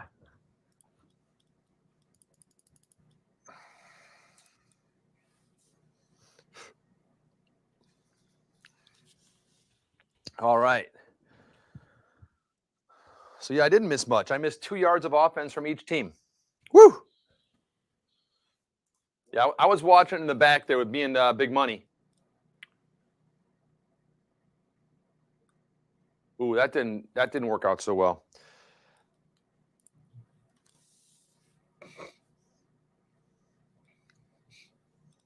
Is Brandon here? I see Skeet saying, "Let's go."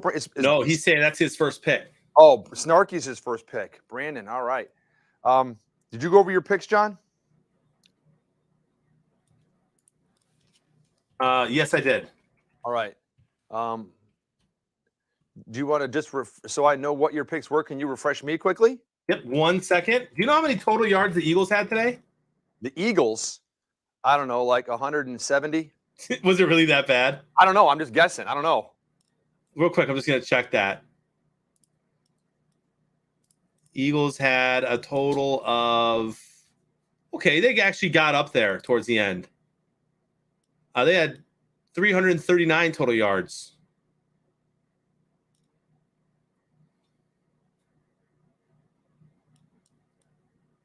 Horrible.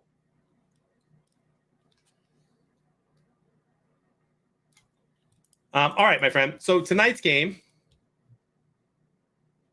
I have picked Kansas City to get 35 points, which I'm slightly regretting after the start of this game, but there's a lot of ball game left. Tons of time. And Pittsburgh to get 24. Wow. Okay. So that is the cover for Pittsburgh there. What about you? All right. Here's what I did. I went Kansas City with 33 points. 33. And I went Pittsburgh at 17. Okay. So we're kind of close. Total yards, I have 771.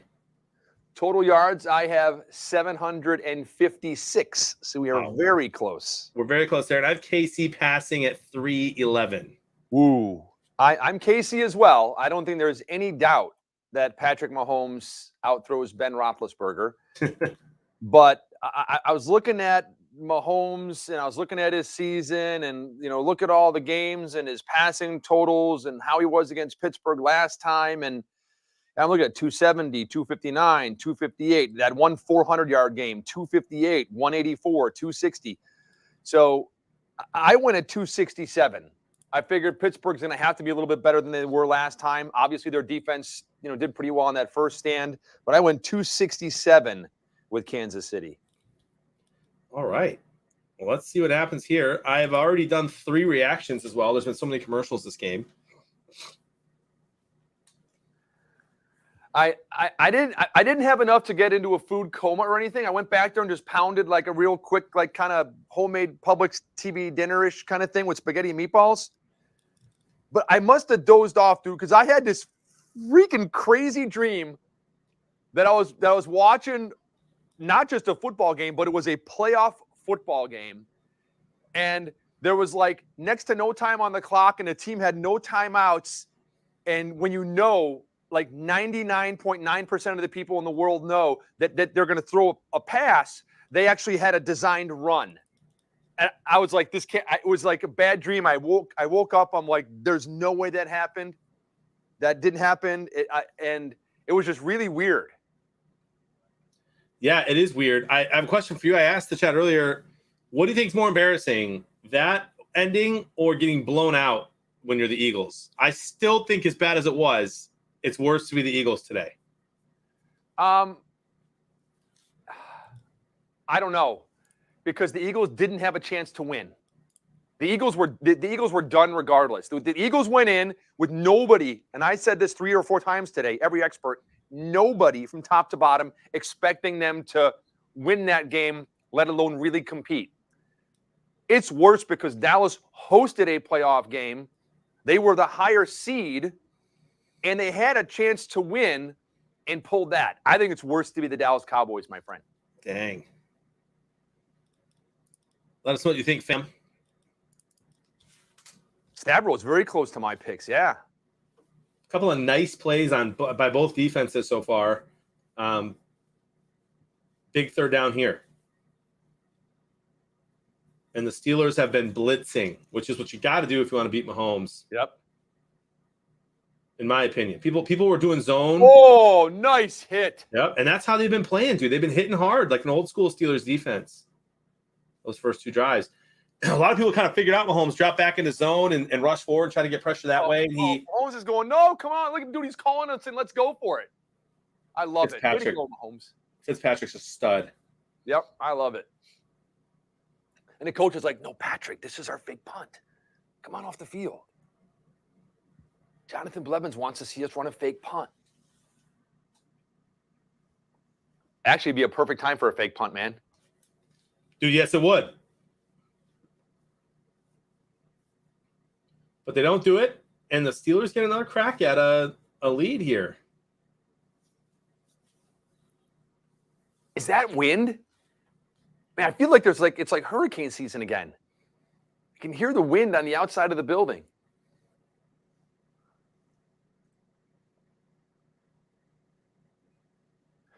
Gotta love that, dude. A video of Cowboy fans throwing stuff at the players, at their own players as they walk into the locker room. Who did? Cowboy fans. Did they really? Yeah. Jay Price agrees with me. Cowboys at home is worse. Bison Thumper. The new Dexter, by the way, just to be funny. Going Dexter on us. I love it.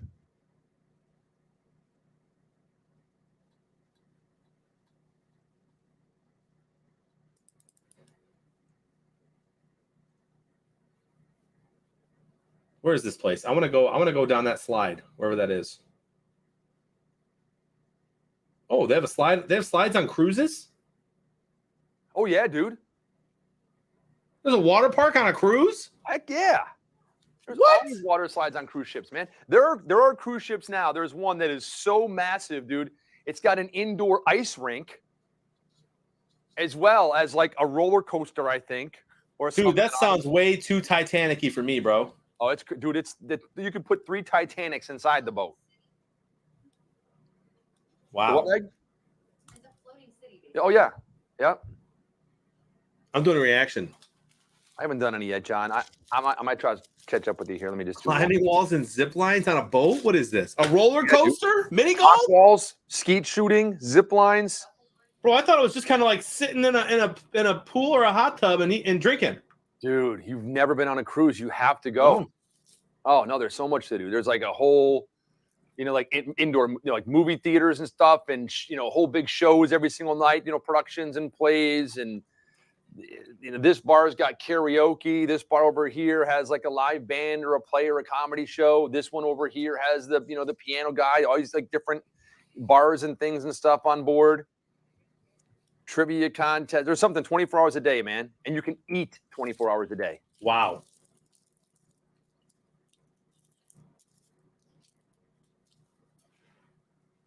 Wait, there's casinos on cruises? Oh, yeah, dude. There's a huge casino on every one of them except the Disney ship. Dude, I'm in. Except the Disney ship. Yeah, there's always a huge casino. And I always figured there was like one bar, but there's many bars. Oh, dude, there's bars everywhere. There are bars. There's bars all on the pool deck out there where you're going to the pools. There's bars in all these little, like I said, restaurants and little clubs and stuff and everything. There's bars all over the place, man. Dude, this is wild. I've done that, Buckwheat. I do love inclusive resorts.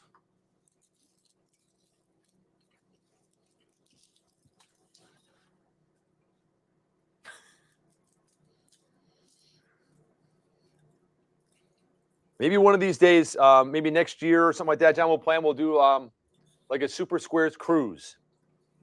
I love that. Yeah, everyone comes to Tampa. We sail out of Tampa, do some 4-day Caribbean cruise or something like that. That'd be pretty cool. Sign me up, bro. Oh my gosh, these cookies and cream Hershey's Kisses are unreal. Oh, dude, rub it in, man. Sorry. Ah. Never had this flavor before. It's great. Sugar cookie Hershey Kisses.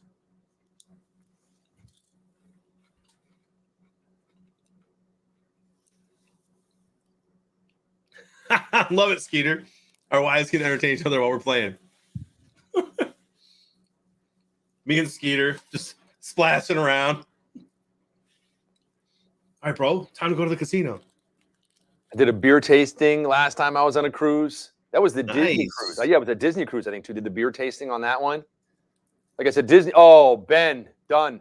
Like I said, Disney cruises are cool if you have kids because they put a wristband on them and all this stuff, to track for you and through your phone with an app and all that, and put them in the kids area so you can go enjoy yourself and stuff. And the kids have a blast, in there. So, How do you know your kids are safe, like from creepy adults?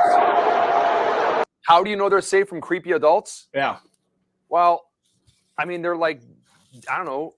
There's no creepy adults in there unless Disney happens to employ and do a really bad job of screening and hires a creepy adult. But they have people that are fantastic with the kids, and you check them into that area. So there's no parents hanging out or other strange parents or anything like that.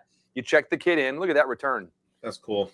And they take them into that area, and they're not allowed to go out of that area until you come and get them. So if they want to leave, they come back up, they paid you, tell you, hey, your child is ready to be picked up, or you set a time to come get them. You come in the front, they bring your child up there, you make sure your wristbands and everything and stuff, bleep, bleep, match up and all that, and then you're allowed to take your kids. So there's no creepy adults hanging around them. How's the food? Food's great, man, because you can eat 24 hours a day. You can go up to like the pool deck at like 3 a.m. Can I get a piece of pizza? Okay. No way. Oh, dude, you can eat 24 hours a day. You can order room service if you want to, which I don't think I've ever done on a cruise because you can just go out and get it anywhere. But if for some reason you were in your room or confined to your room, interception! Oh! Look at Pittsburgh. Watt is such a stud.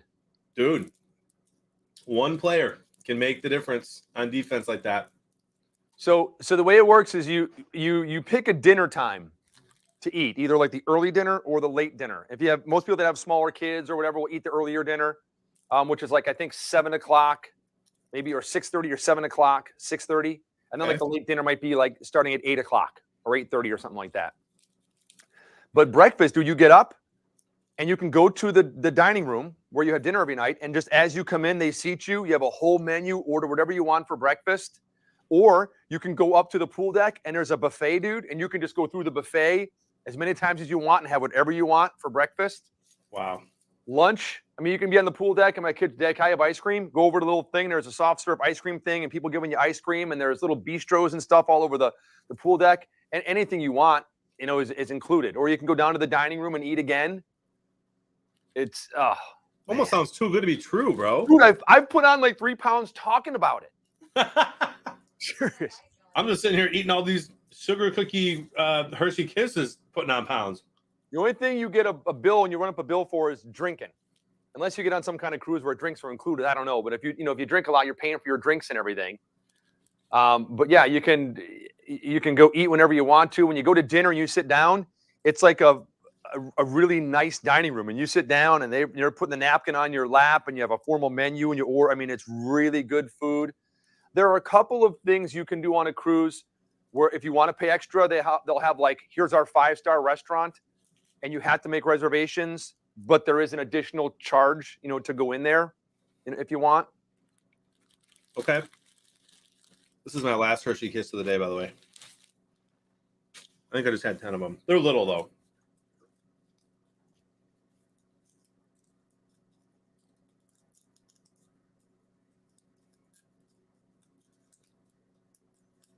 Interesting, Buckwheat. Just Yep. avoid. How come everyone says avoid Carnival?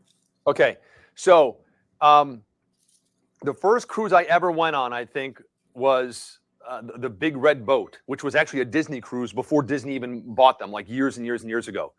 And then I went on a Carnival cruise, and Carnival is probably the least expensive cruise. And then, so let me just kind of compare. Then I went on Royal Caribbean, which is kind of a step up and a little bit nicer. And then Disney cruises. The clientele, I would say, well, I mean, it's almost kind of like you get what you pay for. And one of the things I didn't like about the Carnival cruises that some of the other ones do is they do have the casinos, but they don't allow just smoking in the casinos like some places do. You could smoke like anywhere on the ships. You're on the pool deck and someone's smoking and stuff. Now, it may have changed. I'm not sure in the last several years. But Carnival seemed kind of, I mean, on a scale of 1 to 10, like a 5. I mean, you're still on a cruise ship and having a good time. The Royal Caribbean, though, it's a little bit nicer, a little more luxury. And then, again, you can really step up and go to high-class ships and everything and stuff. But, yeah, I mean, for a first-time cruiser, I'd recommend either like a Norwegian or a Royal Caribbean cruise. Okay.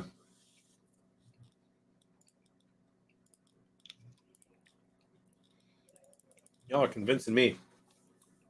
You never have to worry about driving home or anything like that. Just get back to your cabin. Dexter has a great question. How bad are the Cowboys? I'd say they're almost as bad as the Saints. Yeah. It might be a fair comparison.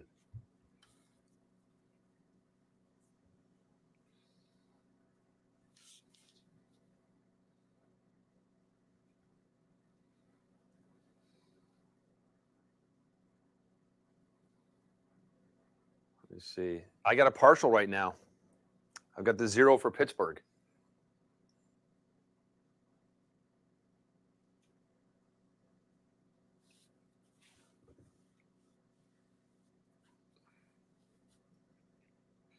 Yeah, there are some. It was someone saying here you get nickeled and dimed, Bengal. I mean, one of the things is you drive to the cruise, and sometimes if you happen to fly there and you're near a hotel or something that you're staying, I mean, they'll take you to the cruise. A lot of people will go to Orlando or the Space Coast or something, and then drive down. And if you're renting a car, or even if I live in Florida and drive there, you park in a parking garage.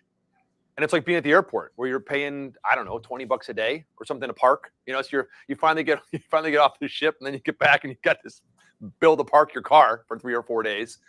And then the other thing is on a cruise ship, it's not like when you go to dinner every night, you're getting a bill and leaving a tip. You just get up and leave. But at the end of your cruise, you have envelopes in your stateroom, and they say, for a 3-day cruise or a 2-day cruise, a 5-day, whatever it is, here's how much we recommend for the service. And you put cash in. And again, everything has changed so much with computers, Venmo, things, all that stuff now. You might be able to probably do it on your phone.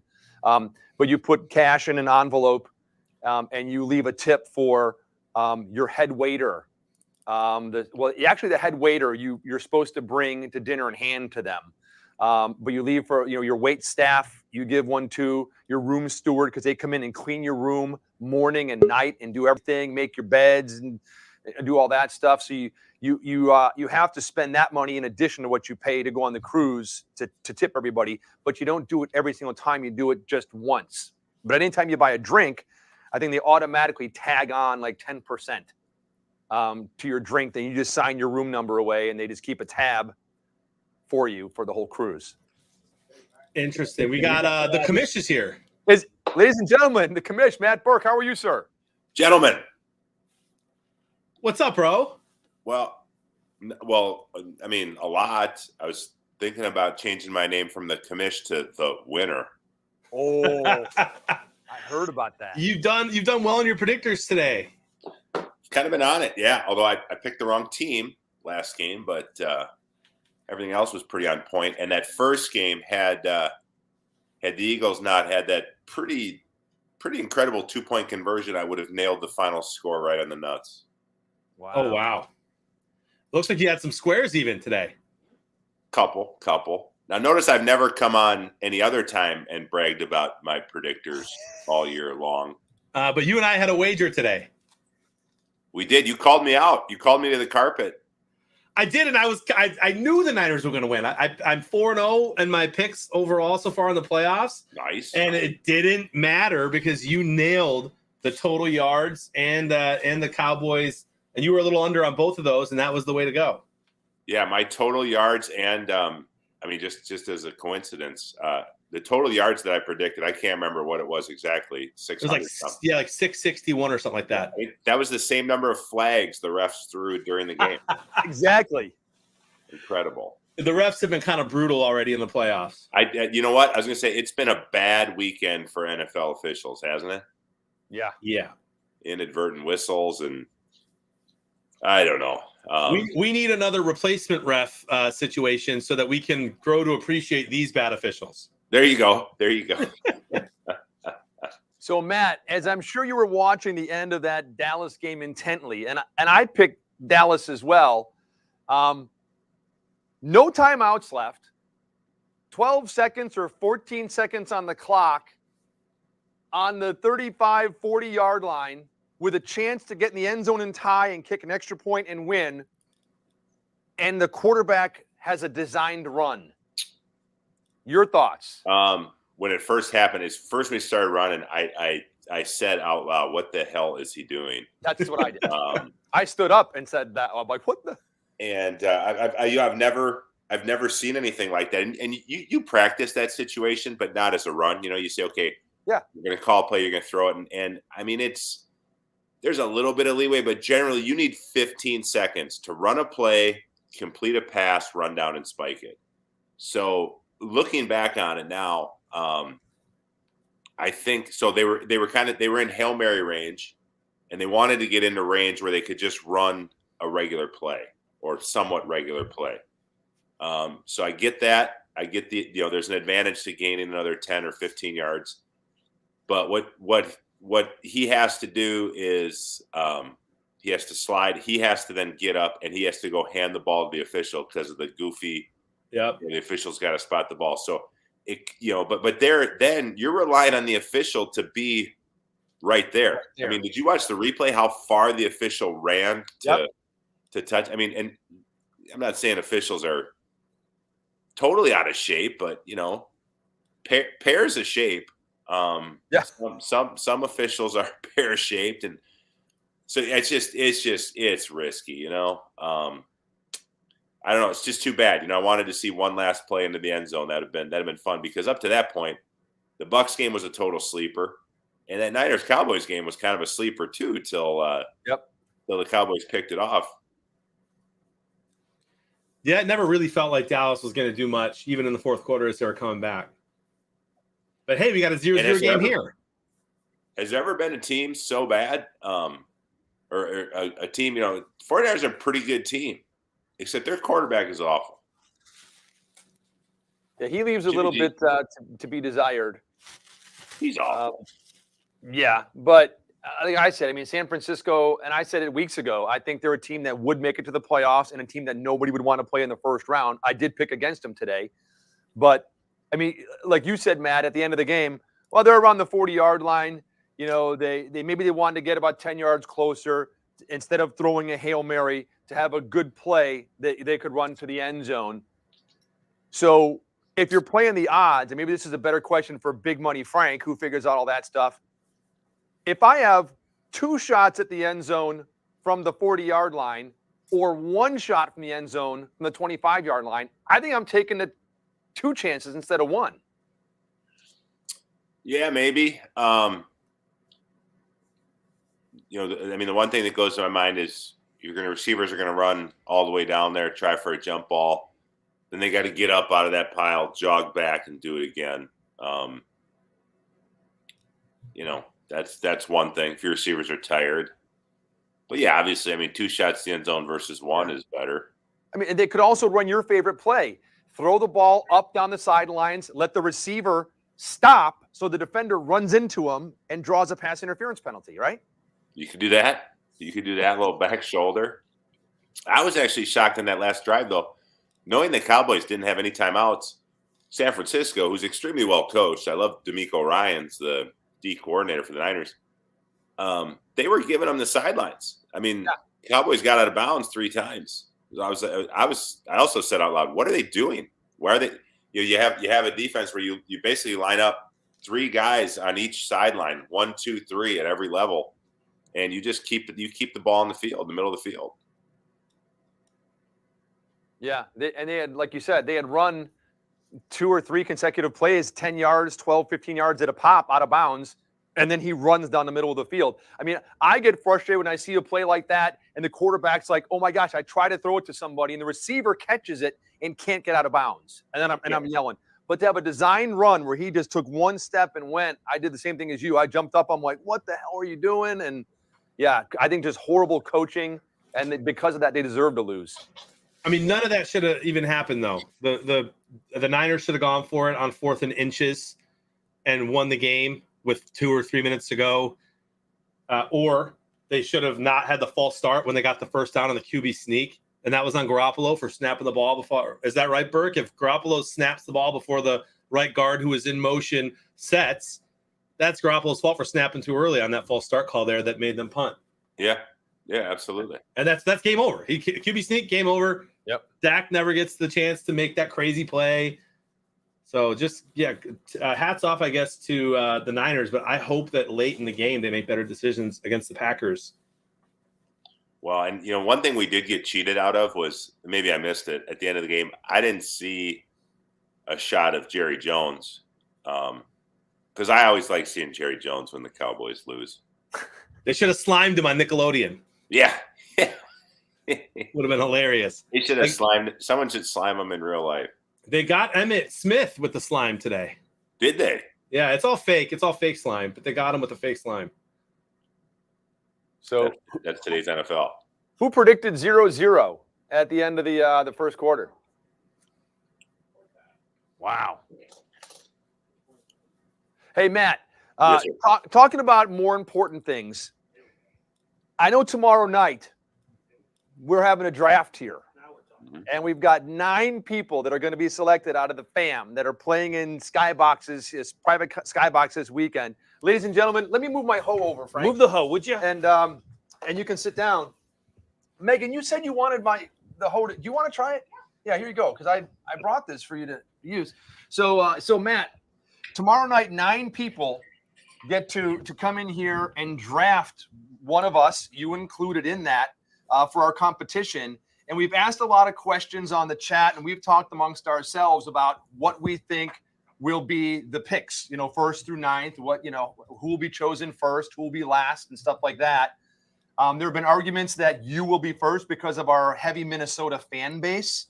There are arguments that Matt Burke does not pay attention to football much outside of the Ravens and the Vikings. Who's arguing that? I'm not mentioning anybody. I've said it because Berkey has said it live on this channel multiple times if anyone listens, including when he said his 10-year-old son knows more about the NFL than he does in this day and age. Exactly. So my question to you, Matt, is two-part. Number one, who do you think will be the first person drafted or in order? And number two, where do you believe you should go? So let's go back to just address what these people are saying. First of all, my son, who knows more about the NFL than me, he's not 10, he's 13, and he knows more about the NFL than just about anybody. Secondly, when I say I don't pay attention much to the NFL, that's like it's like Tiger Woods saying, I don't play as much golf anymore as I used to, but Tiger would still go out there and whoop your ass on the golf course. Okay, so let's kind of like metaphorically speaking, there's a draft tomorrow night. Let's say the 9 draft picks are all going into the, what do they call it, the green room or whatever? Like when they do the NFL draft and they got all the guys sitting in the back. Yep. If we have a room like that, I'm telling who's ever running that room, you don't need to put any chairs at my table. I ain't going to be here long. All right. Can you give us your top 3 predictor, your top 3 taken in the draft? 1, 2, and 3. Well, I'm going 1. I should go 1. I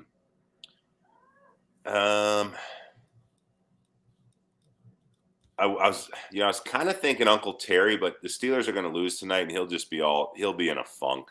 He'll be sad because Ben retires. So I'm going to say I'm 1.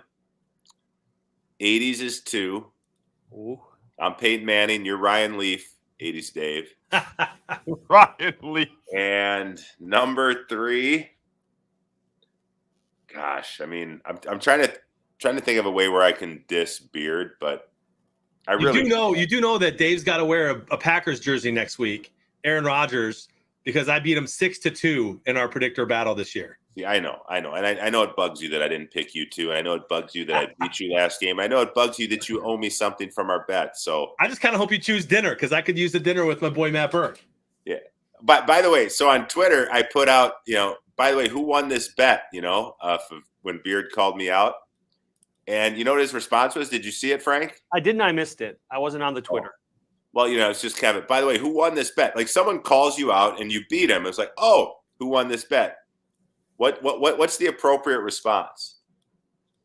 You won, I lost. Something like that. Congratulations. Yeah, you won. I thought I was pretty gracious. He puts out there, and I'm paraphrasing.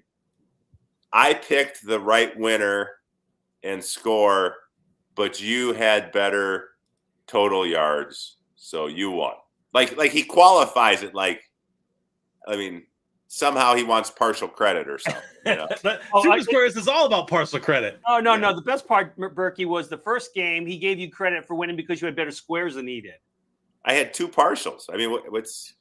That's why you won, because of your squares. Because clearly, that's why you won. That's why you won his game group. It's not based on skill or anything like that. It's strictly luck that you I had 30 predictor points. It wasn't like I whiffed. I mean, not a slouch. No. Yeah. I just wish you'd been on early because the trash was just piling up. Well, Frank, you know me. I'm kind of more like I just let my resume speak. I let my predictors do the talking. Kind of. I'm gonna stop you right there, Matt. Kind of, because we did cover our Matt Burke's tweet of the week. Oh, what was it? I had some doozies this week. Which was you putting up your score today and saying, "Who's next? Who's next?" So you weren't just letting it talk for itself. You made sure that it talked for you. Yeah. So the draft order is one thing. That's a popularity contest. You got to weigh all that. Like, I actually think Megan might go before Beard because I think girl power is going to be a thing. Beard's got some followers. He's got some young kids who pretend they're 21 or on the stream, and they just like Fortnite, and they're going to pick him. But the real decision is who's going to win, right? I don't care if you can go 9th. I don't care. Are you going to win? That's the question. I think there needs to be some cabbage on that, JB. Some cabbage, dude. Listen, I'm the only one I know out here who's fighting and putting my money where my mouth is. I beat Dave 6-2. I challenged Berkey today. I'm not afraid. It was a good game, and I'm excited to buy him dinner. I'm down. All right. Well, there's gonna be some pride at this too. There's trophies, there's cash, and of course there's the participation trophy. Jonathan, I certainly hope you don't get that one. No shot. No shot. I'm 4-0 in my picks this weekend, my friend. All right. Even though you picked the correct team, but lost because Matt got the yardage correct. But yeah, and better squares. And sure. better squares too. Yes. No squares. We didn't have a square bet. It was just a predictor bet. I know. Yeah. All right. Yeah, I picked the wrong winning team, and I had 36 predictors. We shall see, my friend. What'd you pick in this game, Burke? Oh, this one's not looking so good. I've got Kansas City 37-17. Hey, is that what I had? No, I had 33-17. I'm close. I gave Pittsburgh 1 extra. I 35-24 Kansas City, and we're all looking crazy. He's 0-0 here. I'm 31-20. And Pittsburgh could score first if they pick up this first down. Man, I just There's hope Big it, Ben. I just hope it happens. Oh What is my he goodness, doing? what's going on there? I think he stopped so that everybody else wouldn't and not intercept it. Maybe It's 2-on-1. I mean- I'm gonna slow down. Maybe they'll stop with me. Ben is just throwing some brutal balls. He's been horrible. Yeah, I mean, just like not even near people. Not like he's trying to force something. Just throwing stuff up for grabs. That's just nowhere near anybody. Burke, if this keeps up, any chance at all that they bench him and go for Rudolph? No. No way. Not when he's retiring. And I mean, he's missing guys by 10 yards. You can't do him like that. Plus, I mean, Rudolph, I mean, it's it always sounds good, throw the backup in, but unless your backup is Minshew. kind of special, yeah. Minshew the second. Minshew the That's second. right. or Mitch. Mitch got some time yesterday. Yeah, he did. 3 snaps, -6 yards. Oh man. The chat really wanted Minshew out there today. Would have been good, wouldn't it? I think that Big Money Frank, I think the Tampa defense is gonna have to carry them if the Bucks are gonna win it again. They're looking better. I think they're looking a little bit better. Yeah, but I don't think that. And Tristan Wirf's going down. I don't know. Tom, how many times Tom gets sacked today? 4 times. Yeah, wasn't good. I'm surprised they left him in there, but But here's what's impressive about that. Philadelphia, outside of Atlanta was the worst in the league. Philadelphia was the second worst team with 19 sacks for the entire season. The entire season, 19 sacks, and came in there and did that today. Are you serious? Yeah, 19 on the season. Only Atlanta was worse. Yeah, they had 4 today for 28 yards, and Tom Brady's QBR today, despite a decent completion percentage, 271 yards and 2 touchdowns, was only 52.6. Ooh. Yeah, luckily Jalen Hurts was 20.2. And they're going to probably get the Rams, huh? That'll be a matchup. Yeah, that'll be fun. I'm excited for both NFC matchups because the Niners are going to go to Lambeau. Yeah, is Fred Warner's out though for the Niners? 15.2. he said 50 something. What did you say? What did you say Brady's quarterback rating was today? Well, on ESPN right now on the box score it says 52.6 QBR. Yeah, well, It's 115.2. No, I'm just that reading ESPN. 115 is QBR. There's that other one that's on a scale. That's what I thought you just said. QBR, right? Yeah, I'm looking at ESPN box score QBR 20.2 for Hurts, Yeah. 52.6 for Brady. That's Could be QBR. wrong. Frank, you're talking about the passer rating. Yeah, QB rating. QB rating. What QBR is he talking about? They're different. It's like Fahrenheit and Celsius. Everybody always uses Fahrenheit, but then there's Celsius that they throw in once in a while. Beard's European. I'm Oh, European. He uses Yeah, man. QBR. I remember being prepped for that, like in first and second and third grade. We're whatever- going to the metric system. So whatever stat he's looking at, why is this not on this box score? Is it that arcane? I don't know. I always use Yahoo. This is what I mean. I find the easiest to get through and look at. And yeah, it's a 115 to a 60. All right, 115 is not bad. No, it's not So bad. then whatever the Celsius version of it's not bad either, right? No, exactly. 271 yards, 2 touchdowns, no picks. It's not bad. It's not a bad game. Let's bring Stafford over and let's see how it goes. And they had 100 rushing yards, See? which is pretty good. But Tom had 0 today. So the over-under on 1.5 was the under. So I had That's such a great. so I had to pick a team for the playoffs that I was going to root for, because both my teams are out, and I had some Hall of Fame gift cards to redeem, and so I said, okay, I'm going to buy a shirt of my team. I'm gonna ride this team for the playoffs. Who do you think I chose? Bills. Can you tell us if it's AFC or NFC? Nope. No? Okay. There's only 14 teams. Come on. I'm saying the Bengals. It's got to be Bills or Bengals. Let me see. I'm going to go.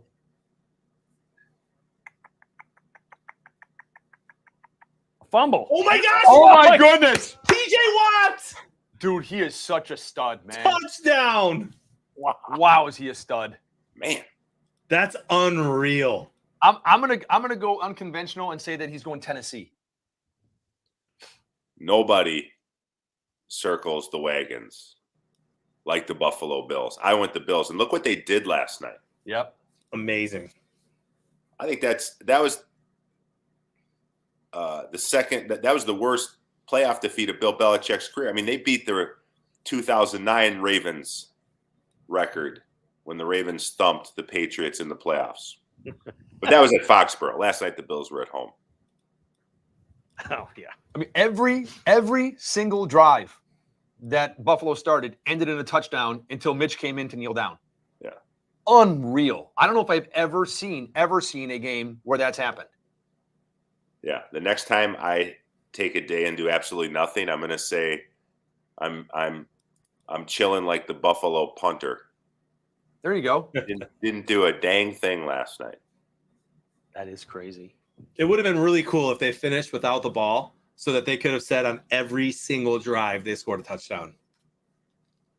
But instead, big money Mitch had to go in and take a couple knees. Big money. You think they were rubbing the salt a little bit in that last night?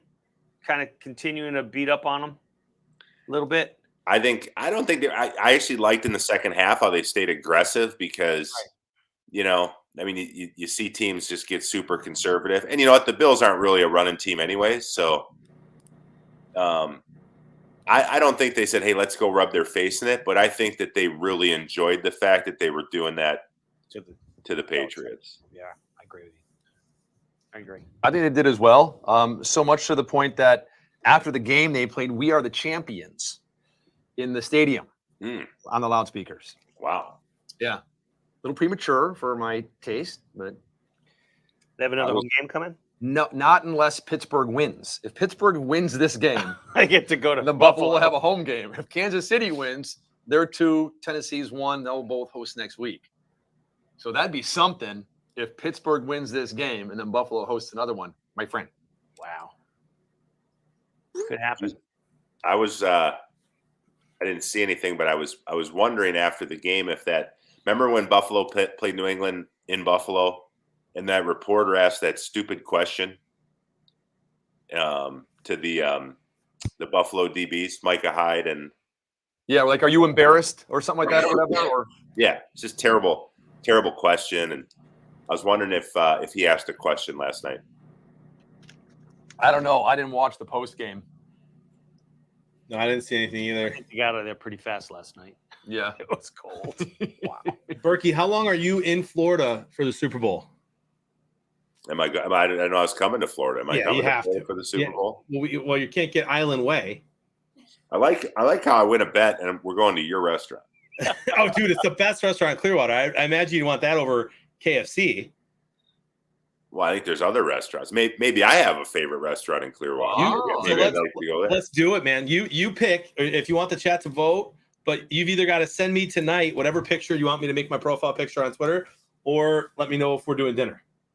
Let's throw it out to the chat. Chat, what should I do? Should I have Beard change his profile pic for 24 hours, or should I take him to dinner at a restaurant of my choice? Gosh, if he chooses something other than Island Way, I'm gonna save some money.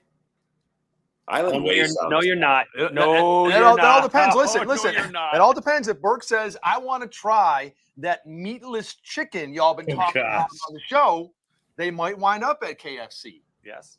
You never know. KFMC. No There you chance. go. No chance. Dinner. I would take dinner.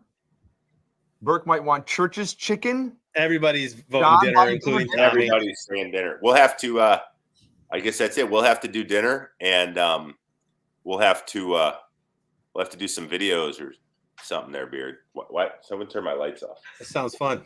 Oh wow, that was great. I was. Interesting. My wife likes to conserve electricity. Ain't nothing wrong with that. Probably, it costs a lot to heat a home up there in Minnesota. It's pretty cold right now, ain't it? It ain't warm. Speaking of homes, have you checked on your Florida home or talked to any neighbors? No, why should I? Yeah. There was a lot of damage and bad tornadoes down like in the Fort Myers-ish area. Naples. Yeah, Fort Myers, Naples. Naples too. Yeah, I saw some video from some water spouts in Naples. Oh man, I'm coming to Naples tomorrow. I'll check on it myself. There you go. What you won't find in Publix is chicken. No chicken? I went there today. My neighbor said, Frank, go take a look at the chicken section and see how much pork that's there. So I go, I thought he's busting my chops. I mean, there's not a single piece of chicken. And I go to the butcher. I said, hey, what's the deal with the chicken? He's got no chicken. I said, when are you going to get some more? 2 months? What? 2 months. He's being completely next. It's like 2 months. No chicken. Why? Because of COVID? I have no idea. I mean, if there's still eggs, I'm wondering, like, do the chickens go on strike? I mean, why? I mean, chickens still need to eat. I mean, I don't have any idea. Supply chain. It's not like they barge them here. I don't know. What's going on with the chicken? It's like Kentucky Fried bringing out the fake chicken. They're running out of chicken. It's like, kind of look, where's the Soylent Green, I don't even know how to react to that. I don't either. So we're You getting seem kind of fired up about it, Frank. just in a good mood for good chicken. The Publix fried chicken is really good. Yeah. They had that today. I'm not a fried chicken connoisseur, but that's good chicken. They run out of that. So Matt, you're coming to Naples tomorrow, you said? Tomorrow, yeah. I have an event there tomorrow night, and then I'm flying out real quick Tuesday morning. But I'll be the event ends, and I'll be on stream for the draft. Okay, that's what I was going to say. If you were going to be in the area, I was going to say come on in for the draft. But okay, cool. Yeah, I mean, halftime. Yeah, it wouldn't be, like I said, it won't be worth my time to go to Tampa and then first minute I'm picked and then it's over. Exactly. Yeah, there was no chair at your table. Right. How far is Naples from Fort Myers? About a half hour. Oh, that's closer than I thought. It's close. Oh, look at Mahomes. Wow. See, he ran out of bounds. Dak didn't. He didn't try. Right down the middle. No, yeah, right down the middle. So Burke, in this game is with the Steelers kind of not even belonging there, and the way they did their interviews this week, they're just kind of doing everything they can to try to win, but they don't think they have a great chance. Are they going to get mad at Big Ben for having a bad game? Is the defense going to be like, come on, we're putting up more points than the offense, or is it just kind of like team effort, go have fun? Yeah, they're going to get mad. I mean, the defense is knowing that their offense isn't very good because they haven't been very good all year. I mean, Ben still once in a while it seems like he can still kind of have that, lightning in a bottle, but that offense isn't consistent. They still haven't found any kind of run game, and it's just, I mean, I think it's pretty incredible that they end up making the playoffs. Did you see the comments that Ben made this week? Some say it was kind of tongue in cheek, but he made the comments on two separate answers, basically saying, "Hey, like we're the last team, or we're the worst team here. We're lucky to make the playoffs, and we have no chance at winning. We're just going to just go out and have fun," or words to that effect. Did you see those quotes this week? No, I didn't. Yeah, it was very interesting, and I don't know if it's just like this is my last game, and just, hey, who cares what happens? Let's have fun, or we really have no chance against these guys. Everyone thinks we're going to get destroyed. So maybe if we say this, they'll overlook us and think that we're not belonging here. But it was interesting to see someone say something like that, because I'd never heard anything quite like that before from somebody, especially in the playoffs. Yeah, I mean, but it's probably more accurate than if you were going to say, we really think we could beat these guys, right? Like, I mean, it's just reality. They're 14-point underdogs, like in the playoffs, 14-point underdogs. So, he's just kind of being honest, and he's been doing this forever. Yeah. So you can kind of say that, but I mean, I'm sure they think they have a chance, obviously. You're saying there's a chance. So far, the defense is hot, and it's going to take something like a defensive touchdown and some other things to happen for them to pull it out. Jeez, what a play. Wow. I hate when the Chiefs make those crazy little plays work and celebrate when they fail, but that was great. Yeah, because that's so dangerous, man. Right. All those hands in there and guys coming in and just, oh, wow.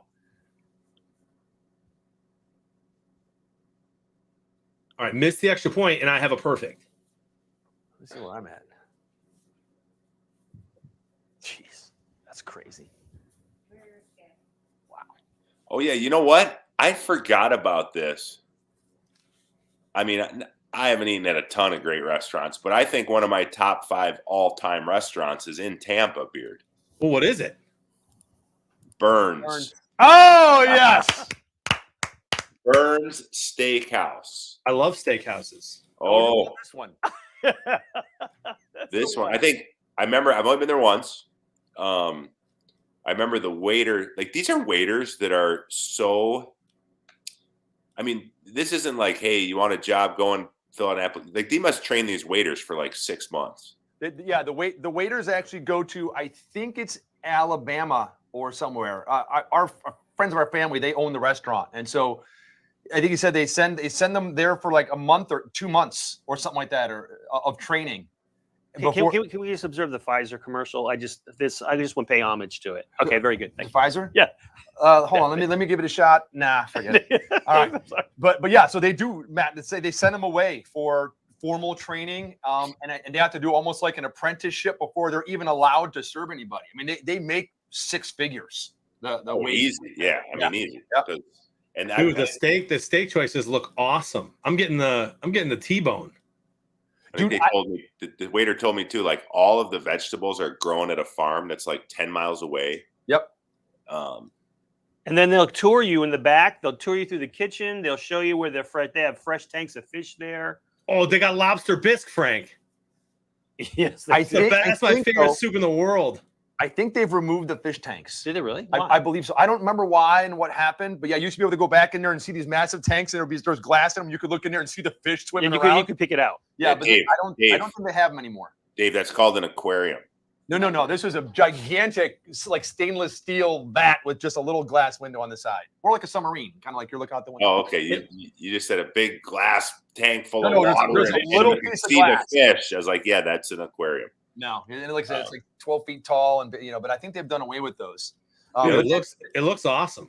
I John, think- here's what's great, John, and I suggest the Delmonico, but Yeah. and have them brush it with some garlic butter. Ooh, on yeah. top.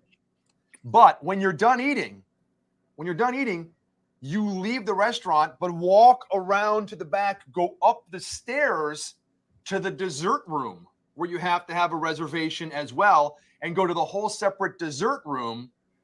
And the bill there will cost you probably what it normally costs for a meal at another restaurant. Yeah. So you got like part 1 and part 2. I mean, listen, I didn't make a dinner bet trying to go to McDonald's, right? And I'm looking at the menu here. It looks like a nice place. It's like hopefully the Chicago steak flavor without the Chicago prices, because it's nowhere near as crazy as some of these places in Chicago get. Looks great. Here's what I will tell you though. There's a problem. Wait, do you do the dry age Delmonico or not? Yes, I would. But here's the Love it. problem. You're never getting in there. Even if you call and say, hey, I'm bringing Matt Burke, Super Bowl champion, you're still not getting in there the week of the Super Bowl. It's not going to happen. They're already booked out until March. I take my wife there. What? Listen, dude, their daughter stood up in our wedding, was one of the flower girls in our wedding. And I'm not going to call and ask to get in on the week of the Super Bowl. But the Super Bowl's not here this year. I know it doesn't make a difference, though. It's just That's because it's Gasparilla. yeah, Gasparilla, Super Bowl, the whole thing. I mean, trust me, my wife's birthday is in 3 weeks. We can't get until March. I can't. We tried, and I'm like, I have plenty of time in advance. In December, can't get in until March. So I'm trying right now, dude. I'm trying right now. The Super Bowl's what day? The go ahead. 13th? The Well, 13th. we're not going on that day, are we? I mean, No, it's- but we can't go the 14th because Valentine's Day is going to be booked. But the 15th, Oh my gosh, it's Valentine's as well. I'm telling you, there's no way you're getting in there.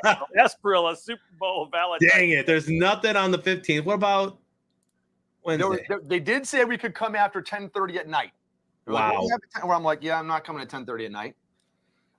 Yeah, so gonna- far nothing. I'm going to order the juvenile bald eagle when we go. And I suggest a side of manatee. The manatee's very good. The Mm. jerky, the manatee jerky is very good. Mm. Takes a little longer to dry out. Do you think they can serve the manatee jerky like as a side, or is that going to be separate?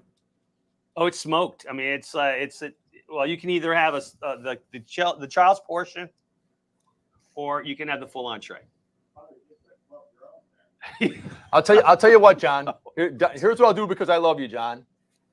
Now, I did not call in and ask for a favor to go for my wife for her birthday. I didn't do it. And my wife's like, don't call, whatever. And I'm like, okay, I won't. So I'm sure she'll love you doing it on someone else's behalf. If you're taking me and Matt, and you're I will pay for me and Matt. I would be happy for you to join us. It's the cost of a favor. And then you got to do the dessert room after. That's what I'm saying. Yeah. Oh, yeah. It's not just dinner; it's the dessert room too. I'll say I always save money in dessert rooms for myself because I'm not a huge dessert guy. I'd rather drink my dessert. And they have an amazing list of drinks, dessert drinks, and the whole nine And yards. ports. Oh, dude, They I have love one ports, of the biggest man. private wine collections in the world. I had. I heard it was the biggest. It is. I had a port from there. I think it was 1780 something. I'd have to look back at my Flag it. the text message that I sent David. Yeah. So I'm like, here, I'm drinking something that's like 200 years old. It was unbelievable. Just not like, oh my gosh, it's great. I mean, it's just like history. You're drinking an ounce of history, which was hundreds of dollars, but I didn't pay for it. I mean, someone got it for me.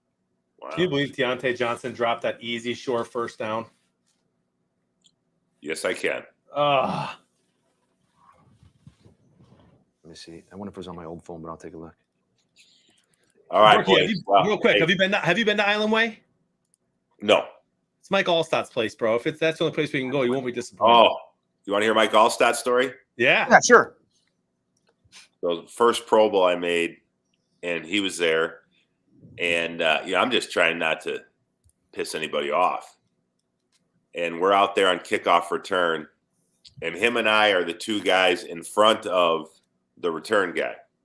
And this is back when like every kick was returned, Yeah.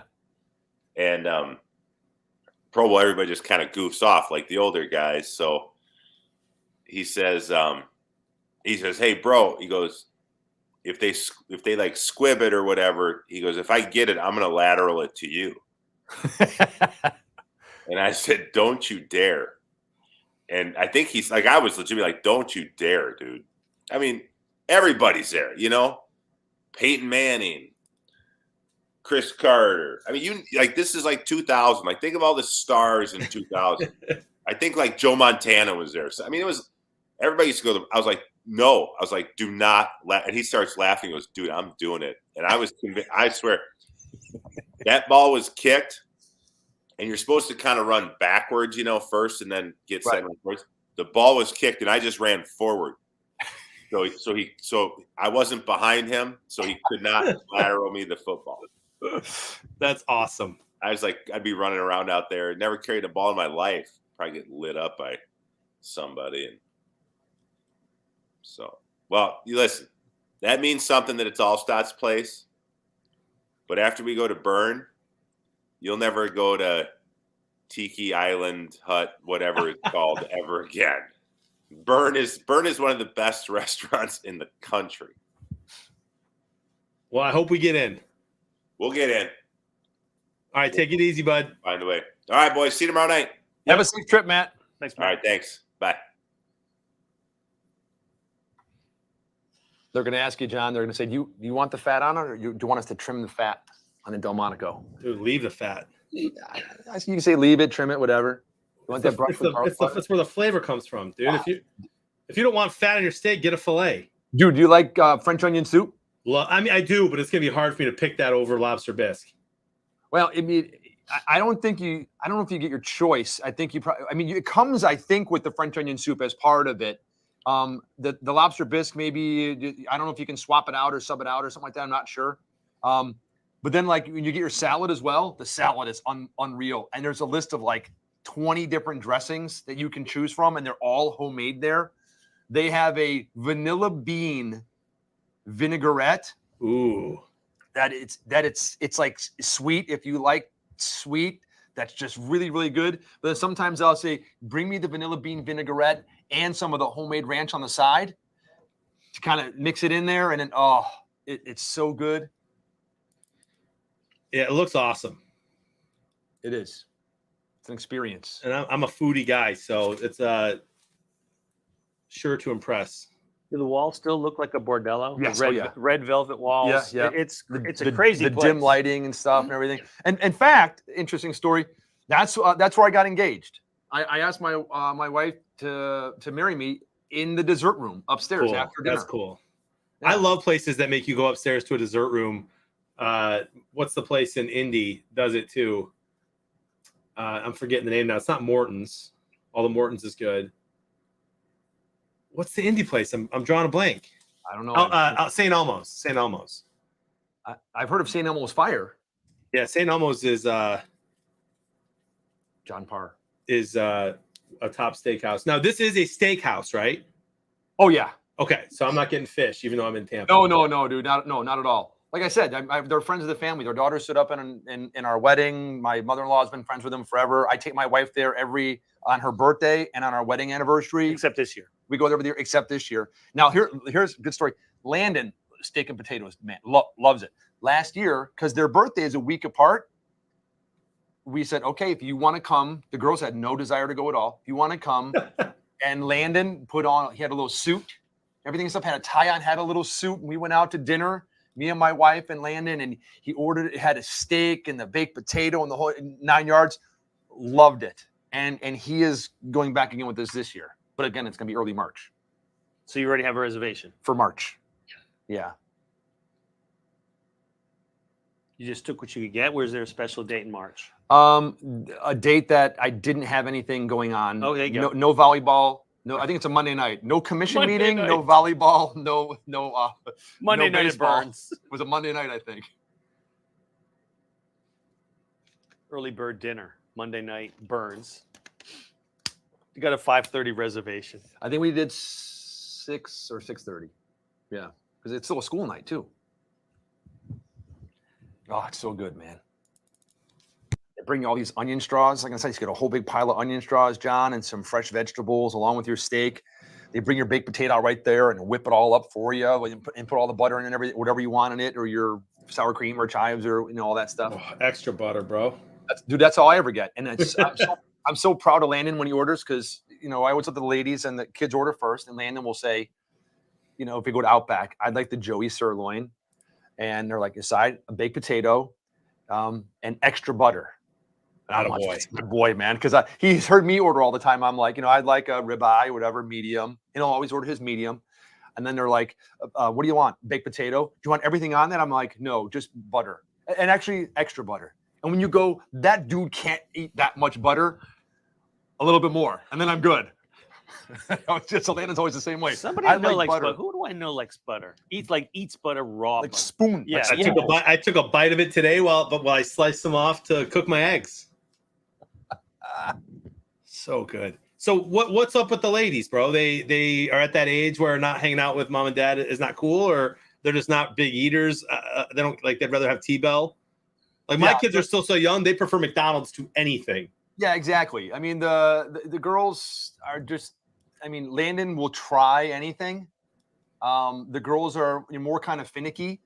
Like, I mean, we make this beautiful prime rib, and for Christmas, and my oldest daughter will go, "I'm not having any of that. Why?" Wow. And now, joking, she'll go, "Oh, I'm a vegetarian or I'm a vegan or something like that," and I'm like, you had tacos 2 nights ago.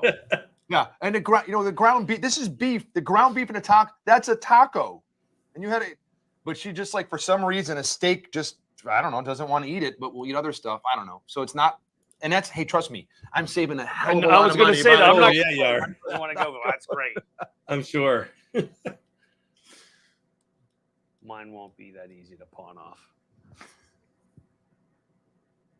Jenny girl, if you ever get to town, you have to go. I'm just telling you. Oh. I've never been to Burns. You've never been there? Oh my It's god. crazy, Jay Price.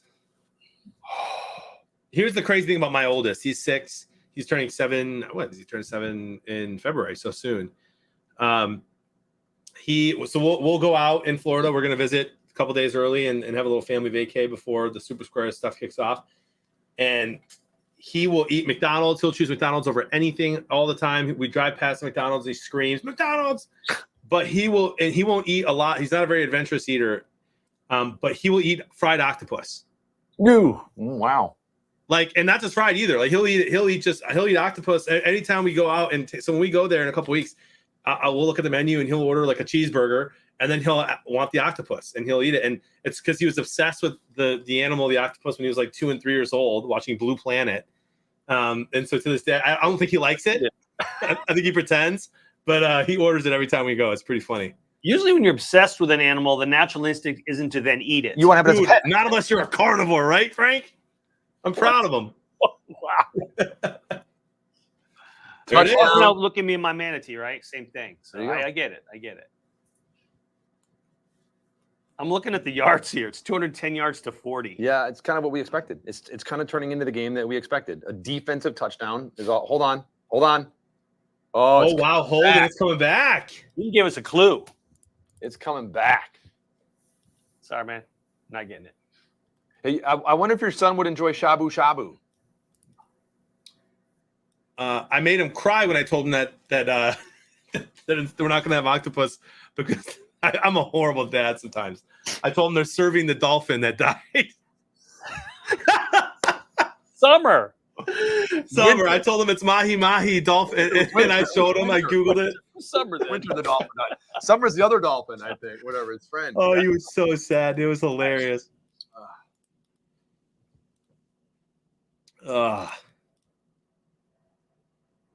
Unfortunately, that's not going to count. Sounds they good, gave Bourbon. us He did then. I thought they were calling it back. He gave us the whole. Yeah, he even gave us the hint. Guess it was on Pittsburgh, right? Let me see. What the heck? Someone was just threw that? toilet paper. Toilet paper. By the way, did you see down the road right here what looked like toilet paper, like when you drove in today, like going all the way across the road? No. You didn't see it? No, I came earlier than you did. Oh yeah, it was before you were here when I got here. You and Tim came probably 10, 15 minutes after me. It was like the next building up or something like that. And it was because there was so much wind and everything and stuff last night. It was like by the side of the building, and it was stringing all the way across the front and all the way into the street about halfway across. You didn't see it? I wonder if There's a pun there somewhere. I can feel it. no, there is not. There's got to be. It's a true There's gotta story. be skid mark. There's got to No, be some kind of there- joke here. There was no joke. Speaking of jokes, it's almost time for Landon's laughs. It is coming up at halftime. Another minute and a half. Did you hear our first joke today? Did you like that one? Gator. I'm like, It's been good today. Pandemic. Someone go find that role. That's funny. yeah, I'll tell you what. Speaking of being out of chicken, a couple weeks ago I was at Publix. I walked down the aisle and I'm like, dude, there were like 2 things of TP and everything else in the paper roll thing was gone. So then I went to the store like last week and my wife goes, "Oh, I forgot to tell you at the store I couldn't find paper plates." So like paper goods I think are running out along with chicken. While everything else just skyrockets in price, my friend. It's temporary. What was that talking point? It's temporary. Do you think Pittsburgh will score an offensive touchdown today? Yeah. Okay, good. I tend to think so too, but it's been brutal. Yeah. You mean 4 of 12 for 19 yards? That's not good. It's not great. Poor Ben. So yeah, we have one more joke. We'll do a Landon's lap at halftime. Also, big money while you're out here tonight. We'll probably do marbles, but another short visit from Scott Sterling, and we'll talk. Oh, yes. with some volleyball tonight. That'd be good. Yeah, That'd be good. last night was soccer. Tonight we'll do volleyball. I enjoy his adventures. Yeah, it's really good. I think you will enjoy it. I've not seen it yet. Look, What? Huh? Hey, take this. By the way, with 3 timeouts and 1:50 to go, with Chase Claypool, Najee Harris, Deontay Johnson, and Juju Smith-Schuster on your team, probably This- not the best thing to hand the ball off.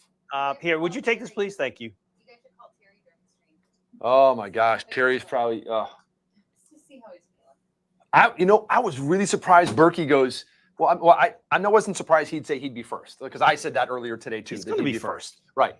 But I'm surprised that he said Terry up at the top. He said me second, and I think just because he was trolling John. I think John will probably be second. But I'm surprised he put Terry up there. I was thinking Terry'd be. I have Terry down kind of like it's in the 7 slot. I put Terry down lower only because people don't know him. But when it comes Right. to football acumen, the guy's freaking Yeah. He's Yeah. all the time listening to sports radio, all the time. And he's listening and he's writing the questions that you're And he listening writes to. the questions. Yeah. I mean, Terry's like, You'll never miss one of this. Yeah. Anybody that's a fan of the Pittsburgh college football team knows football. But he's also got to remember to do them. He doesn't normally do them. doesn't need to. Right? What was that? That's the play where you run down, you stop, and let someone run into you. And again, every play that Chase Claypool has a ball thrown to him, he's diving around somebody, jumping up in the air. There's never a down, quick cut, and Chase Claypool in motion. It's every one of these. It's the same It thing. looked like Claypool. This time it looked like he got kind of, I don't want Right to say there. tripped. He has a bad throw. Threw it behind him. Clutches his shoulder a little bit. That was. Boy. Boy, they're going to They score did get again. 5 yards, though. It's going to. They might. They have 3 timeouts here. I say it might be 21-0, or at least 17. I'm sorry, 21-7. Oh, where you go? Where you Nice going? hit. Where you That's going? Miles Killebrew, former Lion. See, Any relation to Harmon Killebrew? Not that I know of. Wasn't he a Minnesota Twin? Harmon Killebrew? yeah, Anybody? yeah. Any relation to I'm going to kill a brew? Yeah. I'm gonna kill a brew. I saw a bunch Frosty of Bev? I saw a bunch of light beers back there. How about that, Jonathan? I'm going to kill a brew. Do it. All right, I'll be right back. I got to have one for Scott Sterling. There you go. Hey, and you just mentioned that, and Zort just said, love that soccer player video from yesterday. What's the question there? Yeah, see, there you go. I think the Harmon Killebrew. Hey, 80s Dave, Yes, sir. pick up my phone off, if you don't mind. Off Okay, my, I'll grab it. Sure, sure. Thanks. And grab me a brewski, too. Okay.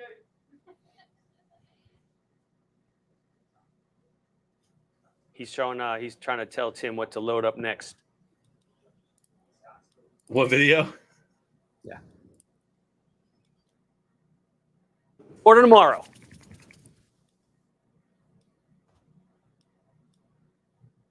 By the way, those of you on stream, we will be sending. Did I say this earlier? We're going to be sending emails out to the top 20. I did say that, right? This Yeah, morning. you said tomorrow morning we're doing that? Yeah, sounds like just yet. It feels like yesterday when I said that. Right. How do you do this? Dude, it is a grind. How do you do this? Thank you, my friend. There you go. It's a frosty bev for you. By the way, isn't that what's at the end of the commercial right there? It's Miller time. It's not a clue. If they do get a touchdown here, I do get a perfect. Man. So I wonder. So we won't really know Got your phone. I had beers in both hands. I didn't want That's to okay, drop bud. it. Hold on a minute. if the chat really wanted to kind of go crazy, they could go through all the skyboxes and add it and kind of get a general idea. Actually, it's going to be kind of hard because of that glitch from yesterday. Oh yeah. Some people's scores aren't the same. Like I have to go do some stuff just to. I mean, I usually have a report. Boom, boom, boom, done. Now we got to go back. We got to extract. It's just a pain in the butt. There you So, go, Frank, to Killebrew. Here's to Killing Bruce Cheers, fellas. and to Burns. Nostrovia. Yeah, the Burns. There you go. You might need to give me. I know some people. I mean, nobody walked. I got no flower girls in my family or anything like that from Burns, but you never know what could happen. So let me know what your schedule is and what that window is. Me? Yeah, you. Yeah, I will. I mean, never underestimate the annoyance of being a celebrity. Having Burke there, my brother will call 10 minutes ahead of time, and he's never been turned away from the nicest restaurants in the country. So, I think if Burke, especially if Burke made the call, hey, I'm coming. I'm in former NFL, nominated for the Hall of Fame. Oh, sir, Mr. Burke, we'll get you seated right here. You know, they'll make it happen. No, the commissioner of Super Squares is all you have to say. There you go. You know what you should also never underestimate? How often they hear that at Burns? No. No. Oh, stacked. What should you never underestimate, Frank? A woman scorned? The power of the Schwartz. The spots. Never underestimate the power of the Schwartz. I thought he was going to say, don't underestimate a hoe. No, may the Schwartz be with you. Friends are waiting. Oh, great movie. I see your Schwartz is as big as mine is, Lone Star. Really, it's all up to Terry. I'm doing some stuff with I don't know if it's called. I don't know if it's the diocese or with a group in the diocese. But Uncle Terry's got me on a little bit of a tour Monday through Thursday, and I think only Thursday night's the only night I have something booked, and the rest are during the day. So I should be good Monday, Tuesday, Wednesday night. Pete Skeet may drive down here with Summer Marie. Perfect. Got a little reunion. of That's sorts. just like a 3-day drive. He's going to be in Orlando. I know, yeah. Dude, what is happening? Dude, you got a little Derek Jeter in him right He there. just loves jumping I and was gonna say, throwing. he jumps back one He way. loves it. Incomplete pass. 2 timeouts left. What? Let's see. No. Ah, no. totally Yeah. incomplete, yeah. Yeah, that bounce.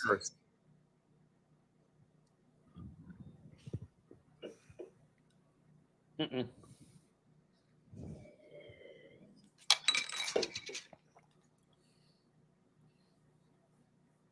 So this is a close game. You got to be happy, I guess, if you're the Steelers, down only 7, but you need some offensive production here, obviously, if you're going to win. Like, yeah. My let me see my predictors. We got 10 predictors already. I'm probably going to be under on the yardage because Mahomie already has 194 yards passing, so I'm going to be under at 267. Have you seen Terry's picks? No. But what did he pick? Did he really? 27-24 Pittsburgh. Nice. Well, Touchdown. So his predictor's at 0.4. This was before the game started. Oh, it's before the Probably game started, Still the same. Yep, he gave KC everything, but he went with Pittsburgh. Wow.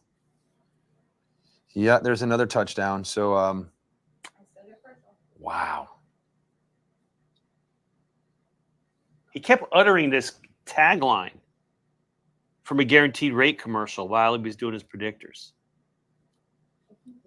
If you believe, you will. He just kept saying that, right? He's doing his predictors. It's the darndest thing. Well, I don't even think he believes. I don't think he's rooting against him this week like he was last week. Yeah, though. that's true. Yeah, I don't think so. there's the toilet paper again. Where are they getting all that TP? I don't know, man, but there's a shortage. Someone needs to grab that roll. BW wants to give a shout out to Ian Eagle and Charles Davis for calling the Pats-Bills game in the elements of 7-degree weather and -5 wind chill. I was thinking the same thing. I was thinking, Ian and Charles, they sacrificed themselves to do that game. I mean, who does that these days? Yeah. I can think of one person that would sacrifice themselves like that and do it. Brisket. Brisket. Yeah, Brisket's that kind of guy. He's legendary. Great stories. He would. Yeah, I mean, I've just so many heartwarming and touching stories about Brisket today. Skeeter, tell us about the time that you and Brisket, he found you after you had such extreme frostbite out in the tundra. And the whiskey. He's going to take a couple minutes to draw that one up, I'm sure. He's got to type that out. Hold that down. Oh, boy. And Kansas City is going to get the ball to start the second half. Just to remind everybody. 21-7. Suddenly got really ugly. Dun, dun, dun, dun, dun, dun, dun.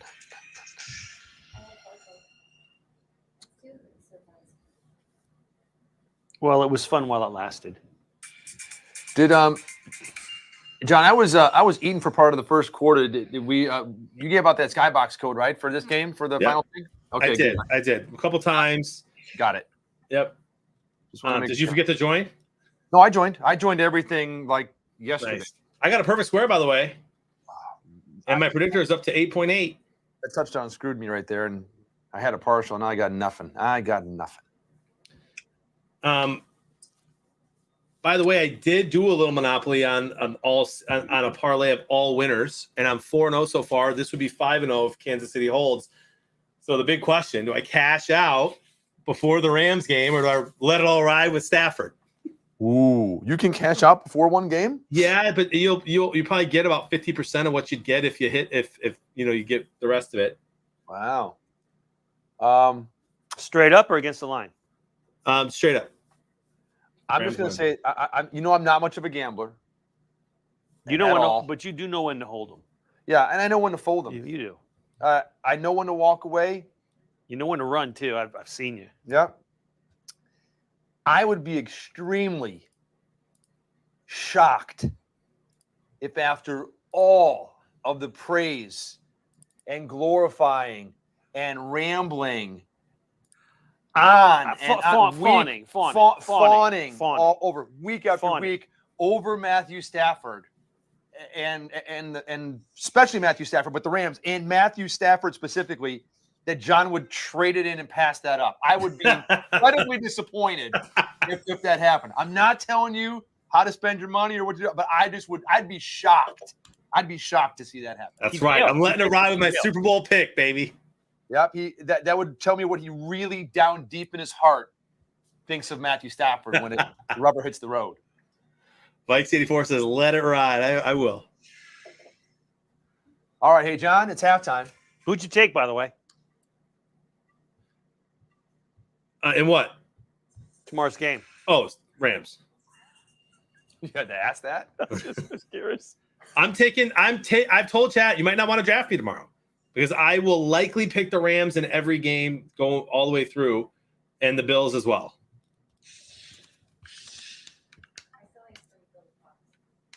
Bills Bucks. Bills Bucks be fun. Listen, I don't think we're going to get a bad matchup.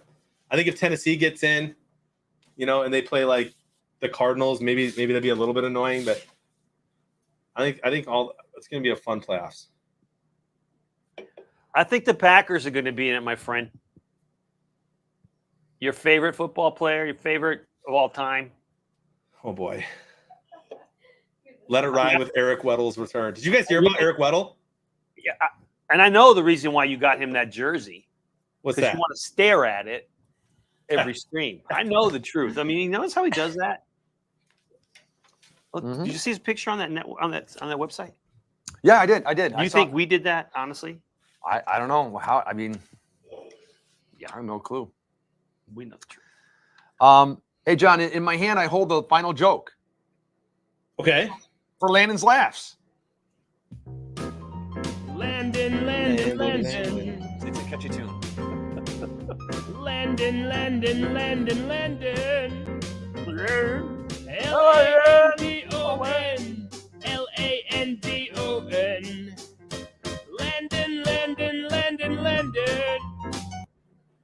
All right. I have the final joke. And for those of you that are new, my son's 10. All right. So I'm actually going to read it the exact way he wrote it today because I think it's even funnier the way that he wrote it. Okay. So here is the joke. Why does nobody talk to circles? Why does nobody talk to circles?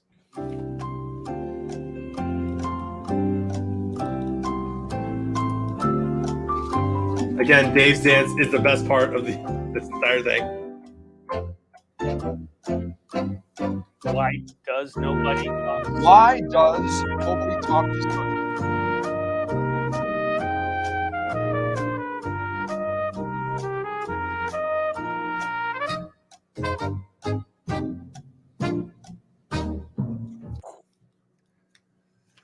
Because they got to be funny because they talk in circles I see the answer. because they're being squares because they just go round and round and round.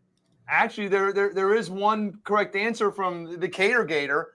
And Frank, why does nobody talk to circles? Because there's no point.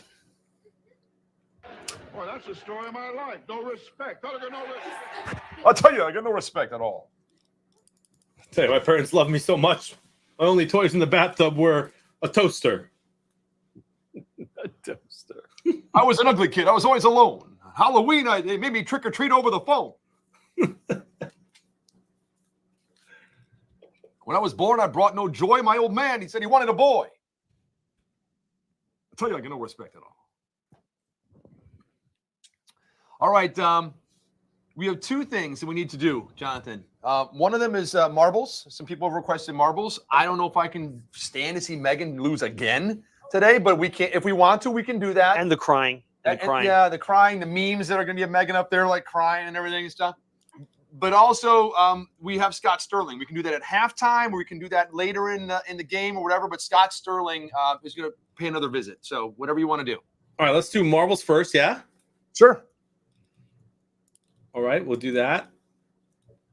And as I pull that up, cinematic fast lights. Careful if you have seizures. Cowboys 26th straight season without reaching the NFC Championship game. Yes, Skeeter. Exclamation point play. Tell you, when I was a kid, I got kidnapped. They sent a finger to my dad. He said, "Send me more proof."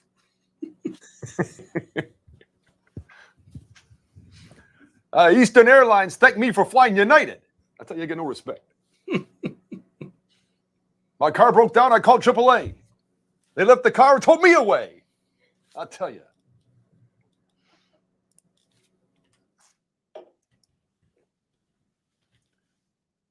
Did you watch him like live when you were a kid, or did you just grow to appreciate him? Because you're a little younger. Oh no, I watched him. He'd be on the Johnny Carson show and stuff. Yeah. Or the roast. Yeah. And then when he did the movie that he did the Triple Lindy and all, what was it when they went back to school? Back That's to right. school. That's right. I think one of my favorite ones. He says, "I asked my wife to rate me as a lover on a scale of 1 to 10, and she said, 'You know, I'm not good at fractions.'" Oh my Already god! said, "Hey, steak and sex, my favorite pair. I have them both the same way. Very rare." Man, he was the king of self-deprecating humor. I know you're going to find this hard to believe, the whole fam and both of you, but Friday night, my youngest daughter was at the roller skating thing, whatever. My oldest daughter was at something or whatever, and it was just at a friend's or something. It was just me and Landon at home, and he was sick, so he was in bed. So I was just like, almost like was like a bachelor. I had the house to myself, sitting on the couch, dude. I popped on the Roku, and there it is, 80s flashback, and it says like our Facebook page, 80s flashback, dude. And I just watched like 2.5 hours of all like these old 80s videos and stuff. Wow. And Rappin' Rodney was one of the videos. Awesome. Look at Meg. We're already racing? Oh yeah, I thought you guys were all watching. Oh, that's all right. No, I'm watching. Meg had a shot there, but then she fell back, and now she's stuck. That is Luigi. Was there. Frank's up there Nope, and not towards the anymore. top, and then gone. There's Luigi again. Luigi won. Luigi won, then AZ Com, then Biggie, then Mooseman, then Frank. Razor, Fake White, me, Pulverizer, and Alex. There's 80s Dave. And looks like Where's Megan? Might be last. So there were so many people crammed in there. Yeah, Meg got 16th. There you go, Meg. That's the upper echelon, upper half.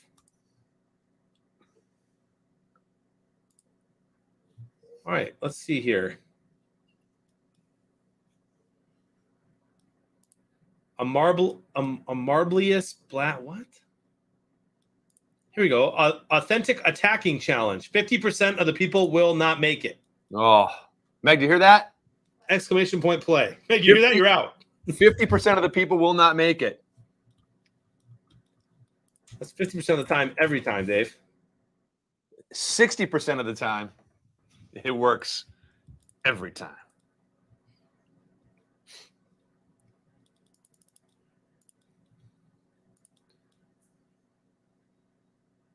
Twitch.tv/Super exclamation point play in the chat. Type it.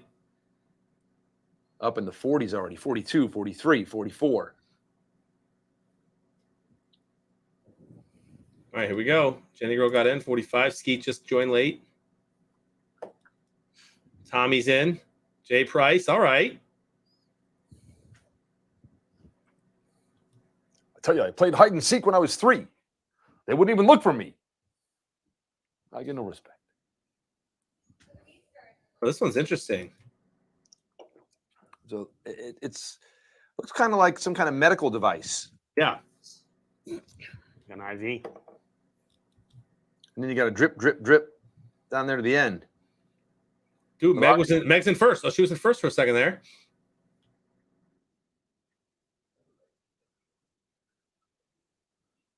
Feels like whoever gets down there first might get the easy win.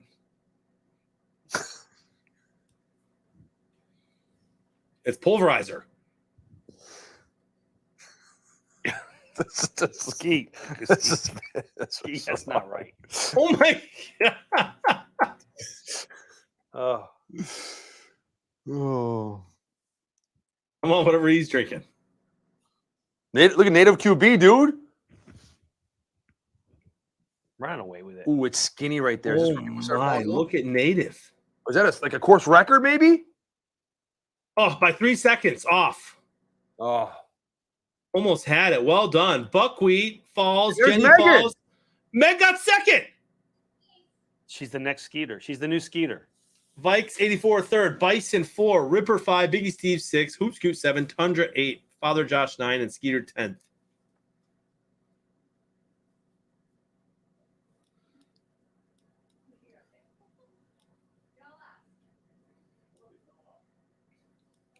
Nice job, Meg. I'm still way up there. There I am, way at Hey, the there's top. Dave. You're, Yeah, you're just waiting your turn patiently. I was just waiting till everyone can ski down in front of me, so I didn't want to run them over. Like a water slide on a cruise. Yeah. Veggie's last. Veggie's bringing it at the back. Veggie on me. He's being polite. Veggie's polite. All right, congrats, Native QB. Meg second. Well done. Let's Hey, do go one back. more.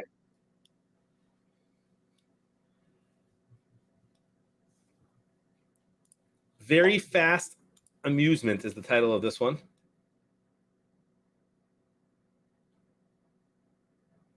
Exclamation point play. I don't think he says that.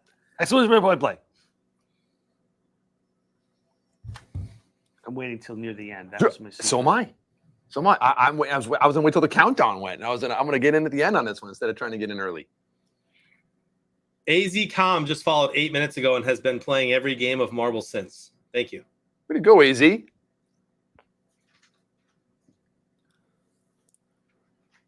All right, I'm in. I'm committing. 43. All right, y'all have 10 seconds. Jenny Girl got in. There's Jay Price. Better hurry. I did. I didn't see it. I did it. I don't see it. I'm in there, bro. I'm in there. I'm telling you. I didn't see it. I hit it. I hit it with like 4 seconds left. You're like I didn't Dak. see it either. You're like Dak Oh, Prescott. You're like Dak man. You didn't make it. I slid and the clock ran out. Yes. I saw him type it. I see him in there. Yeah, that's what I'm saying. I did it with like 4 seconds left to spare. We shall see, my friend. Yeah, everyone's kind of close on this one. Jenny Girl Bison leading the way.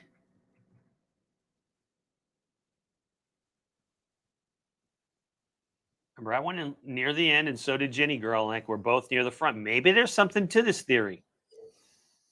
Look at Bison Thumper.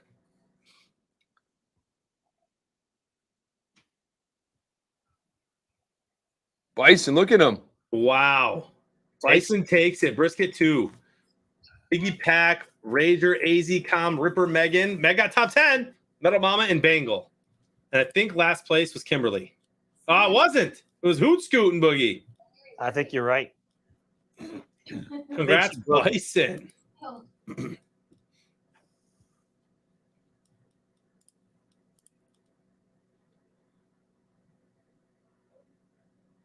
Oh, At this point, I'm just kind of hoping for the over.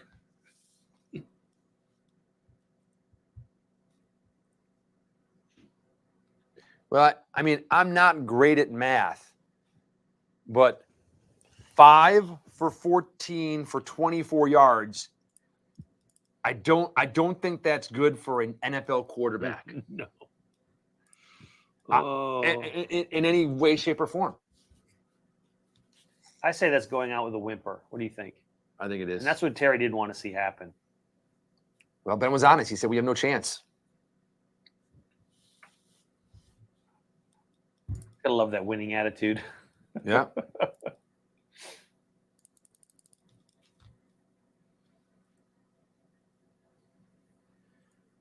right, here we go. Let's see if Pittsburgh can do something to make this a game.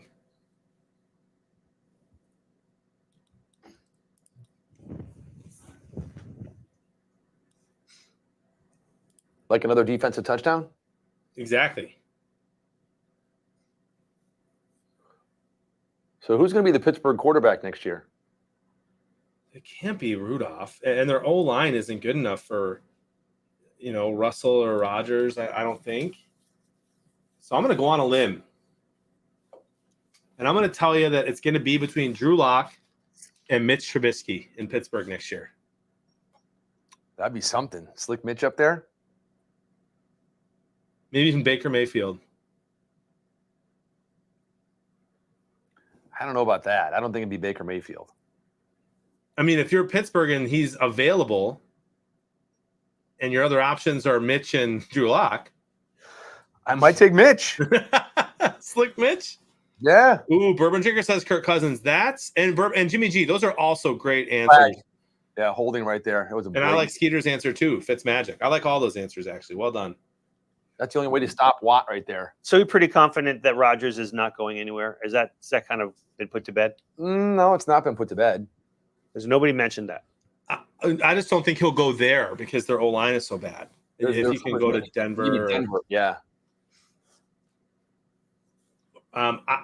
Here's my hot take on Aaron Rodgers. Win or lose in this playoff, in the Super Bowl or not, I think Rodgers is done after the season with football. Really? I do. I think he retires.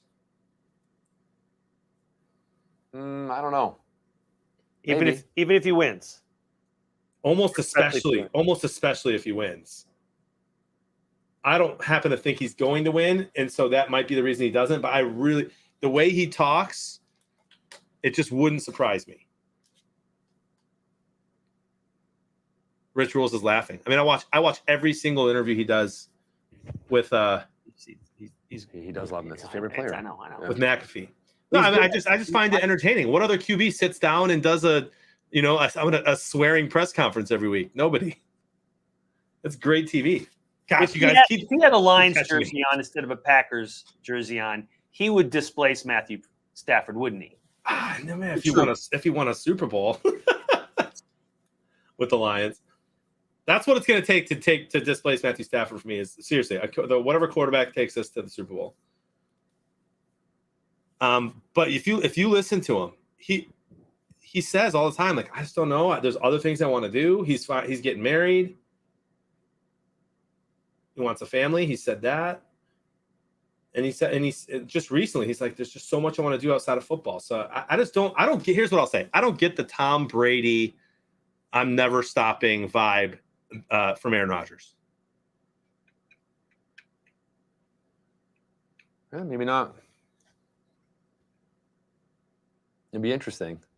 And after this last year, after all this stuff in the offseason, and then finally kind of going back there, and then all this stuff mid-season blowing up with all the vaccination stuff and the whole 9 yards. I mean, you kind of like you say, when you see him on there, it's like, I'm over it kind of stuff, when you hear him talk and everything and stuff. I mean, but I don't know. It's hard to walk away too. He's unaffected, but I kind of like that. He doesn't give a crap, but that doesn't mean he doesn't want to play. Right. He just wants to play under his rules. Touchdown. Nice. This is why Terry didn't want Pittsburgh in play. Yeah, this is exactly what Terry was afraid of. Yeah, that's why he didn't want him in. Is that what Tim said? Wow. Yeah, see, this is why Terry didn't want Pittsburgh in the playoffs, because everyone knew they were just going to get smoked. Ben's going to go out with a 44, or what is it in centigrade? 3. I want to find that thing that he's talking about, the APR or the QBR. Yeah, the other one. What? Help me find that. Me? You talking to me, Frank? Yeah, QBR. I want to see the difference between these two QBRs. Yeah, there's the QBR versus the passer rating. Well, Yahoo called it a pass QB rating. So according to ESPN, QBR is a more complete and meaningful alternative to the passer rating, which remains the NFL official NFL measure of quarterback performance. QBR also makes adjustments for situational context. Makes adjustments for situational context.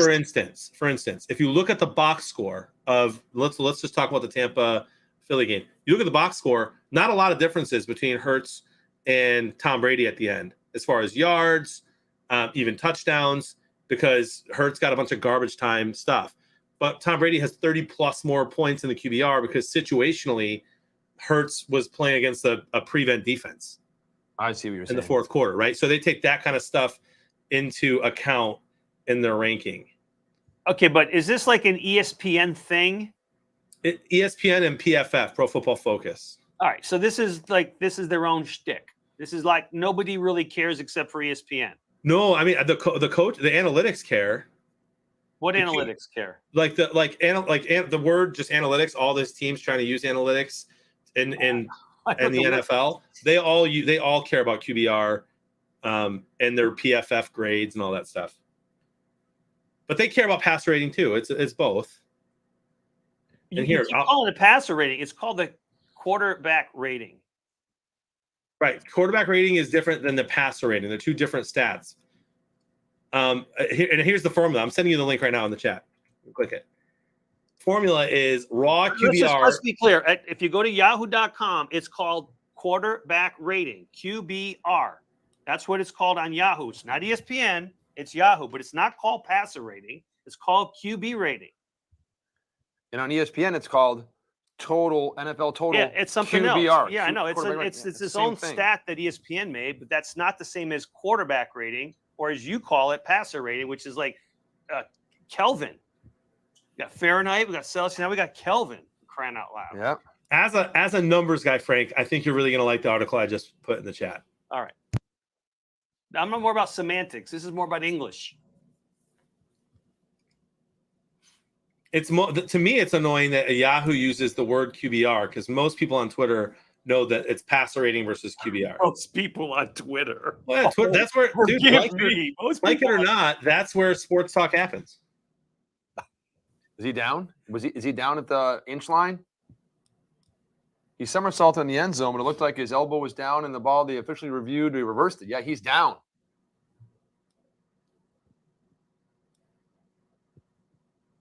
Third down now and goal. I do see the blend of quarterback passer rating together. There you go. Thanks to QBPR.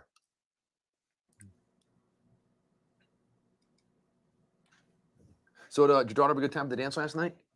She did. I didn't get to talk to her much. She got home kind of late. I got two daughters that went last night. Oh, that's right. Yeah. Is one a senior? One's actually a freshman in college, but her friends are still in high school. So okay. And the girls go with girls. Yeah, that's what I'm saying. My daughter went with five other girls. Like they don't talk about guys, or which I'm not complaining, but it does seem kind of weird. Oh, you threw it to an offensive lineman. I love it. That's what they're calling a thick six. He's happy. It just made his day. He's delighted. And they're just embarrassed. Ooh, I like that. Tubby Tutty. I like that, Tundra.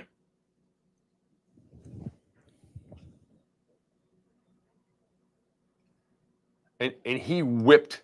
Did you see that? He should have been flagged. Watch number 70. Watch him. He grabs, you can't see it now. He grabs the guy and blocks him for a second, and then he turns and he throws him down to the ground and then turns for a pass. And the defensive lineman's like this. He throws his arms up. Here, watch. Watch this.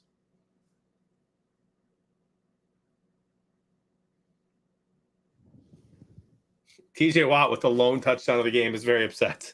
Watch it. See number 73? Boom! And he whips 90 to the ground and then catches it. Did you see it? No, I didn't. Okay, hold on. Watch the right tackle as soon as the ball is hit, number 73. Right there. Right. The guy's pointing to. Yeah. Yeah, that's what they're talking about. Yeah, so watch. He grabs him, whips him to the ground, and then catches the ball. Pass. Wow. Yep. That doesn't seem right. I wish the schedule would release, fellas.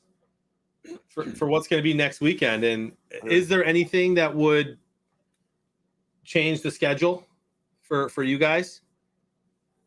Oh, I mean, our availability? Yeah, I mean, just No, we're It doing would- we're doing every game from now to the end of the season, right? I mean, I am. Are you guys joining for both games next Saturday? Heck yeah. Okay, cool. Because I thought you were doing night games. We only did this Saturday because you said Tampa was playing, and you wanted to do that 1 o'clock game because it was our home. I think we Team. ought to do all of them, unless it's not good for you. I don't know. I have to ask. I'm not sure. I Yeah. might be. There We're would doing at just least be- three. We're doing at least 3 of them. okay, there's a chance. The reason I ask is that there's a chance that the Niners Packers will be Saturday, the first game Saturday. Be a shame for Dave to miss that one. Especially with his jersey on. That's right. So Niners Packers will likely be Saturday because the league shouldn't make the Rams or Cardinals play on 5 days rest, which means that Tampa would play Sunday. That'd be a 4 p.m. game. That would be a 4 p.m. game. Yeah, they're both games are on Saturday, Sunday are like 4 and 4 and 7. Yeah, 4-7. Yeah, 4 and 8. 4 and 8. Yeah. Let me. Let me see. And I want to say they normally put the NFC games first, but that could just be on Sundays.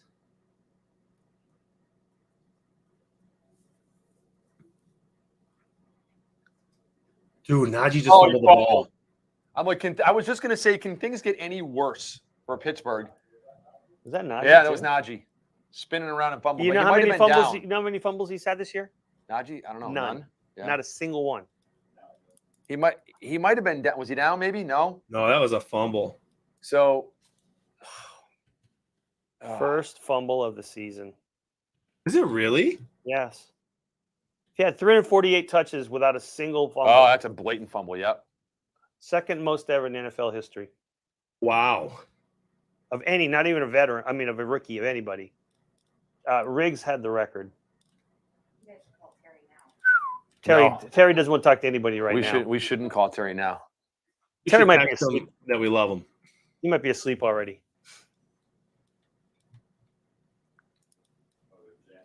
How many plays till Kansas City scores? 3? I'm gonna say 3. What yard line are they on? 30. 29. 3 or over. I'll say 4. 4 plays. I'm gonna go 3.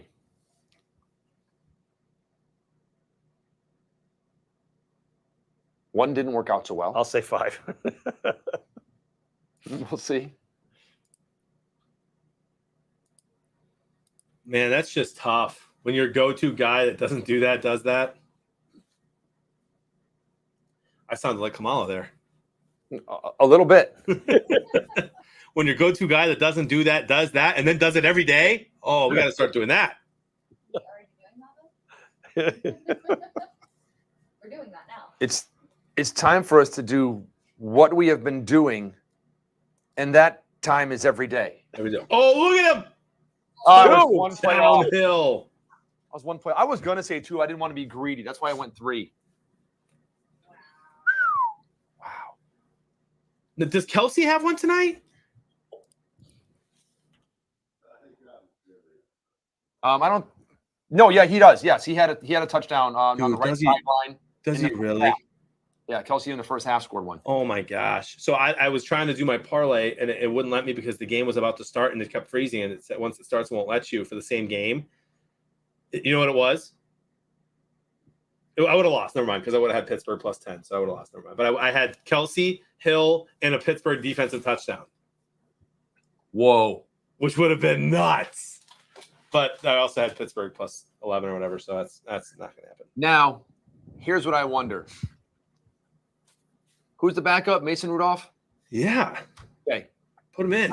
I wonder, no, not put him in. I wonder if Ben Roethlisberger goes to the sidelines or the coach and says, hey, listen, yeah, I've won Super Bowls. I'm good to go. I don't know if we'll be in the playoffs again. Let Mason go in. Let him play in the play. Let him have this experience and sits down. I wouldn't be shocked. Well, You know, do you think Mason wants to go in right now? I'd say, hey, dude, listen, if you're an NFL player, do you want to go in? Yeah. Heck yeah. Yeah. Especially in the playoffs and everything and stuff. And who knows? And maybe he's the quarterback of the future. And, Ben's done. Do you really want to just sit in there and watch Ben as he's already been knocked down 3 times, get back up there and try and stand there and just get punched to the ground again? Maybe, he walks over to the coach and says, "Hey, I'm good." You know who else is selfless like that? Brisket. It is. Hey, there's Uncle Terry. He says, "No way, that's not Ben." Uncle Terry's here? There Uncle he is. Terry's here. His first comment is, "I'm here. Looks like the Steelers may lose worse than the Patriots." I don't know about that, brother. We've been saying nothing but nice things about the Steelers tonight. Dave and I both kind of picked them to be a little closer than a lot of the country did, but unfortunately, it's not gone that way. See, he says, no way, Ben will not do that. He will not back down, in the words of Tom Petty. Well, Now, I also would have said the Steelers wouldn't give up 35 straight. I knew we had something. We're hosting the Cotillion. Oh, that's always fun. Can I come? Cotillion. Oh, my God. Yeah, so we're hosting Cotillion at our house next Saturday. Oh, in the afternoon? Yeah, because the dance, they do the Cotillion dance Yep. thing. So like beforehand, like someone will host where all the kids kind of come together and take pictures and do all this stuff and everything, and then go there. And that's at our house this time for the first time in years. But I said, I don't necessarily, I was going to just drop them off on the way here for the game like I did the girls at the dance. Her dance is at 7:30. Everyone's coming to our house at 6. But TBD there, Jonathan. yeah, we'll see. We'll see.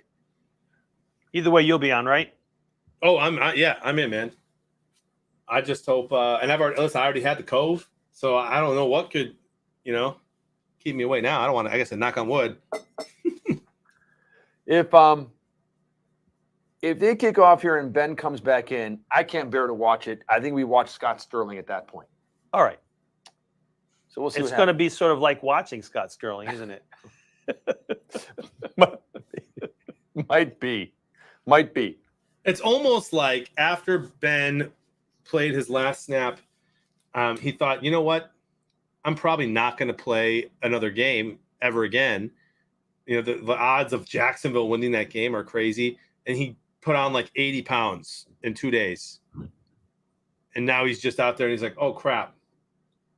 Or maybe he comes out and he's like, I want my last play ever, coach, just to be a completion. Let me throw a high, like the Gronk pass. Yeah, here you go. Let me throw the Gronk. Let me throw a high completion percentage pass right here, and then I'll walk off and I'll hand the ball to Rudolph. Maybe not.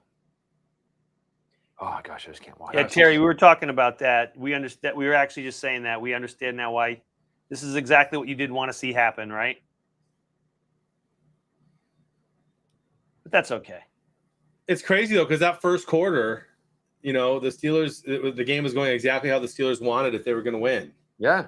Mahomes, I think, had a pick and like 50 yards, and since then he's got 5 touchdowns, almost 300 yards. He's going out like Marino. I'm thinking he's going out more like, what's that quarterback from the Bears, Jim McMahon? Didn't he kind of go out with a whimper too? No. Two-time Super Bowl winner. Went out on his own terms. Yeah, no, that's fake news. He's confused with somebody else in your mind. It wasn't Jimmy Mann. Joe Namath. Might have been. Kind of went out a little bit on a whimper. Might have been.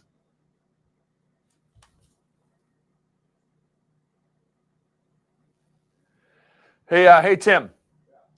Can you pull up Scott Sterling for us? Yeah, I think maybe we should. I think it might be the best thing. Well, hold on. The Steelers could score to Deontay Johnson on this play. You never know.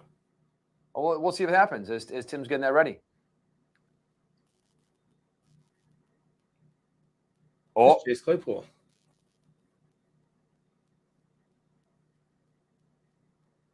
Hey, Tim, at the next commercial, as soon as we have the next commercial, we'll pull it up.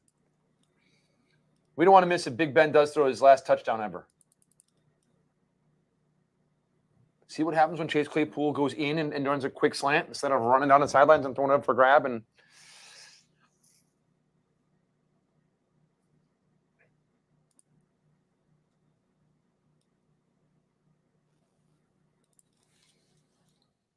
oh, Nash.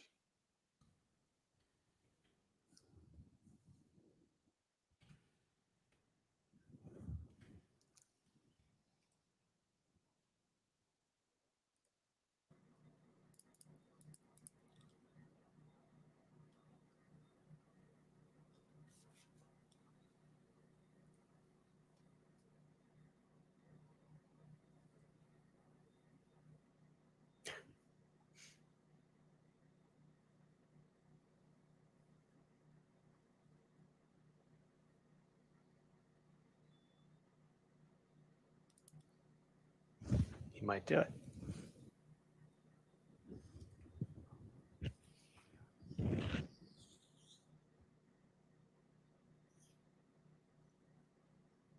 Third and 4. This is big.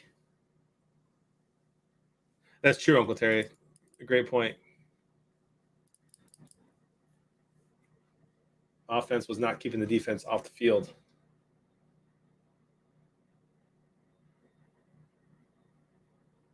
Come on, Ben. A laser. Oh, there we go. Yak? That's Yak right. Shamak? Yak. So Utah, Pete Carroll has not been fired, which leads me to think that he won't be. And Russell Wilson said he wants to stay in Seattle. So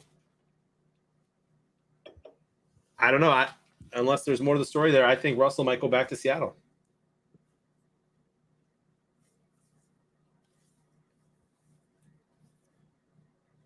You guys know what would kill me? It'd kill me if after all these years of Favre and Rodgers, the Packers have had QB greatness, that Rodgers either leaves or retires, and instead of Jordan Love, the Packers go get Russell Wilson, even Baker, to just stay competitive in the NFC North when they should just be bad with Jordan Love. It'd kill me. Or Jordan Love finally goes, okay, Aaron's gone. No one's looking over my shoulder. They're trusting me with this team. I don't have all this pressure to perform in one game, and settles in.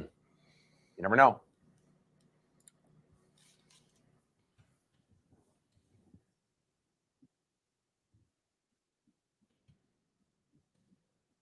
Third and 3.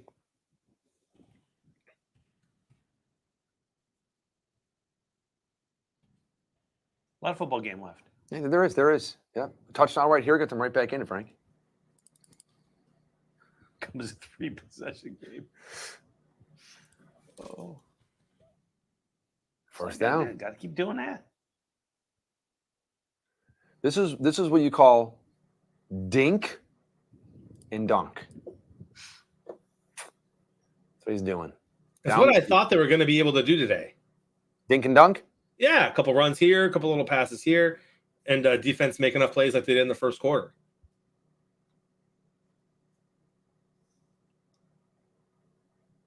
Baker is horrible, Bison, but he's better than Jordan Love.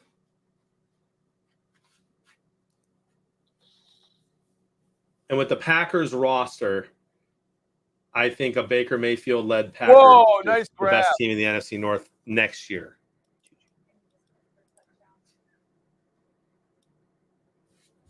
I'm already smoked on the passing yardage. That's probably going to go higher for Kansas City. Total yardage, I'm in there. Score getting close. I'm at 20 predictors. Not horrible.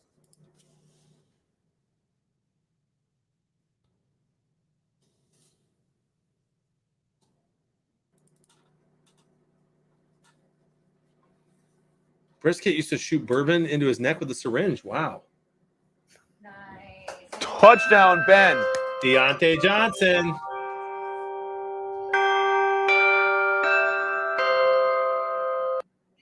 Someone's knocking at the door. Big Ben. Was that Big Ben? I think it was Big Ben.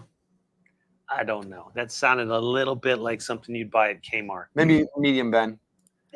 The blue light is flashing. The blue light is flashing in the shoe department, where for the next 5 minutes and 5 minutes only, all shoes will be 15% off. You did that pretty well. Dude, my first job was ever in my entire life when I was 16 was at Kmart. Really? Oh, that's hilarious. I'm like, can I do the blue light special? Can I please do a blue light special? Did you really? Oh, hell That's yeah. hilarious. Attention, Kmart shoppers, that blue light is flashing in our shoe department, where for the next 15 minutes. All right, commercial. All right, bring us up Scott Sterling. For those of you that haven't seen, we watched some of the amazing athleticism of Scott Sterling playing soccer last night. Well, before we start, we got to. Stavros is telling us he's bugging out of here. Stavros, you have to watch this, bro. He said he's leaving. I mean, he's leaving permanently for the rest of the year. He's traveling for the next 6 weeks. He's gone to the Super Bowl, Hawaii, cruises, and he just wants to say thank you. Oh, And man. he's not going to be hanging out with us anymore because he's jet setting. What happens if Stavros winds up in our top 9 tomorrow night? Well, maybe he's Stavros. going to have to do a lateral. We've appreciated you, Stavros. It's been great having you in chat. Yeah, Thank you for being here. Thanks for playing Super Scripts. Hopefully you keep playing, and hopefully we'll see you. We do other sports too, so keep an eye out. Leave the app on the phone. Safe travels, my friend. I'll skip all of the travel. Oh, perfect. You can stay. There you go. Let me go ask my mom. You can stay at my house. I'm pretty sure he broke parole. Big Yeah. one. Oh gosh. Keith Spriskin is orchestrating the merger between UNICEF and Smith & Wesson. That's remarkable. It's amazing. All right, Tim, let's do it. All right, here we go. The man, the myth, the legend, Scott Sterling. Welcome back to our coverage of the NCAA Men's Volleyball Championships between Yale and North Carolina. I love that it's always Yale and UNC. Good evening. Both teams now tied at 2 sets apiece. The winner of this final set will be the national champions. North Carolina leading by 1. Yale and their team captain Scott Sterling. Love that man. Don't we all? Trying desperately to hold them here, or it's all over. Match point for the Tar Heels. Jones preparing for what may be the last serve of his college career. And here we go. Excellent serve. Thompson setting up. Here comes the spike. Yale has to stop this returner. Oh, deflected! Right into Scott Sterling's face. And Yale ties it up. Unbelievable! Buckle up, ladies and gentlemen, because Scott Sterling's face has entered the building. Take a gander at this replay. The angle at which Sterling deflects the ball off his skull is nothing short of perfection. Like watching Da Vinci paint with his face. Yale now on the prowl to take the lead. And Carolina setting up what is bound to be a devastating return. And here it comes. Oh, really? Sterling makes another tremendous save. And North Carolina's wasting no mother of pearl! Sterling scores! Welcome to the heavyweight bout between Sterling's face and everything else. He looks as though he could be praying. The peaceful visage of head trauma. We are all witnesses. Testify! Let us feast on the sweet nectar of instant replay. Wonderful save here, just complete The sacrifice. ball flies right past the blockers, into Sterling's awaiting face, back over the net, and then right back to Sterling's face like an obese homie pigeon. That man will leave this court today knowing he gave everything he could. The turnaround. If he leaves it all. The crowd is now on their feet. Like mythical Atlas who bore the weight of the world upon his back, so too has Scott Sterling bore this team upon his face. Yale has come back from the brink and is looking to put this one into the history books. That's word for Yale. Carolina finally pushed one through Sterling. Brown Sterling! Did you see that? Here comes the spike straight to the man! The man! The legend! His teammates help him to his feet. No! They raise him everywhere!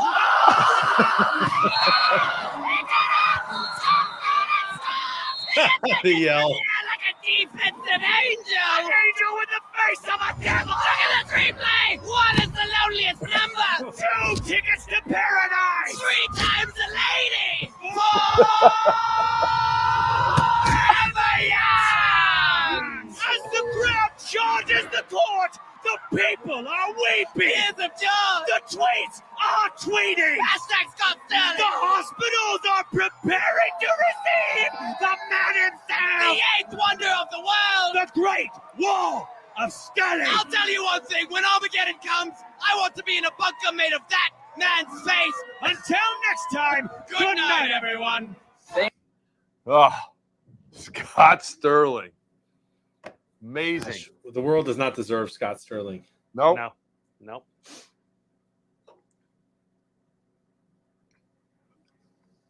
Wow. I keep going back and forth on what my opinion is on the. Scott Sterling?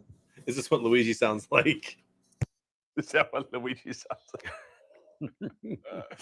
Keep going back and forth on the whole 7 seed, and I think my final, because this just been a bad this playoffs, this first time they've done it. But how fun would it have been if the Chargers made it? And this game would have been very different. Oh, yeah. Heck yeah. You know, they can sling the ball. So I'm not, jury's out for me still on the 7 seed.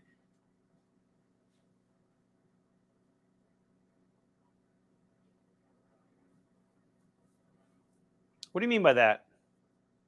Me? Yeah. The NFL added a game and then added a seed in the playoffs for ratings, and what we've seen of it so far has been absolutely atrocious. 2 big blowouts, 2 teams that kind of backed their way in. And so some people are questioning whether or not the NFL should have done it. It's just kind of a waste. Only one team has a bye instead of the No, I get number that. 1 and 2. But you think that's the quality of the game is because there's such a difference between 6 and 7? Between 7 and 2, yeah. I think if you look this year, there is, but with the Chargers can beat anybody, and the Saints could have, if Jameis Winston was healthy, as a 7 seed, could have done something. Oh, jeez. But this year it's been as bad as the NFL could have thought it could go. But when's the last time you remember the last game of the last day of the season being as exciting as this year? Yeah, that was fun. Never seen anything It's like because of that. It was fun, but it didn't even. I guess it did have a little bit of implication because the Jags ended up winning. But if the Jags would have lost that game, it still could have been a fun day of games. You know what I mean? Like those games were awesome. But usually there's a lot more implications than there was this year. A lot of the seeds were locked up. You know what I mean? Yeah, that's kind of wondering, is it the system or is it just the way it worked out? Yeah, I'm kind of thinking it's the way it worked out this year. But I'm with you on that last day, dude. Those games were nuts. That was the best day of football I ever remember. I couldn't sleep that night. I was up for like 2 hours, and I've been tired. I was sick. I could not sleep. Yeah, that's true. And you weren't even feeling well. Imagine what Dude, it was like had you been feeling well. Right? I was jacked up, man. That game was awesome. And I'm still so mad they didn't get the darn tie. Because this game would have been a lot more fun to watch. Yeah.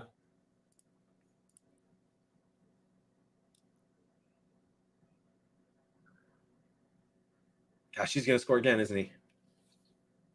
Kansas City's going to hit the over by themselves in the third quarter. Oh, he slid. 1st and goal. Fellas, I needed that touchdown there for the partial. I got a partial. You didn't get it. Everyone needed it for something, but nobody got it. I still got a partial. There you go. That proves my point. Like, why didn't he just dive down it? He was right there. I think I'm going to do a reaction, Frank. Yeah, what's your motorcycle? Is this about the gas tank? Could be. Kobe, the only problem with that is you have to reward someone for winning their division if they're going to play each other twice.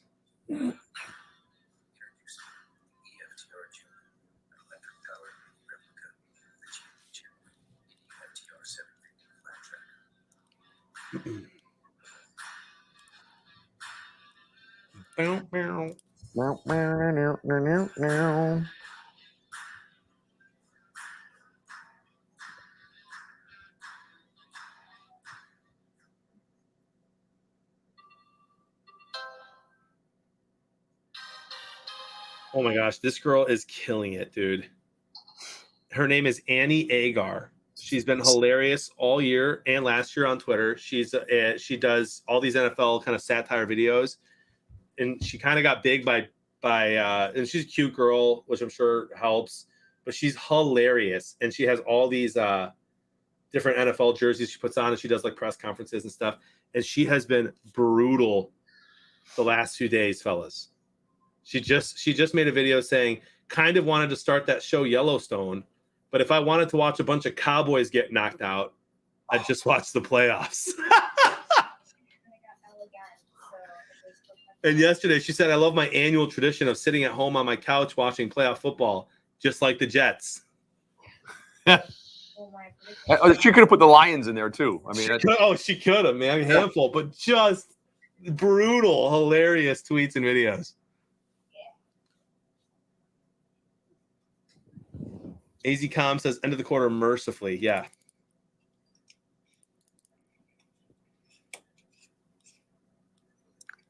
my game group, Roy already has 73 points from Arlington, Minnesota.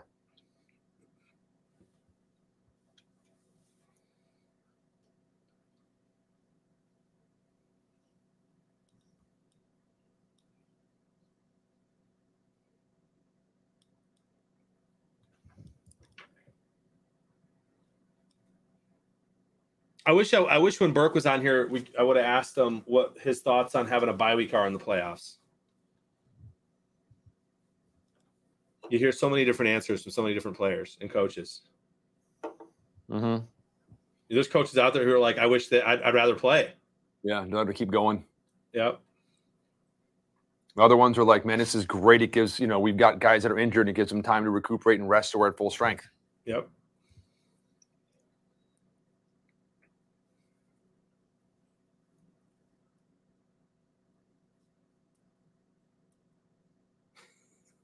Skeeter's been setting up this joke all day. Brisket sleeps 8 hours a night. Well, he was pretty normal when it came to that.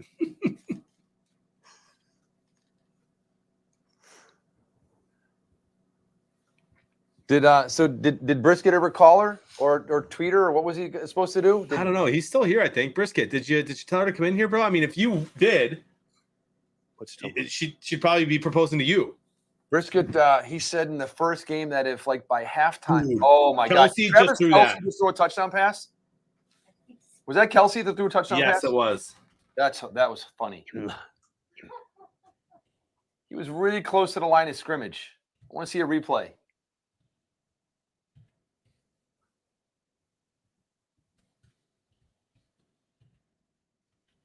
Kelsey, he's lined up as your quarterback. What a troll by Andy Reid, dude. Yep, he was still behind the line. Wow.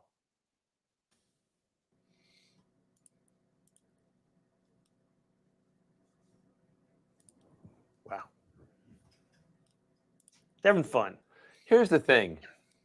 What was the point of doing? That play was obviously some kind of hey, it's surprise, different. Is he going to do that? Is he going to run whatever? Why waste that when you're up 35-7 or whatever the heck it is, or 4-14, when you could use that play and pull that out of your bag later at some point in the playoffs? Or do you risk Kelsey doing that in a playoff game that matters? That's what I'm saying. Why do that now? Even well, that's what I'm saying. That's what I'm saying. Would you risk him doing it in a game that matters and having him turn the ball over? There was not much gamble there with him getting hurt. He's a huge dude anyway. He's just throwing the ball, whatever. I mean, it's a short pass. Yeah, but I mean, like I said, I'd have saved it for some time when I could really surprise somebody with it. And I think they did it just so that Dave Shimkus would talk about it on Super Squares, asking that very question. They might have. They're renting our brain, Dave. They might have. Fellas, how about Dak Prescott in his press conference? Dude, what did he say? Didn't have a chance to see it. How do you have a chance to watch this stuff? Bro, I think part of what is good about the setup we have here, especially when I'm here and I'm is that I can check Twitter and get these reports in, and we can then have something to talk about, right? Because everyone else has people who does shows like this, right? They've got people feeding them things and news. Oh yeah, we don't have that, but we're able to kind of do it without making it look like I'm reading because I can look at the camera. But Dak Prescott disparaged fans for throwing bottles and debris at players, and then Prescott was told the fans were aiming for the officiating crew and said, "A credit to them, then." No, did he really? Dude, this is a real account from a Cowboys reporter. I think it's true. That's hilarious. I mean, because the officials, twice got right in the way of him snapping the ball and caused problems. I mean, again, it never should have been in that situation at the end of the game, running the ball like that. But still, that's kind of funny. Well, credit to them then. Great. My predictors went from 36 to 15.9. Wow. And they could still go up a little because of the total yards. Yeah, mine did too. Mine were way up there, and I'm down to 14 now. What a weird day. I'm not too far off on the score. I'm pretty good there. And the total yards, where I'm within with here in the fourth quarter. It's just that those passing yards I was off on. My friend. My friend. Meg's doing pretty good right now, she says. Mooseman did a great job answering AZ Com's question. But Frank, you want to elaborate a little too? Because you guys explained the message in the crawl about $2,000, new here, and he just followed. Well, I can leave it to Mooseman. There you go. Let me see. What's the question? The question was, could you guys explain the message in the crawl about the $2,000? So the tournament. Oh, okay. And Mooseman did explain it here, but if you want to as well. So AZ Comma, is this your first time here? Because if you are, it might be a bit too late anyway, right? Well, this is what hopefully we start hearing some of this, right? As the stream continues into our second year here in the playoffs. Long-time Super Squares player, first-time viewer. That could be a situation we have, AZCom. Have you played Super Squares before?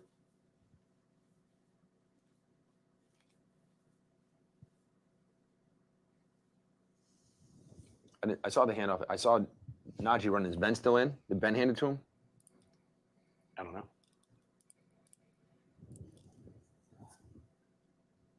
Thank you, Cater.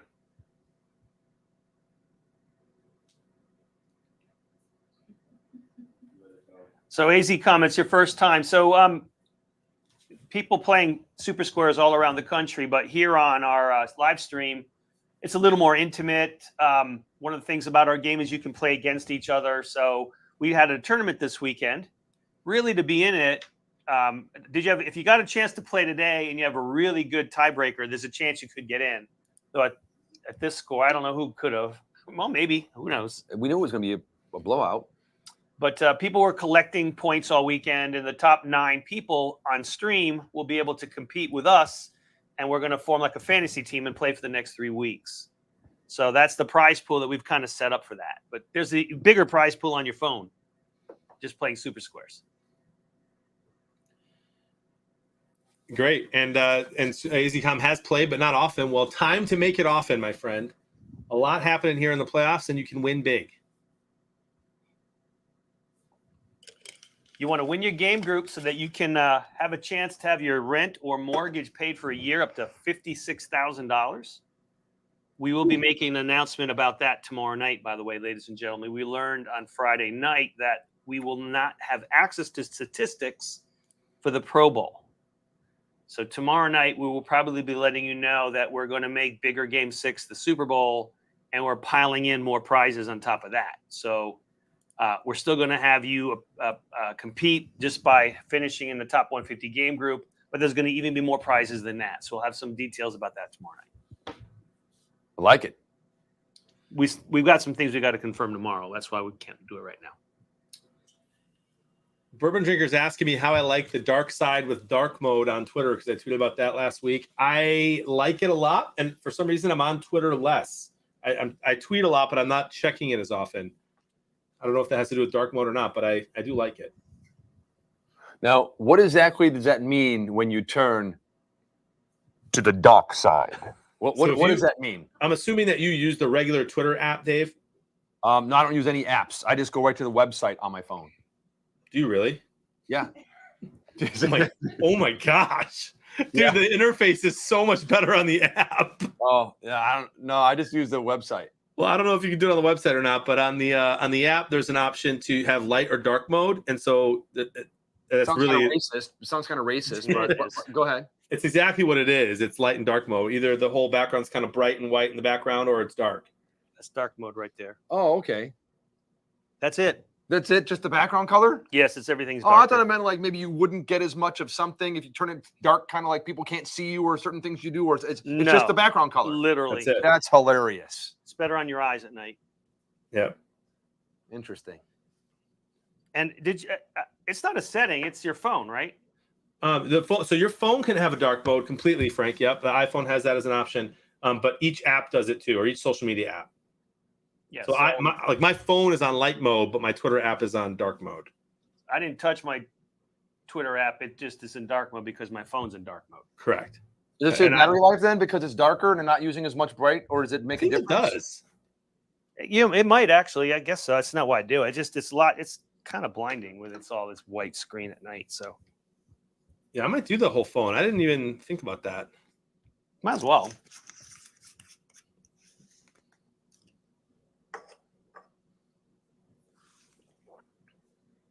Oh my gosh, I just did it. You did it? I did. I made the change to dark mode. You came to the dark side. Intercepted again. Why didn't they Give it shoot a that shot. out? Flag. Hold on. Flag on the play. Flag on the play. Guys, stop celebrating. They're Hold on, trolling. I mean, they're Oh, my trolling on the goodness. Steelers. That's really not very nice. How about when you see? I hope they call it back and make them all look like idiots. Call it back. Welcome Yes, passer. I love it. Give Big Ben another shot, boys.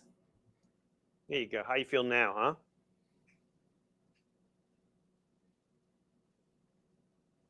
Oh no, he's so upset. They got him by like 30 points. That's bogus. That wasn't a. That's not bad. What a cheap penalty. What did you want him to do? He was going for his. That's a. That's Oh, seriously? bad. That was not a good call. No. Oh my gosh. They I threw think Ben that's a how- bone. Maybe they're trying to help Ben out there, yeah, and throwing him a bone. Ben, we're giving you a chance to go out on a high note. Throw one more high percentage pass and sit down. Hand the ball off in a very stately manner to Rudolph. Pass the torch. Wave to some of the Pittsburgh fans that are on your sideline.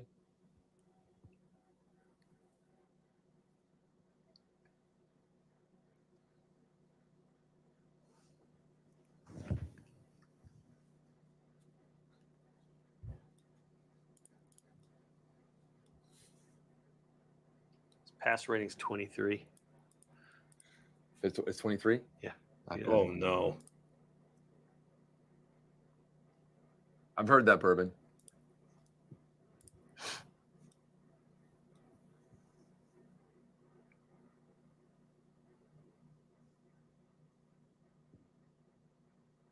There you go, first down.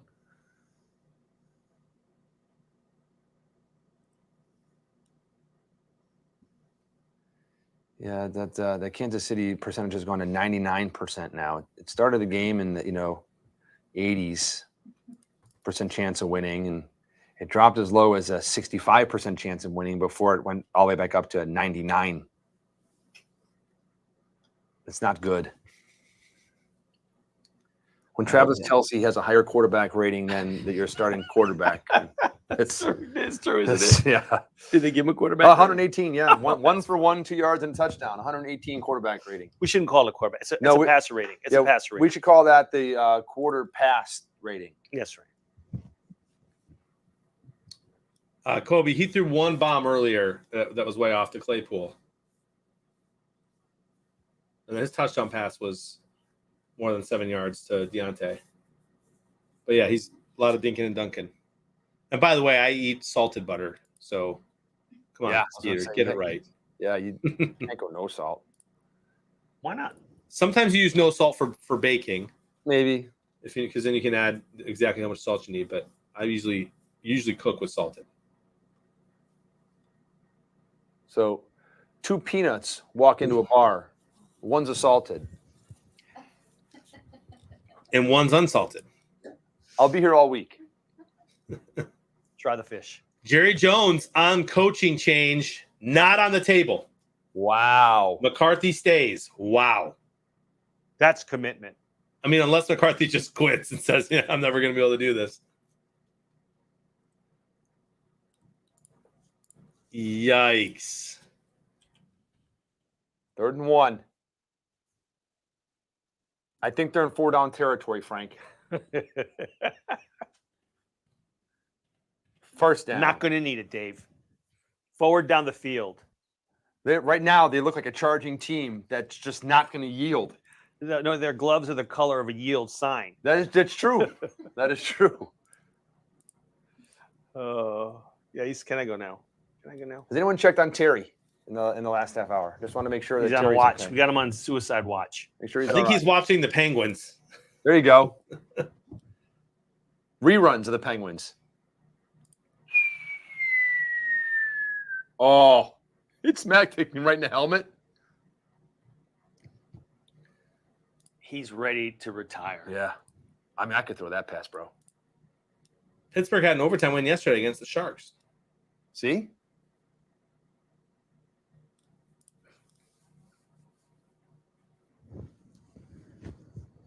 Hit him right in the back of the helmet. Boink. That's like Scott. What's his name? Scott Sterling. That was a Scott Sterling move. It was. Come on, Ben. You can do it, Ben. Nice Good little move there. That's a nice juke.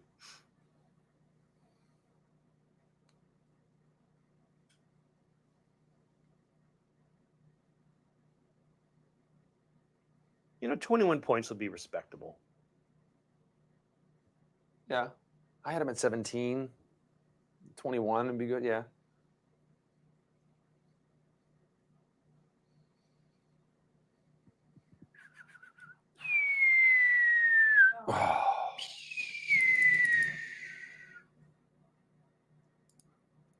Fourth and 2. You going for it? I think it's 4 down territory, Frank. You might have to here, huh? Unless they want to kick the field goal and give me the perfect 17 that I have predicted. I mean, but I don't think that they're worried about me and my predictors. I don't think they know about it. Don't be surprised. Dave. You guys, I just want to kind of throw a couple predictors, if you will, out there. Maybe I'll use the word predictions, not to confuse Chad about Super Squares. I think we're going to see Bison Thumper tomorrow, and I think we're going to see Pack Wyoming tomorrow. Near that top 9. I think that I'm going to see Megan tomorrow. I'm going to see Frank tomorrow. I think I'll probably see Tim, possibly, and maybe Let's Go Brandon. I think Let's Go Brandon will be here. I think I might see them tomorrow. I think our feed froze a little bit and had to refresh itself on the Twitch. See, your app froze? See, it's because it's the app. You just go right to the website, probably be better. Touchdown, Pittsburgh! Wow. They're Nice. right back in this game. It's a 3-score game, pal. I think I 3 saw a scores. couple terrible towels. Should they go for 2? CJ Craig says Bearded Blondes just got back from a pod stream. That's Pride of Detroit, which was a Brad Holmes performance evaluation. What overall grade would you give him, and what do you think POD graded him? I'm going to give Brad Holmes a B+ in his first year as Lions GM. The reason he's not getting an A is because I think he should have done more with our wide receiver position this year and left us. I mean, Goff had no shot. So I'm going to go B+. And I think Pride of Detroit gave him a B, a straight B. Is that John's brother? Hey, there's Pride of Detroit. Hey, Jeremy. Let me know if I'm right. That's my guess. I don't know if he heard you or not. I think Jeremy might have just popped in, maybe, and didn't hear that.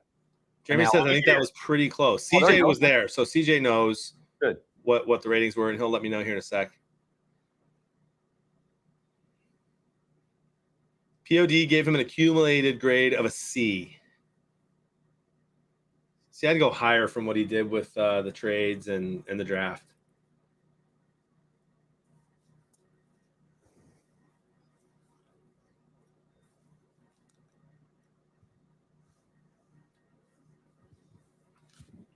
Look how many Jeremy fans in the chat. OGs that remember him. I remember Jeremy. Don't you remember Jeremy back before he made it big? Yeah. Yep. Back when he hung with us. Yep. Back when the mustache was just an idea, Yep. I remember it. The good old days. not a status symbol. Yeah. He just said he misses us. Look at that. They always say that. We miss Jeremy too, and They miss us every week. He misses us every week. yeah, he does. He misses us frequently. And I'm not sure if I miss him more or Zazu. Zazu? Wasn't it Zazu? It was Zazu. I'm not really sure. I'm kind of torn. And the stash, Yeah. which kind of takes on a life of its own. Oh, we still have the pet Zazu in the chat. That's great. I miss you guys, John. The other two guys forgot your names. That's good. Oh man, yeah. Here's the thing, Jeremy. Was Brad Holmes just next leveling with the free agency and making sure that we get a really good draft pick again? Jeremy's last comment. If so, A+. Oh. Hey, listen. Jeremy has multiple times this season started to admit that momentum's real, I know. Yes, we I've heard. take credit for that conversion story. and we should celebrate that. You celebrate the wins. Hootskoot's already added their points up. Who has? Hootskoot has already looked at their average of points for the weekend. And Scrolling back up to it. Average. What's that got to do with anything? Just the total. Added up my first 4 games, 255.87 points, an average of 63.97. That's not bad. Not bad. You haven't seen anything for today. All you've seen is 2 out of 5 games. Yeah. And one of those games, well, yeah, you can look at the leaderboard, but you don't know what people got. 240 people had too many points. Unfortunately, I mean, it could have happened at a different week. Would have been better, but It's all been corrected. it's been corrected on the leaderboard. The top, Yeah. the game group winners is correct, but I've also got to have to go back in and correct everybody's score, even Yeah. if they didn't win a game group for this contest. Otherwise, I wouldn't have to do it at all. That sounds like fun, Frank. Oh, it's delightful. I can hardly wait. Especially like, I'm going to say it again. You got a tough job there, Jonathan, doing this. Thanks, dude. And you know what? It actually looks like you enjoy it. I love it. I love it all the time, dude. I love the way it can go. It could go a crazy Frosty Bev day where chat's partying and we're celebrating a Lions win or a blowout Lions loss or a close choke job. Or we can just be sitting here and I'm munching on cashews, watching 7 seeds get blown out. It's a blast. So what John's saying is sometimes it's just nice to relax and enjoy these nuts. That's what I got out of that. That's right. Yeah, how about those 7 seeds, Jeremy? By the way, Jeremy, I did read the article where you admitted momentum live on stream because we love you here. So don't make me look for it, but chat remembers.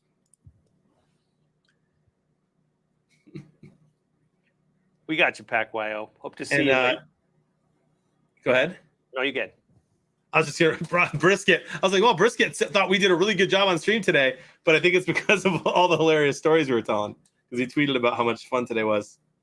Tagged all of us in it, including Megan Frank. I just want to know if he got that. Did he get that girl or send that message that he said he was going to send her, or he was going to call her? If there, I can't remember what the condition was that had to happen for him to call or invite or tweet or whatever it was that woman he was talking about. But did he ever do that? Dude, I think it was like the Eagles had to win or something. I don't think he did it. Oh well, of course that wasn't happening. I didn't think it was that drastic. I thought it was like if they scored or something happened that was conceivable. Wait, for CJ Craig, there was only one early game yesterday. Yeah, there was only one. So you only missed one game, and then you actually did win. You did win a game group yesterday.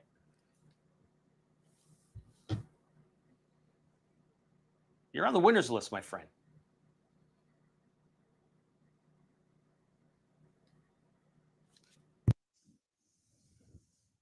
The Eagles didn't win. No, the Eagles did not win. You can say that again. Neither did the other Philadelphia team. Pennsylvania team, excuse me. Wasn't a good day. Wasn't a good day for Pennsylvania teams, was it? Not really. No. I mean, if Harrisburg had a team, they'd have lost today, I think. 408 yards, 5 touchdowns, and an INT. Would have been 6, but Kelsey was a ball hog. Yeah. Right? Oh my gosh, Skeeter. Skeeter's had to be progressively drinking more of those fruity beers he likes to drink. I don't know what's going on with Skeeter today. Predictions for tomorrow, Jeremy's asking. Pain. I've got the Rams. I haven't picked the game yet. I'll probably wait till tomorrow, but I'm probably leaning towards like 33-27 Rams. I think the Rams are favored. Rams are favored by 3.5. Yeah, by 3.5. And I'm leaning towards Arizona tomorrow. Again, I have not done my formal predictions and put that in, but I'm leaning Arizona right now. And as I mentioned, if I want to tie Jonathan at 5-1, I have to go Arizona because he'll go Rams, which means we both finish 5-1. So I may do that just to do that. I think the difference maker is going to be Connor. He wasn't. I don't believe he played the last time the Cardinals lost to the Rams, and like what really wasn't a close game. The score was close at the end, but it wasn't really a close game. I if Connor can have a good game and the Cardinals can run and Kyler limits interceptions, I think he threw 2 last time they played, then it's going to be a really close game. Away game is an advantage Cardinals. I love it. Yeah. Eric. Yeah. That's a great point, AC Gum. Please don't sell your tickets to anyone from Arizona.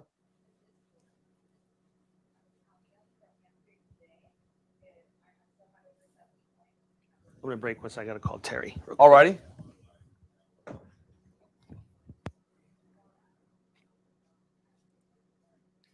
LA Rams missing both starting safeties. Yeah, but they got Eric Weddle.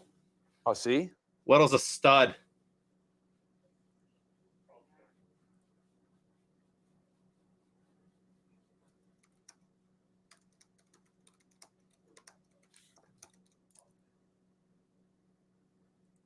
I think I would probably pick the Cardinals to win if Hopkins was playing. Oh, man. What are you doing, homie? 4th down. Who are you going with, Jeremy? You think Stafford wins? I hate that I say that because it's not Stafford's win. I hate QBR. I hate QB wins as a stat. Do you think the Rams win and therefore Stafford gets a first playoff win? Hey, Pittsburgh finally stopped Kansas City. Okay, we're going to get to see a Kansas City punt here. And they did call a timeout to make sure they have as much time on the clock as possible to score 3 more touchdowns. Anything is possible. I don't think that's... I'm sorry, Dave.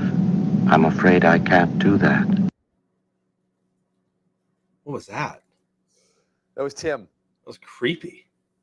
It sounded a little bit like Hannibal Lecter. Yeah, Clarice. Quid pro quo, Clarice. The towel? Oh, Hal.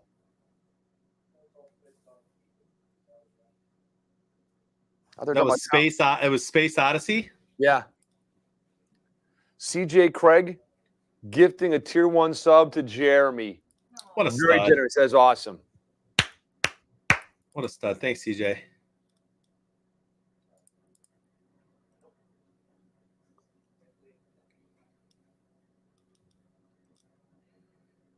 $132 more yards, and Skeeter puts up a 45 predictor, which is probably what he needs to get in. Right now, there's 666 total yards, so hopefully there's at least 1 more yard. Yeah, I hope so.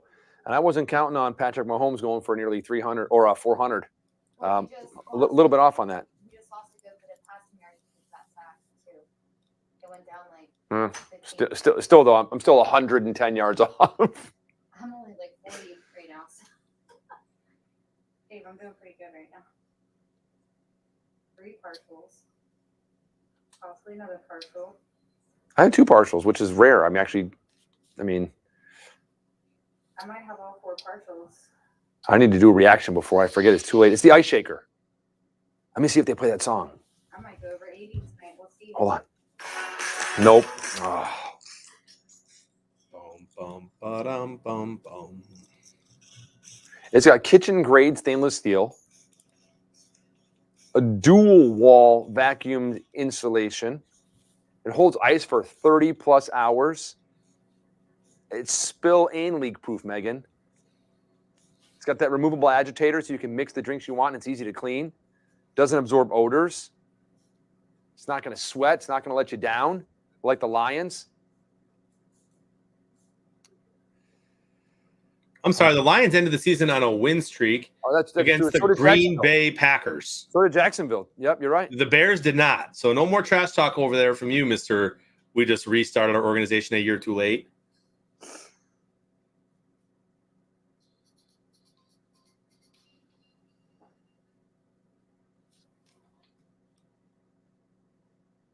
I'm doing my last reaction before it's too late. Because if I believe... You will, man. Exactly. That's what I have. I've got the... Gosh, Mahomes doesn't even turn 27 until next season, and he's a 1 playoff. If he wins this game, which they will, he'll be 1 playoff win behind Steve Young and Dan Marino. Wow. And 3 behind Aaron Rodgers. Playoff so win? Yeah, he's 27. He could go win the Super Bowl if Rodgers loses next week.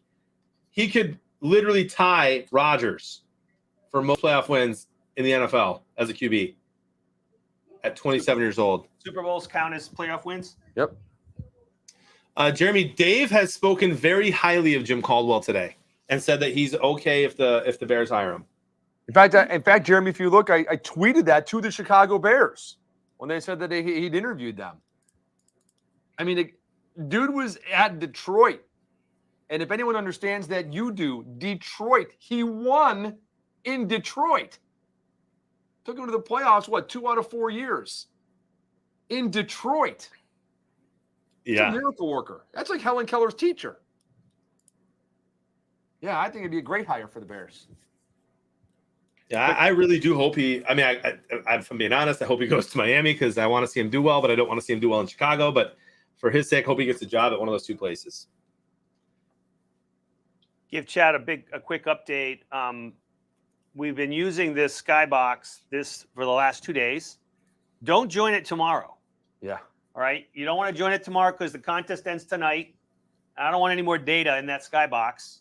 But tomorrow night, we're going to give you, like we normally do, we're going to give you the a code at this. We're going to have the top 2, and we'll still be doing something tomorrow night, and we will for the rest of the playoff. That Skybox, the top 9 Skybox, is reserved for the players that qualify moving forward. So don't waste your 1 of 2 Skyboxes going into the top 9 Skybox unless you're in the finals.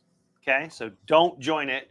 The game for tomorrow night's game is already in the lobby, but don't join the top 9 Skybox. Is there a way we can block out the name and lock it and say this Skybox does not exist or something? I can lock it for everybody. We've added that feature, but then it's closed for everybody. So I can't even. I don't want to risk something happening. I can't get the data or something. Or Now, did I hear correctly that we're doing this during halftime tomorrow? This draft.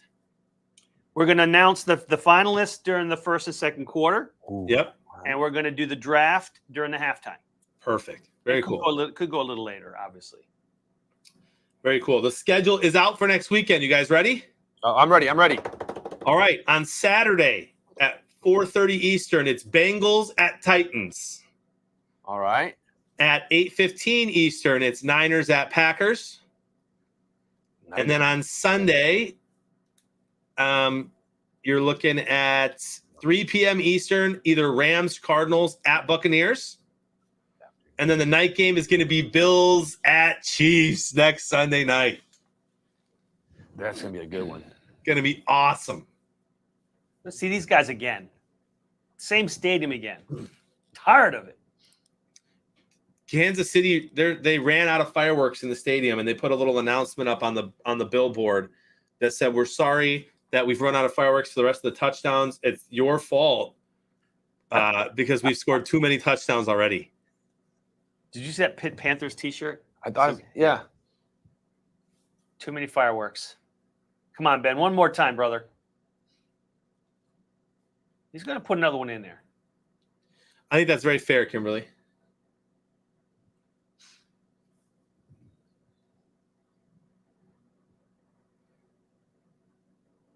Skeeter City joined already. I wonder what the weather's going to be in Kansas City next week. Probably chilly. Next Sunday, high of 31, a low of 19. Love it. So far, no precipitation, but obviously that could change. How about Green Bay? Colder. Right. Agree. Next, that game is Saturday night, a high of 21 and a low of 2. Love it. In Green Bay, cloudy. And that at night, man, 15-mile-an-hour winds. Man. That sets up. Listen, I'm telling you, bro, that Niners matchup is probably the last team that the Packers wanted to play. I agree with you. They can run the ball with 4 different players. Garoppolo's not throwing the ball deep anyway. Yeah. It's going to be tough. I think the 49ers are the Bucs' best hope to get to the Super Bowl. I think that I think regardless of who wins between the Rams and the Cardinals, I think that Bucks game in Tampa is going to be a very fun one to watch. It is.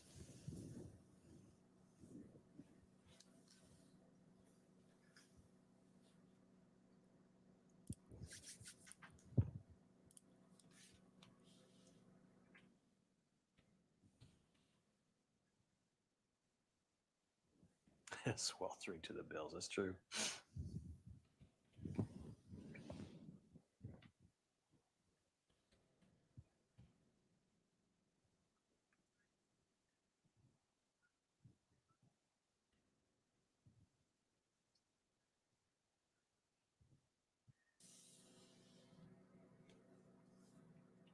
I do remember when the Niners plastered the Packers 2 years ago.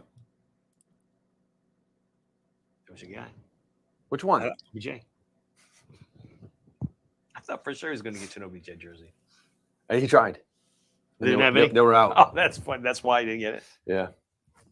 Not just an OBJ jersey, but a Browns OBJ jersey is what he tried to get me. They were sold out. I think you still need I don't think I do. I don't think I do. I think that's fake news. them.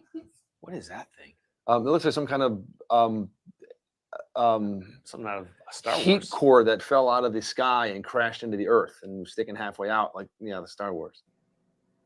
Those Steelers fans, they're everywhere.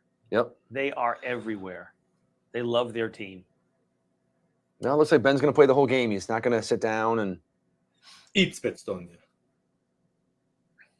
got to catch those. AZCom, I picked the Bills to get to the Super Bowl too. I do think they win next week. I think it's gonna be an awesome game, high scoring. Those ones are fun to pick in Super Squares.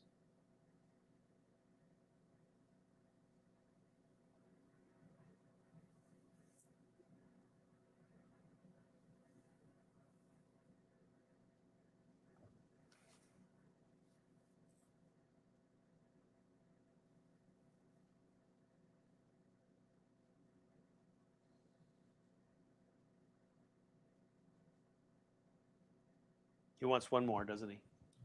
I think so. He's like, let me throw. Come on, one more. I'd like to see him get down there and see him run one in and be done. Heck yeah, dude. Pretty cool.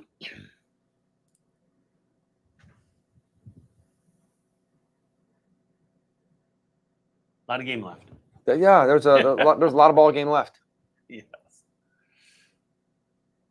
Get rid of it. Oh, Don't let that be the last play. yeah. Come on, Ben. Second down. Let him. Come on. I want to hear Dave whistle one more time. All right, we'll see. Here he goes. He's Nice. going deep.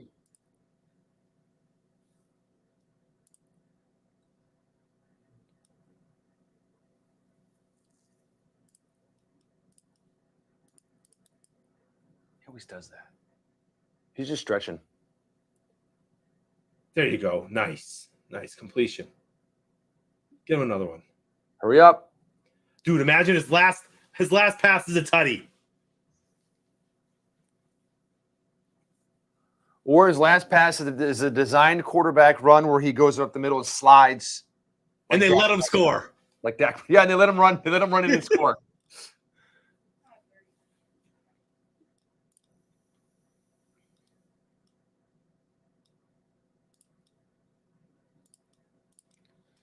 Gosh, we get Niners, Packers, a potential Kyler Murray or Stafford against Tom, and we get a Bills Chiefs game next week. Man, that's going to be a blast. No disrespect to the Bengals, who could be in the AFC Championship game.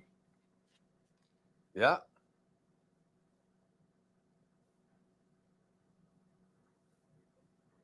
Yes, Big Ben. There you go. Do another one. He wants to throw a tutty.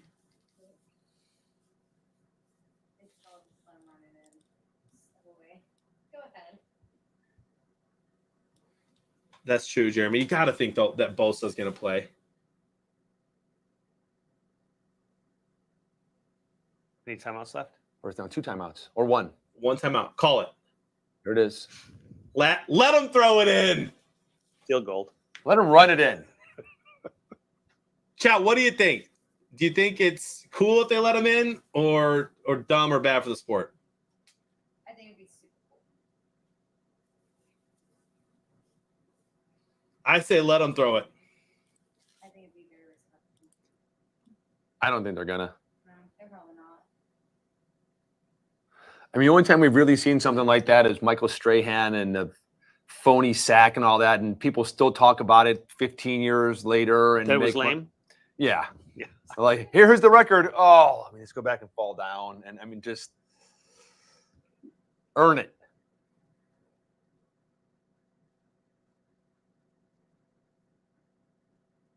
Don't throw it. Let him get in. No. Oh, they pop 'em. Oh, man. Timeout. No, There's there's no no timeouts timeouts left. That's the game. At least His he ended up last throw was a completion. with a completion. Yep. Yeah, we've talked about that a lot the last few weeks, Jeremy. Obviously, some questionable. I don't know the official rulings and all that's happened, but some mistakes that Big Ben made. He has publicly apologized and says he's turning the leaf, and I do believe in conversion. And so I hope everything he's been saying lately is real. Heck of a career. Yep. It's also a little funny that he didn't really officially say he was going to be done, but everybody just kind of threw him a going away party the last few weeks. Well, I don't have a partial. I finished with a whole 28 predictors. Not that great. I had 33.83, Good man. but man, I was off on the passing yards. Same My here. score was pretty close. I was within 12 on the total yardage of the game, which was good. And I was fairly close on the score. I mean, just the passing yards killed me. I'm going to finish second in my game group. I'm going to finish fourth. Look at Meg, 79.08. She's finishing second in the Skybox. See? Yeah. I mean, well, depending on the last square here, but We're in fourth, GG's. Look at you, Meg. Meg had a solid showing the last 2 days to try to bolster her draft She stats. is. She is. She is. She really has. We're going to win this competition, you guys. I've said the only person who doesn't really know football is Brando. Ooh, But he can make some mean merch. He's got a lot of skills, man. This might be one of my best scores. I mean, it's got to be top 5 for me. Don't use it all up now. No, I'm not. Don't peek See? too early Yeah, there, young that's lady. it. I'm just getting started. I'm just getting started. Hootskoot finishes in around 321 for the weekend. Bourbon Drinker, 283 for the weekend. I don't think that's bad, Bourbon Drinker. Is it top 9 worthy? There's only 178 people that can, well, actually, plus all of us in there, so take it out probably. Ski Man had 44 predictors in the Skybox. I don't see anybody with higher ones than that, and there likely isn't one in the Skybox for tonight's game.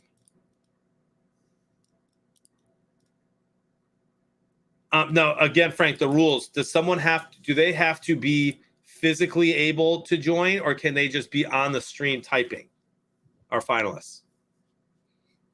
They're going to have to participate in the draft. Like with their camera. Yeah, they need to join us. Okay. I mean, look, if they don't have a camera, look, you want real people playing, right? It may come as a stunner to you, but there are people that try to have multiple accounts. They play games. We don't want that, right? So, ideally, you should come on and be a part of the stream. That's kind of what we're all about, right? That's right. So, yeah, if you're going to get an email from us in the morning, and if you're in the top 20, be on the stream, and we're going to announce starting the number 1 going down. And again, so let's say we get to the second most points, and that person doesn't show up. We got the first 5 have to be based upon total points. Yep. So it might be all the way to number 8 before we get our 5. Who knows? So be on stream, be around, be ready. Be prepared. It's going to be a blast. Yes, sir. Dude, great games. Great stream today, guys. It was, almost 11 hours? Something like that. About 10 hours. Only feels like 9. We're doing it at halftime, Veggie, but first, second quarter around there, we're going to announce who the top 20-ish are. Actually, email in the morning. Yeah, you'll get an email if you're in the top 20. But then we'll announce it on stream, first, second quarter, and then halftime we'll do the draft. So be ready. Bourbon Drinker will be available. You don't know bourbon. You know what's going to happen. We'll see.